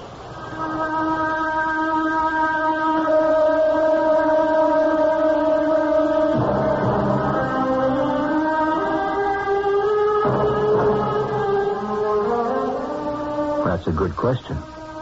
Certainly it's thought-provoking. Where is she, or was she, getting that kind of money? Her employer insists that there's practically no cash to speak of in the Novelties Incorporated building. But obviously, the place is a gold mine. We'll do some prospecting when I return with Act 2. Introduce yourself to a remarkable nasal spray that lasts. Annual income, £20. Annual expenditure, £19. Result, happiness. Annual income, £20. Annual expenditure, £21. Result, misery. That made very good sense when Mr. Dickens wrote it. Spend less than you make. But we are confronted by a poor lady who only made some $6,000 a year, and yet was able to donate $10,000 to charity. How did she do it? I don't know. Did she have another source of income? We don't know. Money in the bank? She cashed her paychecks at Citizens, but she didn't have an account there. Did she have an account anywhere else? A safe deposit box? I don't know. Well, why don't you find out, Detective Milrose? I'll need more than a day, Captain Lee. Take 2 days. I needed 3, and I even had help. There was nothing. We searched her flat. No sign of any money or any place it could be coming from. Where'd she be getting that money? She could have stolen it from the building. But Mr. Drone assures me there's nothing to speak of on the premises. Merchandise. She took the stuff home and sold it. She'd have to steal so much it would have been noticed. Especially enough to add up to $10,000. Well, now, Detective, you've reached that point. What point? Where you come up with a theory. Oh. Well, you better have one. You see, I assigned you originally because I figured it was a day's work and into the files. But you came up with that vacuum cleaner. So that knocked out the surprise sneak thief angle. Now we find out she was a lady of means. So, A, why was she working as a cleaning woman? And B, where was she getting that money? But I don't have any theories yet. Well, the chief inspector's going to want a theory. Do you think you can have one by the end of the day? By the end of the day? Well, it doesn't have to be right. Just make it sound plausible. Theory. Whoever came into the building that night came to see Mrs. Martha Malone, and not to rob the place. Whoever it was, he or they didn't come to discuss anything at all with her, because he or they didn't bother to shut off the noisy vacuum cleaner. So she was marked for death. Therefore, it was an execution. But for what reason? I have to talk to Mr. Drone again. Sorry to bother you, Mr. Drone. Don't, Detective Milrose. Is that the proper way to address you as a detective? Yes, Detective Milrose. As far as we know, you were the last one who saw Mrs. Martha Malone alive. Yes, I believe you could say that. Yes. Except for the killer. Oh, well, naturally, yes. You worked late that night? Yes, until about 9 p.m. We have so much paperwork, even with computers. It was absolutely staggering. You say you worked till 9 p.m., and Mrs. Martha Malone arrived while you were still there? Yes, I could hear her at work. Then, when you left, you said goodnight to her? Oh, yes, certainly. There was no one else in the building? No one who had any legitimate business here. You didn't see or hear anyone? No one. Uh-huh. How did you leave the building? How? Well, there are 2 doors, one front and one rear. Yeah, by the rear door. Was the door locked? Oh, yes. We locked both doors, the front and rear, at 6 o'clock. And the front door, when you left, was that locked also? Yes, I always check it before leaving. It's a reflex action, you might say. So you opened the rear door and locked it after you left? Yes. So then, as far as you know, Mrs. Martha Malone was all by herself in a locked building? Yes, you could say that, yes. Who carries the key to the building? I do. Anyone else? Mrs. Malone did, yes. And no one else? No. When Mrs. Malone came to work, I assume she filled out an application. Yes, I have it here. Whom does she list as next of kin? Or a person to be notified? Let me see. Nobody. No one at all? You can see the space. It's empty. Do all your employees have insurance policies?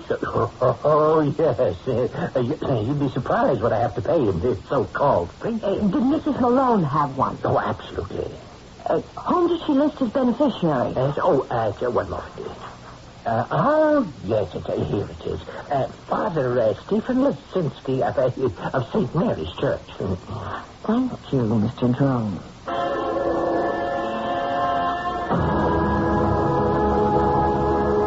I checked with the morgue. Who had claimed Mrs. Malone's body for burial? The answer, Father Stephen Lisinski. After all she had done, I was not going to allow that beautiful soul to disappear into a nameless pauper's grave. I see. Father Lisinski, are you aware that you are the beneficiary of her insurance policy? Oh, yes. She told me to use the money for those in want. Why should she leave you the money? It's not uncommon for people to leave their money to the church. Yes, but she left it to you, personally. Even to the most devout, the church can sometimes seem extremely large and impersonal. I was someone she could talk with, relate to. But didn't she have a family? Well, she never spoke of anyone. She gave me what for a poor working woman would be a considerable sum of money. Yes. And I would say to her, Martha, are you sure you're not neglecting your own? And she would answer, the poor, everywhere, are my very own. Did she have any friends? She kept her own counsel. We have many activities in the church here, social affairs. I did want her to become involved, but she would always answer, I am not a mixer. Her name was Mrs. Martha Malone. What about Mr. Malone? I don't know. She never spoke of him. And that's all you can tell me about her, Father Lisinski? I'm so sorry. I wish I could be of greater assistance. Excuse me. Yes. Oh, I don't know about that. As a matter of fact, I'm not sure we can count on it anymore. Now, perhaps I can call her former employer and explain the situation. Yes, I have to let you know. Goodbye. Talking about Mrs. Malone, this was another example of her good works. This call I just received. Yes? You see, there was considerable waste paper at her building. Very nice quality. The small packages that they imported would be wrapped in it. At the end of the day, she would gather all these wrappings and bring them here. Why? It would be part of our scrap drive, and it would be worth some money when we disposed of it. Over the years, it amounted to a respectable sum. I must call her employer to see if he'll permit us to continue. Well, thank you very much, Father.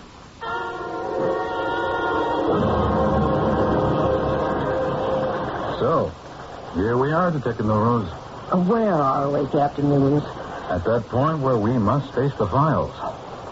You mean this case is about to be closed? I'm afraid so. No. Why not? This woman was murdered. So were 9 other people since her body was discovered. But obviously somebody was out to kill her. I've already bought that. How can we just drop it? We're not dropping it. We're merely concentrating our resources in areas which may be more productive of results. Look, no matter how you slice it, Captain. Okay, I know. It sounds like a great case. An ordinary cleaning woman dispenses large sums of money to her church charities. Where does she get it? That's number 1. And that's not all. She's deliberately murdered. Why? That's a very good question. Furthermore, this woman is absolutely alone in the world. No friends, no family, no criminal record. There's too much in this case to just drop it. Give me an angle to let you follow. Open up a lead. Right now, knowing all you do, fired up as you are, where are you going to go? What's the next thing you're going to do? I don't know. Well, this is the critical moment, Detective Norose. You need a break. Something has to happen. Some kind of insight, some kind of clue. Let me simply have to get lucky. I know that. All right, let me see if I can help you. Give me Jerry Marks of the Journal Herald. Yeah, hold on. I could use a break. I don't want to let it go. Yeah, I know. But a couple of more important people have been killed this week. More important? Well, more noteworthy, more newsworthy, of more interest to the community at large. Oh, yeah, Jerry? That old cleaning woman that was killed last week. She wasn't old. Yeah. Well, could you run a picture of her? There's a good shot from the morgue. Yeah, sure. I know that nobody cares. Yeah, I know it was last week's murder. Look, let me put it this way. Why don't you do it? Because I'm asking you to.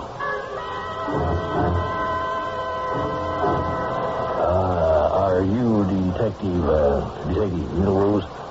Yes. My name is Poster. James Poster, Jr. Yes, Mr. Poster. You're the person in charge of the Malone murder thing? Yes. Well, it said in the paper if anyone had any information. Do you have any information, Mr. Poster? Well, Poster?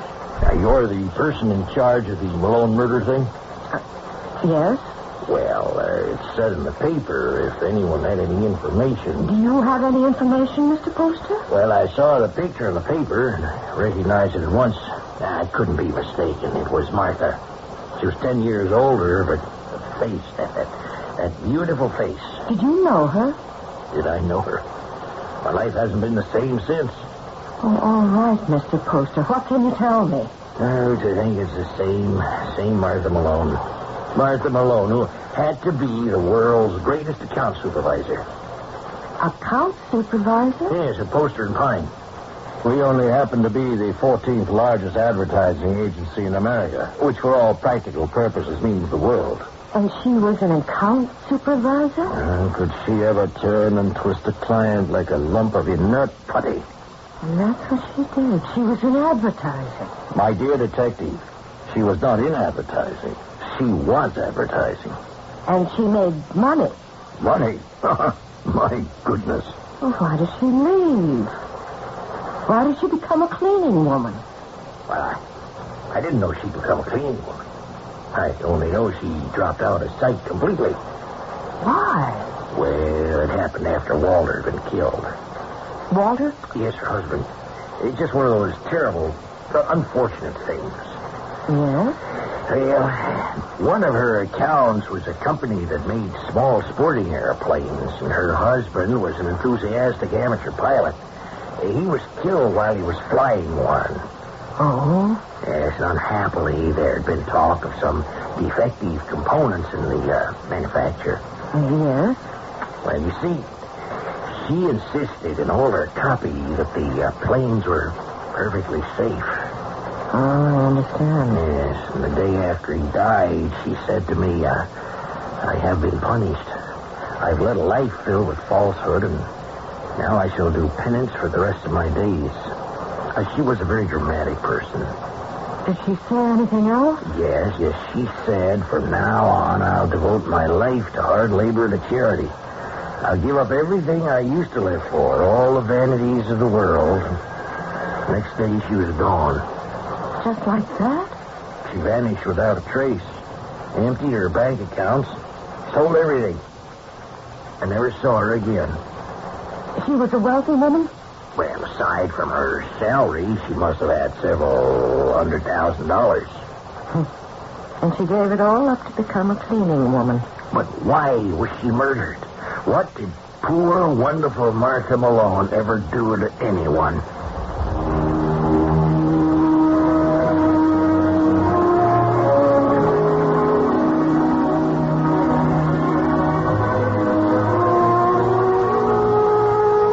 Well, that's the problem. And it's been the problem since the very opening moments of Act One. And it seems that the more we learn about Mrs. Martha Malone, the less we really know about her. Well, all we can do now is wait for the third act.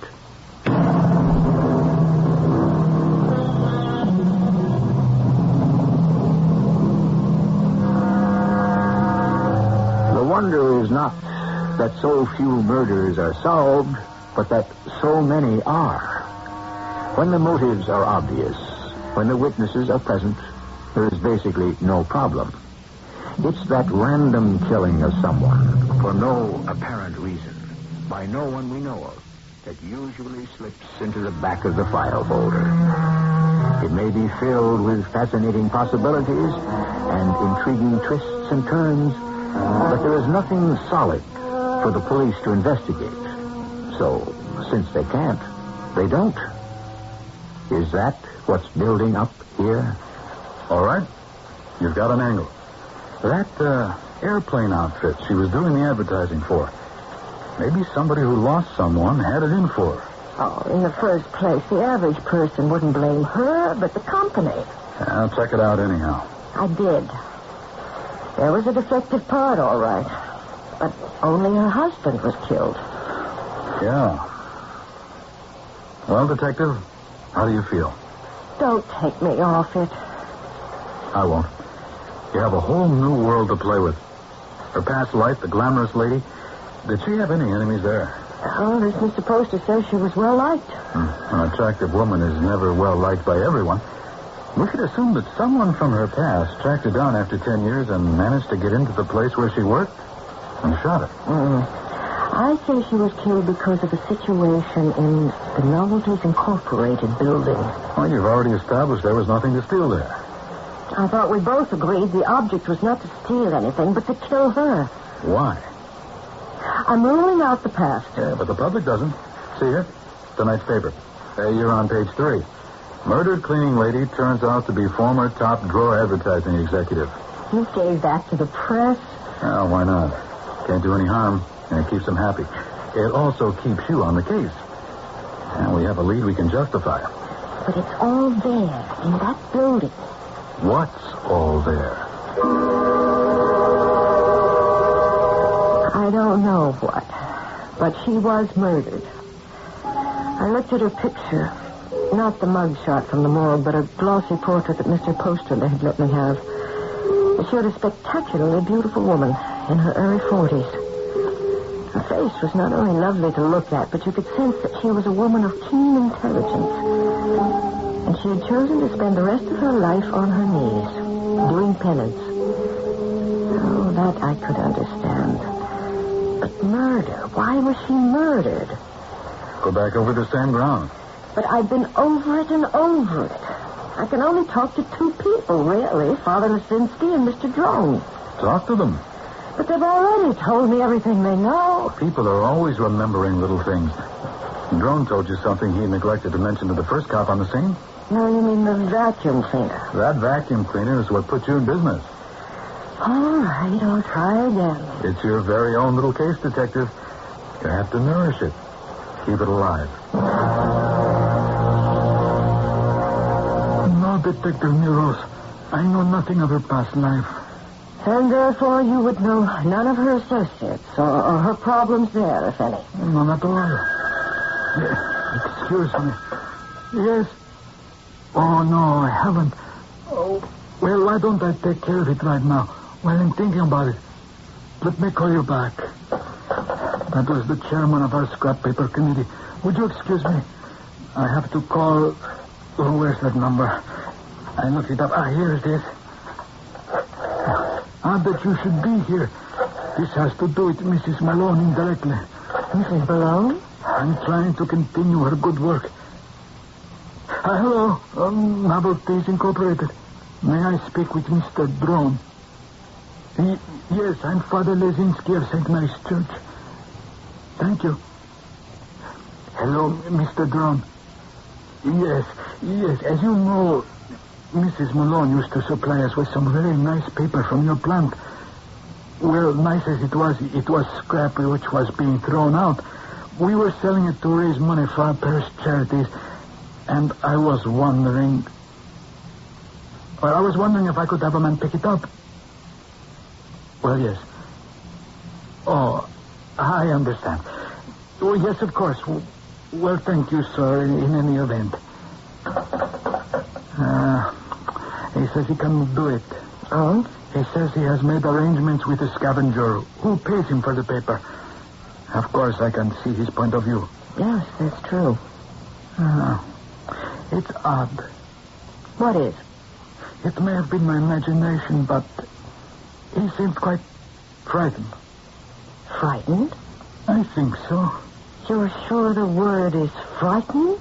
Detective Milrose, I'm more than sure. I know. Was this the break? The lead? The sudden flash of insight? I looked at Father Lisinski. I smiled to myself. If something really came of this, I would call it the revelation. I hope I'm not imposing again, Mr. Drone. No, Detective Milrose. I'm glad to be of help. I understand that Mrs. Malone used to collect the waste paper and donate it to her church. You mean the wrappings? Yes. Yes, that's true. I understand that since her death, you've made other arrangements to dispose of them. Yes. I now sell them to a private scavenger. I see. A fellow comes by with a van at the end of the day. Who is he? Well, I believe I told you he's a private scavenger. What made you choose him? Did you go looking for a scavenger? No. As a matter of fact, he was, I would assume, going about soliciting business. He came in off the street, you might say. Well, that was rather something of a coincidence. What was? That right after Mrs. Malone died, he should call on you. Oh, no. It wasn't really. He called on me before. Oh. Yes, several times this past year. Well, why didn't you sell him the paper then? Well, I was going to. It certainly made sense, don't you know? It would be the same as throwing money away. Well, so why didn't you? Well, I had called Mrs. Malone into my office to tell her that she could no longer have the waste paper. And what did Mrs. Malone say? Nothing. You see, and I couldn't tell her. You couldn't? Why not? Well, every time I was about to, there was a look on her face. What sort of look? Well, I don't know, but I was afraid of that look. Why? Because it was the kind of look that seemed to go right through you. As if it could read every secret in your head, don't you know? Oh. So the next time this scavenger came around to solicit the business, I just told him I'd made other arrangements. That my cleaning woman was donating the waste paper to her church drive. Well, what did he say? Well, he didn't say anything. When did this discussion take place? Oh, well, I'm not sure. It must have been 2 or 3 weeks ago, yes. What is the scavenger's name? It is A.J. Scoop, carting service. Thank you very much, Mr. Drone. Oh, yeah, if I can ever be of any more help, Detective, yes. Oh, here, in your wastebasket here. This is some of the wrapping paper. May I have a few pieces? Oh, why, of course. Thank you again, Mr. Drone. Well, what have you got? Well, I thought I might have something. This paper. Well? He imports little novelties and knickknacks from the Far East. This is what they're wrapped in. Everywhere I turn in this case, I come up against waste paper. She was collecting it. Somebody else wants to collect it. So I had the paper sent to the lab. Why? Well, suppose they're smuggling drugs. There might be some traces. Were there? No. Well, there might be an espionage angle. Photos, messages in invisible ink of some sort. Man? No. You want some help? Sure. Feel the paper. Smooth it out. Okay. And now crackle it in your fingers. Well? I should have known. It's okay. You're entitled to a little help in your very first case. Hey, look. We would have never gotten here without you.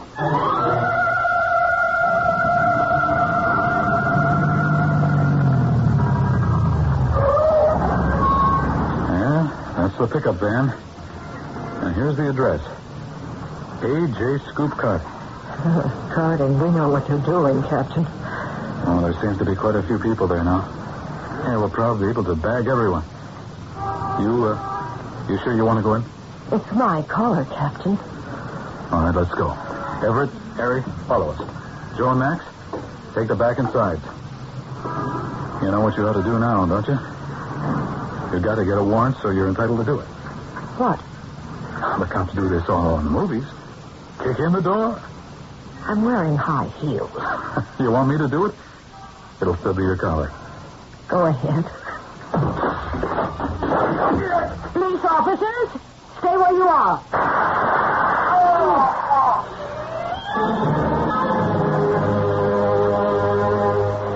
There you are. Page 1, the Herald. Page 2, the Record. Your first story. Detective Gertrude Milrose was responsible for the line of investigation that led to the arrest of a major counterfeiting ring. I had a great deal of help, Captain. The case was broken when Detective Milrose discovered that the paper used to wrap the novelties, which was imported from the Far East, is a very distinctive grade of Chinese rice paper, which is ideal for use in counterfeit bills. It is, by sheer coincidence, a closest match to the genuine paper used by the Treasury and is almost impossible to obtain. And that was why she was killed. Waste paper. Just because of some waste paper.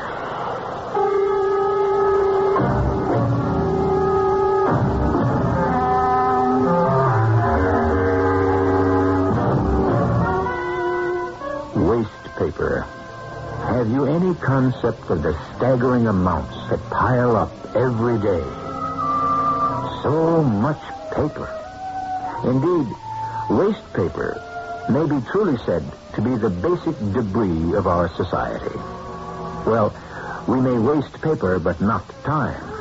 So in a little while, I shall be back with you.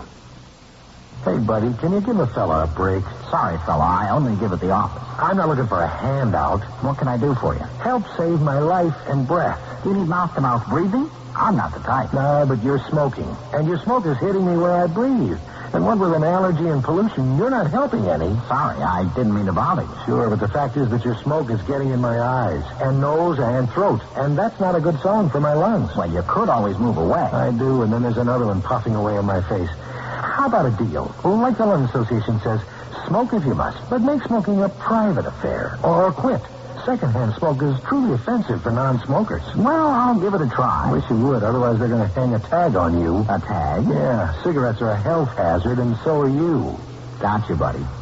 Now, about that handout. Save it. Let me give you one. Your Lung Association says that giving up smoking is a matter of life and breath.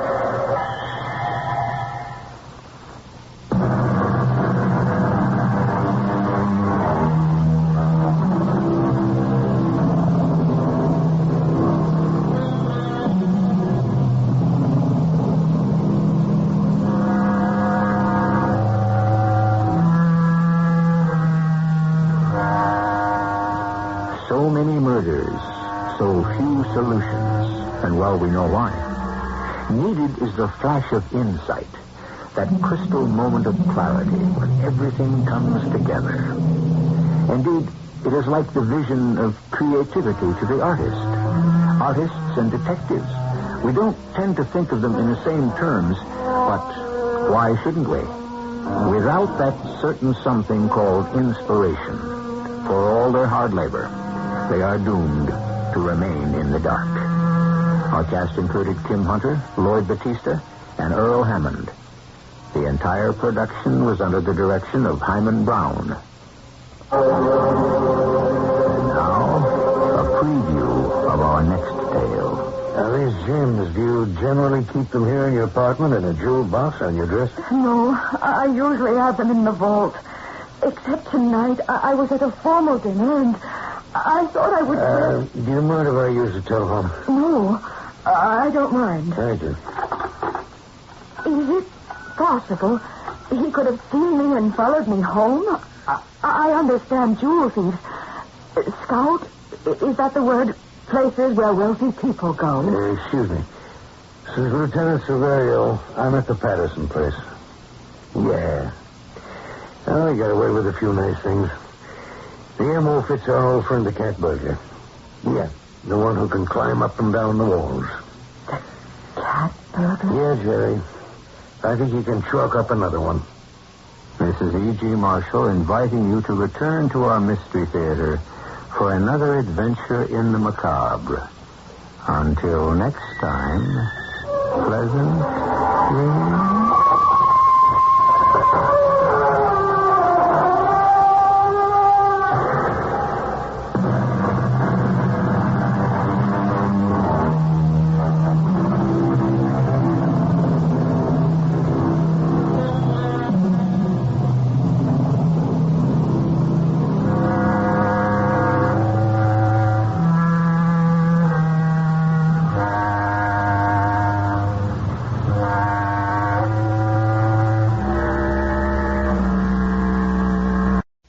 CBS Radio Mystery Theater presents...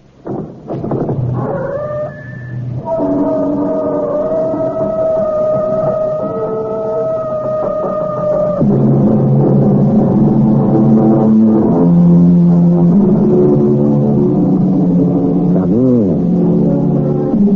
Welcome. I'm E.G. Marshall, presider over our excursions into the world of the macabre.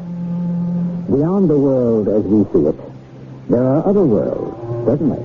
The dark world of the mind, of the spirit, and probably distant worlds and life on planets throughout the universe. It is such a world that we will visit because of a strange discovery by a psychiatrist named Philip Sargent, 40 years old, and thought to be as normal as you and I. Except for what happened to him. Sargent's friend, Paul Dennison, looks in disbelief at him. I'm sorry, Phil. It makes no sense. What would convince you that it's true? Proof. I'm an astrophysicist, so my mind isn't closed to the mysteries in space, but you're speaking of the intangible. Intrastar isn't intangible. It's a small planet in the middle galaxy. It exists. I've been there. It is ruled by an immortal named Lord Z, who is in charge of the redistribution of souls. Phil, I've had astronomers search for Intrastar. It's a fiction. It exists only in your mind.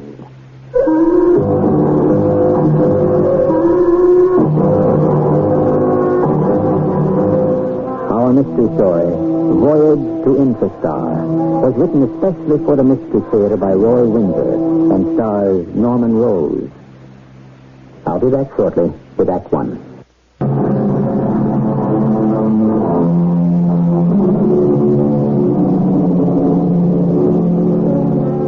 And so it seems we travel on this occasion to an unknown planet, Intrastar, in the middle galaxy, discovered, or so he says, by a psychiatrist named Philip Sargent.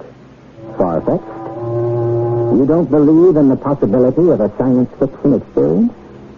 Then how do you explain away UFOs, or those black holes infinite miles away at the edge of the universe? Both are facts. Their explanations are not. Therein lies mystery, the kind we explore. One person who rejects such talk as foolishness is Dr. Sargent's housekeeper, Mrs. Buckley. Concerned about him, she speaks to Paul Dennison.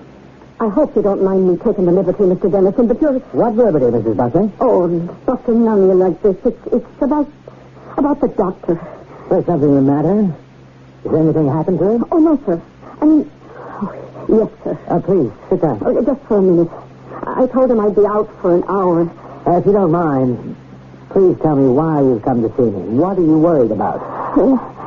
I think there's something wrong in his top story, as they used to say. Why? I saw him a few days ago, and he seems normal to me. I dare say. But it's at night. He begins to be funny. Funny? In what way? Well, it's about Mr. Sargent it was, poor dear. Oh, yes, that was tragic. Oh, her being killed in that accident, and he loved her so. That took him up so bad. I think his mind is wandering. He talks about Mrs. Sargent? He visits her. Well, now, Mrs. Buckley... I'm not lying. That's what he says. Well, she's still in his thoughts, of course. Always will be. That's all he meant by visiting with her. I wouldn't worry. Dr. Sargent's had a shocking experience, and he's overworked. He brought me her special recipe for a lemon icebox cake. I don't know what you're talking about, Mrs. Buckley. He what? He did. He told me one morning just how to make it. And he said his wife told him how she used to make it. The cake was his special favorite. You have to use fresh lemons. Please. Dr. Sargent gave you the recipe after learning it from his wife? Yes, sir. That's what he said. Tell Mrs. Buckley to buy fresh lemons and heavy cream, and then Thank you. I understand why you'd be upset. But it's given me the creeps, Mr. Dennison. Let me be sure of this, Mrs. Buckley. Dr. Sargent told you that he visits his dead wife? That's right. Any time he feels like it. When he's asleep, that is. Dr. Sargent's a brilliant psychiatrist. I'll see him and decide if he needs medical attention. Oh, you won't say I've been here. No. I don't lie. And I don't like sneaking behind a person's back. So Understood. Good night.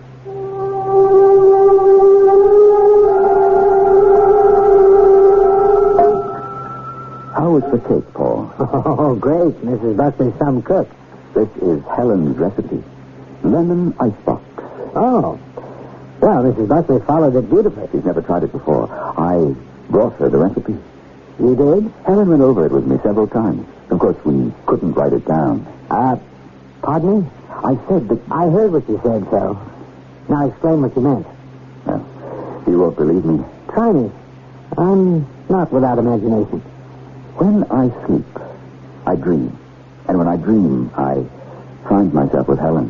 That sounds normal. And in one of those dreams, you remembered Helen telling you how she made this kind of cake. No, I was never in the kitchen. I don't think that I could fry an egg. The kitchen secrets were Helen's. It was in a dream state on Intrastar that she told me to tell Mrs. Buckley how to make this kind of cake. And Mrs. Buckley did. Paul, I made a discovery of unimagined importance. Tell me about it. Man is flesh, blood, and soul. All right? We'll assume it. Soul is a little vague. Well, mind is soul.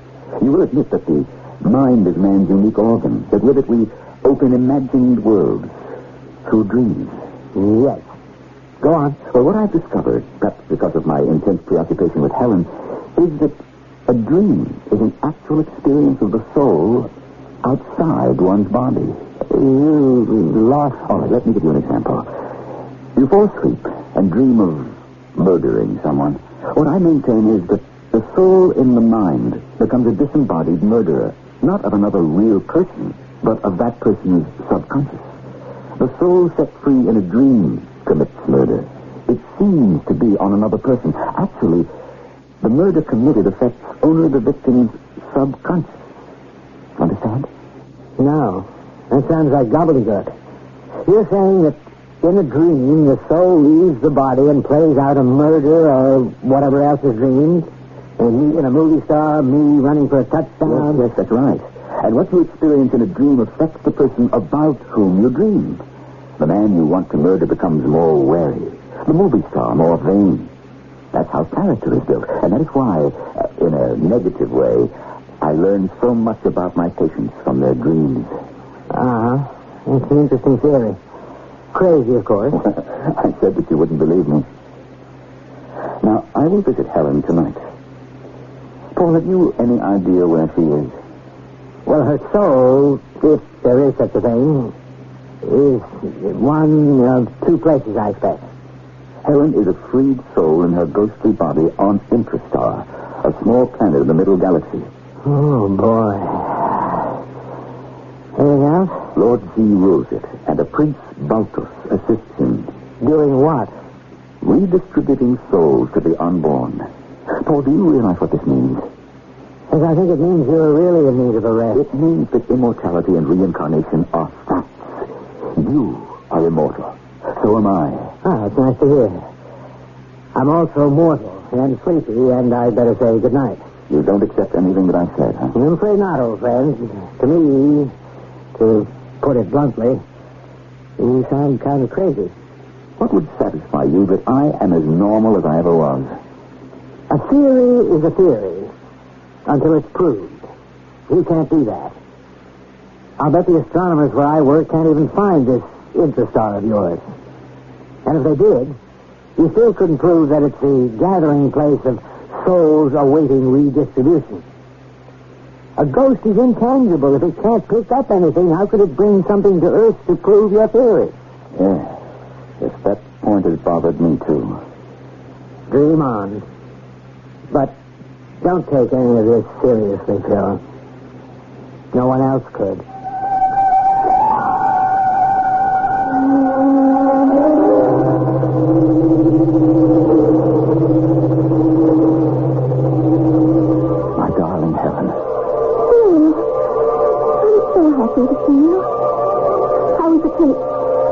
Mrs. Buckley make one for you? They think I'm crazy, Mrs. Buckley and Paul. Oh, you expected that, didn't you?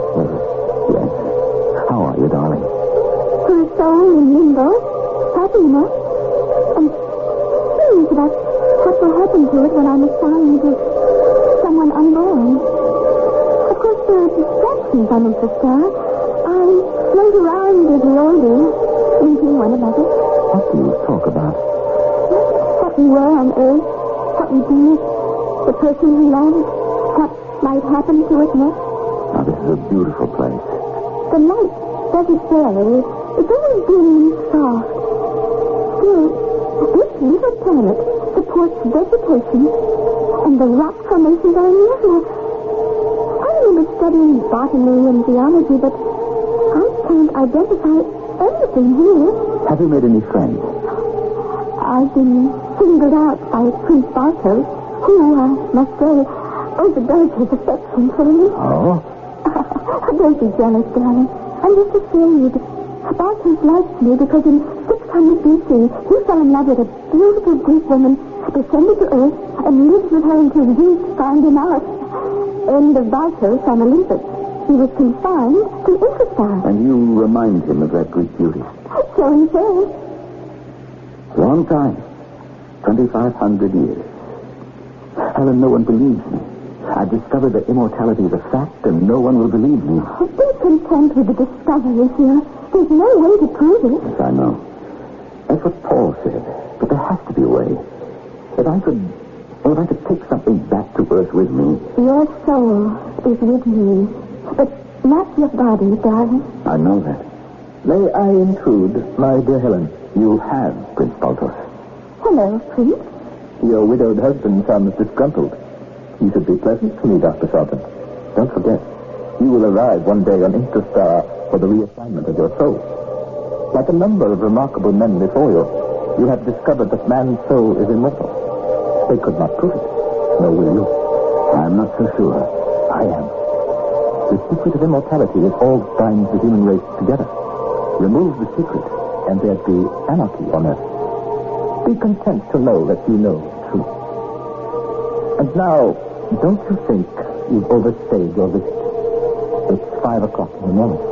Go back. Here. What is it that disturbs your conscious mind, Doctor? A dog.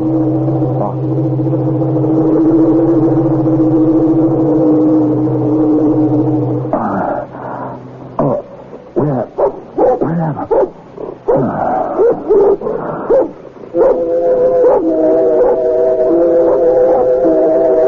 Dr. Sargent has discovered that immortality is a fact, and that after death, human souls ascend to Intrastar in the middle galaxy. Can he prove it? He will try, as we will find out in Act 2.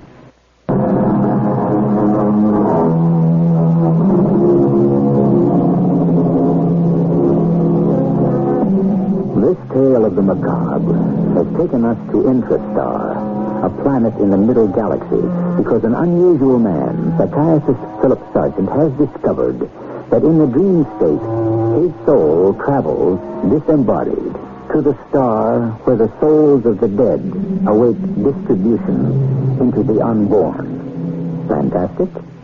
Perhaps. But there are no limits to what the mind can foresee. It is man's unique attribute. Away from Earth, you can be sure that there are other minds. One of them is that of Lord Z, the ruler of Intrastar. May I remind you, Prince Vitus, what happened before? Or why you were consigned to me here? I was passionately in love with her, Lord Z. But you are an immortal. I was born of a human, and I had human feelings. And you still have them. But, my dear Vitus, your feeling for Helen Sargent is not a feeling for a human being, but for her waiting soul. A soul waiting for us to place in someone unborn. How could you possess a shade? I love Helen, and I'd like to do something to please her.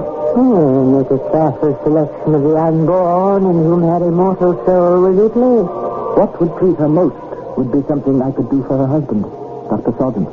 He'll join us here one day. Do the same for him. He wants to prove that immortality is a fact. That cannot be allowed. But even if he does prove it, no one will believe him. I agree with you. But it's a risk that is forbidden to all of us. Humans already have a good idea that there is such a thing as immortality. The body is a temporary shell which houses the soul. If life and death become unimportant, civilization would degenerate into anarchy. That cannot be allowed. I urge you not to do anything foolish, Balthus.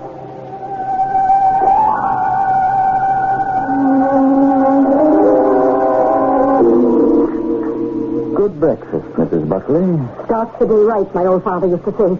Oh, let me have your cup. Got to keep the machinery oiled. He always ate a hearty breakfast. Made us eat one, too. Have a cup yourself, Mrs. Buckley. With you? Why not? I'd like to talk with you. Helen sent you her love. Dear, did I startle you? If you're going to talk like that, Doctor... In your way. You love Mrs. Sargent as much as I did. And still do. Nothing wrong with that, is there? She couldn't send me her love. No way. Ah, but she did. You see, I was with her last night. Oh, Doctor, please. Don't you know how you sound? What if anybody heard you? I'm sorry I upset you, Mrs. Buckley. You just mustn't talk to me that way, Doctor. Like you were possessed of the devil. He speaks in many tongues, you know. So does God.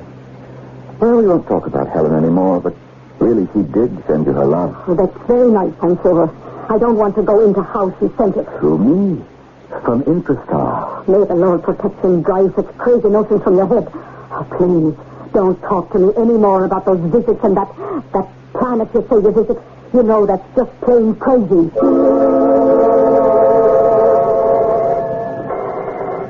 Now, who... yes, it might be Denison. Hi. Paul. Come in. Yes? I've got a fire going in my study. Come on in. It's nippy out there. Phil, I've had astronomers at all our stations and the space station itself trying to track down that planet Intrastar. There is no such planet. Paul, Intrastar exists. Do you realize the implication of what you said? Yes. In spite of scientific proof to the contrary, I insist that Intrastar does exist. And the implication of that? That I've cracked up, huh? Exactly. Cracked up. Or about to. Well, you know what gossip is. Mrs. Buckley listens to your dreams about Helen. She speaks to her daughter. The talk becomes exaggerated. It spreads to me, to my wife, and so on. And then it becomes an accepted fact. Dr. Sargent has gone over the edge. Yes, and it's too bad. Paul, I'm still normal. You don't know that. I wish you'd consult a doctor for his opinion. Well, that's presumptuous. Out of the question. I am a doctor. I know myself. You're wrong. But I'm willing to live with it. Others may not be. Mrs. Buckley? She meant it when she said she might have to leave. That'd be a loss. Then there are your friends and your patients. The opinion is growing, Phil, that you have become abnormal. Paul, my discovery is a fact. It is not. It's a fiction like Intrastar. So are your visits with Helen's soul. Just think of what that last sentence sounds like. Your visits with Helen's soul. Visits, Phil? Doesn't that sound schizophrenic? Now, be honest with me. Well, yes, it does. Well, then? I'll say no more.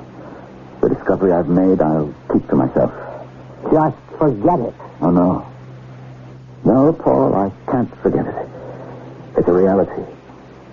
But I'll say no more until I can prove it.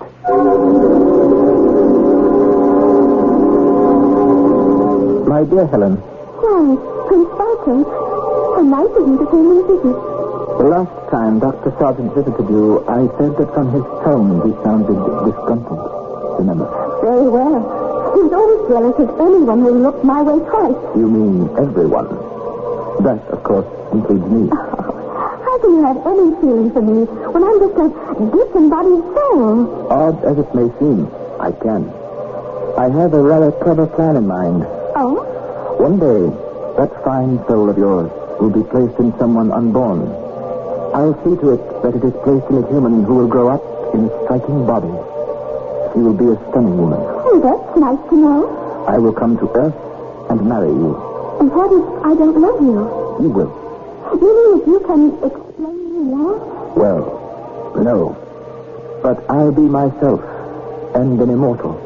And I look as I do now. You don't find me repugnant? Oh, no. I think you're most attractive. That seeing you as Helen Sargent. When I'm someone else, I don't know what I'll think. I'll face that question when I come to it in 20 years or so. Now, would you look on me more favorably if I did you a service now? Oh, if you could help here, Dr. Sargent, I'd be very grateful. That's just what I propose to do. I mentioned the idea to Lord Z, who forbids it. But I really am an immortal. So what could he do to me? Oh, I'd have no idea, Prince Balthus. Your husband, a man and a mind that I respect a great deal, faces a dilemma. He knows that immortality is a fact. Without my help, he can't prove it. I will give him my help. You're defying Lord G. He's an indulgent old gentleman. He'll forgive me. Lay the king on his side, Phil. There's no way you can win. I have one move, and my pawn becomes a queen. Yes. Stupid of me to lose my knight. Good chess game, otherwise. And you did win the first game. Yes, but you won, too. Losing at chess is a dreadful experience. It proves you're stupider than your opponents. I find that hard to accept. You expecting someone? No. Mrs. Buckley will see who it is. Oh, it's late. I've got to be running along. Oh, excuse me for interrupting. Yes, who is it? Well, there's a Mr. Ballas or Blathos or something like that who says you know him, and could he come in and see you? Who? Locust? Oh, I don't know. A nice-looking man, about your age. Balthos? No, that sounds right. Balthos. Yes, sir. So it is. Oh, yes, sir. It's pretty late to be calling. I'll leave. Oh, no, you won't, Paul. Paul, do you know who Balthos is? Good evening, Dr. Sargent. Good evening, Prince. Paul, this is Prince Balthos from Intrastar, Paul Denison. Good Lord. How do you do, Mr. Denison? Sit down, Paul. Well, Prince, this is an unexpected pleasure. I am here because of Helen. She hasn't been reassigned. No, not yet. Soon, perhaps. How different all this is from Greece before the birth of Christ. Marvelous. Mankind has improved his condition on earth. You, sir, claim to be a Prince Balthos from Intrastar. I do not claim it. I am. And Intrastar is a fact. Not to my astronomers. Oh, that means nothing. They are finite. Only their souls are infinite. And a few of them, in a disembodied state, have visited my planet. Dr. Sargent is one of those rare souls. You have told Mr. Denison everything. And he thinks you're a lunatic. That's right. You sit there and tell me you're from another planet. And I'm a god. And that Intrastar... Well, tell me more. Lord Z is the ruler. I am his aide. Intrastar is the gathering place, a way station, if you will, for all the human souls. They arrive there after death for redistribution in the unborn. Reincarnation is a fact? Yes. I don't believe it. Why should you? After all, as a scientist, you must have proof. I will furnish that tomorrow night. Shall we say the same time? Will you really? I promised Helen I would. What would satisfy you, Mr. Denison? A plant not found on Earth? A kind of rock unknown in this world? You'll excuse me, sir. Wait just a moment. Please answer the prince. Prince? A god from a fictitious planet named Intrastar, the gathering place for departed souls. For all I know, Prince Balthos is one of your patients. Well, have you fun. I'm going home. We're both as nutty as a fruitcake. And this is a detached man of science? Well, a really big idea is hard to comprehend, Prince. Mankind's condition has improved on Earth, but his mind is still a victim of archetypes and superstition. Why? Because of fear of the unknown. I no longer have that fear. Of course not. You know the truth. Shall I proceed with tomorrow night's visit? Yes, please do. If it will not place you in danger. There's a risk, but not a serious one. I'm grateful to you, Prince Balthus. And Denison will be here, I assure you. Yes. He and your housekeeper are the ones that need convincing. Until tomorrow, then, I will say good night. Do not visit Intrastar tonight. Lord Z is very inquisitive. Mrs. Buckley, do you know who my visitor was? Prince Balthus, a god. You're talking foolish again, Doctor. It's the truth. Can I bring you a cup of tea? Yes, that sounds like a good idea, but I'm keeping you up very late, Mrs. Buckley. Oh, I don't mind. You just settle down. I'll boil some water and bring you some tea. Excuse me, Doctor. Did that Mr. Balthus let himself out? I didn't hear him go. He said good night in the study and vanished. Huh? Disappeared into the air. Dr. Sargent's belief that the soul in a dream state actually experiences what it dreams about. It's hard to swallow. And his visits to his wife's soul on Intrastar might strike you as even more incredible. Well, so does the idea of landing on the moon. For myself, I intend to keep an open mind about the doctor's incredible discovery and his proof of it, which I expect you'll hear when I return with Act 3.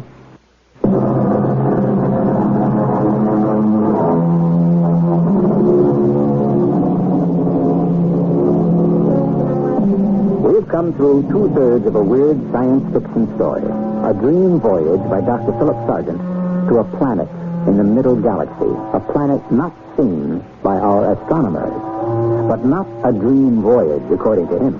He believes that it was an actual voyage to a small planet, which is the way station for the souls of the dead. Well, we have heard him speak with his dead wife, Helen, and with Prince Balthus. What of Lord Z? Mrs. Sargent? Oh, Lord Z. I'm flattered. What is it? You realize that my assistant, Prince Balthus, has become attracted to you? Oh, yes, he said as much. I told him he was foolish. He seems to be missing from Intrastar. Do you know where he is? I really do not. Did he mention a trip to the Earth? Oh, well, years from now, after my soul is implanted in the body of an unborn who will become a beautiful woman. I see. Then he will descend to Earth and, that would be his second such adventure. Another trip to Earth would be forbidden. There are those who rule even me and Balthus. If he defies our higher authority, he will suffer for it. May I ask another question? Where is Balthus now? He has gone to Earth to help kill my husband. As I suspected. Balthus carries favor with you by helping your husband. An outstanding mind, by the way. To prove what he has learned about Intrastar. Isn't that it? I know. Still accepts that immortality and reincarnation are fact. But he can't prove his discovery. Balthus intends to provide proof. That's not a foolish God. He longs for a human relationship. Forgive me, Lord Z. I would that I could, but I cannot. You will be punished. And you will never see your husband again. In the morning, I will assign you to the body of an unborn, and you will leave Intrastar. Are you ceasing again? No.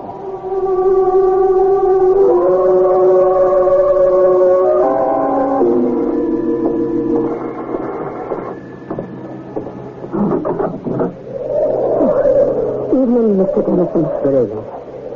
You get through the night all right? Yes, sir. Let me take your coat. Thank you. How is it? Seems just fine. Kind of worked up. Says that man is coming back tonight. Uh-huh. I'll be in the kitchen if he needs me, Mr. Dennison. All right. Hello, Phil. Paul, sit down. Can I fix you anything? No, thanks. I don't know how long we'll have to wait. I want to thank you for coming over. I've been thinking about it all day. If Balthus isn't a fiction, I'd like to see him again. My mind's open as far as it can. No. It's a clear night. That was thunder, wasn't it? How could it be? What kind of phenomenon? Good evening, gentlemen. Good Lord. Prince Balthus. Doctor, did you hear that clap of the... Mother of mercy, it's him. Good evening, Mrs. Buckley. How did you get in? I simply appeared. Why don't you sit down? Another witness besides Mr. Dennison would be desirable. Don't you think so, Dr. Sargent? Oh, yes. Do sit down, Mrs. Buckley. Oh, yes, sir. What's that on the coffee table, Doctor? It's moving. No, Mrs. Buckley. Don't be frightened. It can't move, but it moves within itself. Don't be afraid. Dr. Dennison? Yes. Have you ever seen this kind of plant anywhere on Earth? No. Look. It's eating itself. It doesn't work. Not at all. It is a plant that grows only on Intrastar. It eats its leaves. As one leaf grows, another eats it. The plant never grows in size. It lives forever on itself. Satisfied, Mr. Dennison? I don't believe what I'm seeing. Now, Mr. Dennison, will you examine this? Well, it looks like lunar rock. It is similar in some ways, but it is not from the moon. I offer both the carnivorous, self-perpetuating plant and this rock sample to you, Mr. Dennison, to convince you that Dr. Sargent's remarkable discovery of Intrastar is a fact. Are you convinced? If I can believe my eyes, yes. Mrs. Buckley? I just don't know what anybody's talking about. Prince Baltus, how can I thank you? You have taken an enormous risk. As Lord Z... Lord Z is a kindly, patient old god. Yes, I have violated the rules that govern Intrastar, but I have no fear. I can persuade Lord Z that despite proving to Mr. Dennison that you have experienced what you said you had, mankind won't believe you, so no harm is done. The secret of life will remain a secret, except to you three. Well, I'm stunned. Frankly, so am I. Why, Prince Baltus, did you decide to help me? I have a distant plan I intend to carry out. But I've overstayed my visit. Goodbye. Look at him. I can't project myself back into space. I'm beginning to age. Oh, look at him. His face is sagging. His hair is turned white. He's bent over like an old man. Lord Z, what have you done to me? What's happened? I'm changing into a human being. No. Sit down, Prince. He's changed me into a human. Thousands of years old. I'll turn to dust. It's horrifying, Phil. Look at the plant. It's dying. And the rock is ashes. Oh, you'll excuse me. I can't stay here any longer. What do we do with him, Phil? Nothing. There is nothing to be done.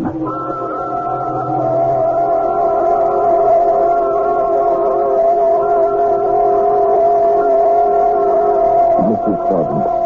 Who? Oh, Prince Baltus. What happened to you? Lord Z turned me into a human, and I disintegrated. And now you're a disembodied soul? Yes. Return to Intrastar for reassignment. But you're dead. No longer, Mrs. Sargent. Lord Z, in the name of the immortals, why did you do this to me? Why have you destroyed me? It was ordained. I warned you about it. You have disobeyed the god twice. There is no third chance. You were changed into a human and killed. Your soul is immortal. To what unborn will I be assigned? To someone on earth who will lead a life of deception and trickery. That will be part of your punishment. And Helen Sargent. She has already departed from Intrastar. Look around you. Gone. Her soul has already been implanted in an unborn. Spare Dr. Sargent. I accept my punishment. But Sargent... Too late. Will I see him here? No. The And after I have now spoken, you won't see me.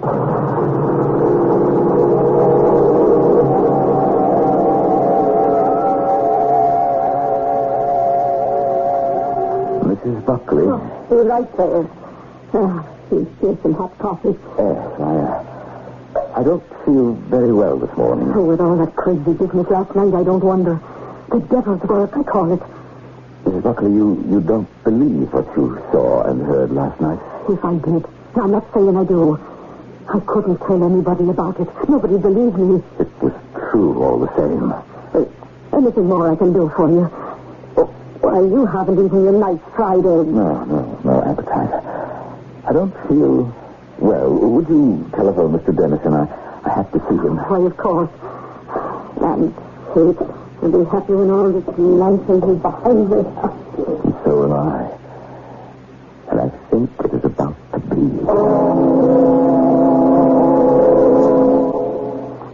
Oh, no. Dear Lord. He's dead. Oh, he said he didn't feel so good. After I telephoned you, I cleaned up the kitchen. Then I come into the dining room and Poor Phil. Oh, why did he have to go fooling around with his dreams and his soul and those trips he said he made? Mrs. Buckley, have you been in his study this morning? No, sir. Not since last night when that prince was here with that terrible plant and the rock. I want to see what finally happened to him. Follow me? Didn't he disappear the way he come? No. He began to change before our eyes. He began to age. Well, he sure ain't here now, Mr. Dennison. Oh, look. Why, it's a pile of dust on the seat of that lovely old wheelie chair. That's all that remains of Prince Balthus. Oh, it's like after a cremation. What did all this mean, Mr. Dennison? I don't know, Mrs. Buckley. I really don't know. Welcome to Intrastar, Dr. Sargent. Why did I have to die, Lord Z? You had penetrated the secret of immortality. But as Balthus said, no one believed me. Why was I selected to make my discovery? That's a genius, are you, Barry? The explanation is better left to those who oversee even me. And here I am because Prince Balthus fell in love with my wife. Oh, what about her, Lord Z? Helen? Oh, I know what you're thinking, and I will intercede for you. Perhaps in other bodies she will be united. Thank you. It's a funny thing. Love? It's the one thing, the one emotion over which you and the hierarchy of gods, just to give them a name, seem to have no control. Yes, we know that, Dr. Sargent. We also know why. Oh, well, tell me. Because love is a mystery of life. A mystery even to us.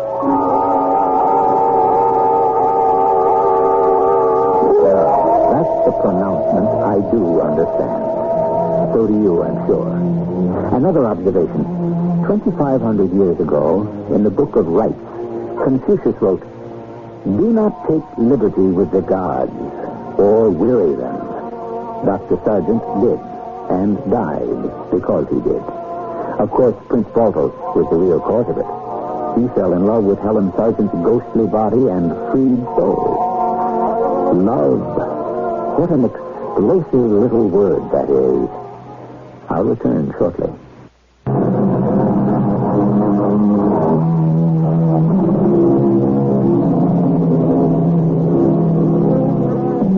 This tale of the macabre led us into the world of fantasy. All of us dream. In dreams, I know that my subconscious ranges everywhere. I'm sure it's the same with you. Because life is a mystery, our imaginations search for an explanation. It is somewhere out there in the infinite universe. And out there, perhaps, there is an Intrastar in the middle galaxy. Who knows? Our cast included Norman Rose, Bryna Rayburn, Robert Dryden, and Gordon Heath. The entire production was under the direction of Himan Brown. This is E.G. Marshall inviting you to return to our Mystery Theater for another adventure in the macabre. Until next time, pleasant dreams.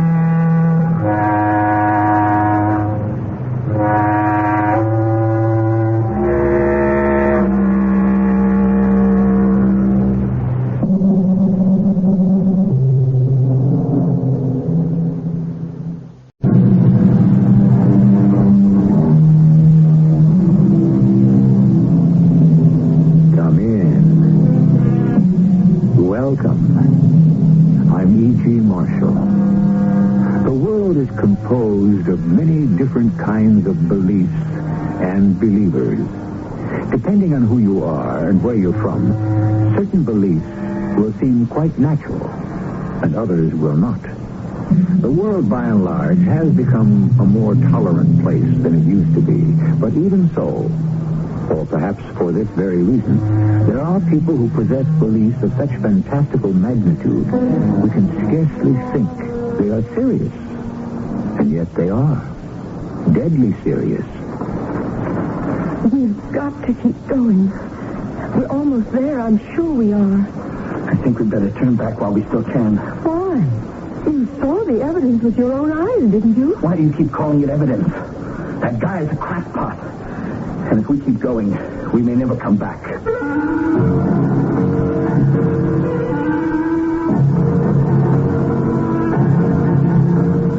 Our mystery drama, The Believers, was written especially for the Mystery Theater by Percy Granger and stars Christopher Tabori. It is sponsored in part by Contact, the 12-hour cold capsule. I'll be back shortly with Act One.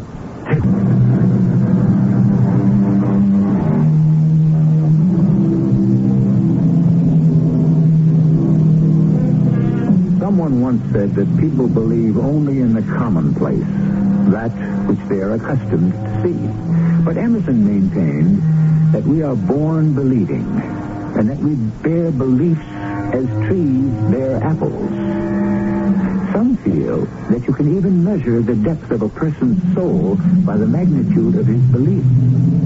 But belief is like most other things. Too much of it can be a dangerous thing. We're in a modest country house on the outskirts of a town in the Midwest. Mother, I'm home. Mother, are you in the kitchen? Huh. Mom, where are you? Oh, there you are. You've been in the parlor the whole time? You were sitting so still, I didn't even see you. Well, why didn't you answer me? Shh. Mom, what's the matter? Be quiet. I'm waiting. Waiting for what? Get away from that window. He might see you. Who? What's going on? Something very strange. I don't see anyone out there. I know. That's just it. Oh, no, Mother. That's a neighbor of ours. That's Mr. Bolivar.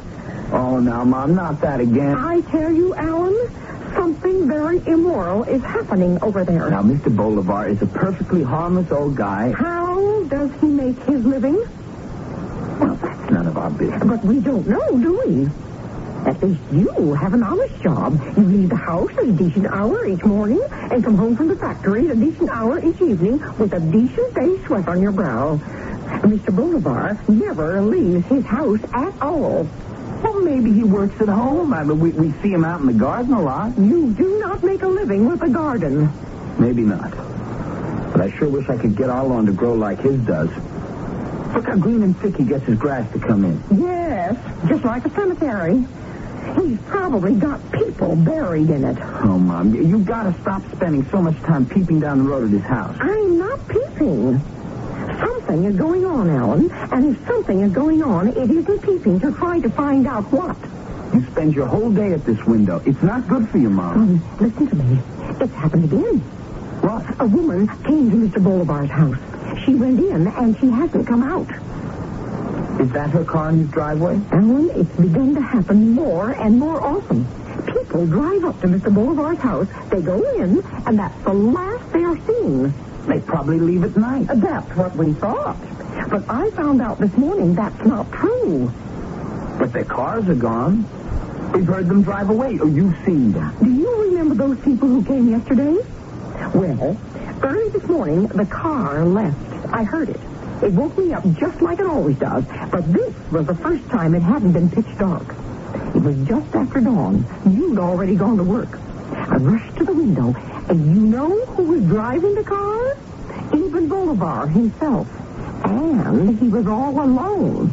He returned about 2 hours later on foot. Now, you tell me there's nothing wrong going on. Are you sure there wasn't anyone else in the car? I'm absolutely positive. And now he's got some fresh victims in there at this very moment. It may already be too late to save them. What do you think we should do? I think you ought to go over there and find out what's happening. Me? Well, you two have always had a friendly wave for each other. Mama, I had a long day in the factory. I'm tired. Alan, he always comes out about this time of day to tend his garden. Now, you go wash yourself up, and I'll keep watch. What about our supper? Oh, look, there he is now. Hurry, dear. Now's your chance. What am I supposed to say? I don't know, but you're a clever boy. Just don't let him know you suspect anything. And don't worry, dear. I'll be watching you.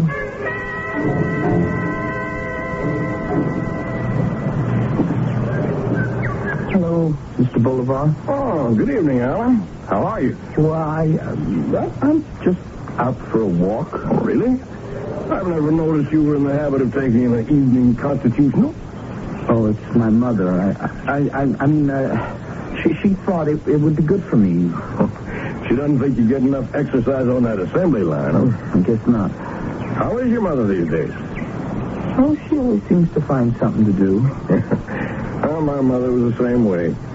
Yet I suspected she wasn't really happy.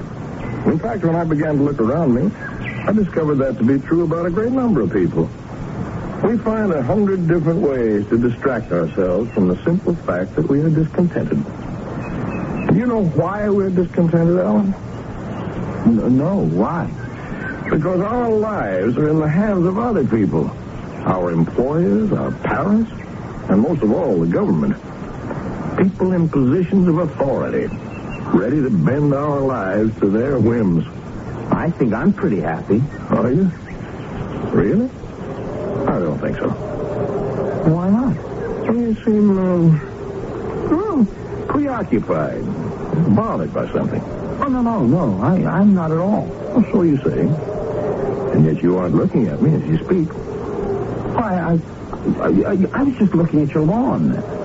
I've always admired how you get your grass to grow in so thick. And I've tried reseeding our yard several times. It just never comes out like this.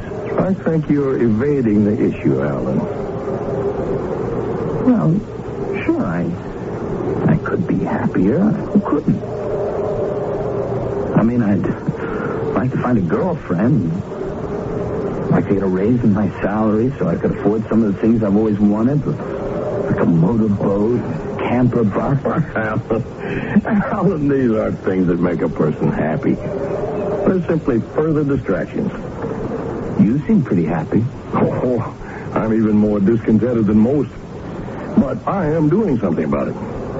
Really? What's that? Well, let's say I have a belief, an abiding faith. In God?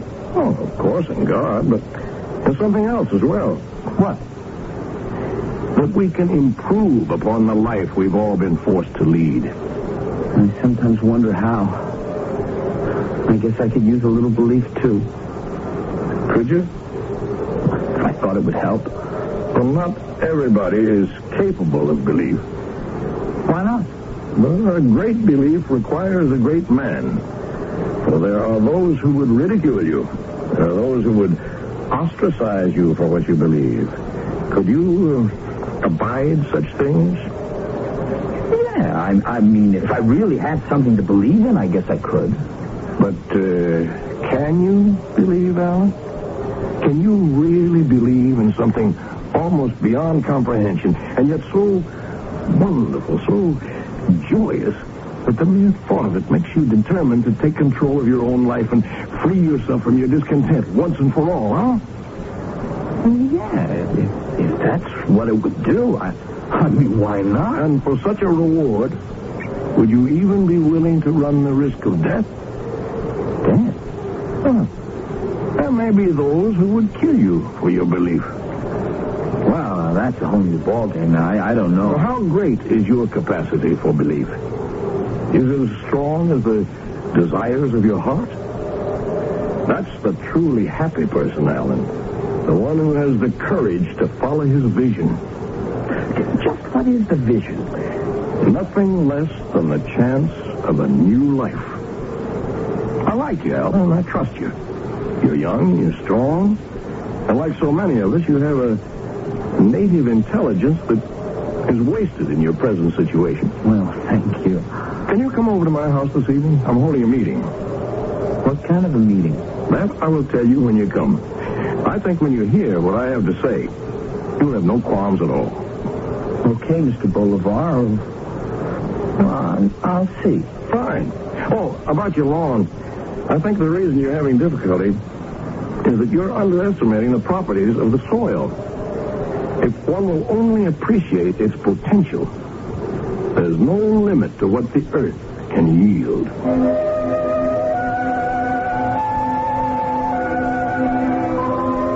Well, what was he saying? He invited me to his house tonight for a meeting. Oh, dear. I don't think I better go. Oh, no, absolutely not. Alan, you're all I got. I could never forgive myself if you disappeared. What did he say the meeting was about? Belief. Belief? In what? Some kind of new life. He said he'd explain it all at the meeting. Oh, but you're right. I don't think I should go. What time is the meeting? 8 o'clock. If I make you your dinner right away, you can be finished by then. What? Now, I think you've got to go. Oh, no, Mom. We've got to find out what is happening, don't we? I mean, all those poor people. Maybe we should just call the police. No. What if they didn't find anything? Then Mr. Bolivar would be after us. But I'd be putting my life in danger, Mom. Well, yes. Yeah, but forewarned is forearmed. You'll be prepared. And Alan, you're much bigger than he is. What can he possibly do to you? Yeah, but... Anyway, it's a meeting, isn't it? I mean, there will be other people there, so you outnumber him. No, you have to go, son. I want to know what's going on. Oh, Alan, good. You decided to come. I'm sorry if I'm late. We just finished supper. Oh, that's perfectly understandable. You're not late at all. Come into the parlor. Just about to begin. I'll introduce you to the other person. The other? You mean there's only one? Hello. Joan Larkin, this is Alan Pearson. Alan's a neighbor of mine. How do you do? Oh, hello. Well, I guess we can begin. No one else is coming? I don't think so. Not tonight. But as we tend to forget in this day and age of mass conformity, even 2 individuals can make a quorum. And now, Alan, if you'll have a seat next to Joan, I'll welcome you to our society and tell you exactly why you're here. A precipice is something villains traditionally leave heroes verging on at the end of an act. But no matter how high the precipice, one can always see where he will fall if he fails to hang on. A precipice of the mind is an altogether different matter, for it affords no view of the abyss that awaits the hapless victim. We'll find out what kind of a precipice Alan's mother's curiosity has landed him on when I return with Act 2.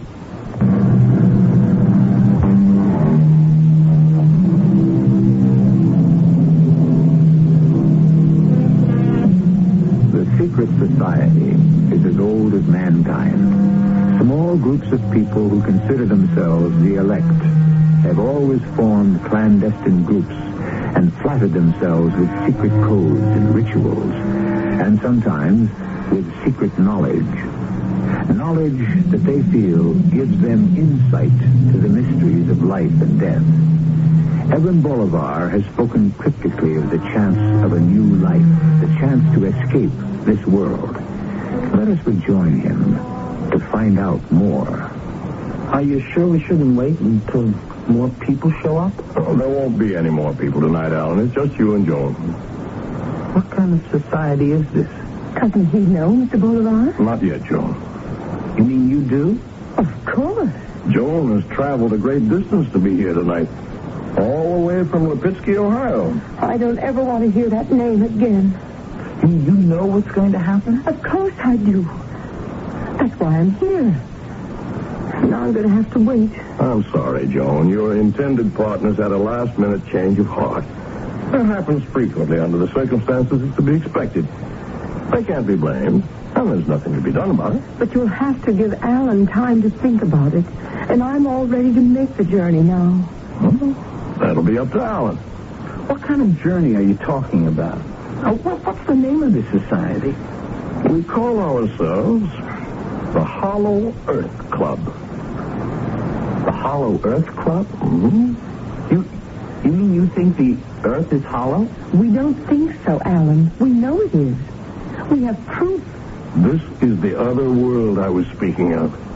It's not somewhere off in space or in the heavens. It exists right here, inside our own. It's a civilization of people superior to us in every way, technically and culturally. They live deep inside the earth, in towering cities of shimmering crystal. Mr. Bolivar, excuse me, but, I mean, are you serious? Where did you ever get a notion like this? The notion has been around for centuries. There are references to the civilization of Hollow Earth in texts dating back to ancient times. The ancient Hebrews and Greeks knew of its existence. But those were just myths. Many governments have mounted expeditions to try to go into Hollow Earth. During World War II, the Germans sent a specially outfitted U-boat into the Arctic. The boat never returned. Every government-sponsored expedition has met with disaster. Why? Because governments are only interested in interfering and taking over. The Hollow Earth people do not approve of the mess we've made of surface Earth and want no part of it. That's why they've chosen to stay underground. If these people don't let government expeditions into their domain, well, what makes you think they'll let you go down there? That, Alan, is the chance we take.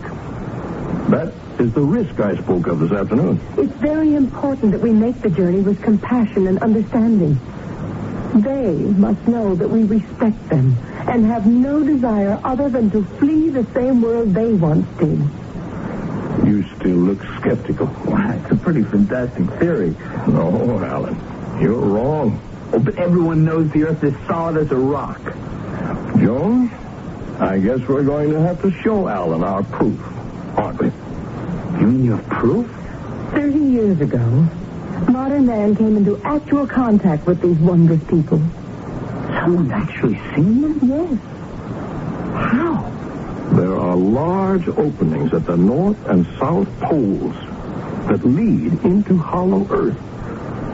These openings are normally obscured by snow and ice, but Alexander Hobbs, an Arctic explorer, discovered one of them in 1946. He left an account of his visit in a secret diary.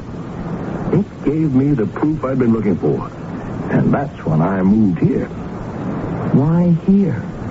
We'll get to that in a moment. If you'll excuse me, I'll fetch Hobbs' diary, and you can hear for yourself what he discovered. Miss Larkin? You can call me Joan. Are you seriously planning to go look for this place? Yes. Why? Oh, it doesn't really matter why. Mr. Bolivar said you drove all the way here from Ohio. No, I'd rather not talk about it. Right now, my concern is where I'm going. Not where I've been. But you don't really believe you're going to find a civilization of advanced people in the middle of the earth, do you? I believe there's got to be a better world than this one. Was it a man? What? Was it a man? Is that why you're so unhappy? That's none of your business. Here we are. Now, this is Admiral Hobbs' secret diary. Just give me a minute to find the relevant entry. Here we are. The date is May 24th, 1946. My ensign and I were taken from our sled, which we'd used to make the first part of our descent into the crevasse. We were then boarded on a small platform-like conveyance with no wheels. It moved us deeper into the earth and finally toward the glowing city with great swiftness. Soon we arrived at the large building of a type I'd never seen before. It was constructed of a crystal-like material. Our hosts were, for the most part, blonde and extremely pale-complected. They received us cordially because they knew we came with no malice. That sounds like something out of Buck Rogers. It does indeed. And where'd you get that diary from anyway? It was entrusted to me by a survivor of the expedition. It goes on to describe in detail the nature of the life there. In all respects, an ideal existence. Are we going to have to go all the way to the North Pole? No. No, as I mentioned, I moved to this part of the country for a reason. Beneath the fields around our houses here, there's an extensive cave system. I spent 3 years digging a tunnel for those caves, the entrance to which is in this very room. Where? Well, you may see for yourself. And you just give me a hand with this rug, huh? Now, if you'll look carefully, you'll notice the floorboards have been cut to create a trap door. Look. There it is, the entrance to Hollow Earth. I have hard hats, lights, and boots, everything you'll need for the descent. Why do you keep the entrance hidden? I may be paranoid, but I am convinced that the people of Hollow Earth have their eye on us at all times. Our success depends on their goodwill. And that, in turn, depends on our discretion. And you think this cave system will lead you to Hollow Earth? Just like those holes in the Arctic? I know it will. A great many members of our society have already made their descent. And not a single one's returned. Oh, there could be another explanation for that. I don't think it was a good idea to try bringing Alan into our club, Mr. Bolivar. He's not taking any of this seriously. Mr. Bolivar, just what is in this for you? Nothing. What's the catch? The members of your club have to pay some enormous sum of money or sign over all their worldly possessions to you before they can go for a ride in your magic tunnel? My only intention is to help people to a chance for a better life. I don't ask for anything in return. Well, what would you do if I decided not to go? Nothing. But I know your secret. It's no secret, Alan. It's true, we don't seek publicity, but the reasons for that should be obvious. Naturally, people would think we were crackpots. And if I say no? Well, that's up to you. You mean I could leave? All I would ask is that you be discreet about what you've learned this evening. Well, okay then. I think I'll just go home. All right. But what's going to happen to Miss Larkin? I'm going down. Alone? But doesn't it bother you that all those other people have just vanished down there? No. Mr. Bolivar, you're not going to let her go down there by herself, are you? Well, I'd feel much better about it if she were accompanied, of course. But you won't stop her? No. What's the matter, Alan? You having second thoughts? Not don't think it's right she should go down there alone. I can take care of myself. No, Joan, Alan's right. But he doesn't believe. Well, perhaps not yet. But his concern for your safety shows a charitable nature, of which I'm sure the Hollow Earth people will approve. Besides, unless I'm very much mistaken, I think I detect just a glimmer of curiosity in him. And curiosity is the beginning of belief.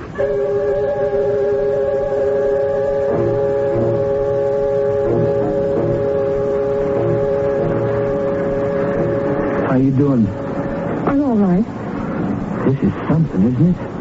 I've lived here all my life and never knew about these caves. I bet we're passing into my house at this very minute. Be quiet. The less they hear of your inane chit-chat, the better. You think they're listening to us too, huh? I wish you hadn't decided to come. I feel very unsafe with you.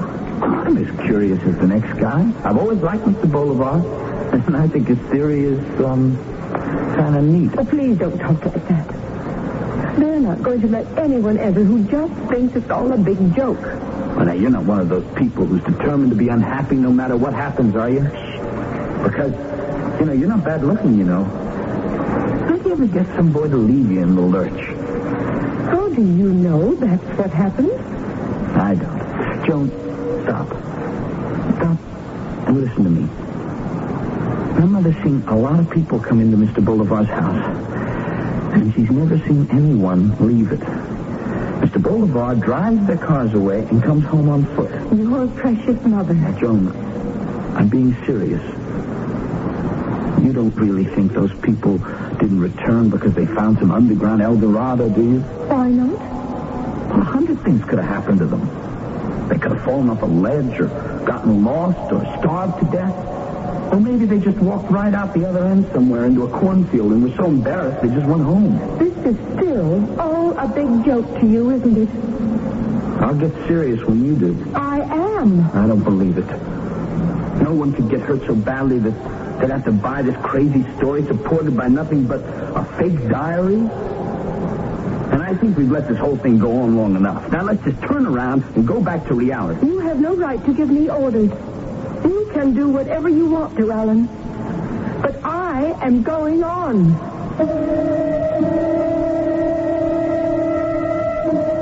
Chauncey Depew once declared that it hurt more to have a truth pulled than a belief destroyed, because there is no such thing as Novocaine for the mind. Clearly, Joan Larkin is determined not to have Alan Pearson play dentist to her belief that the answer to the ills of the world is to escape to some legendary underground kingdom. On the other hand, I may have used the word legendary with ill-advised haste. For as fantastic as the Hollow Earth Club may seem, can we be certain that their journey will come to naught? I'll return with our concluding act in a few moments.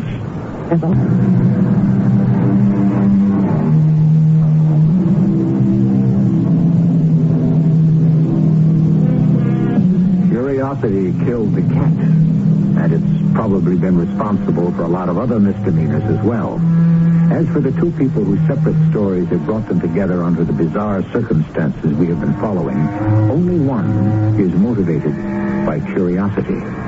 The other is driven by a desire to escape, and we can only speculate as to how deep that desire must be.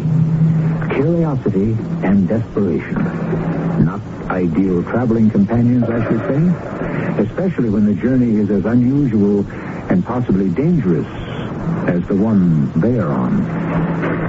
Joan, stop for a minute.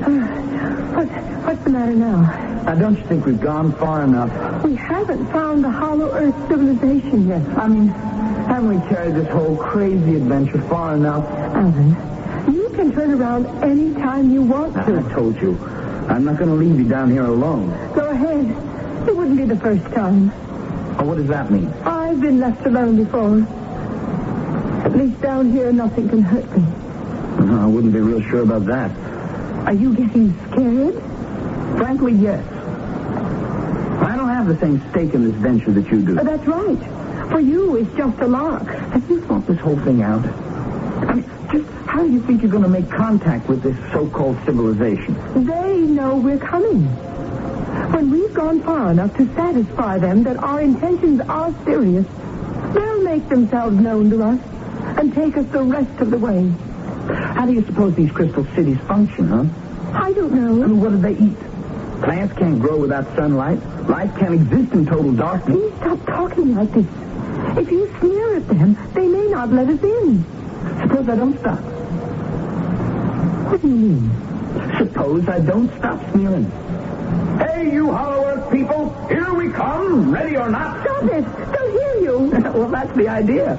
I mean, what if I get them really riled up? Will you turn around and come back then? No.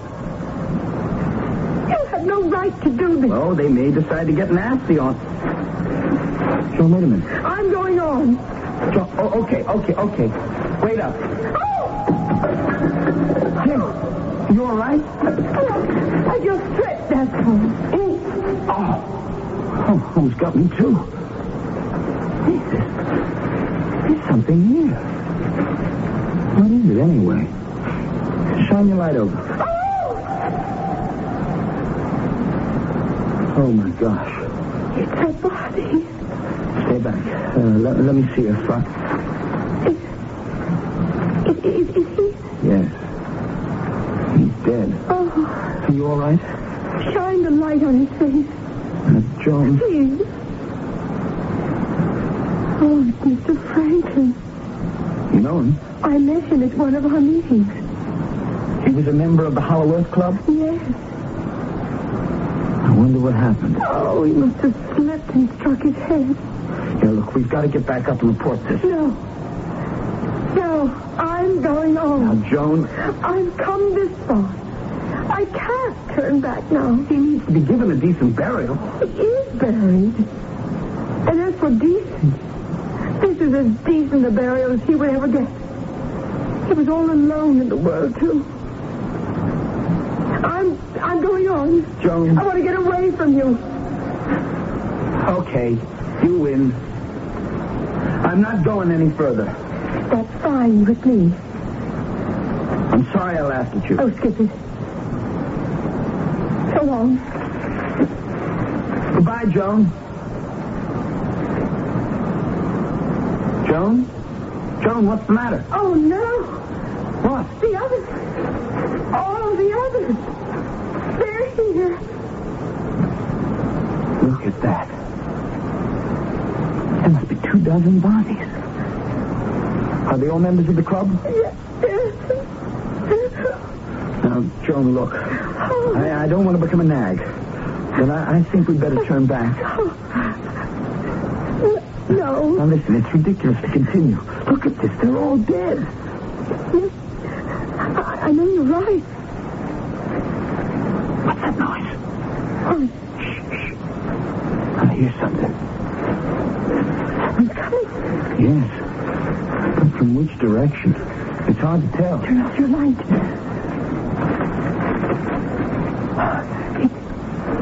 It sounds like they're behind us. Look, there's a light. Hello? Somebody there? Mr. Bolivar? Alice? Joan? Oh, I didn't expect to catch up with you so quickly. Why are you coming down now? I thought you were going to wait until the last of our members came. I was, but I'm afraid I had no choice. I just had a visit from the police. The police? What did they want? I didn't wait around to find out. Why not, Mr. Bolivar? Well, I'm sorry for those members who will not be able to make the journey with us, but my top priority must be to protect the people of Hollow Earth from the authorities.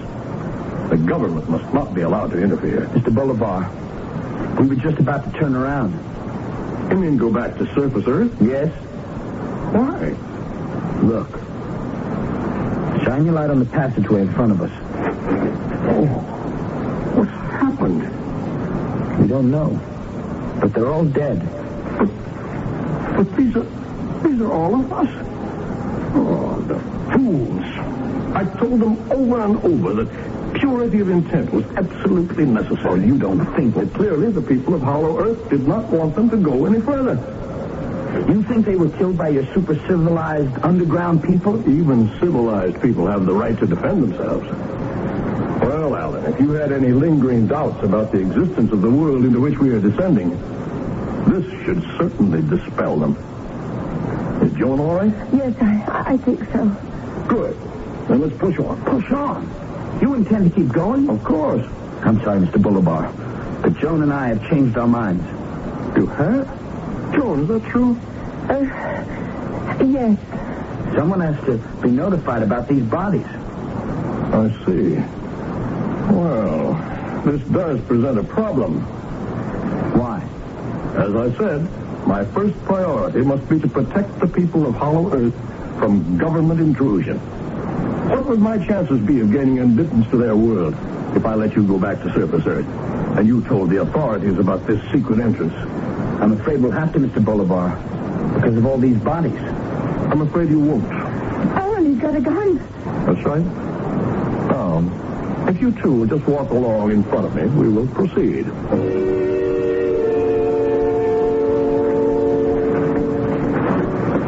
Do you suppose the people of Hollow Earth are going to want someone in their midst who carries a pistol? They'll understand that it was in their best interest, Alan. Tell me, Mr. Bolivar, what are you going to do when we come to the bottom of this cave and there's still no sign of a crystal city? Mr. Bolivar? Alan, look behind us. He isn't there. What? Mr. Bolivar? Mr. Bolivar! What happened to him? Where did he go? He must have slipped and fallen over this ledge and into that chasm. He's gone for good then. Look. Our lights don't even reach the bottom. Alan, let's get out of here.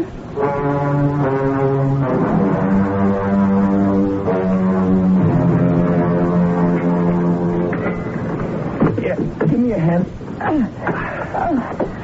Thanks. Oh, the police must have left. We better call them back right away. Wait, before you do, Alan, I want to go. Why? I don't want to talk to the police. I don't want to have to give them a statement. Joan, you're not in some kind of trouble, are you, with the law? No, it's not that.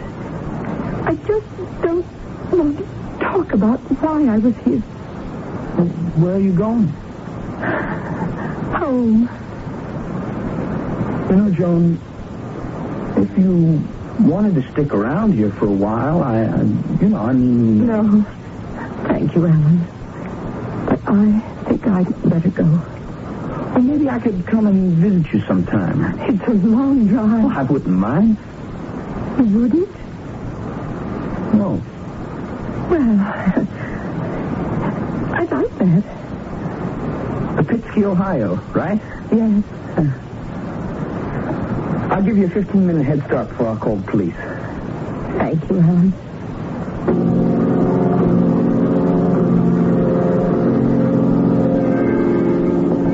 Mother, I'm home. Thank goodness. Oh, Helen, I've been so worried. Where did you go? I called the police, but when they went to Mr. Bolivar's house, they said no one was there. Oh, so it was you who called them. Are you all right? Oh, look at you. You're all covered with dirt. What happened? I'll explain in a minute, Mom. I have to call the police. Why? Alan, where's Mr. Bolivar? He's dead. Dead? Alan, you didn't... No.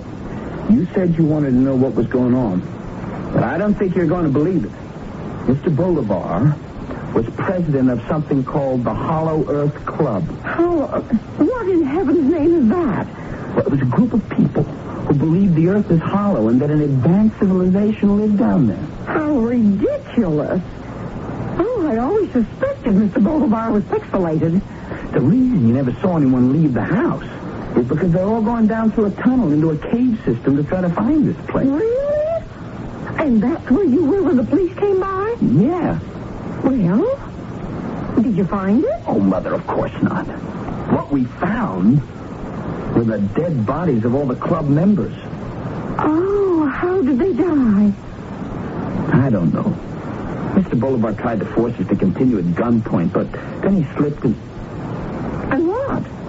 What? Why didn't we hear anything? Alan! I was going to say he fell into a chasm. But we should have heard something. We? Who is this we? There was a girl there, too. Oh, was she pretty? No, something's wrong. Was she pretty? Those dead people, how did they die? There weren't any marks on them. Alan, what are you talking about? Alan, where are you going? I thought you were going to call the police. Not yet. Hey, I just want to check some things out first. Don't leave me alone. I'll come with you.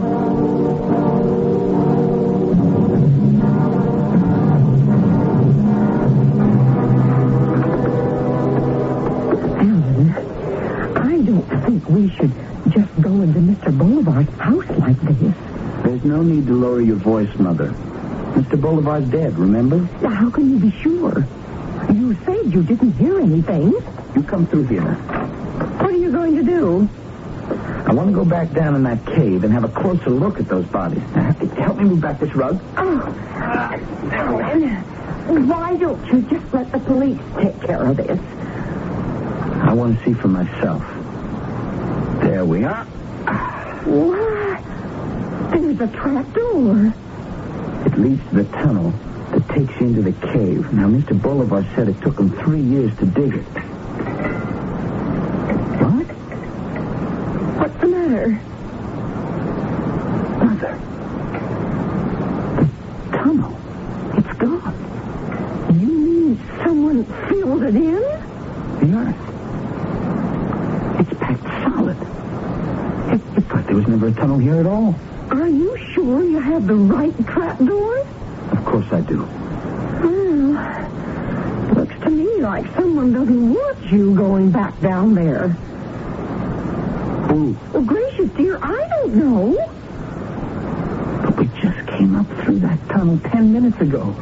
How could anyone have filled it in so quickly? Don't look at me, Alan. I've been at home all night. Mother,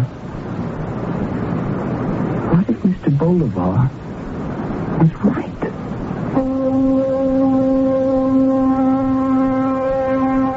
I do not believe today everything I believed yesterday. And I wonder, will I believe tomorrow everything I believed today? So pondered Mark Twain, and so might the rest of us in the sobering afterglow of our story. For even today, it is true that what exists at the center of our planet is as much a mystery as what exists in galaxies millions of light years away. There is one other loose end to our story, but that I can tie up for you when I return shortly.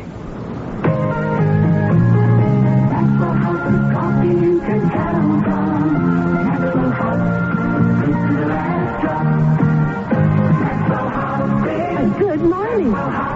Good company. Maxwell House. Coffee you can count on. Always smells good. Always tastes good. Always good to the last drop. Good coffee. Good to the last drop. This is Mary Tyler Moore, and I want to tell you about a very special place. A place which can help you cope in this ever-changing world of ours. It's the library. At the library, you'll find all the information you need to keep up with current issues, career opportunities, economic changes, and all the new technology. The library even has programs for every age group. Check out the library. That's where you'll find a lot of success stories. A public service message from the American Library Association and this station.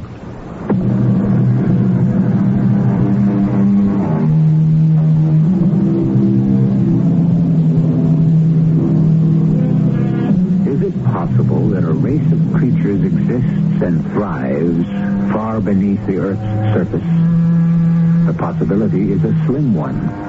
There is tremendous heat and pressure exerted on the Earth's core. There is radioactivity, and there are all kinds of practical questions.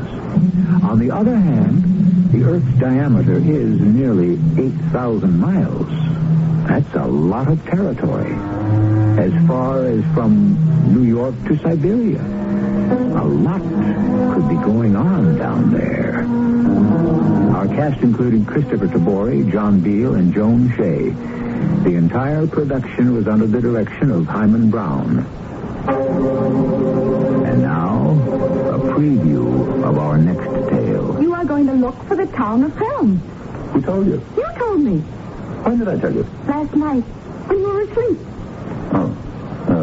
Well, you don't want to believe what I say while I'm asleep? Why not? I can't believe what you say while you're awake. Now, Sir Rivka. What did he tell you about Helm, the Baron? He told me to find it. Oh, well, you'll find it. You won't have any trouble at all. You know why? Because you're a fool. Sir Rivka. And Helm? Do you know what Helm is? Helm is the town of fools. What are you saying? Everyone knows it. That's why the Baron has chosen you. Oh, no. Yes, Mendele Moishe. Light is sent to find light. I won't go. You must go. But the Baron thinks I'm a fool. Why shouldn't he think so? You are a fool. This is E.G. Marshall inviting you to return to our Mystery Theater for another adventure in the macabre. Until next time, pleasant dreams.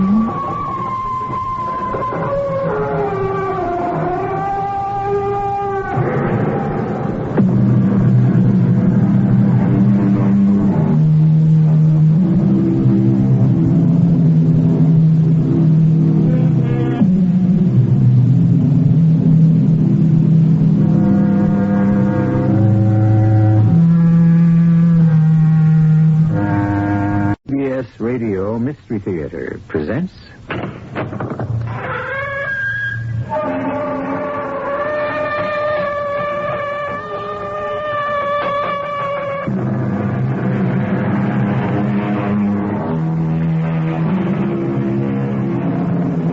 Come in. Welcome. I'm E.G. Marshall. I'm sure you'd be interested, so I thought I might define a charnel house.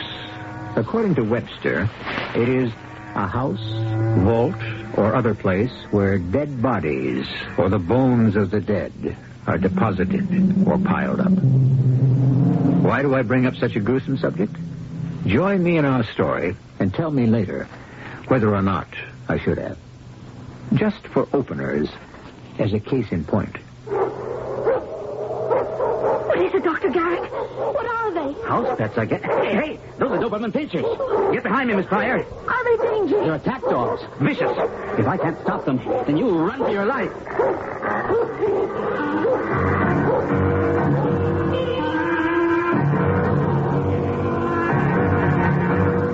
Our mystery drama, The Charnel House, was written especially for the Mystery Theater by Ian Martin and stars Roberta Maxwell. I'll be back shortly with Act One.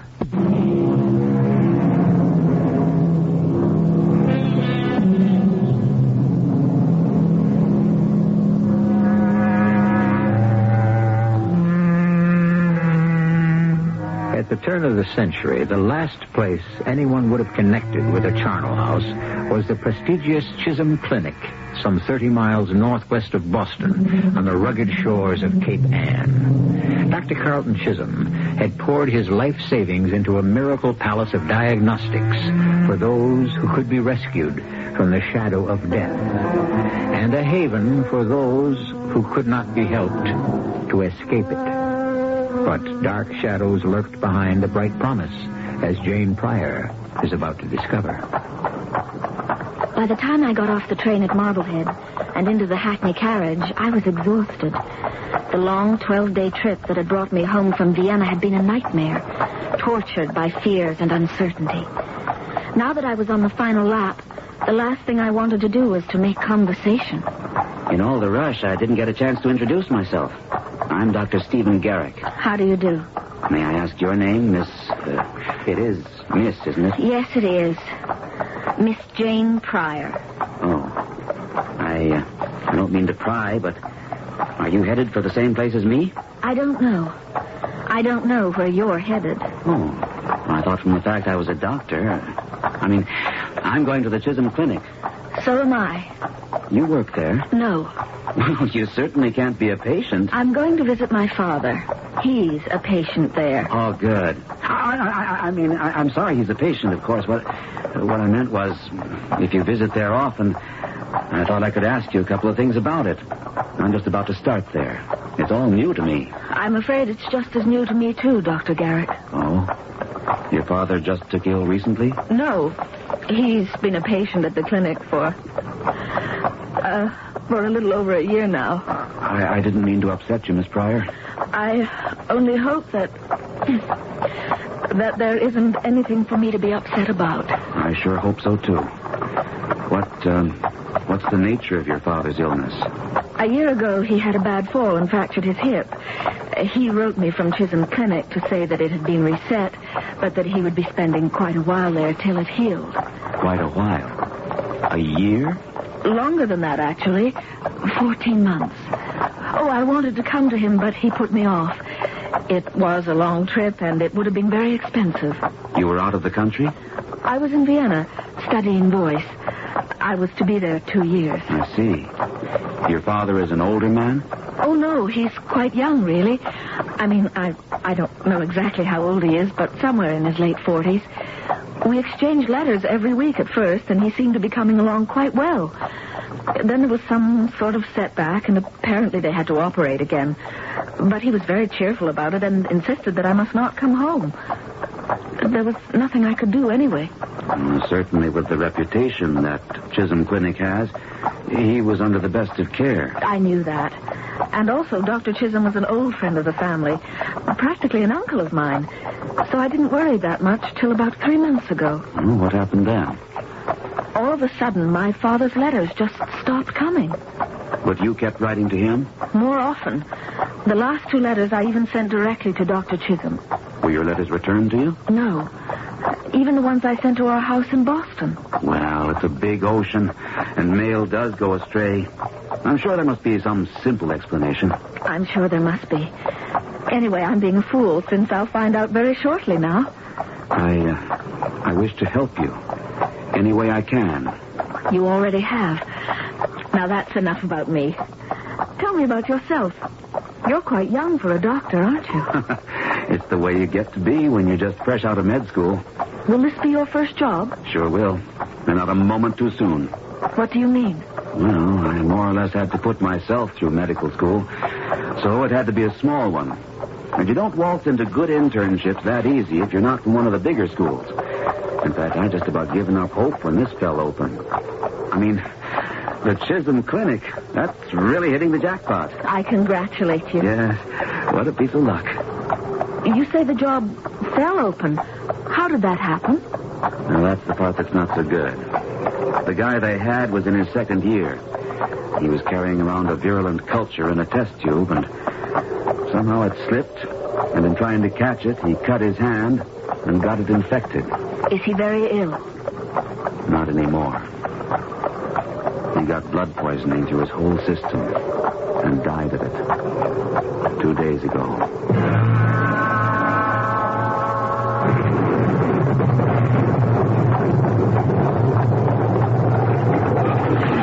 Looks like rain. Do you have luggage? Just a small bag. I can manage it. Let me help you down. Thank you. You're welcome. I suppose I won't be seeing you again. I suppose not. Will you be going back to Boston tonight? I don't know. That depends on how I find my father. I hope you find him in the best of health. I'd just like to say, if I can ever be of any help... I'm sure I can manage everything now. I don't think you understand. I'm not trying to take advantage of a chance acquaintanceship. You may need help, Miss Pryor.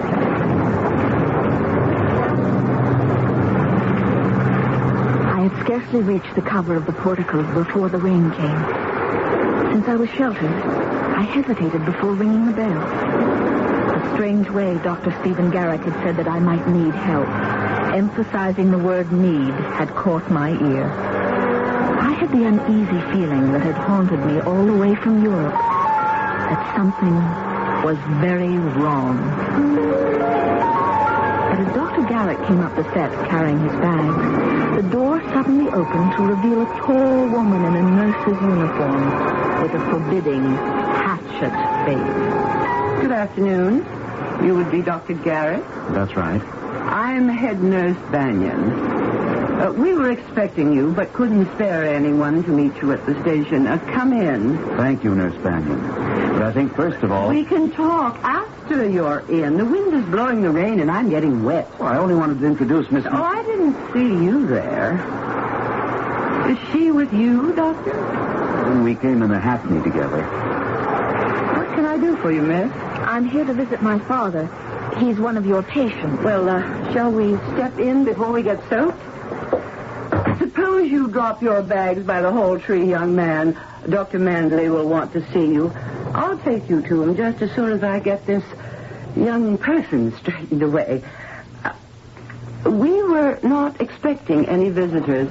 Why didn't you write? I did before I left Vienna.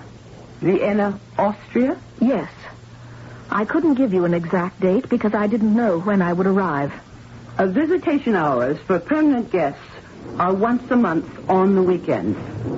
Not till a week from Saturday. I've come over 4,000 miles to see my father, and I intend to see him now, today, this minute.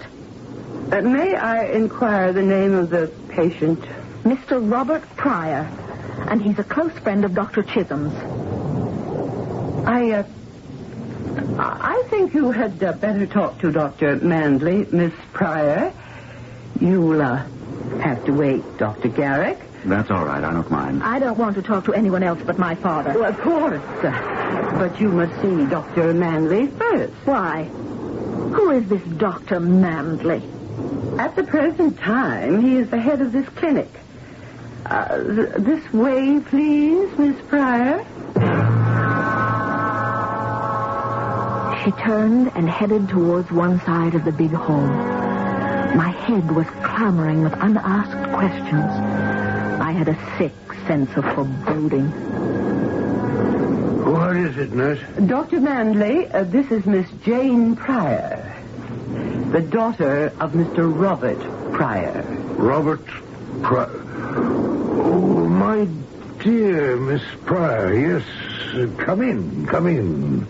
Won't you please sit down? Dr. Mandley, I want to know what's going on here. I'm not a fool. Obviously, there's something very, very wrong. It's father, isn't it? What's wrong? Well, I thought, of course, you knew. I'm afraid that your father is dead, Miss Pryor. Oh. When did it happen? About 2 weeks ago. Oh, no. Oh, Father. Close the door, nurse, and fetch some brandy in the decanter. Now, Miss Pryor, you must try to relax. I know what a terrible shock this must have been. All the pent-up emotions of the last 12 days, the agonizing frustrations of what had seemed like an endless journey, the strain of trying to turn away from the terrible presentiment that my father might be dead hit me. I felt the room spin, and I must have fainted for a while. When I came to, I was saying, why didn't someone write and tell me? But we did, my dear. Apparently our letter must have reached Vienna after you left. But how could he die? I mean, just of a broken hip? Well, your father had a great deal more than that's the matter with him.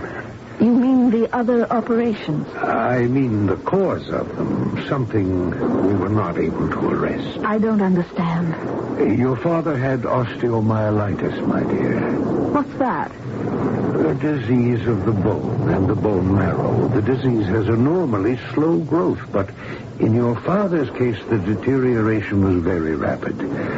Oh, I assure you he had every care, everything that money could buy.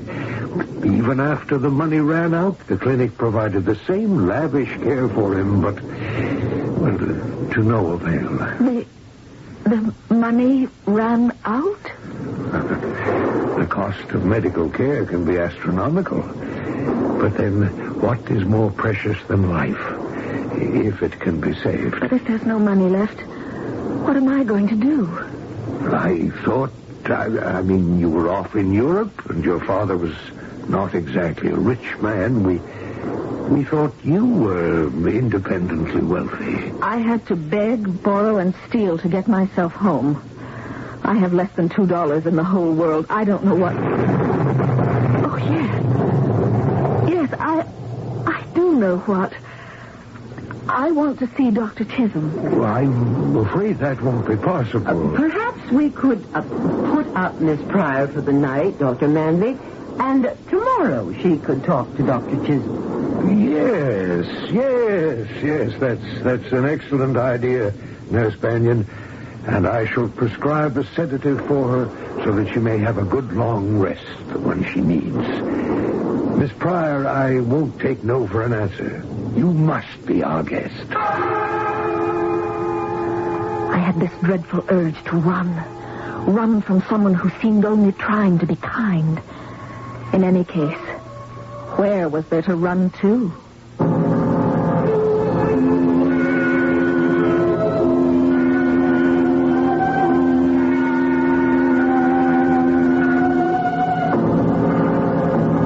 Intriguing, isn't it? I mean, are the good Dr. Manley and his somewhat forbidding head nurse just exactly what they seem, and as much the accidental victims of the slow and chancy communications of 80 years ago? Or is this, as Jane somehow senses, a case of step into my parlor, said the spider to the fly? I shall return shortly with Act 2.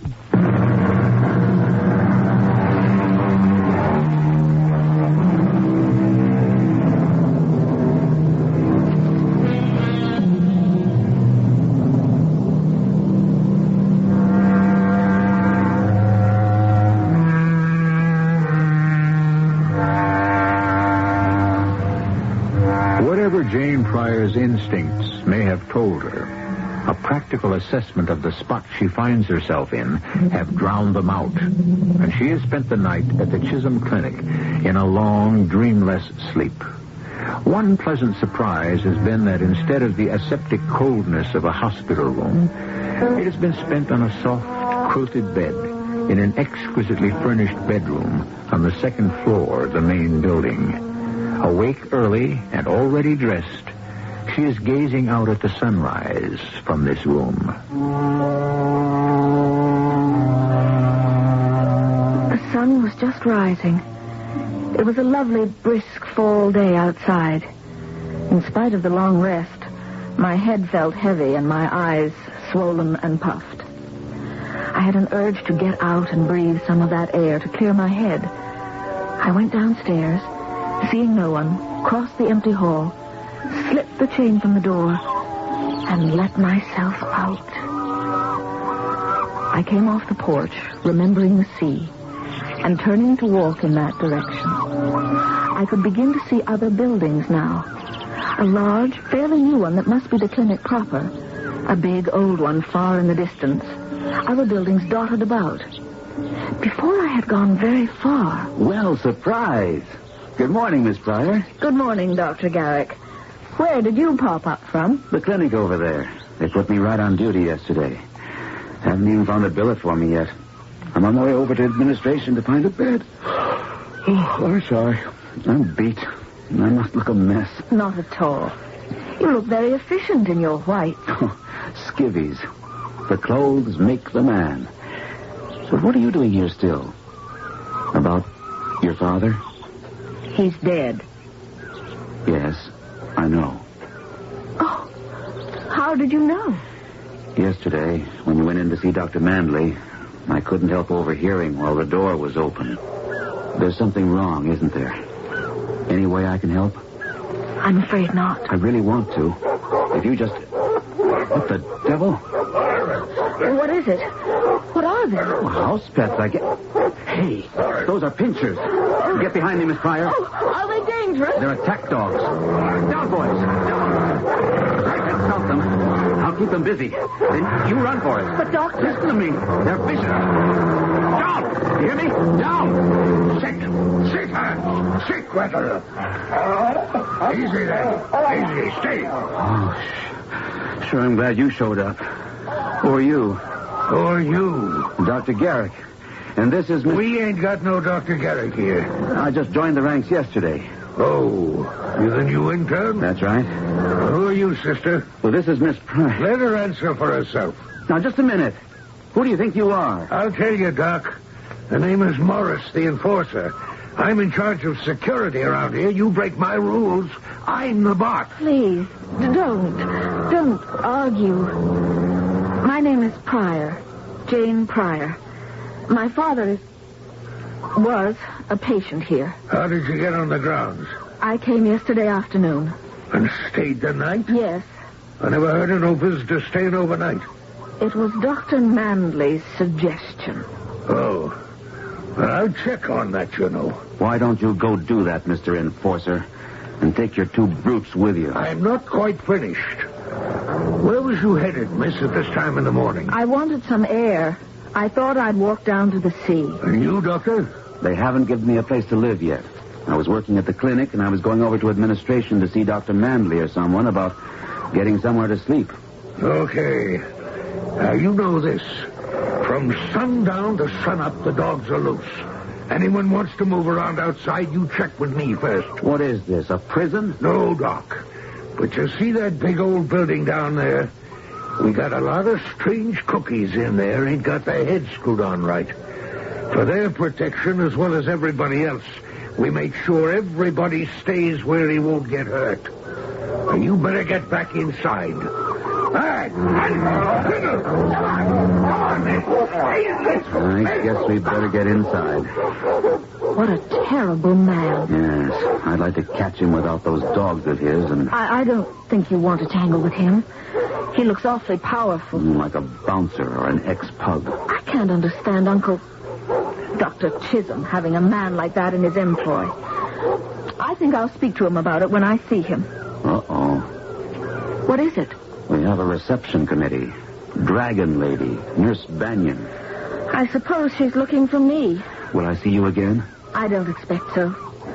My father is dead, and I've found out I have no money. I don't know where I'm going to be. Nurse Banyan peremptorily told Dr. Garrick she would show him to his room, and that Dr. Manley was waiting to see me. In his study, I found him in operating whites and in a rather strange mood. First of all, let me apologize for the earliness of the hour, but I shall be in surgery all morning. I didn't know that you knew Dr. Chisholm so closely. Well, I don't anymore. I haven't seen him since I was 10 or 11. I see. But you and your father were very close to him. Oh, yes. In a certain way. I mean, my father was Dr. Chisholm's driver till he moved out here to open the clinic. Oh, your father didn't come with him? No. He didn't want to take me away from my music school and teachers. So the doctor helped him get his own carriage and hackney service. That's how he was able to afford to send me to Europe. Well, I had no idea he was a special friend of Dr. Chisholm's. He was visiting the doctor out here when he broke his hip. Didn't you know that? Why, no. I wasn't on his case. I'm surprised that Dr. Chisholm in all that time never mentioned it. Yes. Well, as a matter of fact, there's one reason I wanted to see you. First of all, let me say that Dr. Chisholm is deeply grieved, deeply, at your tragic loss.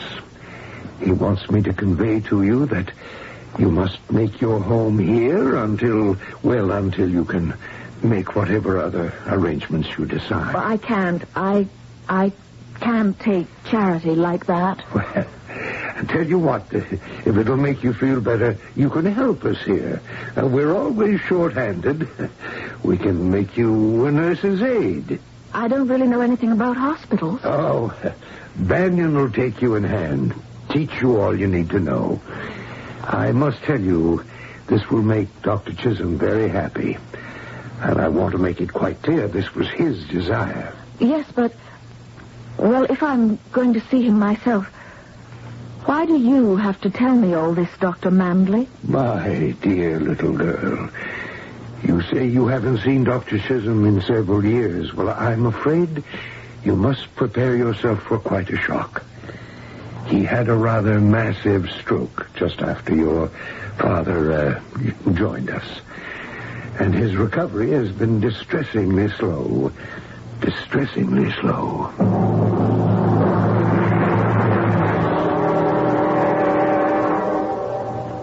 Here's little Miss Pryor come to see you, Dr. Chisholm. What? Who's that? Nurse Banyan. Not you. Who? It's me, Uncle Carl. Remember? Little Janie. Janie. Little Janie. Janie Pryor. Don't you remember, Uncle Carl?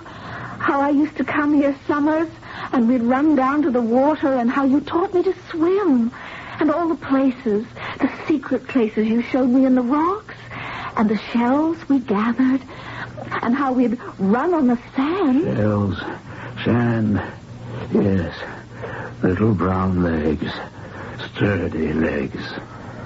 Janie, little Janie. Oh, you do remember. I'm here, Uncle Carl. Don't.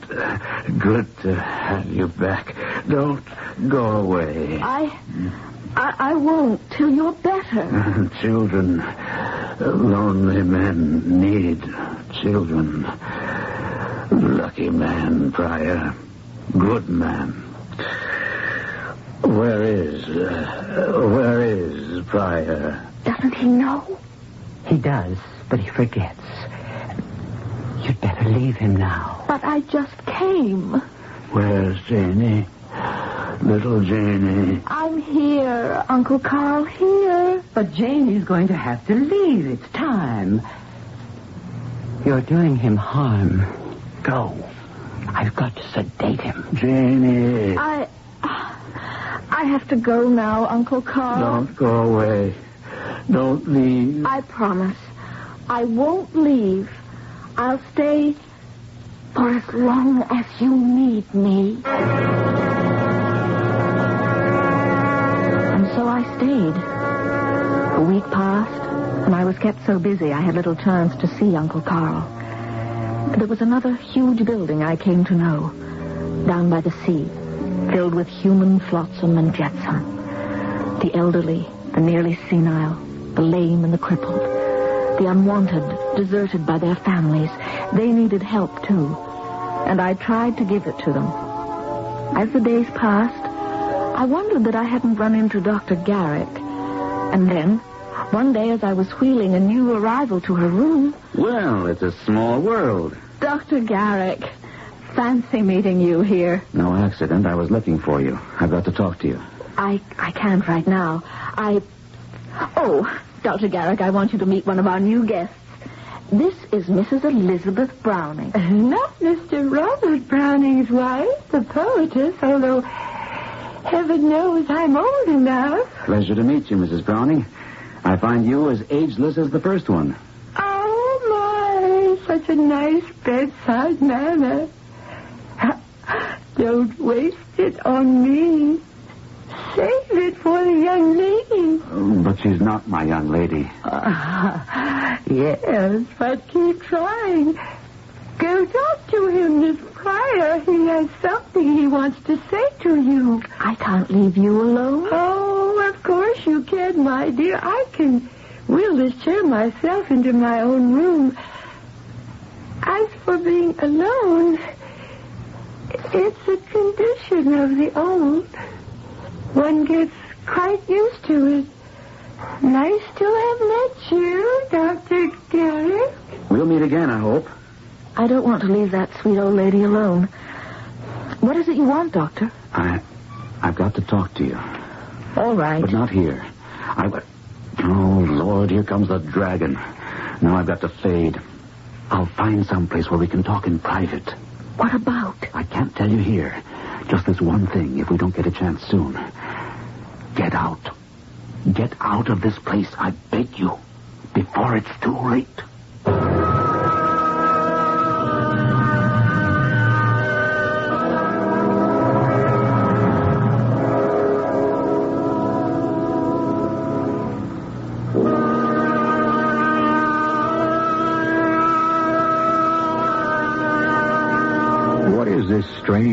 establishment with its atmosphere of mystery and decay.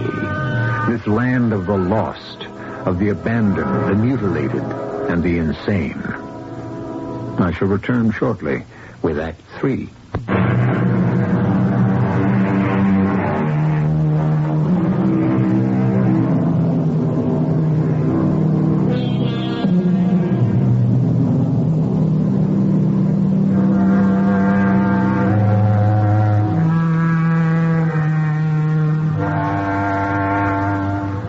None of us really likes a hospital, but we applaud its function and its efficiency to heal.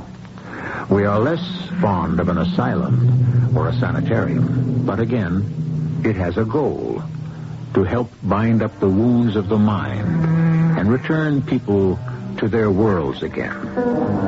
But no one can like a hospital for chronic cases, for those who have no family, or a family who either can't or won't care for them anymore. And worst of all, for those who can't afford to pay for care, to whom the last refuge of the human soul, the preservation of dignity, has been denied. Jane? Yes, Miss Banyan? Was that Dr. Garrick you were just talking to? Yes. What was he doing here in this building? I don't know. I suppose his duty. His duty is confined strictly to the medical clinic. I'll have a few words with that young man. Oh, where did you put Mrs. Browning? I put her right here in 5. It's empty now, and... She does not belong here. Take her upstairs to 51. Oh, the general ward? But she doesn't belong there. She's not The sick. woman is senile. Indeed she is not. She's bright as a penny. May I remind you that you are not a doctor? I don't have to be for this. Why, if you put this sweet little lady up with all those poor, sick women... I want to talk to Dr. Chisholm. I'm sure he wouldn't allow it. You are to stay away from Dr. Chisholm. Your presence is not good for him. He's had quite a setback since your visit. I don't believe it. And you can't keep me from seeing him. The orders are not mine. They come from Dr. Mandley. Then I'll go to him. As you wish. In the meantime, as long as you are working here, get Mrs. Browning up to 51 and right now. I felt like an executioner, but I followed orders and took her upstairs. When I left her, she was wheeling about brightly among those sad old women and scattering cheer like popcorn. The rest of the day, I couldn't get her out of my mind. I tried to see Dr. Mandley, but was told he was out for the evening. I went up to my bed in the deepest depression I ever remembered being in. Don't be afraid. And keep your voice down, Jane. Jane? Well, sooner or later, Steve and Jane. Might as well be now. Though I could have picked a better time. What is all this about? I don't know it all yet. Just enough to make me sick to my stomach. And scared to death for anyone who doesn't carry a fat wallet or a stethoscope. Which is why I want you out. I can't leave here. First of all, I haven't any money. I'll give you all I've got. Steve, you know I can't. What is it? This place. The Chisholm Clinic. When I was a pre-med student, all through med school, how I revered it, looked up to it. The house of life, the miracles that happened here, the breakthroughs, the new techniques, I wanted to intern here more than anything I've ever wanted in my life. I applied. But, as I told you, it was my best friend who got the job. How I envied him that first year he was here. The letters, his admiration for Dr. Chisholm, the way he had it made. Then the letters stopped. And he didn't reply to any of mine until... Until? He smuggled a letter out to me. I won't go into most of it. I'll just quote a couple of sentences that are burned on my brain. This place is a charnel house. It reeks of death and the ones who profit on it. They have destroyed Dr. Chisholm, and I suppose they will destroy me. I have only one last word. Help. What was he talking about? It was too vague and emotional for me to know.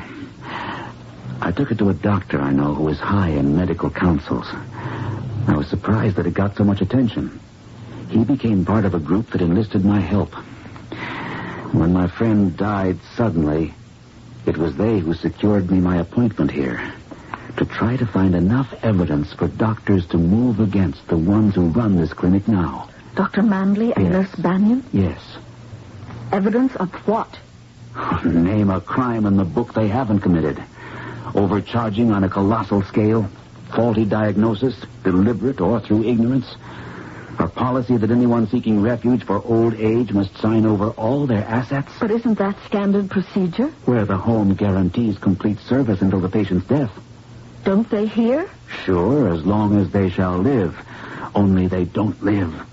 What are you saying? I told you it was a charnel house. There are other neat tricks for making money. Carrying a patient on the books long after the patient has passed on. How can they get away with that? Simple. The people who pay the bills are only too anxious not to be saddled with the problem. They never check up. They may be paying money for people who have been dead for months? That's right. Oh, I can't believe it. You'd better believe it. There's another neat little trick you might as well be aware of. What? They don't carry anyone who can't bear the freight. What do you mean? I mean, you'd better not run out of money, like your sweet little Mrs. Browning. It's as good as signing your death warrant if they need the space and think they can get away with it.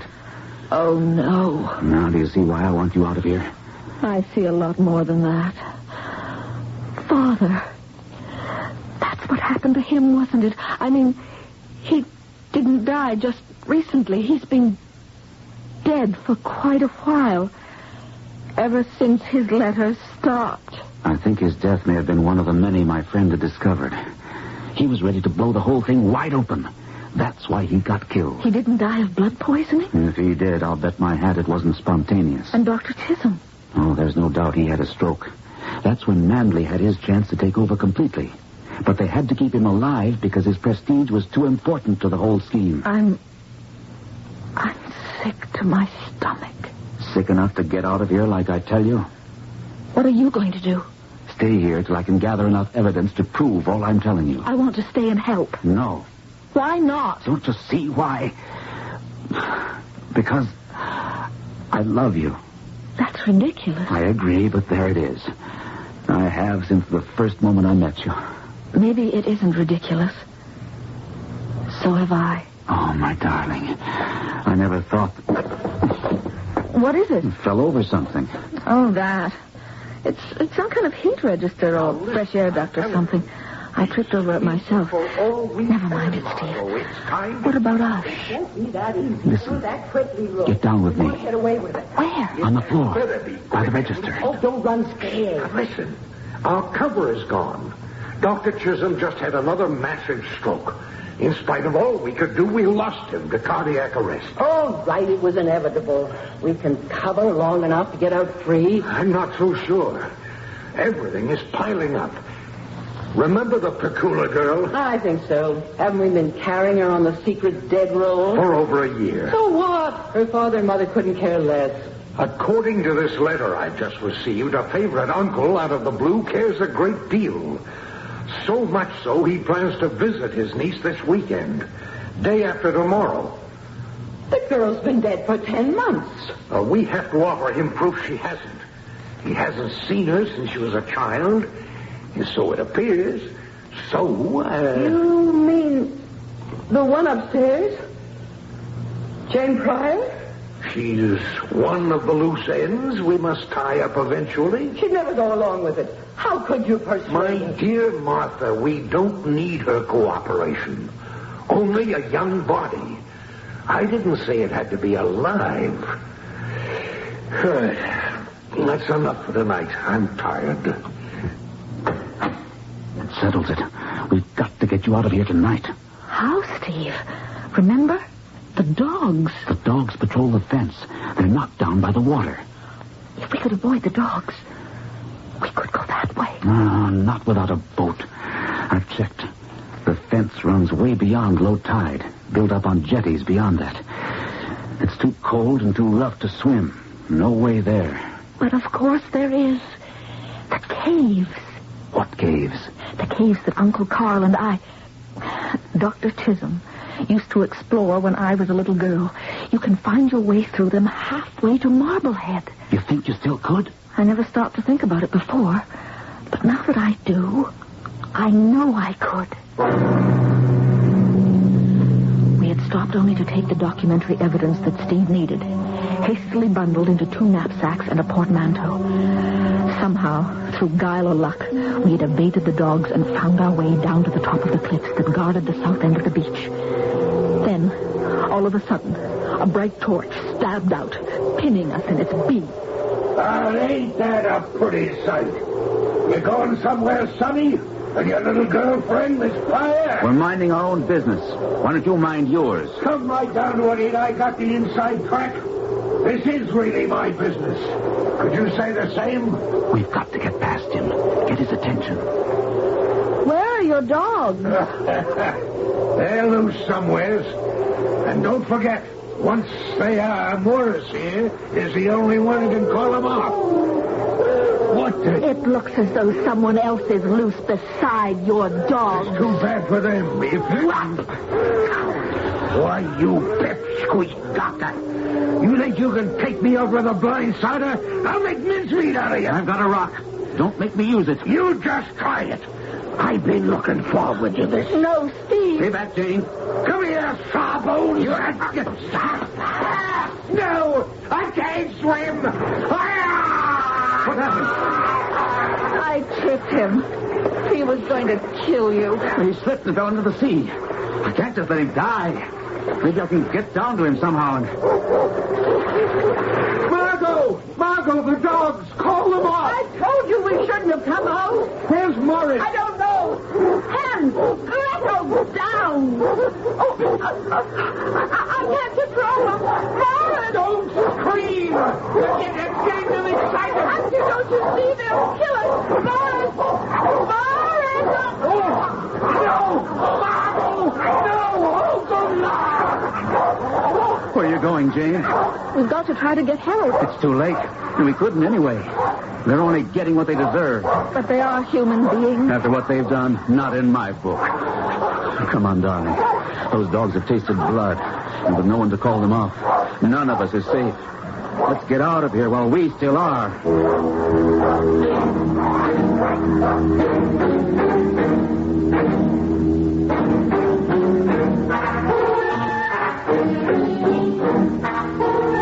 I suppose that Nurse Banyan must have checked my room and found me missing. Perhaps she was suspicious of Steve also. There's no way of knowing why they panicked and came out of the house after dark to expose themselves to the dogs. Probably they thought they were safe because Morris was there to call them off. Only Morris wasn't. He was already dead. And now, so were they.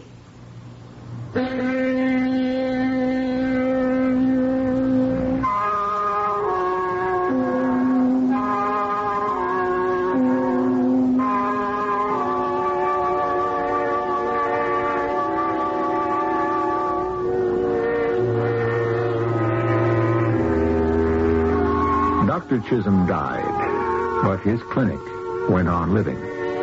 The same group of doctors who had arranged for Steve Garrick to investigate it took over. They planned to run it only until Dr. Garrick was ready and accredited to take over. They had as deep a faith in this young doctor as his wife, the former Jane Pryor, had. No two people were more wedded to the proposition that no one should be allowed to approach death without dignity. I'll be back shortly.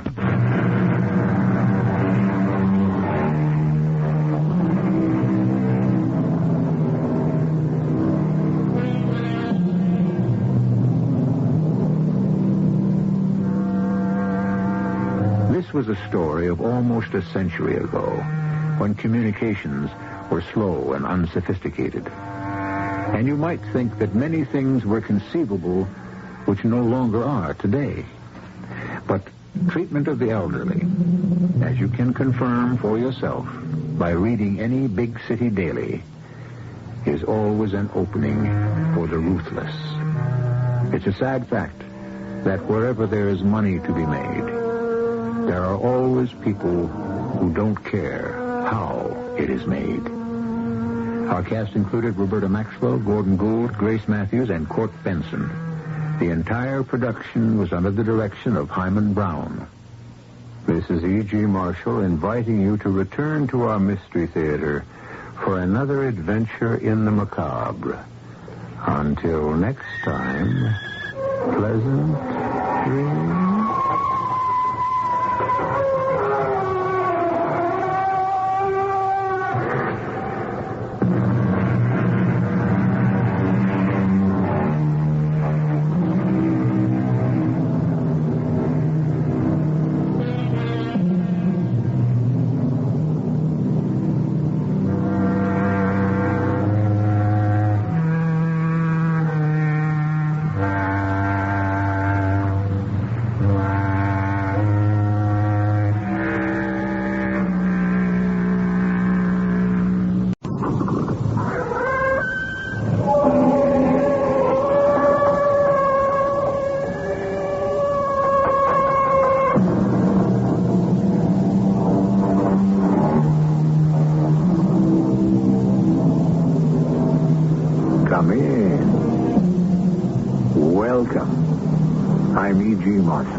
Afraid of the dark.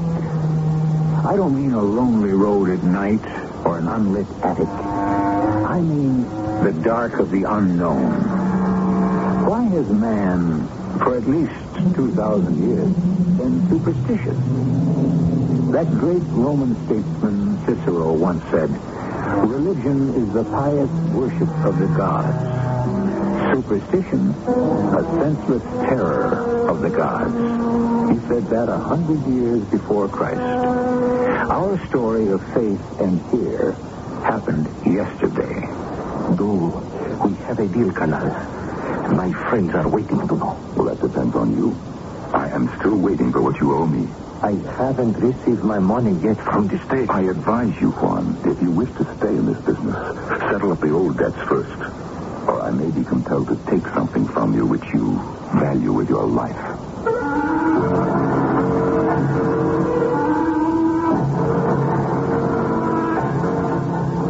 Our mystery drama, Ring of Evil, adapted from a tale by B.H. Maxwell, especially for Mystery Theater by James Agate Jr., stars Kathleen Quinlan. It is sponsored in part by Contact, the 12-hour cold capsule. I'll be back shortly with Act One.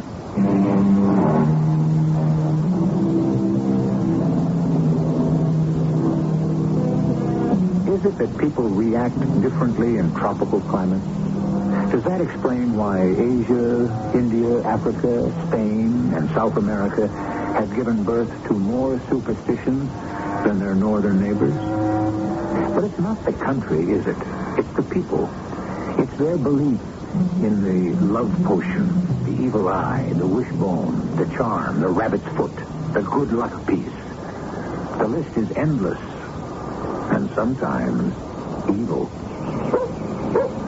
When you look at that view from up here on the hotel balcony, it looks like some prehistoric giant stirred up those mountains with a spoon. Daddy, it was a marvelous idea to come to Tasco for our vacation. I thought Mexico City was fun when we did that last year. But this Mexican town has so much more local color. Well, it's much more primitive, Eleanor. Except for this hotel. The El Rancho, it's really modern. Your dear mother and I used to love to stay here. You miss her very much? Yeah, I try not to. I keep busy, work hard, play hard. It's the only way. Oh, look down there. A guitarist playing outside that cantina. Now I know what the colonel meant when he said Tasco was an enchanted hill town. Well, I'm glad that Bill could spend some time with us here. Do you like him, Helena? Like him? Mm-hmm. How do you mean that, Dad? He's your age and I'm 18. Sure, he's very nice, but Well, you know, sort of domineering. Domineering? Overbearing. He takes charge, you know. He decides what you ought to do, whether you agree with him or not. Arthur, I've been waiting for you two down here in the street. Let's get going. Got a lot of sightseeing to do. See what I mean, Dad? He wants us to see Tasco now when he decides we have to. Are you coming or aren't you?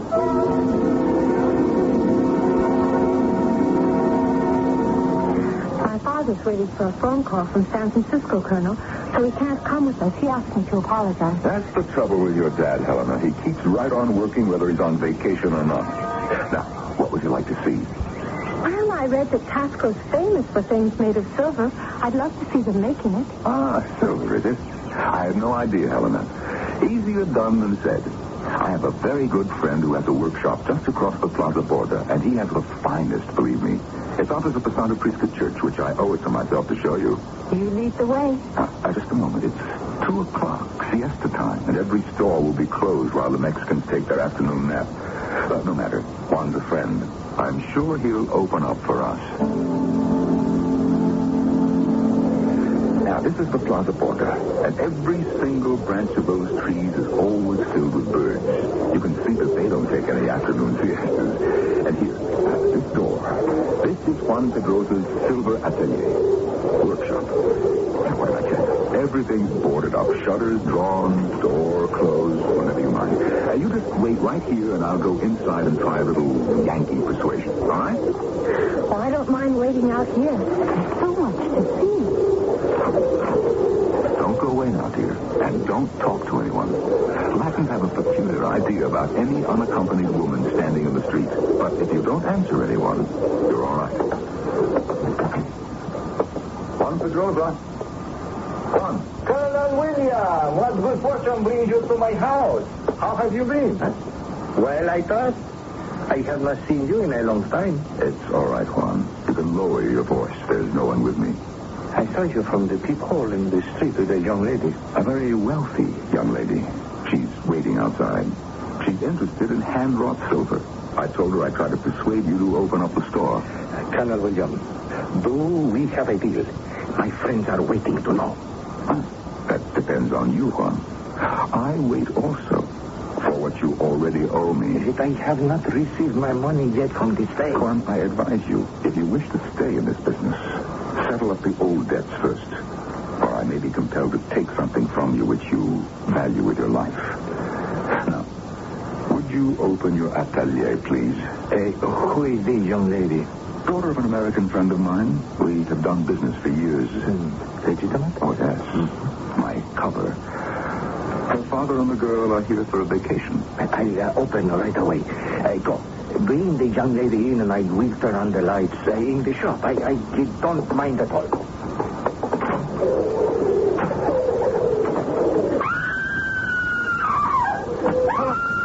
Helena, come back. Helena, what's the matter?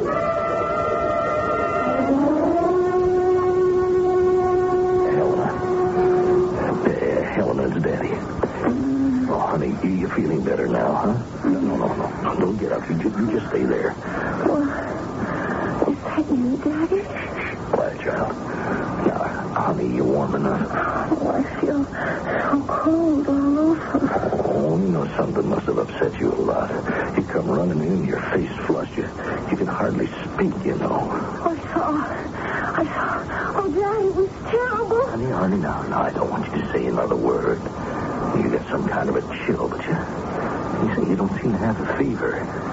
Oh, have I been asleep? Yeah, for about half an hour. And then you called out, and I came back into your bedroom. You were just shaking with cold when you come in, sort of like a touch of malaria. That's why I put you to bed, and I got you all covered up. Dad. Honey, no. Honey, you just close your eyes and come on, I'll try to get some sleep. I mean, it's the best thing for you. I think perhaps it's something you ate, huh? Well, it could also be the altitude. We are 6,000 feet higher than Denver here in Tasco now. If you don't feel better by this evening, I'm going to call a doctor. Honey, what is it? You're crying. Oh, please don't upset yourself.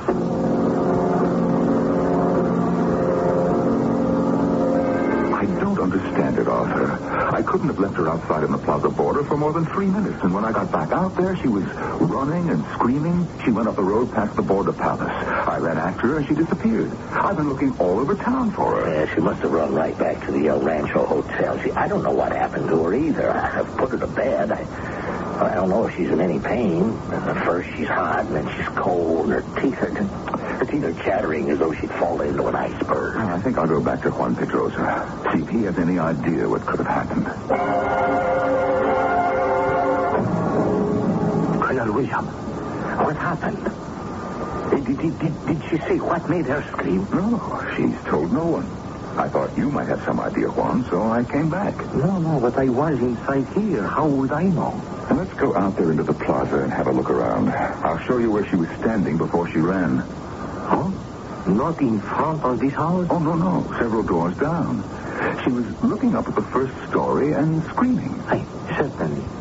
Let's have a look outside. Dad. Oh, honey, you're awake now. Oh, you had me so worried, Helena. Well, I feel a lot better now. Good. No more chills, huh? Here, come on, let me feed for you. It's not hot, not cold. Seems normal. I feel so badly about worrying you. I'm really okay now. Do you want to talk about it? I guess so. Okay. Here, now let me pull this chair up and sit down. Well, I was waiting outside the silver store for the colonel. He'd gone inside to see if they'd interrupt their siesta, you know? Mm-hmm, yeah. Everything's shut tight at siesta time. So I walked a little, and then I saw on the second story a casement window was opening. And the woman looked out the window, and she was laughing. Well, did she see you? No. She was laughing at someone inside. I've never heard a woman laugh like that. It was so scornful, so mocking. Do you know what I mean, Dad? Well, then what happened? She was really very beautiful. Her hair was reddish-brown, very long. Yeah, that's your color hair. Yes, it was. It looked like mine before I had it cut. I see her face. I'll never forget that face, ever. Hey, Helena, please. I mean, look, remembering all of this is painful. Let's just forget it, huh? Come on. There she was. A very pale face, a very red lips, and she was leaning on the casement, laughing. And then this man's hand came around behind her, just a hand in shirt sleeves. He was holding a knife, a dagger, and all of a sudden, he brought the knife down around her neck and stabbed her deep in the chest. I stood there, and she fell back, and then the man's hand reached out and closed the shutter. He had a ring on his finger with a deep red stone in it, as red as blood. Oh, honey, no wonder you came back in such a state. Now, look, it's selfish of me to say this, but, Helena, I hope you'll be able to put it all out of your mind so it won't spoil our little vacation. Now, after all, you never saw this woman before, and, well, heaven help her now, you'll just never see her again. But I have. In a way. Oh, honey, now come on. Just now, when I got up and looked into the mirror, I was struck by how much I looked like her.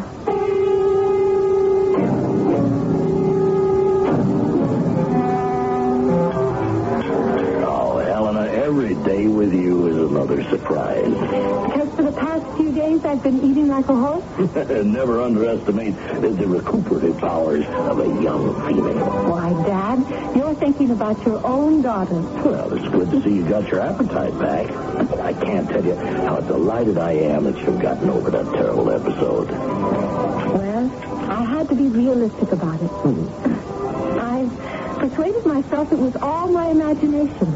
Maybe I didn't see what I thought I did. Well, there's nothing in the local papers about anybody being killed. I have checked every day. Another thing that helped me snap out of it was the colonel insisting I do a long walk around the town the very next day. Yeah, Bill's a great guy.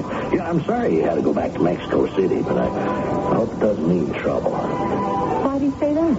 Yeah, Bill represents us and our San Francisco firm here in Mexico. Oh, he has got a lot of clients. The other day I was talking to the home office, and they said there were some discrepancies in the books. Yeah, maybe I shouldn't be telling you this. Probably not his fault. I want you to tell me, Dad. Yeah, his books are short. A lot of money has disappeared. You mean somebody's been stealing from him? Yeah, that's what it looks like, honey. Oh, great Scott, speak of the devil. Look who's coming in the dining room. Hello, boy. Helena, you look wonderful. May I sit down? Well, I'd be insulted if you didn't. Hey, when'd you get back to Tosco? Good afternoon. And you didn't come right to the hotel and tell us? Well, I had a little business to attend to. Now, we finished eating, but hey, how about some coffee? Sure thing. Oh, it's good to relax. I love the coffee they make here with the cinnamon stick. Waiter, tres cafes, por favor. Colonel, that ring you're wearing. Hey, that is a beauty. What is it, a ruby? As a matter of fact, I just picked it up this afternoon. Good Lord. Helena, honey, what is it? She's fainted. Arthur, let me give you a hand. Right, better take her up to her room. What happened? No, I'm all right. Please. Both of you, sit down. Are you sure, Helena? Colonel, you must tell me that ring. That's the red stone ring. We know, but the Colonel does not. The ring on his finger is very like the ring on the hand that killed a woman sitting in a window 7 days ago. So it was not Helena's imagination after all. She had seen a murder. I'll be back shortly with Act 2.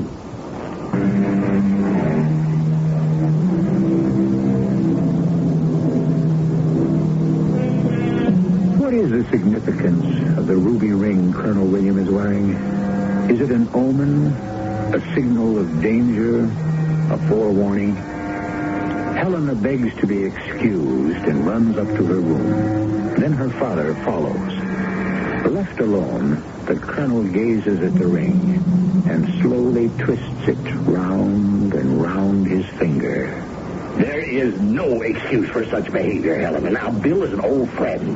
Now, what do you suppose he thought? My daughter quizzing him about some ring, carrying on in a most extraordinary fashion. Now, honey, what am I going to tell him? I don't know. It all came to me in such a rush. I mean, the woman, the dagger. I don't know why I was so affected. What are you talking about? You don't remember, do you? The hand that held the dagger wore a ring with a red stone, just like his. Oh, come on now, will you? Now, aren't you carrying this silly business a bit far?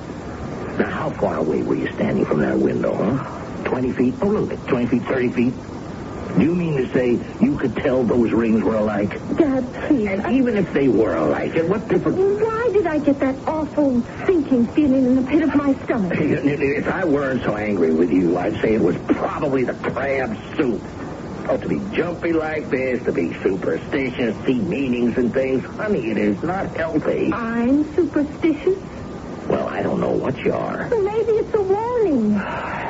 Tomorrow, when you see Bill, I want you to apologize. Yes, of course. All right. Now, I'm sure he'll have a very adequate explanation of where he got that darn ring and how long he's had it.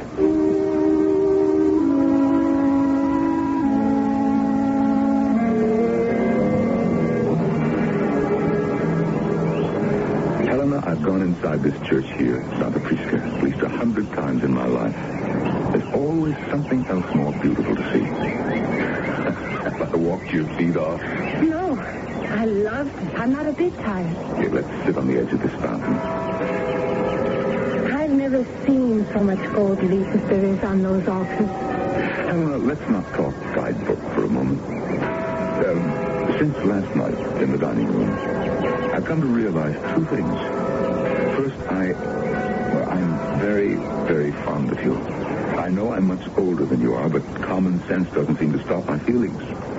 And secondly, I must tell you about this ring. Bill, Oh, I like that. I've been waiting for you to call me Bill. It's none of my business. But I want it to be. It's very simple. You remember that silver workshop I wanted to take you to? Well, I went back there yesterday. I thought I'd find a little silver memento for you, but I didn't. I saw this ring with the red stone in it. It's not a ruby, I'm sure. Juan Pedrosa wouldn't have given it to me at this price. Now, it may be jasper, but it's probably glass. Oh, I'm relieved you told me. I'm such a fool. Well, if you are, you're a sweet, dear fool.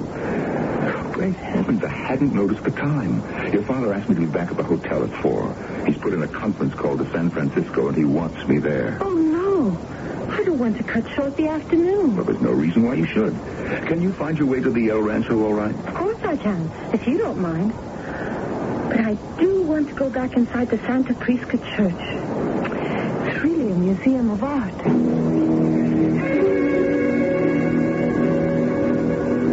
Hey, excuse me, senorita. Are you talking to me? Yes. Are you not the young lady who came to my store with Colonel Williams? Yes, I am. I'm sorry I never did get to see your silver. Yes, may I warn you about something, please? Warn me? About what?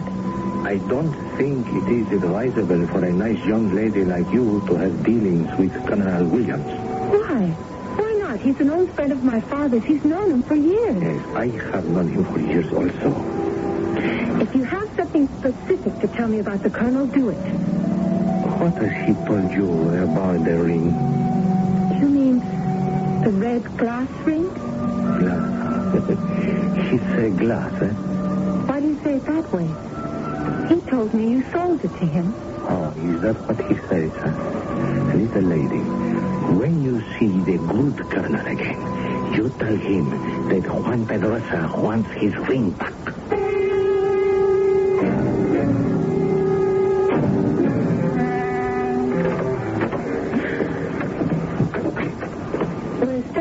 Helena, you're back. Did you have a good look around the church? Yes, I did, Colonel. Oh, I thought you were going to call me Bill. What's the matter? Are you annoyed because I had to come back here? I asked where my father was, that's all. Well, he went to the post office to send the cable. Helena, what's upset you? Did you get your call from San Francisco? No, the circuits were all busy. That's why Arthur is sending off a cable. But this is your vacation. Business would be left for some other time. Do you know a man called Juan Pedrosa? Why, yes. How do you know him? He was following us this afternoon. Oh, really? And he came up to me in the church and said he wanted his ring back. What's wrong, Bill? What's this all about? Or perhaps he's discovered it's not red glass after all. Perhaps he's angry he sold it. But I have no intention of giving it back. Why did you tell me it was worthless? Well, I wasn't sure then. But the more I think about it, I realize this stone in this ring is half of a bigger stone. You see? You see the way it's cut? And if I'm right, this is the ruby that belonged to Cortez when he took this part of Mexico and forced the people to mine silver. The other half is in the Prado Museum in Madrid. Is this man your friend? Well, we do some business together. Well, why would he warn me against you? Well, you don't know Latin, Helena. He's angry and jealous. He didn't want to sell me the ring at first, but as I pointed out to him, it was lying in a pile of junk. He didn't even know that he had it.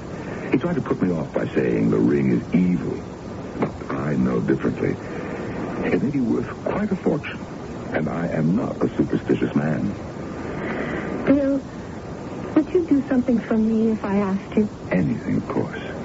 Would you give that man back his ring? Certainly. If you give me a good reason, Helena.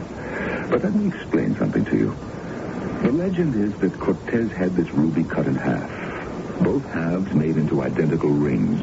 He wore one and gave the other to a native woman who'd been his guide and whom he married. One day she said she lost it, and in a jealous rage, he killed her. That's why it is said the ring is the evil eye. Evil eye? Well, why would you want a ring like that, no matter how much it's worth? Well, let's say to pay an old debt. Helena, the only evil thing is superstition. Don't you pay any attention to it. Now, I have to get back to Mexico City, which means I've got to catch a plane in an hour. You tell your father that I'll be in touch. You're not coming back to Tasco? The day after tomorrow, I'm closing my office door, and for the rest of the time you're here in Tasco, I shall put myself at your disposal.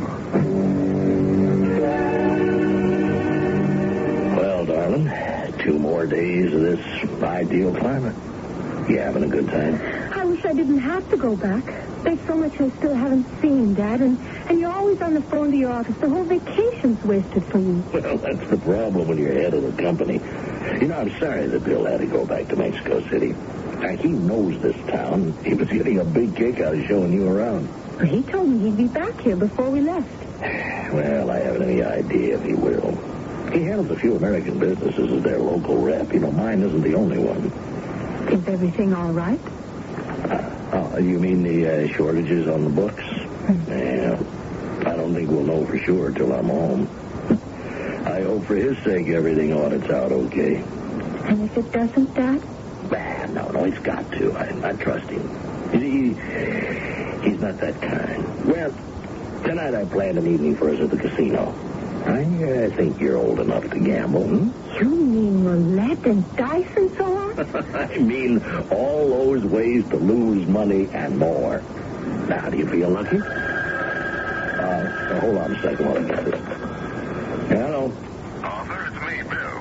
Hey, Bill, we're just talking about you. What you up to? Up to my ears, up to my neck. And Helena was just saying, where's my guide to Tosco? He's disappeared. We're leaving here day after tomorrow. Will you tell her that I'm on my way? Well, tell her yourself. She's right here. It's your Sherpa, Bill. He wants to talk to me. Hello, Bill? Miss Helena, I'm taking the afternoon plane. If the pilot knows his job and the weather stays good, I ought to be in Tasco in good time. That'd be great. Dad's taking me to the casino. I'll look for you there.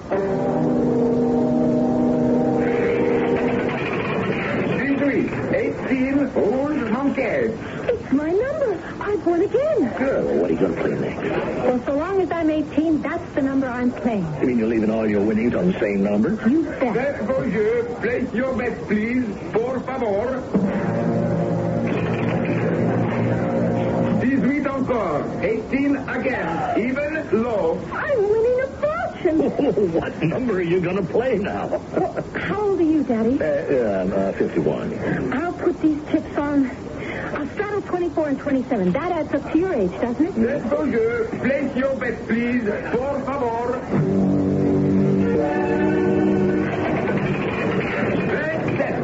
27. I can't believe it. I've never seen so much money in my whole life. I'm going to cash in all these chips and stop right now. I wouldn't do that. There! Look who's here, Dad. I've been winning a fortune, Bill. Look at all these chips. Count them. How much has she made, Bill? Well, at about 23 pesos to the dollar, I'd say you've got over $2,000 right there, Helena. What about that? Do I know how to gamble? No, lucky girl. Do you mind if I put a few chips next to yours, Helen? Bill, you're still wearing that ring. Please, would you take it off? Helena, don't start that again. Now tell me, which number shall we play? Much as she tries to disregard the flashes of fire from the ruby ring, Helena cannot take her eyes away. Colonel William stacks more and more chips beside hers in turn after turn of the wheel. What is the mesmerizing power of that ring? And what will it bring? Light or darkness? We shall hear for ourselves when I return shortly with Act 3.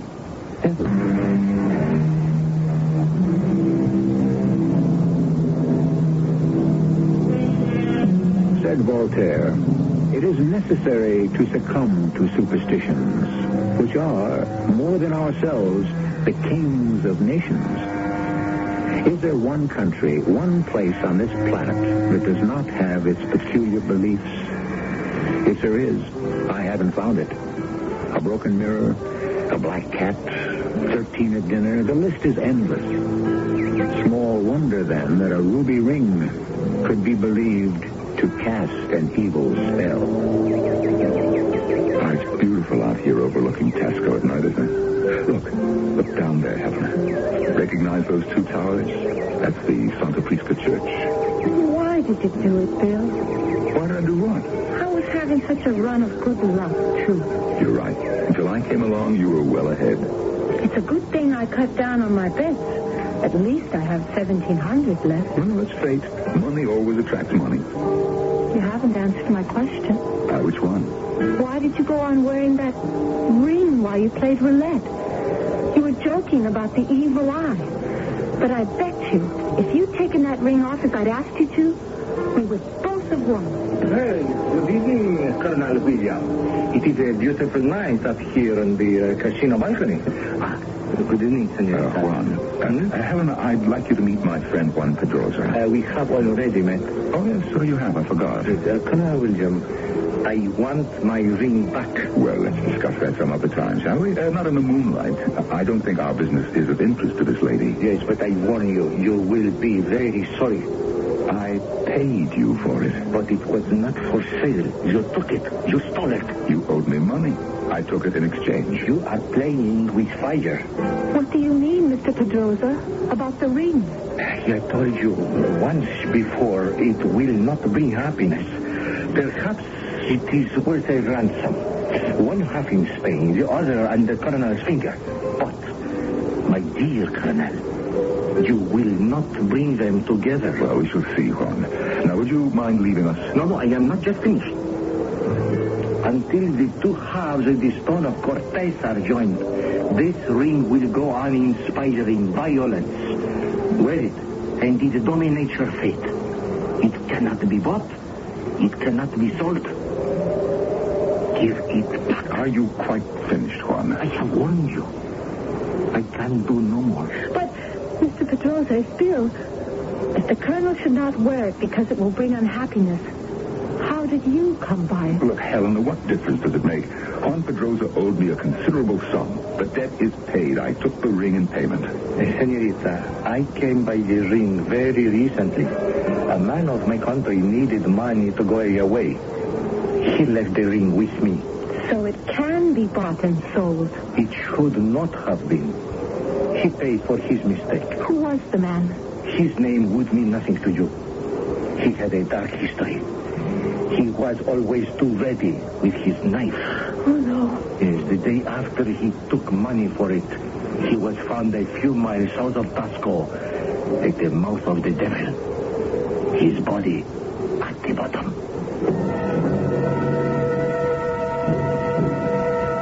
My darling Helena, I must assure you that the death of that man and the ring have no relation. Be sensible. What did he mean at the mouth of the devil? What's a stupid name given to a wide opening in the ground by ignorant peasants? On the road to Iguala, there's a large hole right off the highway. They've never been able to close it up. Obviously, the man was trying to escape out of town. He slipped and fell. A car can disappear into this devil's mouth? Oh, yes. And cattle and horses, too. It must be an extinct volcano. There's a scientific fact behind everything. Logic, reason. You're right, Bill. I mustn't be frightened of what I don't understand. That's my girl. Look, I have a suggestion to make, Helena. Since tomorrow is your last day, I'd like to show you what I believe is the most beautiful spot in all of Mexico. Dad, I won't be here for lunch. Bill's rented a car and he's taking me for a drive into the country. And then we're going to find a spot he knows way up in the mountains and have a picnic. Well, I wish I could join you, but then I wasn't asked, was I? Well, tell me truthfully. Do you think Bill is crooked in any way? This audit you were talking about. You want a straight answer? Yes, I do. Very much. Well, I think that Bill isn't above taking a shortcut. Now, in some quarters, that's considered good business practices. You see, I trust Bill, but, well, actually, I don't know that much about him. I do know that he's got some Spanish blood, and he served time as a boy with the Spanish guerrilleros fighting Franco. Boy soldier 11.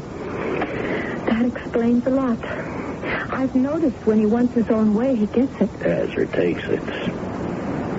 I'm not saying anything against that. Now, he has been a good ally for our sales here in Mexico. Well, is that enough for you? I guess so. Any particular reason? I don't know. I don't know if it's the tropical climate or being cut off from my friends, but I'm attracted to Bill. Seriously. Yeah. He's a little old for you, but, yeah, you could do worse. You mean that? Honey, have fun at the picnic. Tonight we pack, And tomorrow we fly home.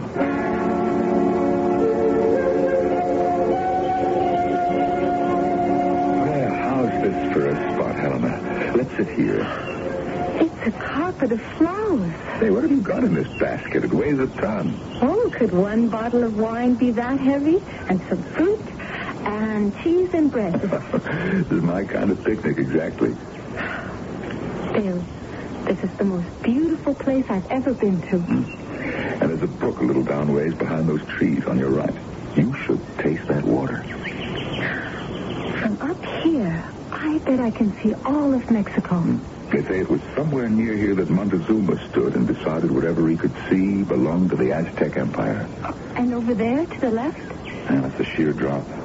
At the bottom, the old mouth of the devil. Remember that? Take a look over the edge. No, thanks. Are you hungry?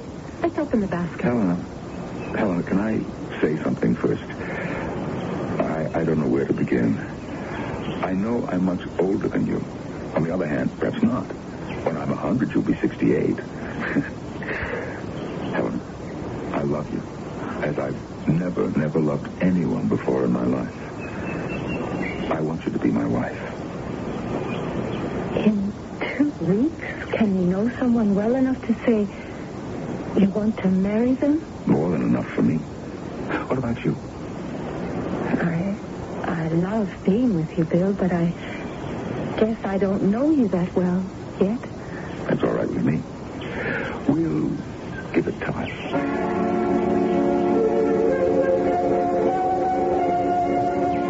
That's the way I like to eat.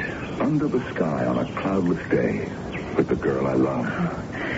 I don't think I ever knew how beautiful life could be. I wish I'd thought to say that. When I think of all the places I've been to since I was a boy and how little peace I found. In Spain? In hills just like this. I was an 11-year-old boy, climbing the rocks with a dagger held in my mouth, ready to ambush the enemy. But even after the war and the next one, life's been one long rush and disappointment. Do you really think a girl as young as I am is the one for you? Yes, I thought so the day I met you and your father at the airport. You know, I was struck by you. And the day you ran away from Juan Pedrosa's store, I knew how I felt about you. Are you ever going to tell me what happened that day? Not today. It's too perfect, but I will sometime. I'll have to tell you why I have such a curious feeling against that ring. Oh, I wish you wouldn't wear it, Bill. And yet now, I guess because of what Mr. Pedrosa said, now I've got a kind of superstitious dread that if you part from it, it'll revenge itself on you. So I'm trapped, am I, dear me? I was sure I saw it sparkling last night when the wheel went against us. As if it enjoyed its power. What an imagination you have, sweetheart. You were so terribly unlucky. What have you done with all your wealth, little gambler? $1,700. You haven't had time to spend it yet. I have it in my pocketbook. Since last night, I've taken quite a dislike to every dollar. I'm going to give it all away. See? I take it out, and now I lay it all on the grass. Well, such a sacrifice deserves another. On our wedding day, I promised to send this ring to Madrid as a gift from a happy couple. Until then, my darling Helena, will you wear it for me? And you see, I slip it right off my finger and I put it on yours. No. I can't wear it. Here. I know. Let's put the ring on the grass next to the banknotes. I wonder if the ring knows where it is. You know, good luck and bad luck side by side. Let's you and I get up right now. Go back down the mountain and leave the ring and the money here. For anyone to find? Yes, so we can start fresh. Oh, please, Bill. I really mean it. What is it? Oh, your face is suddenly so dark, like a cloud passed over it. No. It's your imagination. Bill, why are you breathing like that? Are you ill? Oh, what is it? What can I do for you? No, it's nothing. It'll pass off. I'll go down to the brook and get some water. No, you wait here till I come back. I want to come with you. You stay here.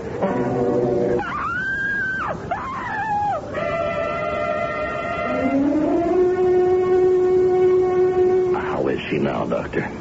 I'd I've given your daughter a sedative. You can go in. I think she wants to see you.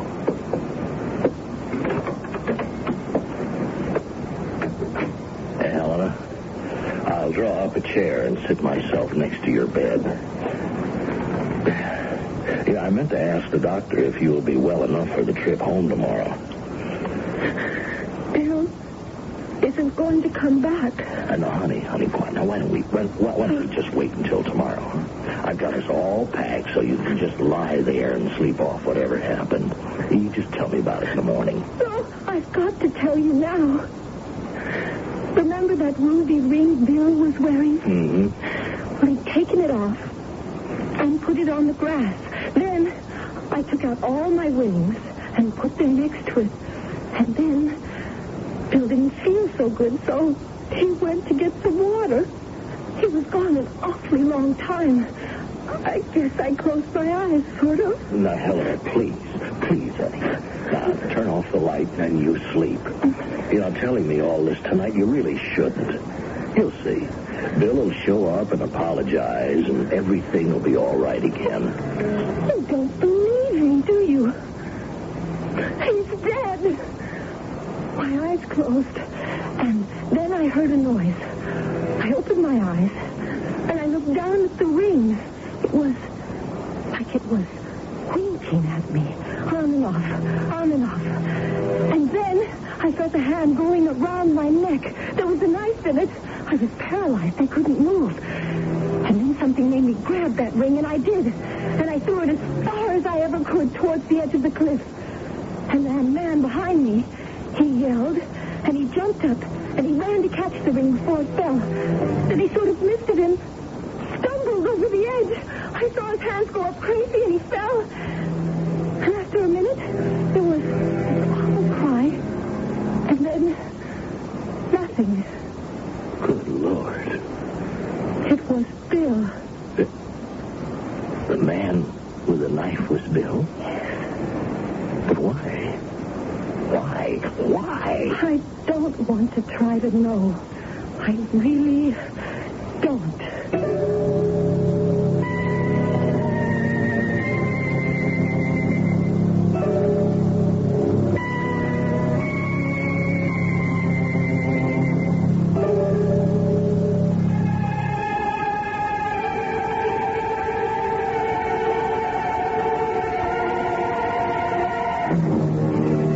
Many months have passed, and Mexico is far away. And Helena is beginning to live again. The unanswered questions are many.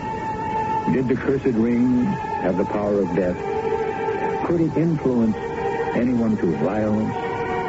Did Bill really have a dagger in his fingers when he put his hand around his loved one's throat? Or what? I shall return shortly.